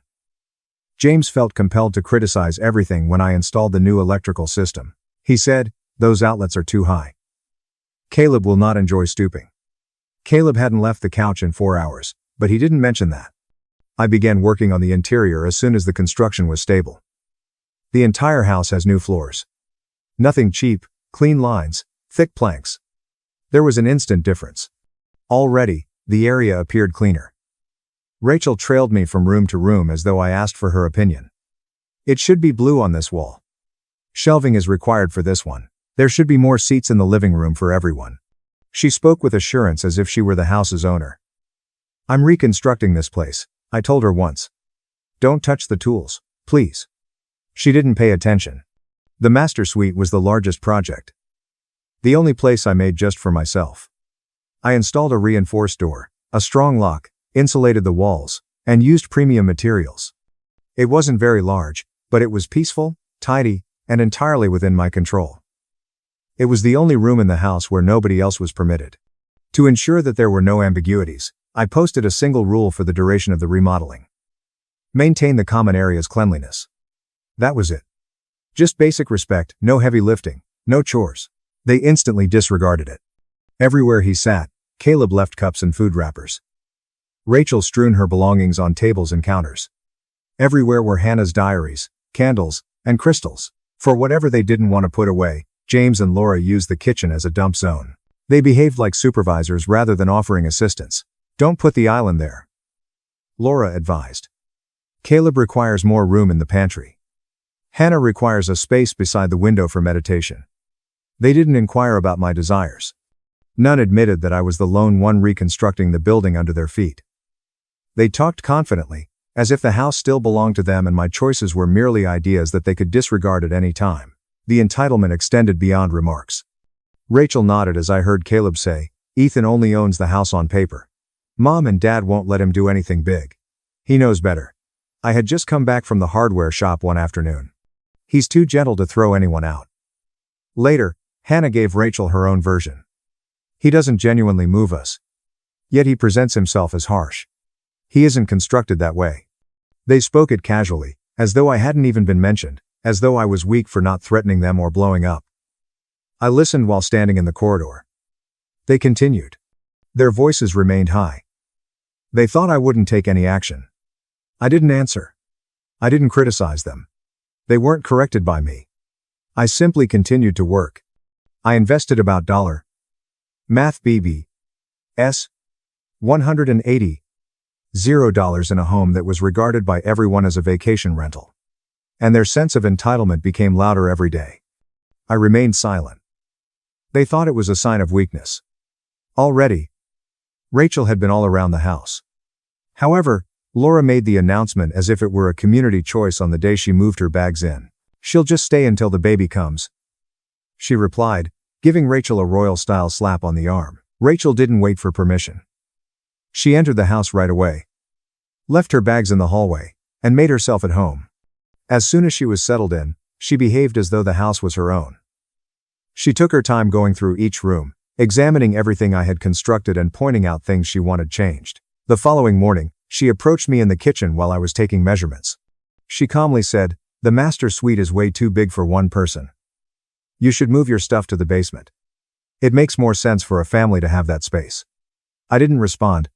I continued to look at my notes, as if she were talking about the weather rather than asking me to leave the one room in the house that I had kept private. Later that afternoon, James pulled me aside in the living room and said, "Son, don't be selfish. They have a child on the way. Rachel needs comfort." He spoke as if this had already been decided, and Laura followed him. She interpreted my silence as hesitation. "The baby needs room," she added. "You'll be fine downstairs." "You're young," she murmured, thinking about the family. I was the one who rebuilt the place, board by board, dollar by dollar, but none of that mattered when they needed something. It was strange to hear them talk about space as if they had paid for any of it. They had let the property to fall apart for years. My tools, which I always kept organized, started to disappear. I would find them in random rooms, outside on the porch, or shoved into drawers where they didn't belong. Rachel claimed to have borrowed them for a project, but she never specified what it was. Groceries no longer lasted 2 days. The pressure didn't stop there. I would stock the refrigerator in the morning, and by the end of the night, half of the food was gone. Rachel helped herself to everything else, citing pregnancy cravings as an excuse. Hannah went through my snacks because spiritual healers require clean energy sources. And Caleb ate most of it without thinking, grabbing whatever he wanted while yelling at his game. Laundry wasn't safe either. Every time I left clothes in the washer, Hannah would take them out in the middle of the cycle and toss them on the floor so she could wash her delicate items. She pretended that I was to blame for not keeping an eye on the machine. Every day felt more constrained and smaller because no matter what I did, someone would find a way to cross my boundaries. I grew accustomed to opening drawers and discovering that my belongings were missing, to food vanishing more quickly than I could replenish it, and to Rachel giving commands as if she owned the property. However, the master suite was the one area where I drew boundaries and prevented chaos because it was my room. I built it, paid for it, and intended for it to remain unaltered. The lock was there for a reason, and no one was permitted inside. One night, after working a 14-hour shift on a commercial job site, I returned home exhausted, my hands sore, my clothes covered in drywall dust, and all I wanted was a shower and a good night's sleep. I headed down the hall to my suite, prepared to close the door and unplug. Before I got there, I heard laughter coming from inside, not just any laughter, but relaxed, comfortable, settled laughter, Rachel's voice, Caleb's voice, and the sound of the TV playing something loud. I stopped, looked at the door, and tried the key, but it didn't turn. I tried again, but it didn't. They had changed the lock, and I could tell they hadn't done it carefully either. My hand lingered on the doorknob for a few seconds as the noise inside persisted. Rachel discussing paint colors, Caleb making jokes about taking the large room, and the sound of someone unpacking bags but they hadn't asked.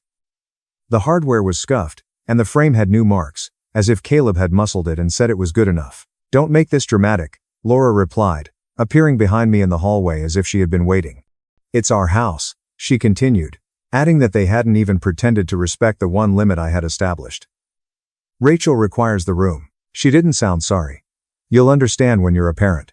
They all pretended that switching my lock out and taking my private room was normal, and it was irritated, as if I was being unreasonable for wanting access to my own room. James showed up a moment later and nodded at her words, and Hannah peeked from the end of the hall, grinning as if she had foreseen this very situation.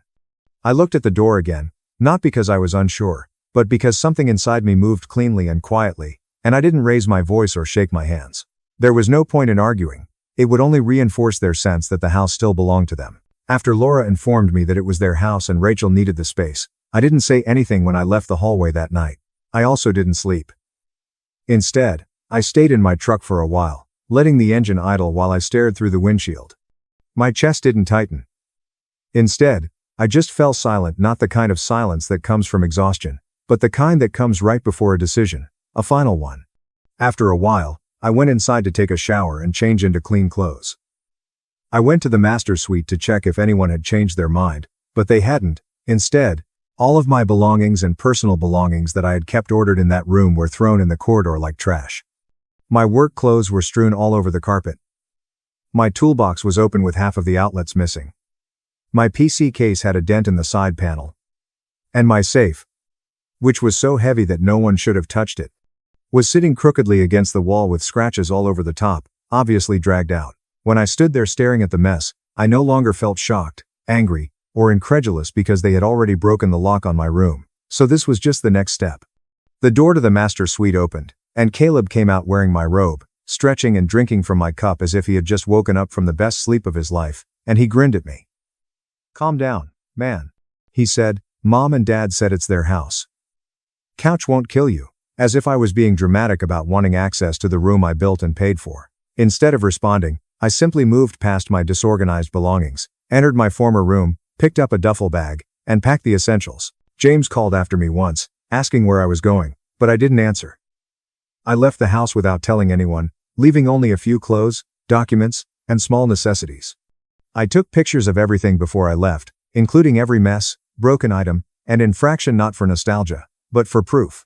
Then I called my lawyer and explained everything: the lock change, the property damage, the takeover of the master suite, the displacement, the ongoing disruptions, and he didn't hesitate. "We'll move forward immediately," he said. I drove directly to a hotel on the opposite side of town, paid for a week in advance, and sat on the bed with my phone in my hand. For the first time in a long time, things felt easy. 2 days later, the paperwork began to move, and I returned on a Thursday night with everything my lawyer could do quickly: not the actual eviction, but the first step that made it inevitable. You have full ownership and a signed lease agreement with your parents, and they have broken it. As I walked in without knocking, I saw them at the dinner table, laughing as if nothing had happened, with Rachel eating like she owned the kitchen, Laura pouring drinks, James carving something, Hannah scrolling while she chewed, and Caleb talking loudly about some online tournament. Laura forced a smile, not out of guilt, but out of surprise. "Ethan, sweetheart, grab a plate." I placed an envelope with a notice of termination in front of James and Laura. James quickly glanced at it before slamming it down. "You're evicting your own parents? Are you insane?" I put more papers on the table before the yelling got out of control. One in front of Caleb, one in front of Rachel, one in front of Hannah. Notices to vacate. Unauthorized occupancy. Caleb stood so quickly that his chair scraped. "You're kidding." Rachel's face pinched. "I'm pregnant." "You can't do this." Hannah yelled, "You have no soul." Laura began with the same line she always used to regain control. "This is our home." Caleb stepped toward me, saying, "We're not leaving." "Then you'll explain that to a judge." I walked out as the yelling chased me to the door. "You changed my lock. You dumped my property in the hallway. You damaged my things. You violated the agreement. This isn't a debate. It's notice." They treated the papers like a tantrum, something they could ignore until I got tired and folded. My lawyer filed, and after a court date, another step, and the ruling, they showed up acting offended as though the whole thing was a misunderstanding and I was just being dramatic over a room. They tried guilt, which is why they didn't leave for the next few weeks. They tried crying, they tried getting angry, but it didn't matter. The judge reviewed the deed, the signed agreement, the pictures, the lock change, the property damage, and then it was easy. The judge granted the judgment. The writs were issued. The day was set. The sheriff arrived on the appointed day, not as a surprise or a threat, and he posted the notice. It was instant chaos inside the house after he explained the timeline and gave them the last window to move what they could. In any case, Laura screamed loud enough for the neighbors to hear. James quarreled like he could change the volume on paperwork. Hannah packed things into bags and grumbled about energy. And Rachel paced the yard while talking on the phone, telling anyone who would listen that I had ruined her future. I stood by my truck, not gloating, just watching the process happen, and Caleb came out to me, crying for real now, his voice breaking. "Please, man," he said. "Please don't do this." Caleb stomped around, grabbing electronics first, as if priorities were a joke. None of them packed like people who thought consequences were real. My parents are currently somewhat homeless. Rachel is under a lot of stress. Everything is wrong up with the baby. We have nowhere to go. I whispered to Caleb, "Try getting a job." He broke down in tears as if the floor had fallen out from under him. "You can't leave us like this." I cried, feeling nothing sharp anymore. The sheriff completed his task. The locks were changed. The house was quiet. I cleaned up what needed to be cleaned. I called a realtor, and within weeks I had an offer that I couldn't turn down. The closing took longer, but when it cleared, it was much more than I'd put into it. I walked past him without saying anything more. After the last payment cleared, I sat in my truck and went through the list of people I had spent the better part of my life trying to please: James, Laura, Hannah, Caleb, Rachel, and so on. One by one, I blocked them. Just before the last block, James texted me one last time, saying, "Son, come home. We can fix this." That was it. If you like this video, please hit the subscribe button. Thanks to it, the channel is able to provide you with more and better stories. Abandoned at 18 with note, figure it out. 12 years later, I'm a success. My parents broke in to demand money. I filed a permanent restraining order. At 18, I returned to an empty house and a note on the kitchen counter. This was the cruelest thing I've read. It stated, "You'll figure it out." I didn't know what went wrong. I assumed they were tired of pretending to adore me. Actually, they never pretended. I cooked a birthday cake for my mom alone at 14 and she called it clumpy. I helped my brother Grayson with finals at 16. He called me a know-it-all and slammed his door. After my dad stated I was useless, I was shouted at when I told him I surrendered my entire earnings to him to pay expenses at 17. Though valuable, I was never liked. My parents and brother, my only family, moved 2 states without telling me. I learned from the landlord 10 days later. I had 10 days to leave since they canceled the lease early. I stayed at a friend's house for 4 nights until running out of options. I ended myself sleeping at the rear of a storage unit I rented with my last savings. I snuck into the YMCA and showered. Eating peanut butter with a spoon for breakfast, lunch, and dinner. I pretended everything was fine while applying for jobs on free library computers. I obtained a night shift diner serving job. The management was tough yet fair. I received cash under the table till I had an ID. One time, she let me nap in the break room when I was exhausted. I fought through it. Purchased a prepaid phone, recorded all receipts, and followed free finance and goal-setting YouTube videos. The first year was hard, but I survived. The tipping point was when a cafe regular gave me a temp job cleaning office files. It tripled my serving pay. Yes, I said. Job after job followed. I arrived early, learnt quickly, and asked questions. At 23, I freelanced full-time. I founded a consultancy firm at 26 with a folding table and borrowed laptop. I had 6 contractors, my own office, and clients like companies I dreamed about by 28. By 30, I was a real billionaire with a retirement account, no debt, paid-off apartment, and affordable health insurance. The first time my bank app crossed 7 figures, I cried. No one from my family reached out during those difficult years. My brother appeared in a suggested friends list. He married and lives in the state they disappeared to. I watched the TV for a long time, wondering whether he told his wife about me, if I ran away, or nothing. I sometimes wonder whether hating them would have been easier. Truthfully, it was never hate. Heartbreak. Now I go to treatment to keep unbroken. I have a list of coworkers, classmates, and strangers who saved me without having to, showing me actual support. A podcast interview I recorded about surviving family estrangement went viral last week. It got 2 million views in 5 days. I received support, thanks, and strangers telling me I understood their sorrow in my inbox. Then, one email stood out. My mother wrote, "You're still our daughter." Just a statement about hearing my perspective and possibly talking. No apology. My brother sent another message. "We miss you. Can we fix this?" After staring at the screen, I closed the laptop. I contemplated whether mending involves looking back or moving forward. I delayed responding. Time was needed to process. Reagan, my therapist, advised me to wait a week before deciding. Give yourself space to feel whatever comes up, she advised us. No haste to answer. So I did. Work, gym, dinner with friends, normal stuff. Those emails tormented me. I kept opening, reading, and closing them. My mother's reply was chilly and clinical, like a distant friend. Though shorter, my brother's felt more genuine. I kept thinking about them. I replied to my brother first after 12 days. Just something basic. I wrote, "It's been 12 years. What changed?" And sent before thinking. He replied within an hour.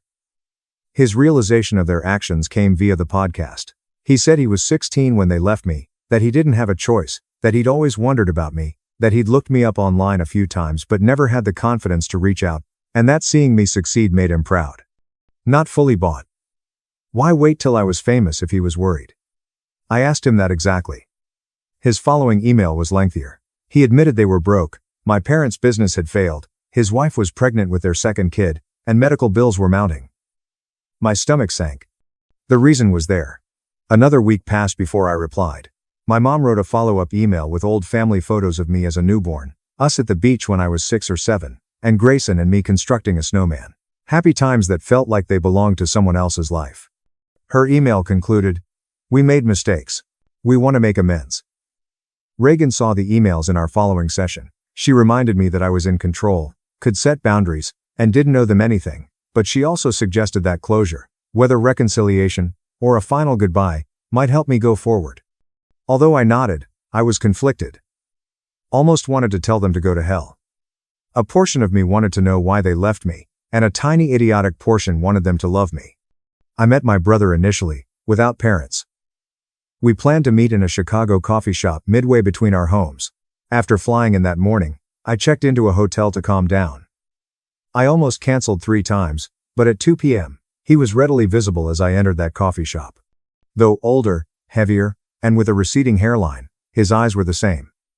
He stood awkwardly and uncertainly when he spotted me. I didn't embrace. We sat across from each other with coffees like strangers. The first 25 minutes hurt. Discussion on the weather, my flight, and his driving. Then he apologized. "Caroline, I'm sorry," Grayson sputtered. "I was just a kid when it happened." I didn't know they were planning to leave you behind until it was too late. I was too scared to stand up to them. I won. I listened, scanning his face for dishonesty. He seemed serious, but I'd been duped. I asked him my 2-year-old query. Why me? Why was I left behind? He stared down at his coffee. They always saw you as the strong one, the independent one, the one who would be fine on your own. They believed you didn't need them as much as me. They convinced themselves you'd be better without them. I'd never heard something so ludicrous. I told him about the storage unit, eating peanut butter for weeks, showering at the YMCA, and working night shifts at 18. His face fell. I didn't know, he muttered. They told me you had a plan, that you wanted to stay behind, that you were going to live with a friend's family, that you'd chosen to separate from us. All lies. After our conversation, I wasn't sure what to think. He seemed sorry. He showed me images of his wife and children, told me about his accounting profession, asked about my business, and didn't ask for money, which shocked me. He hugged me goodbye. I allowed him but didn't hug. I stood with my arms at my sides, feeling nothing. Dialing Reagan from my hotel, I told her everything. She noted that my brother seemed apologetic but still saw himself as a victim rather than accepting responsibility for my abandonment. She was right. Aged 16, not 5. Old enough to call, email, and check on me in 12 years. Mom called us that night. Grayson must have given her my number since I didn't. I almost didn't answer, but curiosity won. Her voice was raspier and older. I said hi and she cried. She told me how proud she was, how she knew I'd achieve, and how wonderful I was. After letting her talk herself out, I asked her my brother's question. Why me? She replied differently. We were in debt, Caroline. We couldn't afford 3 mouths to feed. We knew you were smart enough to make it on your own. We figured you'd go to social services and get placed with a better family. We thought we were doing you a favor. I hung up, blocked her number, hurled my phone across the room, and screamed into a pillow. Dad emailed me the next morning. First contact in 12 years. He didn't say sorry. Instead, he wrote of their struggles, medical costs, failing enterprises, Grayson's wife's surgery, and eviction. Finally, he asked whether I could aid the family. No questions about my life, no acknowledgement of their actions. Reagan phoned me right away after I sent her the email with the subject line, and there it is. We chatted for an hour about boundaries, forgiveness versus reconciliation, assisting against enabling, and what I wanted versus what I believed I should desire. My decision came Monday morning. I contacted my brother, saying I enjoyed meeting him. I understood he was in a difficult position when we were younger and was willing to have a relationship with him and his family, but with clear boundaries. No money, no loans, no financial support, and no relationship with our parents until they took full responsibility for their actions. His response was swift and telling. Really disappointed, Caroline? He wrote. Our parents really need help. Families should support each other. You're being selfish with your success. All my childhood guilt buttons popped at once. I remained silent. I booked a Reagan appointment and Bali trip instead. To process, I needed space. Grayson apologized for his email in a voicemail 4 days later. He stated he understood my stance, wanted a relationship on my terms, and would respect my boundaries. I listened to it twice to see if he was sincere or just switching tactics. I gave him another chance but went to Bali with my guard up. 2 weeks on the beach, rice, field, hikes, and meditation. I needed separation. My dad sent 7 more urgent emails when I returned. Subject lines were all I read. Grayson texted me to talk again. I only consented to a call. The call began well. Again. He apologized for pressing. I've been thinking a lot about what you told me. Stated. I'm in therapy now. 2. I agreed. His tone was less defensive. Normal conversation regarding his kids and my business. He announced that our parents will visit him next weekend. I was asked to meet them for an hour in public. My chest tightened. I'm not ready for that, Grayson. He pushed but stopped when I stopped. After hanging up, I called Reagan. We held an emergency session that night. She made me realize I feared seeing them. I still needed their acceptance, love, and to be enough, not because I disliked them. It was sad yet true. I cried in her office for an hour. Grayson texted again the next day. He said our mom cried all night after I said I wouldn't meet them. He said our dad was considering driving to my city. I panicked. Blocked Grayson's number immediately. I called my assistant to say I was working from home all week. Ordered grocery delivery. I hid in my apartment like a scared child. The doorman called Wednesday to report a couple seeking me. Their names were withheld. I knew instantly. Not admitting visitors, I told him. An unknown caller called 5 minutes later. Leave it on voicemail. My dad. Caroline, we drove 9 hours to see you. He raged. You're being childish. We deserve a chance to explain. I erased the message and switched off my phone. A knock on my door awakened me up Thursday morning. I froze in bed, beating heart. Peeped through. It was them. My folks acting like they belonged in my hallway. My mother called, Caroline, please. Through the door. We just want to talk to you. We know you're in there, he said. We love you. We're sorry. I didn't enter. Shaking, I sat on the floor with my back to the wall. Later, they left. I rang building security immediately. They were told not to let them up again. The guard inquired if I needed police, sounding worried. Reagan was called after I said, no, just don't let them up. She gave me a sandwich and sat with me as I cried during her lunch break. Told me I could set limits. I didn't owe them a meeting. And their behavior was harassment. Not reconciliation. Grayson emailed me after she departed. He was mad. He said I disgraced our parents. They said they were sleeping in a cheap motel they couldn't afford because they needed to see me. He hoped I could help his wife with surgery next month. Said I was mean. I remained silent. Friday morning, I decided to leave town. Flying to Portland to visit my friend Rachel. She helped me while I was homeless. Let me sleep on her couch for a week when I was homeless. I trusted her entirely. My phone rang when I was packing clothing. Unknown number again. I disregarded. 10 minutes later, my doorman called. They reported a woman downstairs with a medical condition. She requested my name. Identified as mother. Felt nauseous. I wouldn't come down, but told him to call an ambulance if she needed aid.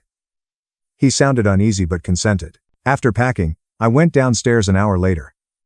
Carefully checked the lobby before entering. They're missing. I felt relieved and oddly guilty. The doorman looked odd as I passed.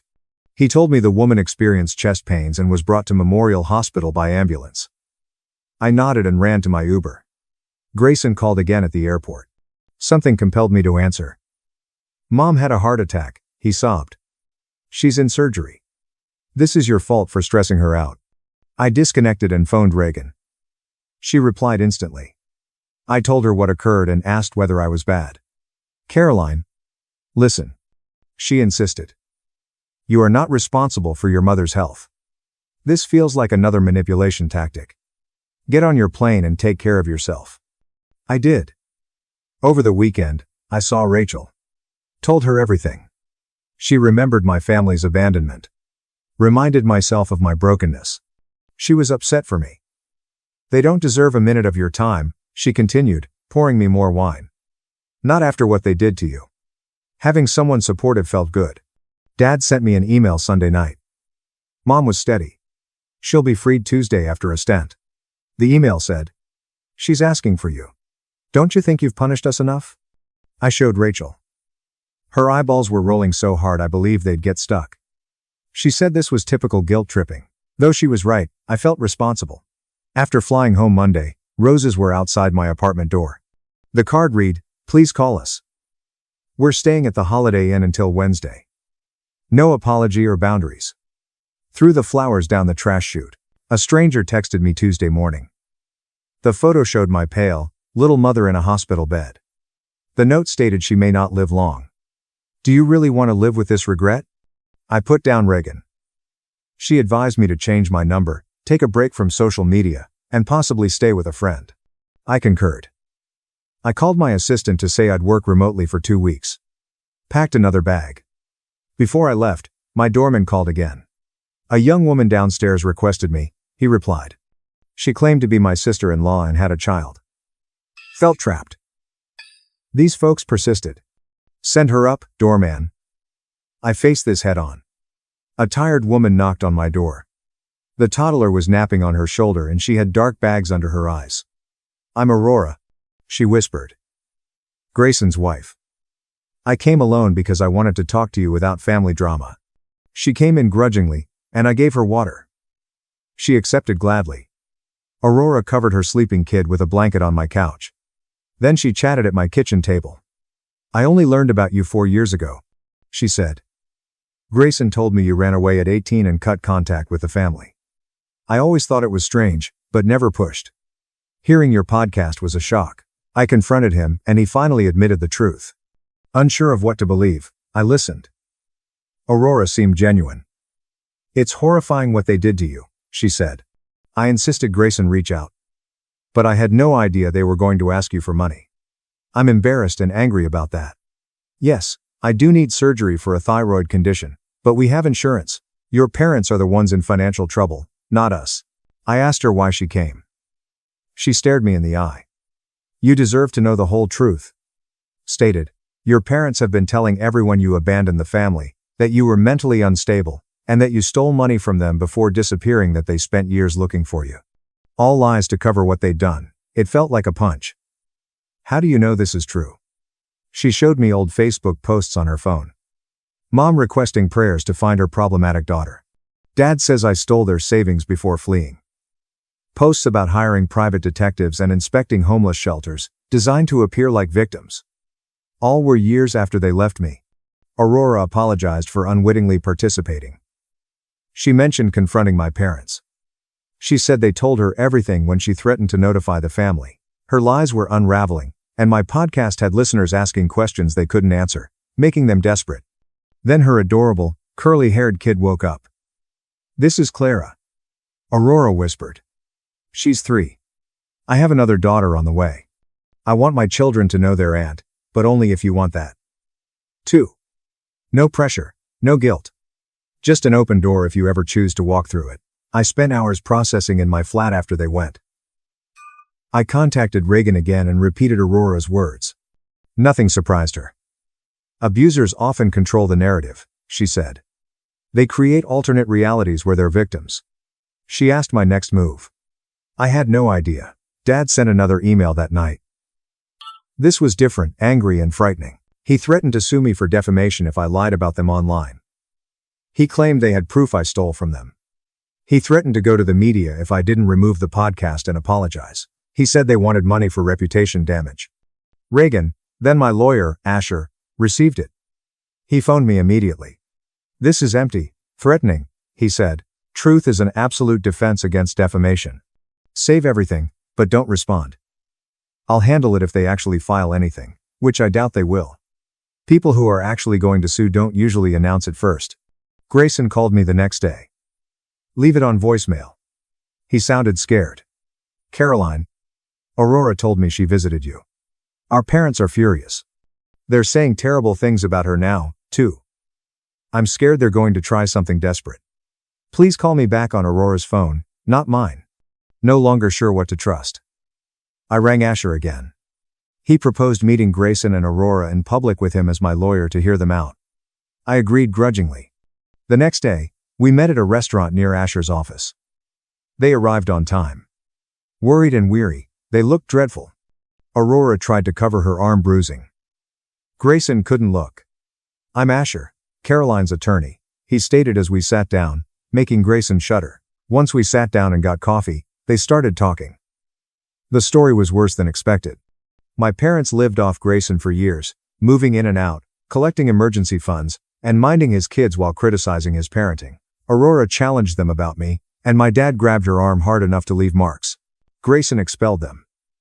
They were staying in a motel, calling frequently, and visiting his business. Listening without interrupting, I saw my brother cry as he detailed how our parents had controlled him his whole life. I left them when they convinced him. How he'd been too fearful to challenge their version of events, locked in their manipulation and lies for 12 years, and afraid they'd hurt Aurora or the kids. Asher carefully probed about financial issues, house titles, bank accounts, and whether my parents had keys. Grayson addressed everything. He claimed they co-signed his mortgage. He said his college bank account still had his dad. Said they had spare keys. He said they had all his passwords.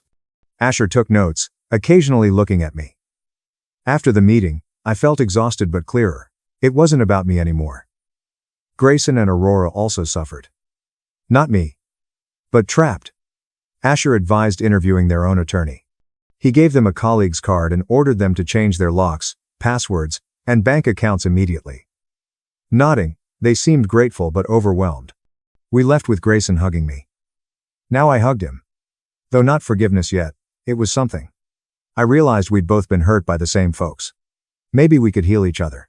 My folks sent me more erratic SMS that night. Threats, accusations, and shame. I blocked all. So I phoned Aurora. I inquired about safety. Yes, she said. They changed the locks and stayed with friends the night before. Investigating a restraining order. I was relieved but scared. The next morning, my phone rang. Aurora hysterical. They broke into our house, she wailed. They took Clara's baby photographs, critical documents, and Grayson's laptop. I encouraged her to call the police immediately because they wrote, "Family matters should stay in the family." Promised to meet at their residence. On my way, I called Asher. A police car was outside their house when I arrived. Officers took statements in the living room. It was messy, drawers out. Papers everywhere. Grayson sat on the couch, head in hands. Aurora pointed out missing things to the officer. I offered assistance as family. The police doubted grandparents would break in. "Are you sure they didn't just use a key?" said. "Maybe this is a misunderstanding." Aurora showed him her damaged arm and informed him about the increasingly aggressive conduct, threats, and harassment. Despite taking notes, he wasn't convinced. Said it would be hard to show who did this without evidence. After the police departed, we cleaned up. The spare car key, photo albums, and bank paperwork were found missing. Grayson looked downcast, saying, "This is my fault. I should have protected my family better. Should have stood up to them years ago. Should have looked for you harder." I said without arguing. We were past that. Asher arrived as we finished. He peered around gloomily. Said this changed things, we needed to document everything. Breaking in was a serious felony. That we should all stay elsewhere for a few days. He promised to assist us get emergency restraining orders in the morning. We nodded. Too tired to argue. Aurora packed luggage for them as Grayson and I secured the house, changed locks again, examined windows, and discussed security cameras. Taking measures against our parents was bizarre but vital. They crossed an irreversible line. Grayson received a dad text as we left. Just, "We're watching you. We are watching you." Shaking hands, he showed me. I emailed Asher a screenshot. I decided to tell them to stay with me. My building had security, cameras, and a doorman who knew not to let our parents in. They graciously accepted. The four of us ate takeout in my living room that night. Aurora brought Clara toys. We silently discussed future actions, restraining orders, police reports, changing phone numbers and email addresses, possibly moving, and long-term protection. Sitting there with my brother who'd abandoned me, his wife who'd believed lies about me, and their innocent daughter was not the family reunion I'd imagined. However, it seemed right, like we were finally facing the reality. We might be able to rebuild from our parents' mistakes. Asher called the next morning to say he'd filed emergency restraining orders for us. Said we have to go to court next week to make them permanent. I reported the break-in to a detective I knew who took it more seriously than the responding officers, he said. He advised us to stay together until this was handled. I concurred. I called my assistant to say I'd work from home indefinitely, due to family issues. She accommodated my schedule. Grayson, who needed to work remotely, had a workspace in my guest room. Aurora and Clara built pillow forts and watched cartoons in my living room. I felt odd having others around. I was single for years. I liked my peaceful routines, clean counters, and empty sink. However, the cacophony was reassuring. Explain Clara's giggling, Aurora's peaceful humming while folding laundry, and Grayson's typing from the other room. It felt familial. Possibly the family we could become, not the one that abandoned me. That afternoon, my doorman called to report a floral delivery. Check the card before sending them up, I instructed him. He read it to me. We know where you all are. This isn't over. I urged him to deny delivery and notify the police if they weren't returned. I phoned Asher again. He stated he'd add this to our case file, enhance our restraining order request, and we were doing everything properly. I didn't tell Aurora or Grayson about the flowers. Their stress was enough. Instead, I got additional groceries, made dinner for everyone, played with Clara, and tried to normalize this unusual scenario. After everyone was asleep, I sat alone in my kitchen and felt everything. Fear, rage, grief, odd hope. I sobbed into a dish towel to stay quiet.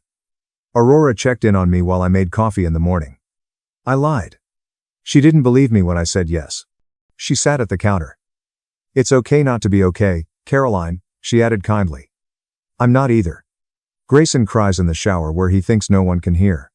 Clara continuously asking when we can go home. This whole situation is terrible, but I'm grateful we're facing it together. I gazed at this stranger who was now in my life. I questioned her why she'd come to me that first day and trusted me over her longtime family. Sadly, she smiled. "I've always felt something was off about your parents, about the stories they told, about the way they controlled Grayson." Podcast reinforced my doubts. I couldn't teach my daughters that abandoning a child was ever okay. That was our first hug. It was awkward yet sincere, like a start. Not friendship yet, but understanding, solidarity, and a shared desire to eliminate the mistreatment that had hurt us all. The following days were routine. Working, cooking, playing with Clara, and checking on Asher. We lived in a bizarre limbo of household routine and tension, startled at unexpected noises, and flinching when phones called. We were protected but not at peace, together but healing, family but yet discovering what that meant. Friday, Asher called with news. Detectives uncovered evidence. Security footage from a gas station near Grayson's house showed our parents' car parked during the break-in. The restraining order hearing was Monday. He believed we'd pass. We were relieved but worried for the next escalation. A brick hit Grayson's parking garage window that night. A noteless moment. Nobody needs one. The message was plain. The building surveillance footage showed a baseball cap-wearing man facing away from cameras. Though we couldn't verify it was Dad. We knew. We added another police report to our case. We tried to hide our fear from Clara. We discussed court attire, testimony, and how to explain our family history without sounding nuts Sunday night. We needed the judge to grasp the escalation trend to protect ourselves legally and physically. It was weird to talk about our parents like strangers, dangerous strangers with our DNA. Mother's email notice rang my phone as we talked. Subject: last chance. I almost erased it, but something drove me to read it. Short and simple. If you go to court tomorrow, you'll regret it for the rest of your life. I presented it to dinner guest Asher. He saved a screenshot to our file and urged me not to respond. He said such a threat would benefit us. None of us slept well that night. I checked my locks and listened for noises, wondering what my parents would do. I pondered if we were overreacting or underreacting, and how I went from abandoned teenager to successful businesswoman to hiding in my apartment from my parents. Monday morning was oddly tranquil. We dressed well, business casual, respectful, and trustworthy. Aurora had a friend watch Clara. We drove to the courthouse separately in case and met Asher on the steps. He carried a briefcase confidently. He said he'd handled dozens of cases like this, the evidence was strong, and judges took threats seriously. As we entered the courthouse, I saw them. My parents stood near the entryway, older and smaller than I remembered. My mother approached me first. Dad held her arm and back. They watched us pass without speaking or approaching, staring with fury and even dread. We entered the building past them, checked in at security, followed Asher to the right courtroom, and waited on a bench for our case. Behind us, my parents entered. I could feel them on the other side of the room and nearly hear their whispers, but I didn't turn. I focused on breathing and looked forward. Judge called our case. We stepped ahead and took our seats. Asher carefully presented our evidence. The break-in, threatening texts, flowers, brick, email, and desertion and manipulation history. The judge patiently listened, asked clarifying questions, and watched our parents with growing concern. When their turn came, my parents approached the bench. No lawyer, just them. My dad originally said we were exaggerating, that they were trying to reconnect with relatives, that they'd never broken the law, and that they loved us, and wanted to make right. He said it was a miscommunication, exaggerated. A judge inquired about security footage and threatening messages. My dad disputed everything, stated the footage wasn't them, and said their texts were misunderstood. He stated they suffered, not us. Mom nodded and wiped her eyes with a tissue. The judge specifically asked about leaving me at 18. My dad hesitated and talked about troublesome kids, tough decisions, and doing what was best. The judge interrupted him and asked, "Did you leave your minor child alone and move to another state?" My dad looked down and murmured about money. The judge grew stern. The judge issued our 3-year restraining orders. No contact, no accessing our homes or workplaces, and no third-party messages after hearing all sides. Any infraction warrants immediate arrest. My folks were in disbelief and had never seen penalties. My mom only called me once as we left court. Softly. Continued walking. Not looking back. I felt weight lift with each step. Not yet healed, but beginning. The first actual line with major ramifications. All our hands were shaken outside by Asher. He said we did well, the directives were strong, and to call him immediately, if there were infractions. We thanked him, disoriented but relieved like natural disaster survivors blinking in the sun. On courthouse steps, Grayson hugged me. This time, actual hug. "I'm sorry, Caroline," he choked. "For everything. For not protecting you then, for not finding you sooner, for believing their lies, and for bringing this chaos back into your life." I held him back and assured him we would be okay. Find one other. And build something better. As we headed to our automobiles, my phone buzzed with an unknown text. I was almost hesitant to check, but I felt a chill. Clara played in her friend's backyard without knowing she was being monitored. I instantly showed Grayson the 4 words below it, "This isn't over yet." His face blanched. Aurora, on her way to pick up Clara, was phoned. I requested they meet at my flat. My hands were shaking so much I couldn't hold the phone when I called Asher from the car. He urged me to send him the SMS and drive home. He promised to call the cops and meet us. He claimed this violated the restraining order and advised me to keep calm but alert. The return drive felt endless. I kept checking my mirrors, fearing my folks were following. I breathed for a while in my car after pulling into my building's garage, attempting to calm down before meeting Grayson and Aurora. They needed my strength now. They were in my apartment. Aurora held Clara like she could vanish. Poor kid looks bewildered and afraid. Grayson paces, rubbing his hair. I displayed the text. Aurora cried, saying they'd watched her baby and she'd never forgive herself if Clara died. Grayson hugged them both, seeming more resolute than ever. Asher arrived 20 minutes later with 2 cops. They reviewed the text and called after our statements. They'd send a patrol car to the friend's place to investigate, trace the number, and enhance patrols surrounding my building, all the correct things. But I could tell they didn't understand how dangerous, unpredictable, and desperate my parents were. After the police left, we discussed future actions in my living room. Aurora recommended a hotel with different names. Grayson suggested driving to his cousin's residence several states away. Sitting. I got angry by the minute. This was nonsense. We followed the law and secured our restraining orders, yet they still terrorized us and controlled our lives through fear. I stood up fast. "I'm done running," I said. "Done hiding, done letting them dictate how I live my life. They've already stolen my childhood, I'm not giving them my adulthood, too." Grayson thought I was insane. "What are you planning to do?" I didn't know, but we couldn't continue. We alternated watching, while others slept that night. My first shift was spent watching the street from my living room window with the lights off.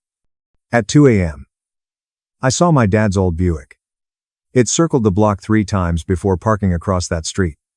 I woke Grayson after taking phone photos. We watched our dad stare at my building from his car. He was only observing and waiting, not violating the restraining order. In the morning, I sent Asher the images. He stated it was worrying but not a violation because my dad stayed in his car away from the building. He said to document everything and spoke to the detective again. The call ended in frustration.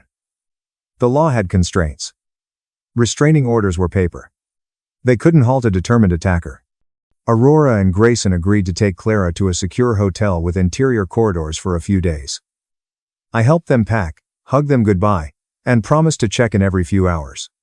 After they went, I sat in my empty apartment feeling strangely tranquil, like I'd reached a conclusion and couldn't keep living in limbo. I called Reagan, told her everything, and requested her advice. A moment of silence. That question hit me hard. What do you actually want from your parents? Not what I didn't want, or was afraid of, but what I actively wanted. I hadn't considered it that way. I wrote a list after hanging up. I wanted to live fearlessly, establish a relationship with my brother and his family, stop feeling guilty for my parents' behavior, and forget the past. Not on that list was reconciliation with my parents. Forgiveness was absent. Nobody understood why they did what they did. I desired freedom from them. What I did that afternoon was wild. I emailed parents. Just a note.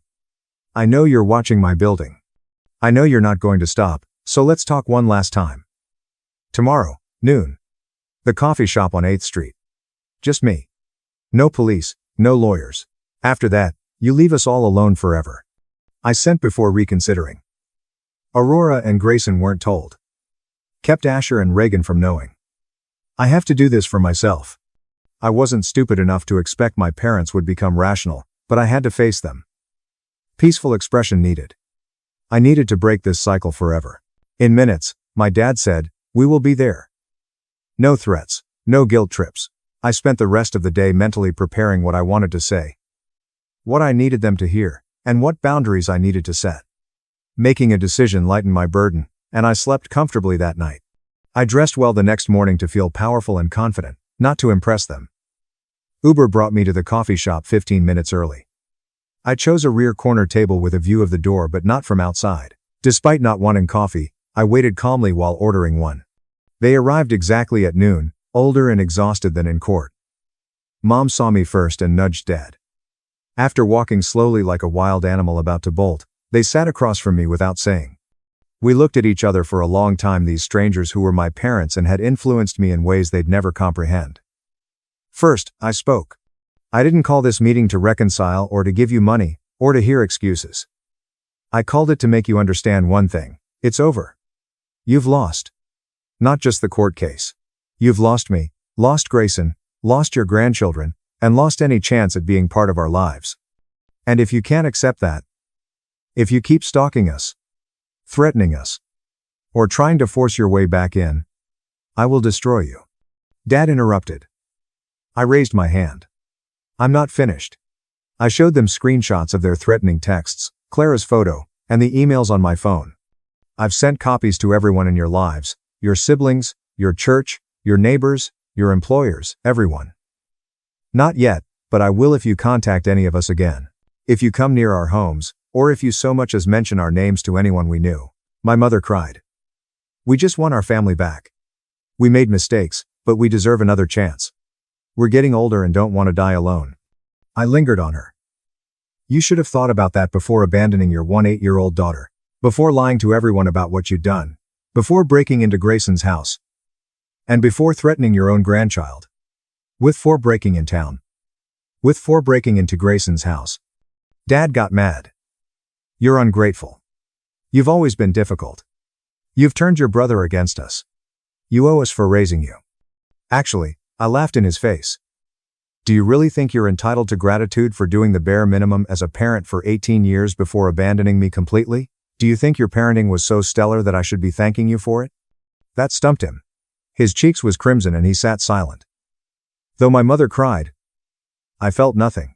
The icy realization that these people would never change, take responsibility, or be the parents I deserved left me without shame or sympathy. I got up to leave. This is your last warning. Next time you violate the restraining order, I won't just call the police. I'll make sure everyone you know understands exactly what kind of people you really are. I have the resources to make your lives very difficult if you force my hand. I don't want to do that. But I will, to protect my family, my real family, Grayson, Aurora, Clara, and the people I choose. My mom called. Do you really hate us that much? As I left, I turned around. I don't hate you. I feel nothing for you. You're strangers to me now. And that's your loss. Not mine. After leaving the coffee shop, I felt lighter than in years. I called Grayson from the sidewalk and told him everything. He was initially outraged that I'd met them alone, then worried they'd retaliate, but mostly relieved that someone had finally confronted them. He wished he'd done it years ago with courage. I walked back to my flat, packed a suitcase, and joined Grayson and his family in their hotel for a few days for safety. First-time caller Clara ran to hug me when I arrived. Auntie Caroline.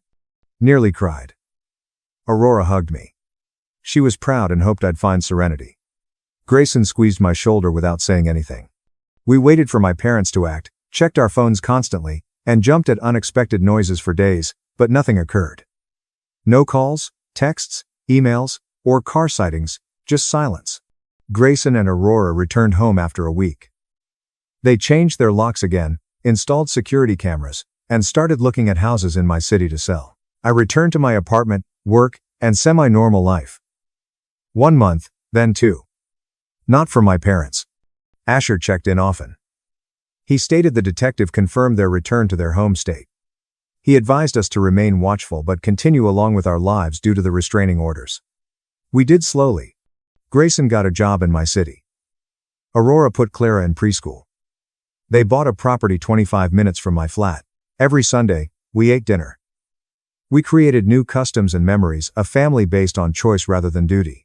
I expected to feel regret, guilt, or resentment about my parents, but I felt relief, like I'd finally let go of a huge weight I'd carried since 18. I finally could think about the future. 7 months after the coffee shop fight, Asher forwarded a letter to hide my address from my mom. I almost didn't read it or threw it away. But curiosity triumphed. It was a couple paragraphs. Instead of explanations or demands, they acknowledged that they'd hurt me terribly, failed as parents, and understood why I didn't want to be around them. They promised counseling and to follow restraining orders. Their goal was that I would accept a proper apology, but they understood if it never happened. It was shown to Grayson. He got a similar letter. Over dinner that night, we discussed its sincerity, whether it changed anything, and whether we could trust them again. Instead of making any decisions, we resolved to take it day by day, prioritize our healing, and protect our growing family. The letter in my desk drawer represents my parents finally recognizing my right to set boundaries, pick who I allow in my life, and define family on my own terms. I keep it there, not because I'm ready to forgive or want reconciliation. Clara celebrated her 5th birthday last week. Grayson and Aurora asked me to plan. It was at my apartment. All around were balloons. I ordered a beautiful bakery cake. Presents heaped up on the coffee table. Clara laughed while jogging in a princess dress. Aurora took pictures as Grayson grilled on my balcony. Friends visited all day. Lots of noise. So much fun. I entered the kitchen alone and watched Grayson swing Clara around while Aurora giggled at a friend's comment through the doorway. My vacant, peaceful flat was now full of life and love. I remembered the message on my kitchen counter 12 years ago. You'll figure it out. You'll figure it out. And I did. Though not how they intended, I'd always known what family, love, and entitlement should be. Not everything is perfect now. Trust issues, weekly therapy, with Reagan, and abandonment nightmares persist. Still flinch when my doorbell rings suddenly. I'm healing. We all rebuild from our prior brokenness. Something stronger, selected, and real. Some people wonder if I'll reconcile with my parents, let them meet Clara, or forgive them. I don't know the answers. Someday, maybe never. I know this, I'm not defined by what they did to me. What I constructed after, who I became, and the family I created define me. I lost everything at 19 because of my sister's lies. Dad disowned me. 10 years later, the truth came out. Mom begged for a meeting. I said never. Reddit, hello. I never imagined that I would write something like this. However, given what transpired 12 years ago, I suppose all I need to do is share it somewhere that people would genuinely pay attention. One untruth caused my family to completely erase me overnight. And now, at last, the truth was revealed. I'm not here to feel sorry for you. All I want to do is tell you how it all transpired. The night my life ended without my death, I, Hudson, a 9-year-old man, was 19.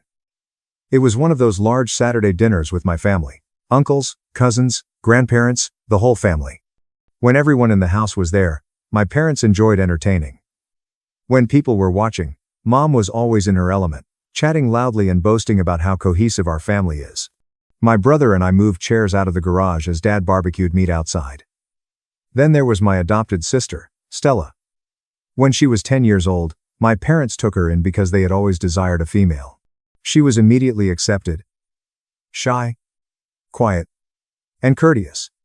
I used to teach her how to ride a bike, help her with her homework, and even stand up for her when other kids made fun of her adoption.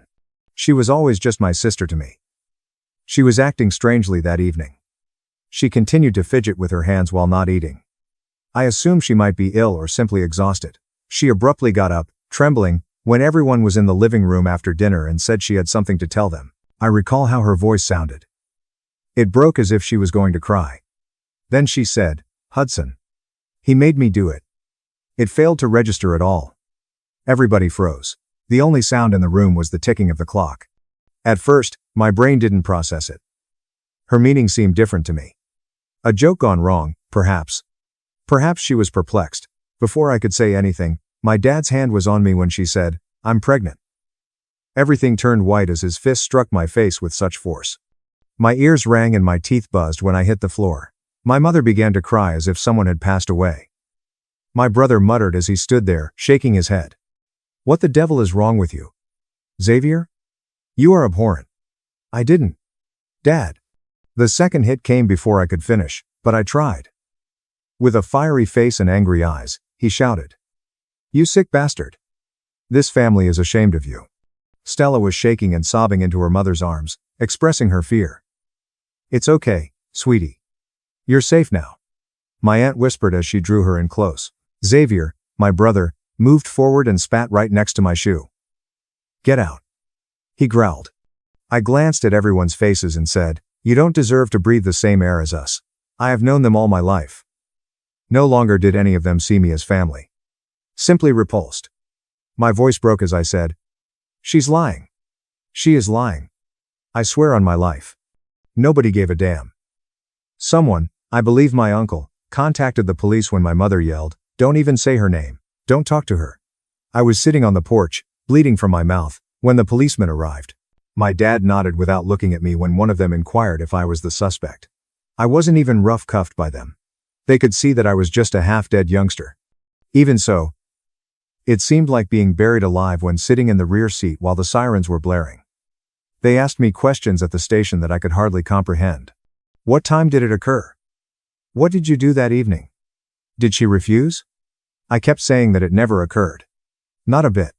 I wasn't scheduled by them. There was nothing, no proof. In the morning, they let me go. One of them uttered the word "statutory case" under his breath, as I recall. Even though Stella and I were only a year apart, 18 and 19, respectively, they still had to ask every question in the book. They examined timelines from our phones, called in a social services representative, and took statements. Ultimately, I had nothing to cling to. They cautioned me to remain available for any additional inquiries before sending me home. However, the world already knew when I went outdoors. We lived in a little town. Half of it had already found me guilty by dawn. I didn't immediately return home. I kept walking till my legs failed me. All of my belongings were stacked on the front lawn when I eventually returned. School books, clothes, and even my backpack. Like a guard, my dad stood by the door. "Leave," he said. This time, there was no anger in his voice. Simply cold. "You're finished here. Please, Dad. You are familiar with me." Never would I. "Don't refer to me that way. You are no longer my son." I reached through the doorway for my mother. She clutched Stella as if she were a crime scene victim and turned her face away. Behind them, Xavier slammed the door. I remained motionless. I could hardly pick up my luggage since my hands were trembling so much. My phone buzzed that evening. My girlfriend Aurora was there. We had been dating for a year. She was the one who knew me the best. She sobbed as she whispered, "Jack, I trust you. I promise that I do. However, my parents won't allow me to speak with you. They believe it to be true. They threatened to call the police if I ever saw you again. Don't do this. Please." She cried as I spoke. "I apologize. I am unable to lose them." She hung up after that. The phone screen went blank while I was staring at it. I never heard her voice again after that. For the remainder of the night, I sat in my car behind a gas station 3 towns away. I saw the rain streak down in crooked lines as I gazed at the damaged windshield. I had gone from being a typical child with a family, a girlfriend, and a future to being viewed by everyone as a criminal in less than 12 hours. I assumed it was my dad's truck every time headlights went by. I was afraid he would pull me back to complete the task he started, but nobody showed up. I glanced at myself in the rearview mirror, when the sun finally rose. I had bruises on my face. There was still blood on my clothes. And I came to a straightforward but decisive realization. I had no one to save me. That's when it dawned on me. I hadn't been expelled by my family. I was erased. That thought weighed heavily on my chest. I had neither a plan nor a map as I drove into the night. All I had in my wallet was $math BBS $250, a rucksack, and the clothes on my back. I continued to drive until the gas light turned red. I didn't care where I was. The engine coughed close to a sign that read, "Welcome to Maplewood." I parked in a spot behind a line of establishments that appeared to be partially deserted. My hands were trembling from cold and hunger. For days, I had been subsisting on vending machine chips. Across the street, a diner window had a help wanted sign affixed to it. I tried to summon the bravery to enter as I stood there looking at it. When I walked in, the bell above the door jingled. Behind the counter was a man with deep creases in his face, big shoulders, and a gray beard. With a gravel-like voice, he asked, "Can I help you?" I said, "I saw the sign. I am capable of doing dishwashing. Really, do anything." He examined me. I had wrinkles in my clothes. The roadside muck was still on my sneakers. "Have you ever held a kitchen job?" "No. Sir." He gave a grunt. "You appear to be hungry." "I'm all right." I said a falsehood. With a groan, he nodded in the rear. "Jude is his name. There are sinks. You begin now. After your shift, you are given a supper." That was all. Just work. No paperwork. No questions. The kitchen was hot, noisy, and cramped. Until my hands were raw, I scrubbed pots and dishes. Jude offered me a half-eaten burger and fries from a client who didn't finish as my first meal. I didn't give a damn. Like I hadn't eaten in weeks, I gobbled it up. I attempted to return the plate to him at closing time, stating that I would find a place to sleep. It was the first act of compassion I had experienced in weeks when Jude cleaned his hands and added, "There's a room upstairs. Ain't pretty, but it's got a bed and a lock. You can work it off." Although the room was tiny, perhaps 12 feet across with a soiled mattress, a flickering light bulb, and peeling wallpaper from the corners, it had a roof and the floor remained stationary. I passed out on the bed and slept for 14 hours in a row. I developed a rhythm over the course of the following few days. Jude grunted, "Good job." His comments meant more to me than any apology I had ever received, but he didn't say much else. Jude was reading the newspaper at the counter when I walked downstairs to lock up one evening, maybe 3 weeks in. "Kid, what's your story?" he asked, looking up at me, and I froze. "What do you mean?" "Got a customer in here today. Some trucker passing through. Said he saw your picture in a paper a couple towns over. Some family thing." My stomach sank. I began to tremble. "It doesn't appear that way. It's untrue. My adopted sister. My sibling. She invented it." Jude never lifted a hand, I promise. "Calm down, child. What people say doesn't matter to me." I gave him a blink. "You don't?" He reclined on the stool. "Everyone has a story to tell. You're working here. That's what counts. Rebuild your life, keep your head down, and do your job. The rest will work itself out." It took a moment for those words to register. I didn't felt like a monster for the first time since that evening. I sat on the side of the bed that night and stared at the cracked wall, trying to take it all in. Jude gave me a chance even though he didn't know me. That's not something my own family could do. I was using my phone's contact list one evening. I needed to hear my mother's voice, but I was hesitant to phone home. Perhaps enough time had gone by. Perhaps they had come to the realization. On the third ring, she answered, silently, "Mom, it's me," I said. "Quiet. Hudson?" "Yeah, I just wanted you to know I'm okay. I found a job." Don't call here again," she said. Her voice broke. She hung up after saying, "Your father doesn't even want your name spoken in this house." I kept my eyes on the phone until the screen went dark. I never tried again after that. Months passed after weeks. I saved what little I could, while working double shifts. Jude began to teach me little lessons. How to check a thermostat, patch a vent, and repair a leaky pipe. "Child, learn to fix things." He would argue it's the only way to survive. Curiosity got the better of me one evening after closing. I looked up Stella's name. My mother stood proudly next to her, holding a cake shaped like a baby carriage, and there she was, grinning in photos, her tummy round, surrounded by family, and clutching pink balloons that said, "It's a girl." In the corner of the picture, my brother was grinning as if nothing had happened. My throat ached. I had to shut down the laptop because my stomach was so upset. I then made the decision that I would never again be Hudson Winter. Something in me turned off after that night. Give up, attempting to explain. Don't wait for someone to approach you. The version of myself they buried was over. At the diner, I poured myself into my work. I would arrive before the sun came up, and go long after it closed.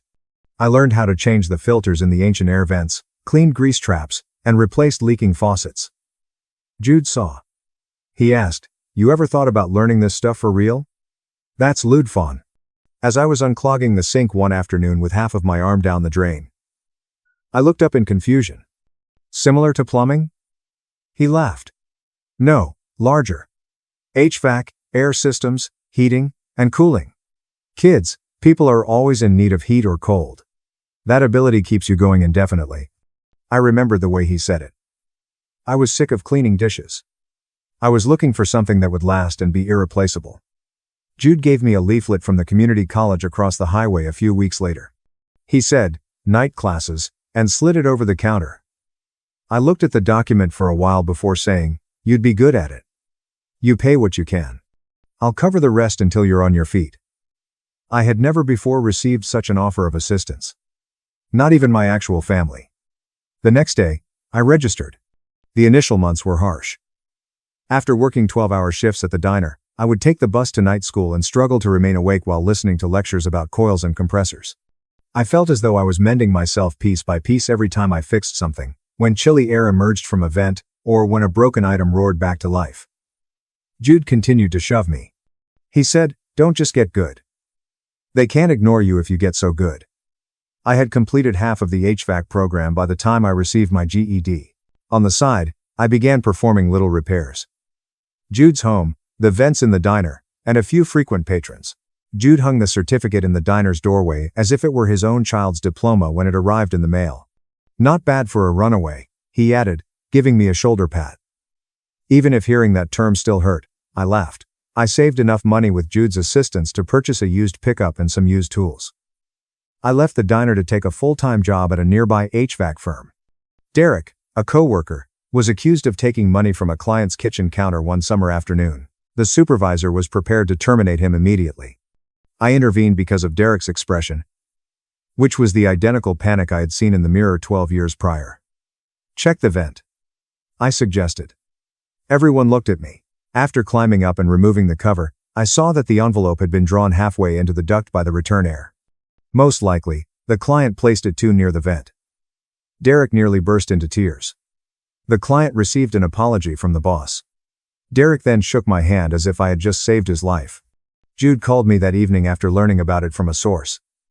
"Good job, kid," he remarked. "You cleaned up a mess. Not simply air. That's what makes men different from mechanics." I found that to be quite memorable. That's how the years went by. Work, rest, eat, and then work some more. It was safe, easy, and predictable. But occasionally, when I returned home at night, I would feel as though there was a whole other life still buried somewhere within of me. I opened an old account that I hadn't touched in years one evening while preparing invoices. When I opened social media, my hands trembled. I ought not to have done it. My family and her daughter, who appeared to be around 12, were standing in front of a birthday cake, grinning and laughing. My dad's arm wrapped over them as if nothing had occurred, and my mother was there to embrace her.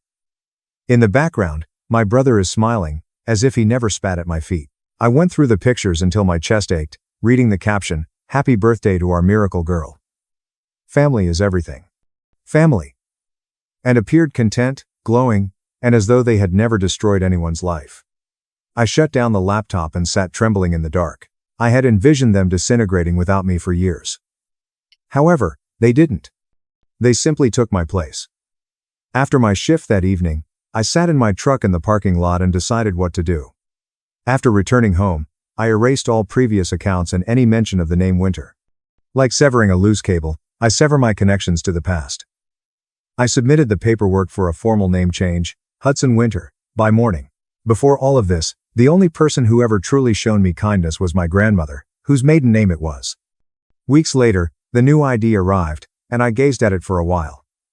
In some way, the image had changed. It was no longer a boy, and it appeared tougher and harder. On that day, I began creating something they could never destroy and stopped fleeing from what they had done to me. 12 years later, Winter Heating and Air was my own business. Just a few vans, 4 workers, and a consistent roster of clients who have faith in my abilities. We were dependable, but we weren't elegant. At last, life had reached a level. Early summer was when things started to fall apart once more. Sweat was streaming down my back as I worked on an ancient air unit behind a bakery when my phone began to vibrate constantly in my pocket. Hometown area code, unknown number. Twice, I disregarded it. On the third occasion, it continued.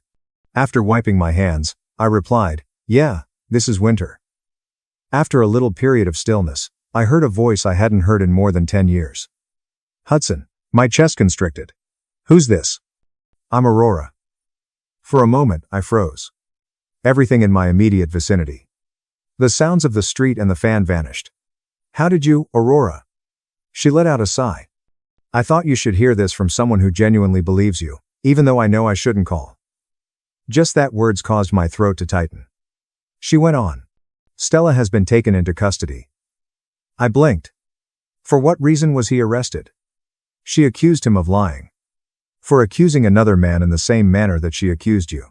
Feeling lightheaded, I leaned against the van. She what? This time, the man she accused retaliated. He hired an attorney. Everything. It turns out that she fabricated the entire tale once more. She also admitted to the first one to you throughout the investigation. She also claimed to have lied in the past.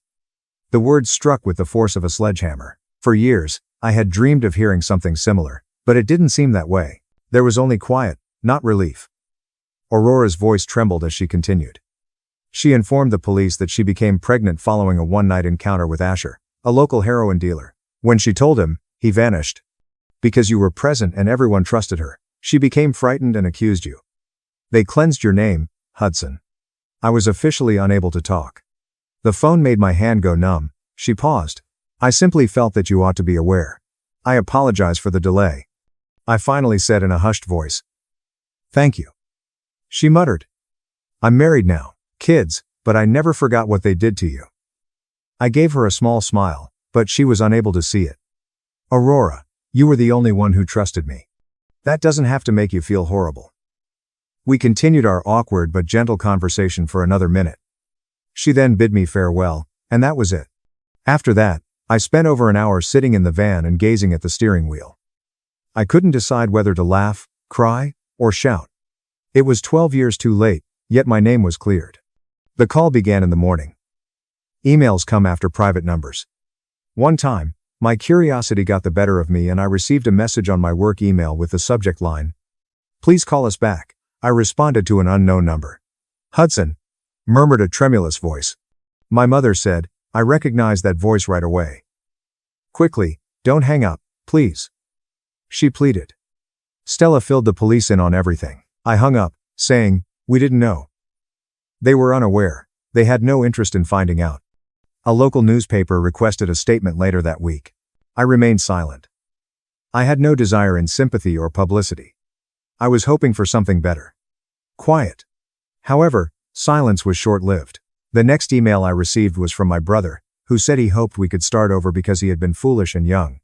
A voicemail was left by my dad. Son, all we want is to see you. We erred. Errors. Forgetting someone's birthday is an example of a number blunder.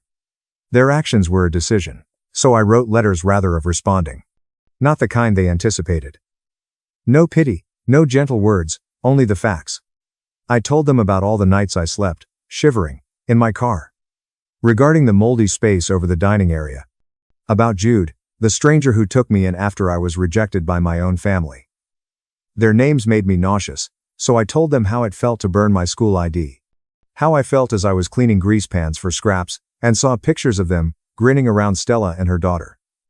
They didn't only destroy my reputation, I told them, my house, my confidence, and any remaining tranquility were all destroyed by them. I always ended my letters in the same manner. The truth was not believed by you. You can now accept it. I never sent them by mail. I just placed the letters in my desk drawer after stacking them in a shoebox.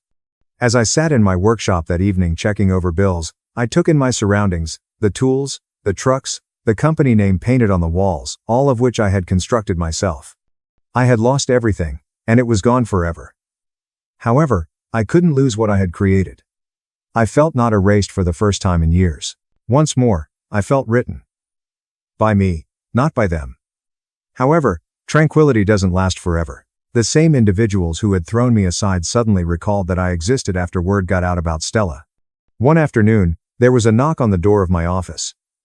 I heard my name called while I was repairing a thermostat unit on my desk. Hudson. I froze. My mother was there when I turned.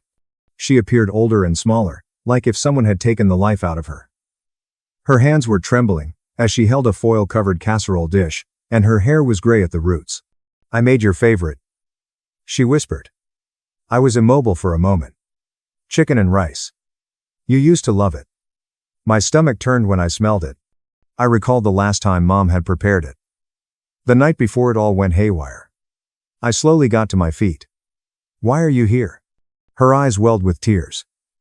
I leaned against the counter and said, I just want to see you to say sorry. We were wrong. Stella lied. We know that now.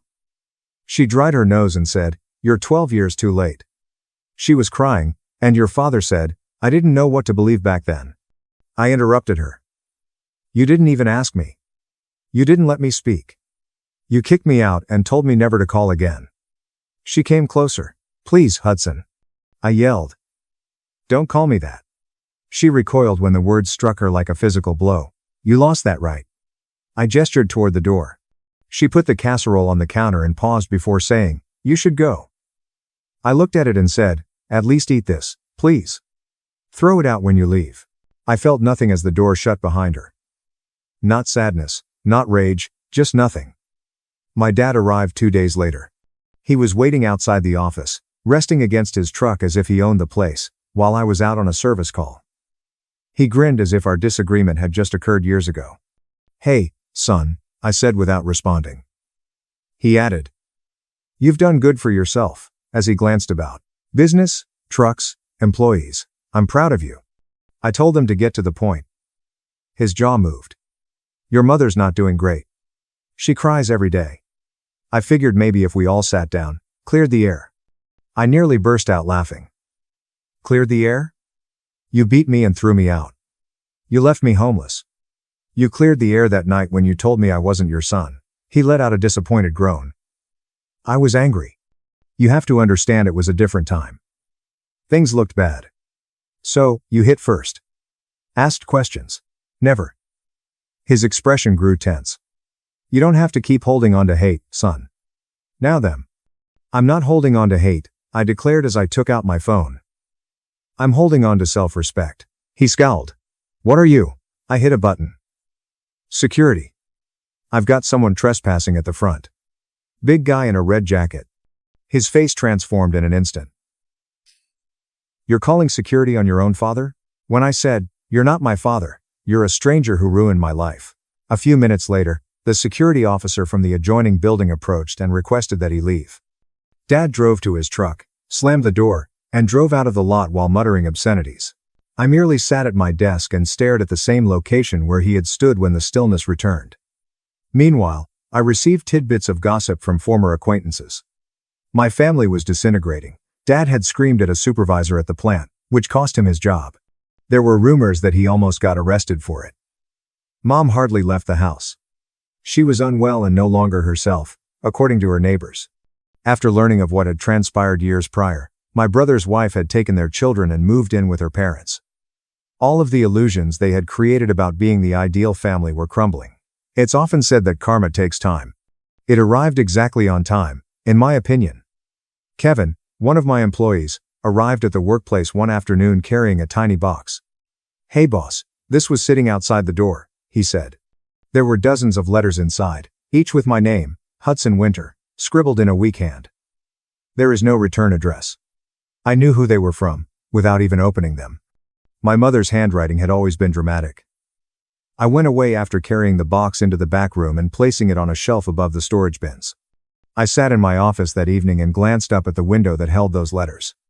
I considered every word that was written, including perhaps Bible passages about forgiveness, excuses, and apologies. For those who didn't spend nights in their car wondering why no one believed them, however, forgiving is a luxury. Closure was not what I wanted. I desired separation. I therefore kept the letters sealed. Each and every last one. I locked them up in that box. Because forgiveness made them feel better, they desired it. Not because they were deserving of it. They had no desire for me. They want atonement. I also refused to give it to them. I whispered to myself as I gazed up at the sky. I was once obliterated. I now permanently remove them.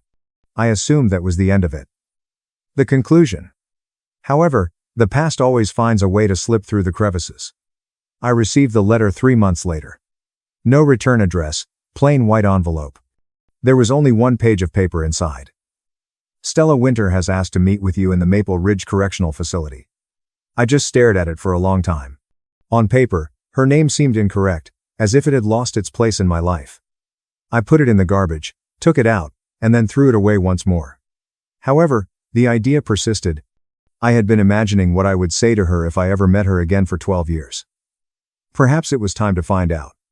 I therefore took a car to the prison a week later. It was in the middle of nowhere and 2 hours distant. I was brought into a gray visiting room that smelled like stale coffee and disinfectant after the front desk guard scanned my ID and buzzed me through. With my palms flat on the table, I took a seat at a metal table. Around me, others spoke softly. Parents, spouses, and children all went to see those they still cared about. I wasn't among them. Then she entered. She was hardly recognizable to me. She appeared slimmer and almost frail. Her face looked wrinkled and exhausted, her hair was pushed back tightly, and her skin was pale. The girl who used to cry in front of our family, gripping her stomach and calling me a monster, suddenly appeared to be a ghost. Her eyes flicked up briefly before dropping to the table as she took a seat across from me.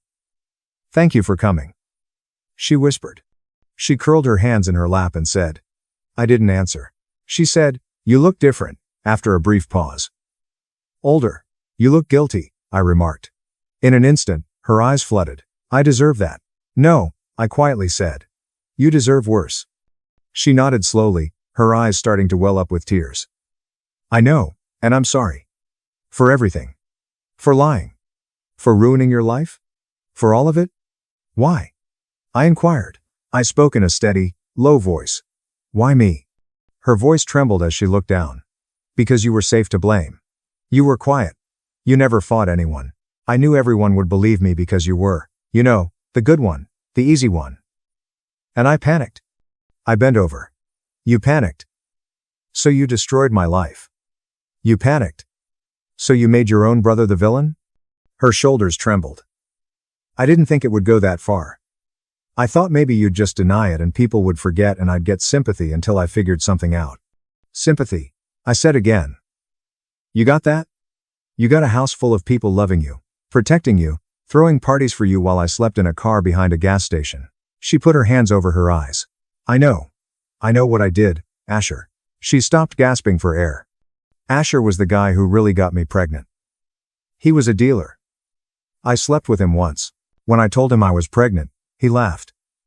Said I was crazy. Said if I told anyone, he'd disappear. And he did. I didn't know what to do. So, I blamed you because you were there." I simply gazed at her. I was no longer even angry.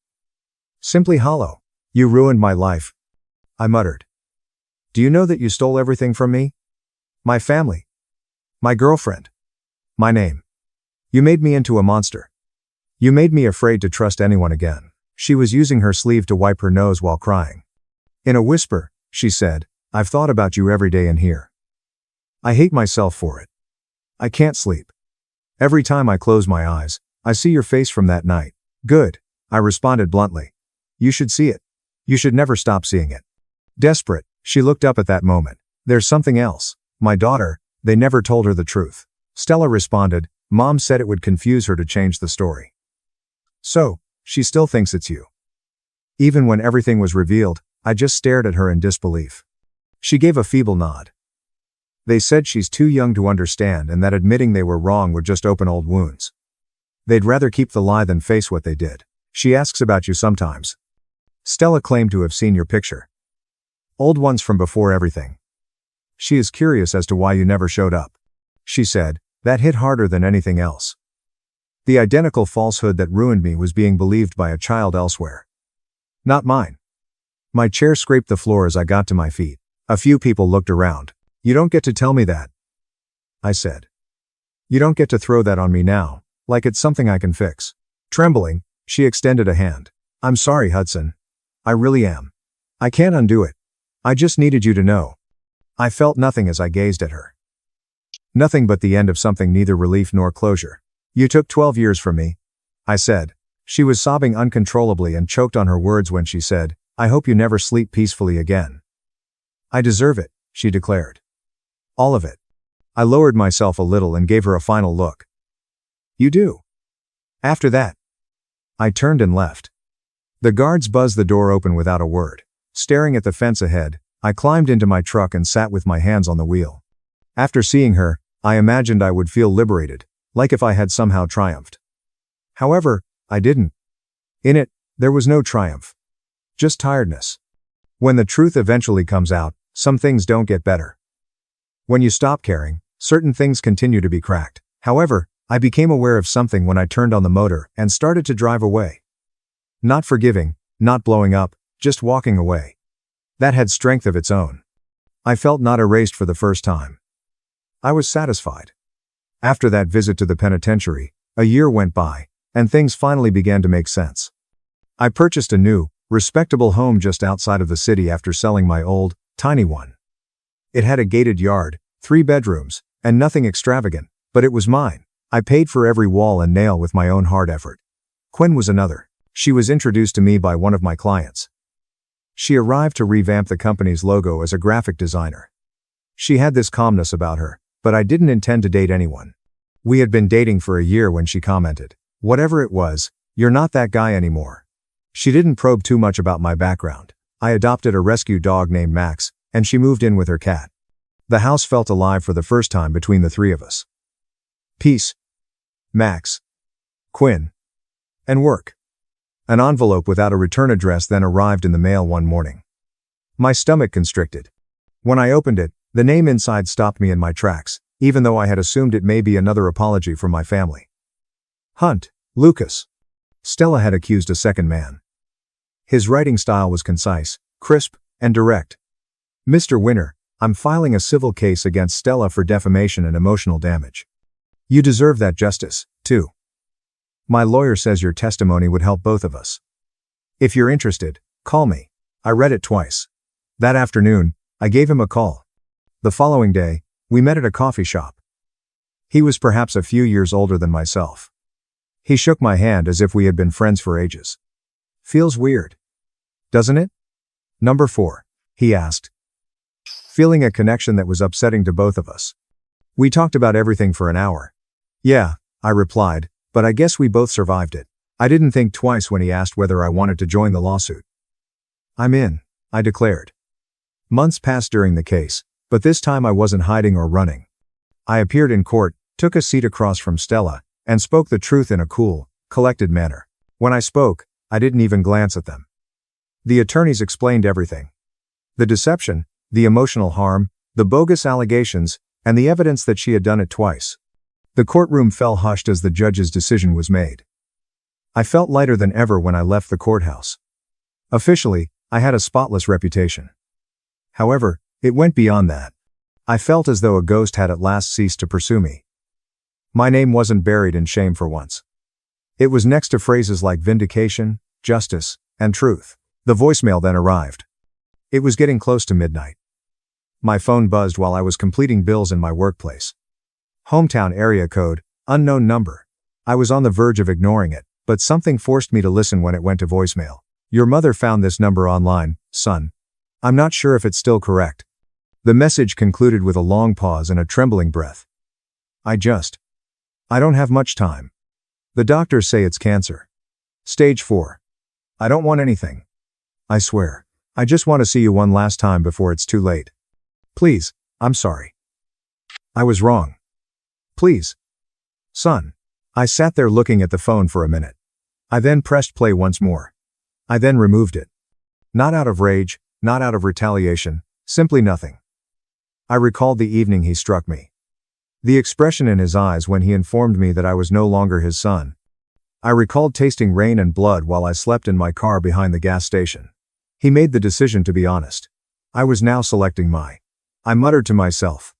They threw me out into the cold ones. Now I fix other people's air. That's irony, I guess. And peace. They erased me once, but I rebuilt myself. And this time, my story ends on my terms. Steady, quiet, and always north. My husband destroyed my daughter's piggy bank to teach sharing, leading to his arrest for defacing currency. I divorced him and protected my daughter. To teach sharing, my new husband broke my daughter's piggy bank in half. Bank cashiers quickly called the Secret Service. Since arriving here 3 months previously, Adam, my new husband, had eyed Emma's piggy bank. He continued repeating an 8-year-old shouldn't have that much money as he passed her room. Today's youth have no sharing ethic. In our garage over beers, telling his pal Carlos. When I was young, my family owned everything. No one could hoard cash like a king. Before dying, Emma's grandmother gifted her a porcelain piggy bank cow. Adam felt personally insulted. My husband was unemployed for 7 months before marriage. He sought the ultimate managing position. My daughter saved $math BBS $200 from birthday and neighborhood chores. Adam started small. My daughter saved $math BB. Emma, since you live here, why not help with groceries? The intensity grew. Our cable cost could be covered. Do you realize how selfish hiding money from family is? Emma would clutch the cow and explain it was for next summer camp. Adam was in Emma's room with the busted piggy bank on her carpet when I arrived home from work last Tuesday. Ceramics everywhere. Emma cornered crying. Money chilled me. He cut all bills. Cut them cleanly in half. Math BB. S. $25, 10s, 2s, cut centrally. Adam started his statement when he saw me. Sarah needs to share. I propose splitting everything 50/50. Her mini camp half. Household half. I had to show greed's consequences due to her rage. Literalized it. Fair and half-half. Emma rushed me with mangled bills. Mommy. He broke grandma's cow. Cut all my money. Have saved long. Adam. Rolling eyes. Don't overreact. Kid. Banks exchange damaged bills. Your half goes to bank tomorrow. New bills. No harm. Household contributions are also included. Thank you. Adam shouted to Carlos in the living room. You believe this, Ray? Kids acting like I committed murder instead of teaching a life lesson. Adam insisted on meeting us at the bank the next morning. Wanted to confirm Emma was keeping half and contributing half to home expenses. Though in the car, he cautioned her. Tell them you want to deposit half into my account, I mean our household account for groceries and bills, like a good family member. A senior First National teller, Helen, helped me open Emma's savings account 4 years ago. Just seeing the bag of cut money transformed her face. Emma, what happened to your bills? Adam interrupted me. Accidental child cutting. This happens regularly, right? Replace these with new banknotes. $50. Percent dollar to her. $50. Percent dollar to me. Time to teach sharing. Helen got Math BBS. $25 off. It was properly checked. Sir. Did you cut this money? Adam puffed up. I mentioned equal distribution and visual learning for kids. Very good parenting. Helen put down the bill and took her phone. I must call. One moment. Adam chuckled. Really? Damaged bills? Unrealistic customer service. Here. We spend well. Within 10 minutes, 2 suit-clad men entered the bank. Official Secret Service agents, not local police. Taller Agent Thomas analyzed bills while shorter Lucas answered inquiries. Sir, Title 18 Section 333 criminalizes willfully destroying USSA cash. Adam blanched. What? Not so. Teaching my daughter to share. Agent Lucas grabbed a notebook. Sir, your daughter? Did I have Emma before? Said softly. We married 4 months ago. Agent Thomas looked up from invoicing. You broke your stepdaughter's money. Her legal funds. That destroys federal currency and property. 2 crimes. Adam stuttered. Teaching her family contributions. Avoid youngster money hoarding. Bad for health. Lucas' eyebrow lifted. Teaching youngsters to share doesn't hurt money, sir. Federal violations can result in fines and 7 months in prison.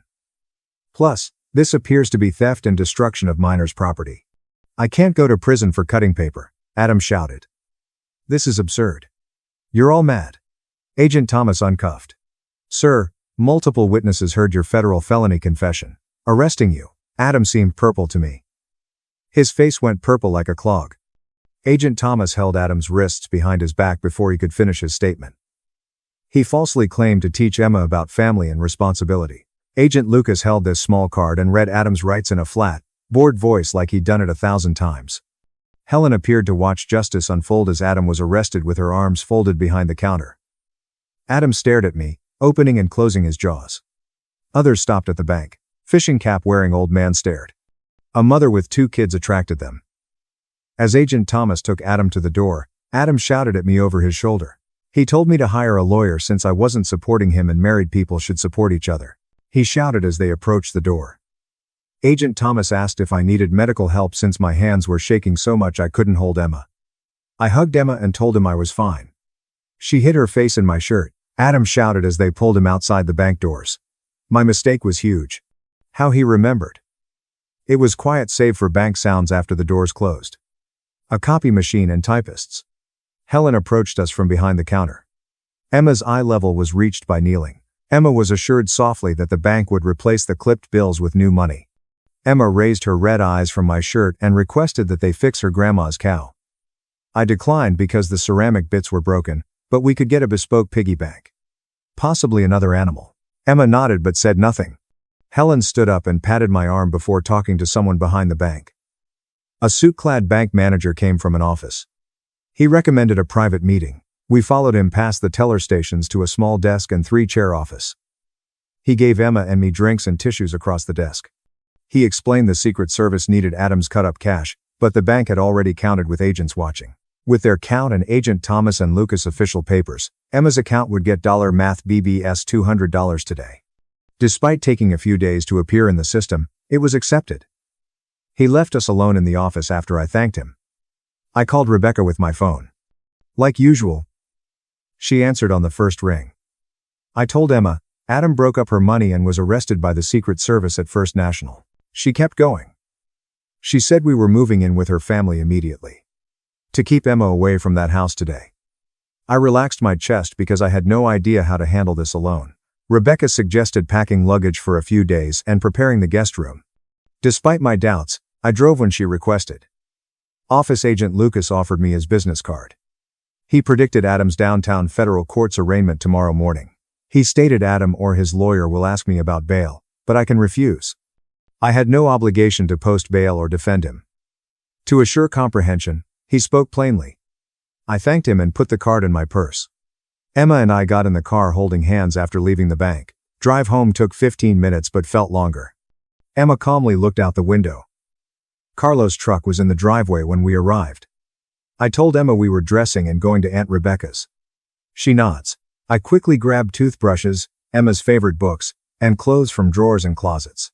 She took her unicorn, Teddy, and floppy dog off her bed. Carlos was sitting on the living room couch looking uncomfortable when we brought our things out. He stood forward and apologized for not stopping Adam. I interrupted him and told him to leave my house now. After arguing, he glanced at me and left. I locked the door after him. Sophia hugged Emma at Rebecca's house that night. A 15-year-old relative took her job seriously. Emma learned she was giving up her room and sleeping in her parents' sleeping bag. Emma could have the property to herself. Emma said, "Thank you," but did not go. Emma barely touched Rebecca's chicken and rice dinner. She pushed food around her plate at the table next to me. Ben, Rebecca's husband, watched Emma before gently recommending we treat her. He said this kind of thing, having a trusted adult destroy your property and savings could have lasting effects. Yes. Rebecca agreed and will find child therapists tomorrow. I put Emma to bed in Sophia's purple room with unknown band posters. Emma slept cuddling the unicorn and woke up screaming 2 hours later. I ran in from the living room hearing her. She was awake in bed complaining of being violated. In bed, I cuddled her and vowed Adam wouldn't touch her again. I pledged to safeguard her. She slept on my shoulder again. I lay there in the dark thinking about the signs I missed. Emma, money remarks. He always wondered what she should do with her funds, talked about kids today, and didn't comprehend sharing. I ought to protected her from him earlier. His nature should have been clear. Adam called at 10. I ignored. 5 minutes later, it rang repeatedly. At midnight, he called 17 times. Finally, I checked one voicemail. He yelled at my jail abandonment. Being his wife. How could I leave him? He became furious as the message progressed. After barring his number, I went to the kitchen. Rebecca made tea. We sat at the kitchen table with a mug. She calmly asked what I missed, what signs Adam was dangerous to my daughter. I told her about his unemployment, obsession with Emma's piggy bank, and need to know her savings. Rebecca listened without judging. She kept refilling my tea and discussing till I ran out of words at 2 a.m. Emma snuggled with me on Rebecca's couch the next morning. My phone had 7 hospital missed calls. Calling back, I reached my supervisor. I requested emergency family leave since my husband was arrested and my daughter was traumatized. She desired nothing specific. Her only advice was to take the week and my shifts would be covered. Thanks, but Adam hadn't contributed to our household income for 7 months, which made me queasy. A missed week of work costs important pay. Emma awoke next me. She knew where we were after seeming confused. I rubbed her hair and promised Aunt Rebecca saved her. Agent Lucas's name appeared on the phone again. I replied quietly and entered Rebecca's kitchen. Agent Lucas told me Adam was arraigned in federal court this morning. Bail was Math BBS, $16,000. Adam could never afford that, so I was relieved. Agent Lucas said Adam's mother provided a bail bondsman $10. My stomach dropped. Adam would be released later today with limitations, including no contact with me or Emma. He was detained for federal charges yesterday. How could that be? Agent Lucas said bail is usually granted unless the suspect is a flight risk or community hazard. Adam had no criminal record, and the judge didn't consider currency destruction violent. The no-contact order protected me best. In Rebecca's kitchen, I shook after hanging up. Adam leaves afternoon. He returned to our house, his too. I told Rebecca Agent Lucas's arrival remarks. She instinctively scanned her phone for family law attorneys. She ignored my assertion that I couldn't afford counsel. She encouraged me to defend Emma legally and negotiate money later. Emma played with Sophia upstairs while I talked for 2 hours. Most attorneys charge Math BBS, $4,000 Math BBS, $6,000 to initiate cases. One lawyer told me to call when I could afford it. Another refused additional clients due to his workload. Rebecca gave me a James Poole number before I quit. She said he was Ben's church friend and family law expert. A pleasant man answered the third ring. I instantly explained my situation. The Secret Service arrested my husband for destroying my daughter's money after 4 months. I needed a divorce and restraining order but couldn't pay a lot.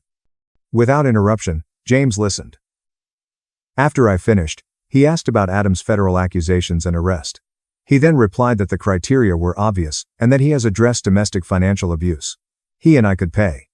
He wanted Math BBS $500, which I could pay Math BBS $500 now and the rest over 7 months. Almost cried tears of relief. James agreed to start the papers at Rebecca's that afternoon. He brought a leather briefcase, and fancy suit it too. He shook my hand and joined me at Rebecca's dining table. Emma and Sophia stayed upstairs. James made legal pad queries. How long did I know Adam before we married? His job situation? When did Emma's money behavior become worrisome? Was there more control or hostility? Answered everything honestly. The fast courtship after my Emma's money. Ex left. Adam was unemployed for 7 months. Emma was accused of hoarding money. Nodding. James took notes. He said Adam's arrest helped my divorce and custody case. Federal accusations showed lawlessness and poor judgment. His damage of a child's property demonstrated he was hazardous among kids.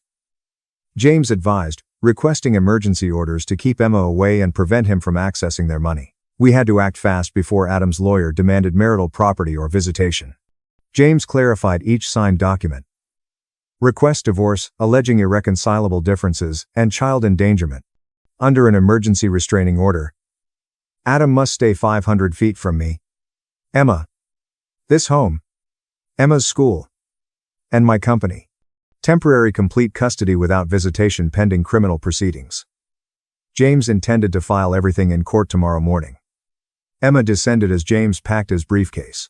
She cautiously observed him from the doorway. She was received kindly and smiling by James. A family safety attorney. he claimed. Emma grabbed my hand. After James left, Emma asked Adam to come home. I told him he might return because it was home. He couldn't approach her or me owing to court order. She requested we move somewhere he didn't know. Fear shrank her voice. She felt unsafe at Rebecca's house. She thought Adam could find us anywhere. She was on my lap as I protected police and courts.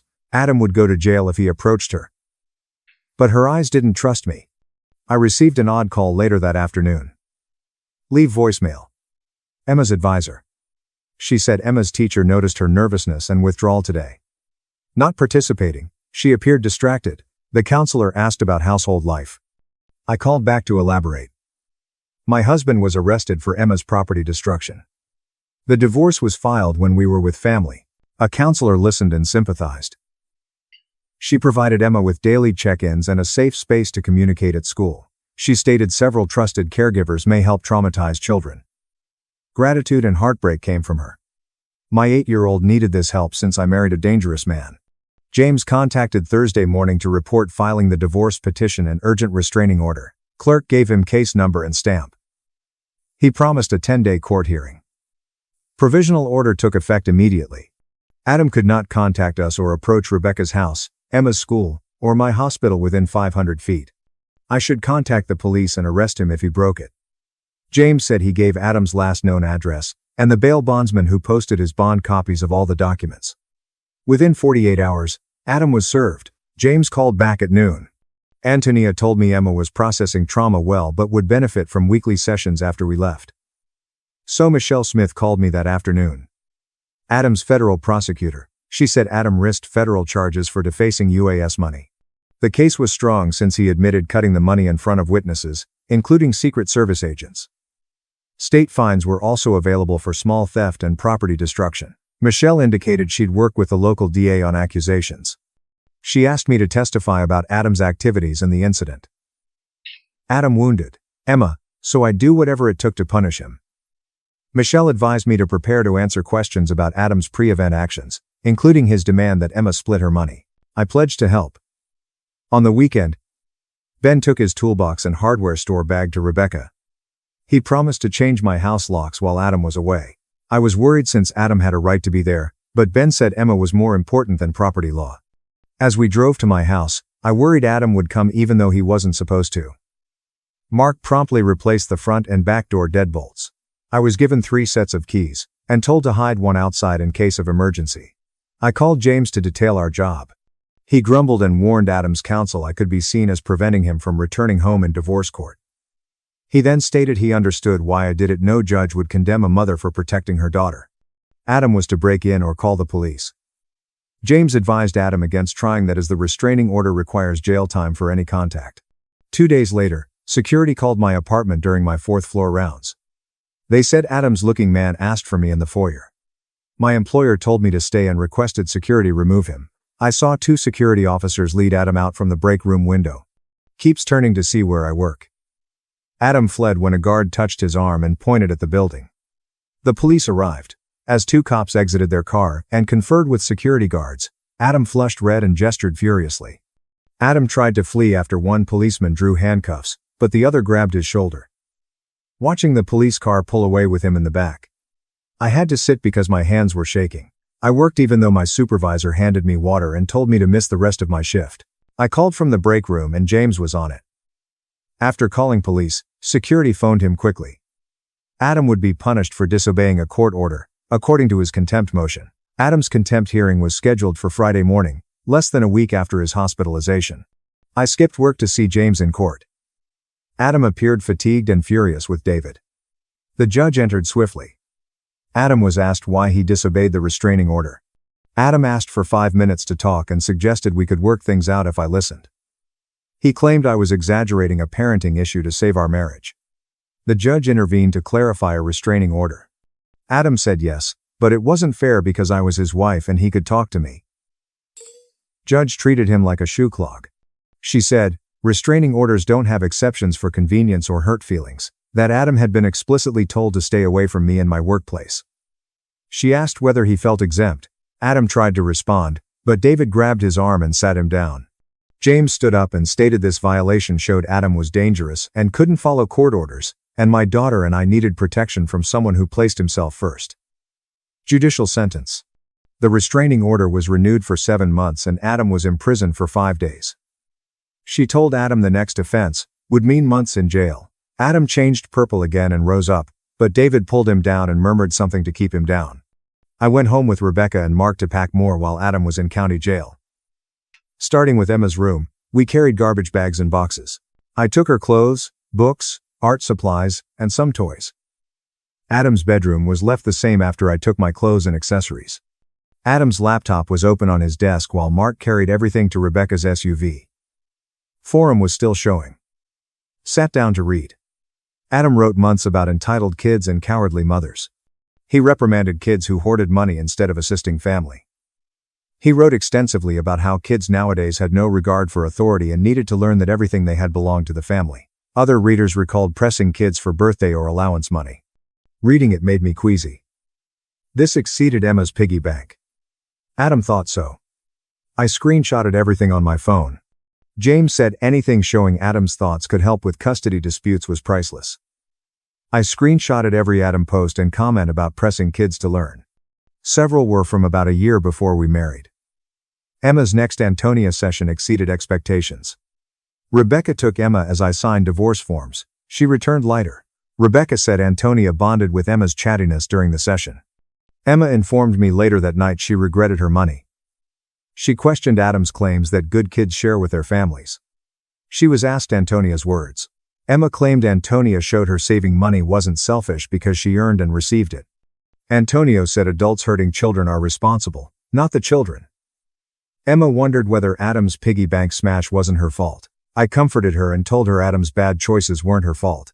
She nodded against my shoulder and said Antonia told her that grown-ups sometimes do bad things and blame kids, but that doesn't make it true. James contacted the following week about the federal case. Michelle Smith offered Adam a plea deal to avoid trial. Adam admitted to federal cash destruction, paid $1 math BBS $6,000 fine, served 7 months of home detention with electronic monitoring, and received anger management counseling. James said David informed him Adam was considering taking it but wanted confidence I wouldn't seek state charges. I asked James to clarify. He said Adam may face charges for small theft and property destruction in addition to federal charges. Adam required my promise not to aid state prosecutors. James said that wouldn't happen because I didn't make such decisions. The district attorney filed charges without my consent. I should ignore Adam's demands because of the divorce hearing, he said. James spent 2 hours preparing me for divorce. He argued against me in his office. Citing Adam's likely points, he claimed Adam would likely argue I was exaggerating, that he was parenting Emma, and that counseling may save our marriage. James taught me to stay calm and not dispute. I was told to focus on Adam's unemployment, money-controlling behavior, and repeated requests for an 8-year-old to pay family bills. We practiced my testimony until I could tell the story without crying. James said the judge will watch for vindictiveness or unreasonableness. I needed to seem as a compassionate mother making logical decisions, not a vengeful wife. I gained confidence after the session. I knew Adam's words and how to respond. Adam had his divorce hearing on a Tuesday morning 4 weeks after his contempt punishment. James and I met outside the courtroom in our best work clothes. Adam was represented by David in family court. Judge called the case after we entered. David stood and called Adam to testify first. Adam approached the witness stand humble and forlorn. Being poor and having to share everything with his brothers, he taught Emma about family duties. He said he wanted Emma to learn how families help, not hurt or fear her. He described his struggles with unemployment, money anxiety, and how teaching Emma to contribute would teach her morals. If Adam regretted his actions, David asked. Adam said he loved Emma and wanted to be involved, but regretted his actions. He suggested counseling to salvage our marriage. So I gave him another chance to be a wonderful husband and stepfather. Testifying opportunity. James wondered about pre-piggy bank months. Adam frequently suggested Emma pay for groceries or cable. I told my 8-year-old daughter that Adam was unemployed the whole time we were married and expected birthday money and chore wages while providing nothing. Emma cried about her damaged piggy bank and cut up funds when I got home from work. I told the judge about Emma's grandmother's porcelain cow, Adam breaking something valuable, and Emma's drama because she was upset. James questioned Adam's finances. He schooled Emma in the car, admitting to cutting the money in front of Secret Service agents and sounding innocent. Judge noted and listened. Her look revealed she didn't buy Adam's family values argument. When I told her about Adam's detention and restraining order violation at work, she sounded suspicious and upset. Witness Josephine testified next. I sounded scared and bewildered on the bank call. She told the judge. She stated Emma was shaking and crying when we arrived to her house that first night. Josephine debated whether Adam would find Emma's dreams at her house. After weeks of monitoring her niece, Emma still seemed apprehensive and scared. Mark testified. He testified that he helped me change the locks to keep Adam out. Forum threads and Adam's laptop recovery were discussed. James asked him about his vision. Child entitlement and weak mothers. The judge heard Mark's findings despite David's repeated claims that the laptop evidence was improperly obtained. Mark recalled Adam's months of posts, including his opinion that parents own children's money and his thoughts about forcing kids to give up their savings. The judge read my screenshots for several minutes in a quiet courtroom. Putting down her pen, the judge regarded Adam. She spoke calmly when ruling. Divorce granted. Sarah has sole custody, Adam has no visitation. Monthly child support based on $math BBS $600 imputed minimum wage full-time job income. She verified the court reporter's recording.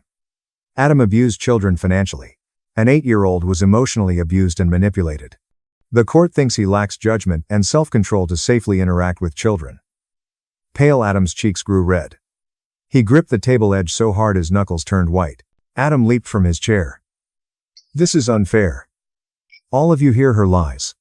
She's poisoned everyone against me from the start. My stepfather rights exist. She was my wife. That gives me legal standing with the kid. The bailiff immediately approached as the judge raised her hand. Sir Peterson, sit down and contain yourself, or I will hold you in contempt of court. Adam shouted, ignoring her. She turned everyone against me. From cops to lawyers to you. I was teaching the kid family responsibility, but everyone assumed I killed him. David muttered as he had Adam sit down. The bailiff grasped Adam's shoulder. Adam rejected him. Do not touch me. System is rigged. Judge grew stern. I find Mr. Anderson in contempt. Restrain him, bailiff. David stood embarrassed as the bailiff placed Adam's arms behind him. I regret my client's overreaction. He's anxious. Judge silenced him. Your client proved the court right regarding his child fitness. Contempt will land him in county jail tonight. Adjourn. James gathered his papers as Adam was carried away, muttering about scheme and injustice. He stopped me quietly in the corridor. Adam probably appeals custody. He's entitled, and David will likely counsel him. You must understand. Appeals can take months or years. Recent instructions apply throughout. Adam can't see Emma. Not reaching you both. Child support due. No change till appeals court rules. That performance makes me skeptical. A judge will reverse this. After adjusting his glasses, James faced me. That rant helped us. It displayed his uncontrollable rage. His inability to manage challenging situations was shown. Most importantly, he didn't comprehend why his actions affected Emma. Any appeals judge will see a man who blames everyone but himself in that transcript. My chest eased after weeks of tension. 2 days later, my phone rang as I was folding clothes at Rebecca's. Michelle's name appeared. When I replied, she was blunt. Adam rejected the plea. Federal trial is his goal. I sat on the couch due to leg wobbles. In frustration, Michelle continued. Disappointed. Not shocked. Adam thinks he did nothing wrong. He hopes the jurors see him as a struggling stepfather teaching morality, not a federal criminal. He stated Brian, his new lawyer, convinced him they could win at trial. Michelle stopped, rustling papers. Sarah's understanding is needed. Adam's calculation erred greatly. The evidence against him is overwhelming. He admitted cutting money before Secret Service agents. Bank surveillance footage. Our witnesses are Emma, you, and the bank teller. Trials stress everyone and take time. I'm sad you must cope with this without pleading. Next Monday, I saw my hospital supervisor. When it was quiet in the morning, we sat in the staff break room with coffee because the HR office was too cold. I briefly described the issue as rising legal bills and my need for money. The supervisor took notes on a little pad while listening. She was likely in her 50 seconds and worked at the hospital for about 20 years. After I finished, She put her pen down and looked troubled. Sarah, a trusted nurse, has been with us for 7 years. A hospital employee help fund can aid you. Workers experiencing family emergencies receive non-repayable grants. A form was in her folder. Complete immediately. The committee meets on Thursday and can provide money within a week if your situation qualifies. She explained documentation and fees throughout. Fees for lawyers qualify. Emma spent on therapy. I hoped the financial strain wouldn't destroy us after we finished. Sophia saw me in Rebecca's kitchen 4 weeks following Adam's jail time. I made Emma's school lunch sandwiches the next day to preserve routine. Sophia leaned on the counter and watched me work before saying, "Aunt Sarah, Emma must be discussed. She cried after your evening shift." My stomach dropped and I stopped spreading peanut butter. Sophia continued carefully. "I miss your home," she murmured. Missing her room, toys, and neighborhood, she's frightened to return knowing Adam may be there. She wondered whether he could find her at our house. She doesn't grasp the restraining order despite my explanations. She's 8, but she only knows a trusted adult hurt and broke her stuff. I dropped the knife and grasped the counter. Rebecca couldn't host us forever. They kept saying we were welcome and there was no rush, but this wasn't home. Emma wanted permanence, not a temporary safe haven since Adam didn't know the address. The next afternoon, James summoned me into his office to discuss divorce property settlement. He had mortgage, home value, and equity projections on his desk. Adam paid nothing for your marriage. He was unemployed throughout, paying no bills, groceries, or mortgage. Criminal activity and the restraining order demonstrate he lost marital property. Request full house ownership for you. Adam addressed the expected response in the small office across from me. David will argue that Adam deserved half the house equity regardless of income because it's marital property. True under regular situations, not here. Federal charges against your daughter landed Adam in prison. Breach of restraining order. His financial abuse was clear. Giving him property would encourage his criminality. The judge will realize. James adopted another shape. Due to his imprisonment and active restraining order, I'll dismiss his claim. He shouldn't profit from sin. The HR lady called me Friday afternoon when I picked up Emma from school. Employee Assistance Committee approved your request. You get Math BBS 3, $500 for legal fees. Tears impair vision, so I stopped. Friendly and professional, the representative spoke. You okay, Sarah? I agreed, despite throat constriction. She explained. You can get the check Monday. Any case-related legal charge can be used. Emma's attorney, court, and therapy costs. Reserve receipts for our records. The hospital looks after patients. We do it, not just say. Your health and daughter's healing are priorities. Leave your work schedule to us. We'll guarantee shifts and time off. I cried for 10 minutes in the school parking lot after hanging up. Not despair this time, but relief and gratitude that my co-workers helped. Michelle requested a trial 2 weeks later. 6 weeks till Adam's trial. This case is prioritized by the prosecution since it's fast for federal court. Proof of Adam's context is needed. The jurors must realize Emma's money obsession was trending. Michelle outlined what to expect after my immediate acceptance. Because Adam hired private counsel, David, Brian will likely portray Adam as a trying stepfather teaching principles. Adam's debt and unemployment will stand out. Adam's plight will be appealed. Stay calm and honest. Avoid arguing with Brian. Being honest about your observations and experiences. Then we practiced for an hour. Michelle criticized my answers. Too emotional. Consider facts. Good. Clear and precise. Avoid guessing his motives. Just recount his actions. Reliving everything made me stronger but exhausted. Emma had her weekly session with Antonia Thursday afternoon. Again, I browsed periodicals in the reception area without reading. Antonia recommended I stay a few minutes after the session. Emma hadn't been so relaxed on the couch in weeks. Antonia smiled at us. Our session today was fantastic for Emma. She laughed at my lousy jokes. She shared her feelings and told me something important. Antonia nodded to encourage Emma. Emma talked clearly but quietly to me. I want to save for summer camp and a bike, but Adam might steal it. Leaning forward, Antonia Adam's destructiveness was compared to money's safety. Most don't rob youngsters. Most adults protect kids and property. Adam committed crimes. That doesn't risk saving. It claims Adam was dangerous and no longer steals or hurts. I looked down at my shaking hands from the session. Antonio offered Emma tools to process everything. My daughter laughing again was like sunshine after weeks of storms. Rebecca found me in the kitchen that evening, while Emma and Sophia were upstairs doing schoolwork.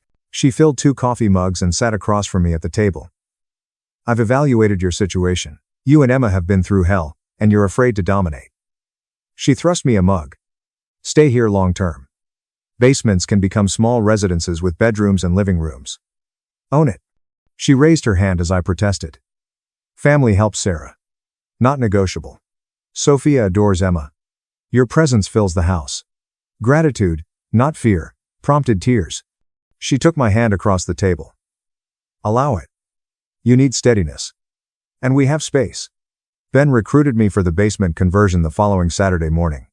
The layout was created and supplies were purchased at cost through his contractor connections. We erected a shower-equipped little bathroom and a kitchenette with a compact fridge and microwave over the weekend. Emma requested help decorating her new bedroom with paint swatches on Sunday afternoon. Lovely hue reminded me of lavender fields. She softly rolled paint on the walls with her tongue out in concentration. She finally felt excited after weeks. She kept checking her work, wondering if her granny liked the color. Mark stated she had impeccable taste. The basement became a 2-room secure haven at dusk. James called Tuesday about family court. Judge ruled on house. You own everything, and Adam has 30 days to sign the deed. If he declines, the court transfers without his signature. He stated I could sell or rent the property and keep the proceeds. Sarah, this changes your finances tremendously. Sale or rental income could help you rebuild. I thanked him and hung up, checking my phone. This house Adam wanted to use as leverage was mine.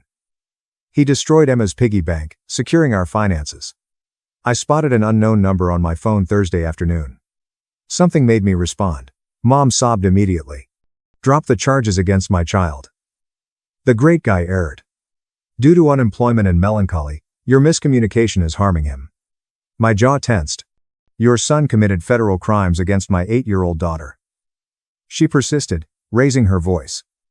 He wanted to teach her responsibility. He wanted to raise her well because kids today are spoiled. He's being destroyed pointlessly. Stop her. Emma's money is scissors cut. He broke her grandmother's gift. He scared my kid in her bedroom. Federal offense is not parenting. She argued. But I hung up. I blocked the number with shaking hands. Michelle informed Adam's legal team Friday morning. He fired David and recruited Brian Meyer, a white-collar federal crime lawyer. Adam's family probably pays his defense. She paused. Meyer attacks harder than David. He will try to depict Adam as a horrible stepfather who made a bad decision under financial pressure, but the evidence is overwhelming. The Secret Service received everything from Adam. Were our chances affected? Michelle laughed. Not really. Meyer can't change Adam's words or behavior. He can degrade the trial for everyone. Next Tuesday was Emma's school conference. Her teacher smiled as I sat in the tiny chair opposite her desk. Emma's anxiety has decreased in 2 weeks. More active in class, raising her hand for questions, playing with friends at recess. Emma used check-ins well, according to our school counselor. Antonia helps her recover from trauma. Talking instead of suppressing her emotions. I was relieved. Progress was finally made. Daughter was fixing, not breaking. I revisited Mark about the house. He suggested renting instead of selling and found a fair property manager. Your rental income pays your mortgage and adds math BBS, $450 month. Sarah, money exists. To restore funds and pay legal bills, the management company found tenants a week after signing the contract. My house, where Adam tortured my child, would support our recovery and freedom. Adam's trial began Tuesday morning. I drove downtown to the federal courthouse on my day off. Michelle explained outdoors. She said Brian Meyer's pricey outfit was smooth and powerful. He asked empathetic questions about Adam's unemployment and finances when I testified. Did he teach your daughter family duty? Wasn't he trying to teach morality after growing up poor? Michelle regularly protested. Her questioning demolished Brian's story. She highlighted that destroying federal cash is illegal regardless of purpose or parenting style. She highlighted Adam's months of obsessive comments about Emma's money, growing demands, and disregard for my daughter's property and emotional well-being. The jurors noted my words. Helen then described Adam's bank conduct. Lowering the budget teaches, he said. He kept talking about kids sharing without apology. Her successor, Agent Thomas, testified about Adam's arrest, confession, and entitlement. Prosecution displayed bank surveillance footage. Adam told Emma to say the money was for car home charges, which the jury saw. He demonstrated his visual learning method to Helen by puffing up his chest. They saw him argue with Secret Service agents about paper cutting. Jurors shuffled uncomfortably. The jury returned in under 3 hours. The four-person read the verdict standing. Found guilty of federal currency defacing. Adam rose up with a red face, but Brian grabbed his arm and spoke something sharp, making him sit down. Weight off my shoulders. The verdict proved everything. He said it was bad parenting. But Adam did something illegal. The court dismissed the jury and set punishment for 2 weeks. Michelle and I left the courthouse breathing freely for the first time in months. 2 weeks of paperwork and waiting. I attended the jury verdict and Thursday morning sentence session in the same courthouse. Brian and Adam sat at the defense table while Michelle gathered her notes in a navy suit at the prosecutor's table. Adam donned an orange jumpsuit when imprisoned for contempt. His features looked thinner and rougher than at trial. Michelle first sought for the maximum sentence in court. She reported Adam's remorselessness, restraining order violation days after incarceration, and financial abuse of an 8-year-old. Adam spoke about entitled youngsters and weak mothers who don't discipline in his laptop forum posts. The judge listened and took notes. Brian rose and tried a new plan. Adam's difficult childhood, unemployment, and family merger were discussed. Since Adam lost his marriage, home, and reputation, he argued that probation with community service was preferable than prison. He said Adam learned from court and needs anger management counseling. The judge specifically requested Adam's testimony. Adam stood slowly. So I expected an apology. Instead, he said modern youth don't understand sacrifice. How his generation learned to share everything with family. He just wanted to teach Emma domestic duties. Brian tried to stop him, but Adam stated the incident was exaggerated and that cutting invoices shouldn't result in federal charges. The judge's face clouded as Adam proceeded. She ordered him 7 months in federal prison, 3 years of supervised release, $1, math BBS, $6.00 fine, and twice weekly anger management counseling for 3 years. As the judge sentenced Adam, his face grew red. Adam glared at me as the marshal took him. He hated me like I damaged his life instead of my daughter's property and possessions. Holding his eyes changed something. I no longer panicked when he broke Emma's piggy bank. Adam no longer frightened me. I regretted marrying him, introducing him to Emma, and dismissing his fretting about an 8-year-old's birthday money. Emma's father betrayed her, so I felt awful. Adam no longer controlled us. Therefore I wasn't afraid. Adam would spend 7 months in prison analyzing his conduct since the judge had taken that power away. Since Adam never believes they're wrong, he probably wouldn't consider it. I picked Emma up after school and we sat in her temporary bedroom at Rebecca's that night. She barely touched her assigned math. She eventually looked at me and asked if Adam would be in prison long. On the edge of her bed, I said that 7 months wasn't long for adults but plenty for us to feel safe and settled. I promised her our own place again and Adam wouldn't reach us by the time he left. While thinking about this, she chewed her pencil, as she usually did with unpleasant thoughts. A cow reminded her of Granny and Adam's harm, therefore she requested a turtle piggy bank. She wanted to save again and trust that her money was safe, which relieved me. I took her to the downtown gift store that weekend, where she spent 20 minutes looking at every porcelain animal bank before choosing a bright green turtle with a smiling painted face and big eyes. She went home holding it softly in both hands. James finished my case the following Tuesday in his office. He presented the divorce and custody orders in a neat folder. Adam's prison sentence and criminal record made appealing, improbable, and even if he did, it would take months and require him to prove the judge erred. James stated Adam signed the house deed from jail through his lawyer, making it mine. James replied that he was charging half his regular fee for the case. He said the problem was clear and he was happy to help. Emma was tough and had a nice mother. In his office, I cried, astounded by people's kindness amid this ordeal. Helen at the bank called the Secret Service instead of exchanging bills. Rebecca immediately opened her home. Mark helped fix locks and basements. James took my case knowing I couldn't pay his full rate. They all arrived when I needed them. Antonio worked with Emma twice a week after her arrest. During one of our parent lectures, she suggested a Thursday night community center support group for single mothers. I attended the following week, afraid to share my story. Talking to other women about exiting abusive marriages helped me overcome my embarrassment at marrying Adam so soon after my first husband left. I kept wondering if I should have detected the symptoms, protected Emma, and waited longer to add someone. Catherine, a nurse who left her husband after he controlled their finances for years, said Adam's behavior increased after marriage. She said that was usual abuse. Abusers sometimes leave their worst acts until after commitment, knowing their victim is imprisoned. I shouldn't blame myself for not predicting Adam would destroy my daughter's property because that escalation was unanticipated. The group leader agreed, stating abusers can hide their true nature until they feel safe. 4 months after Adam's imprisonment, Emma and I felt comfortable in Rebecca's basement. Monthly house rental income covered the mortgage and gave me math BB.s $450 more. Emma occasionally had nightmares about people breaking her stuff, but they had generally stopped. This time, she locked her turtle piggy bank under her bed so only she and I could open it. She saved math BB.s $70 by assisting Rebecca with housekeeping and yard work. I sometimes watched her count bills to ensure they were intact. It hurt that she needed that reassurance, but I was glad she felt safe enough to rescue again. Antonia organized a parent meeting to discuss Emma's progress. Emma assured me she was doing well considering her situation. Antonia said well-supported kids are tough. I probably saved Emma's mental health by quickly removing Adam from her life. If I had stayed with Adam or condoned his acts, Emma would have learnt she didn't need protection or that harming her stuff was okay. Instead, she realized that adults who mistreat children are punished, and that her mother will always put her safety first. Antonia recommended several months of therapy before monthly check-ins.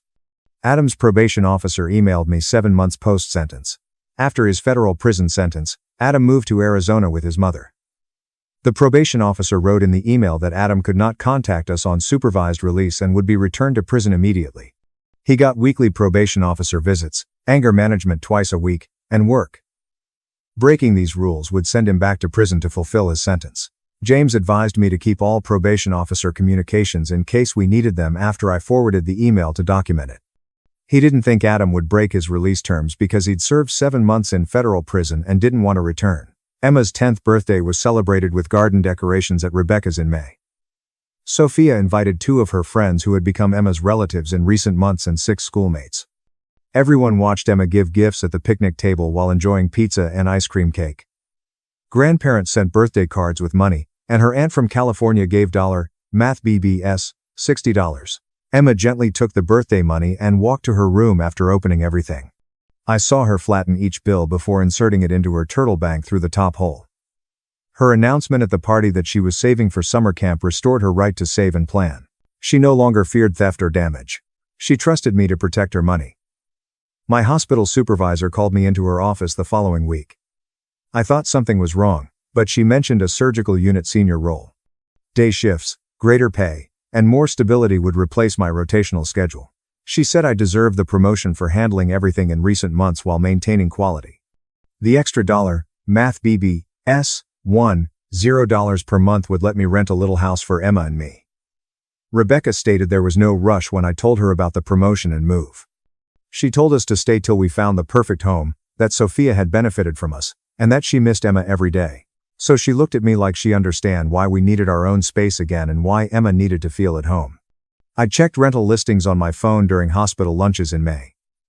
With my promotion pay, I could afford a tiny but respectable place for Emma to have her own room again. She loved Rebecca's house, but she missed ours. A 2-bedroom house 3 blocks from Rebecca's let Emma walk to Sophia whenever she wanted. Emma toured the closets and backyard with the landlord on Saturday morning. She asked us to paint the bedroom with the window facing the enormous oak tree purple like Rebecca's. We signed the lease that afternoon after I gave the landlord the first month's rent plus deposit, money from my promotion, and rental revenue from my prior residence. Rebecca helped me move from the basement flat, wrapping dishes in newspaper and tagging boxes with markers. For snatching and hiding her teddy bears in boxes, Emma laughed and chased Sophia. Mark put the bed frames, drawers, and small couch Rebecca gave us when we moved into a work truck. We spent the weekend carrying boxes up the front steps and furnishing the new rooms. Emma organized her bookshelves and paints while Sophia hung posters. The first night at the new house, Emma took her turtle bank from the bedroom stuff box. She carefully placed it on her dresser, not in a drawer or locked box. Emma gently touched the porcelain turtle's cheerful painted face before leaving. I heard she saved math BBS $300 for summer camp, lunches, and souvenirs. When asked whether she wanted to leave it out, she nodded and claimed she wasn't afraid anymore. She said I would defend her and that evildoers who mistreat youngsters pay. The pressure in my chest since Adam wrecked her cowbank dissipated. Later that night, I put Emma to bed in her purple room with the oak tree outside her window. While she was partly asleep with her favorite rabbit, I stroked her hair back from her forehead on her bed. I glanced at our protected place made from Adam's debris and knew we'd done well. We owned house. Family support from Rebecca, Mark, and Sophia. Marketing and renting my house provide financial security. Most importantly, Emma felt safe and valued. Although life wasn't ideal and we experienced anxieties, we were happy. Emma enjoyed kayaking, arts and crafts, and making new friends at July summer camp. I wanted to watch her grow up safe and confident, have new adventures, and decide who was in our family.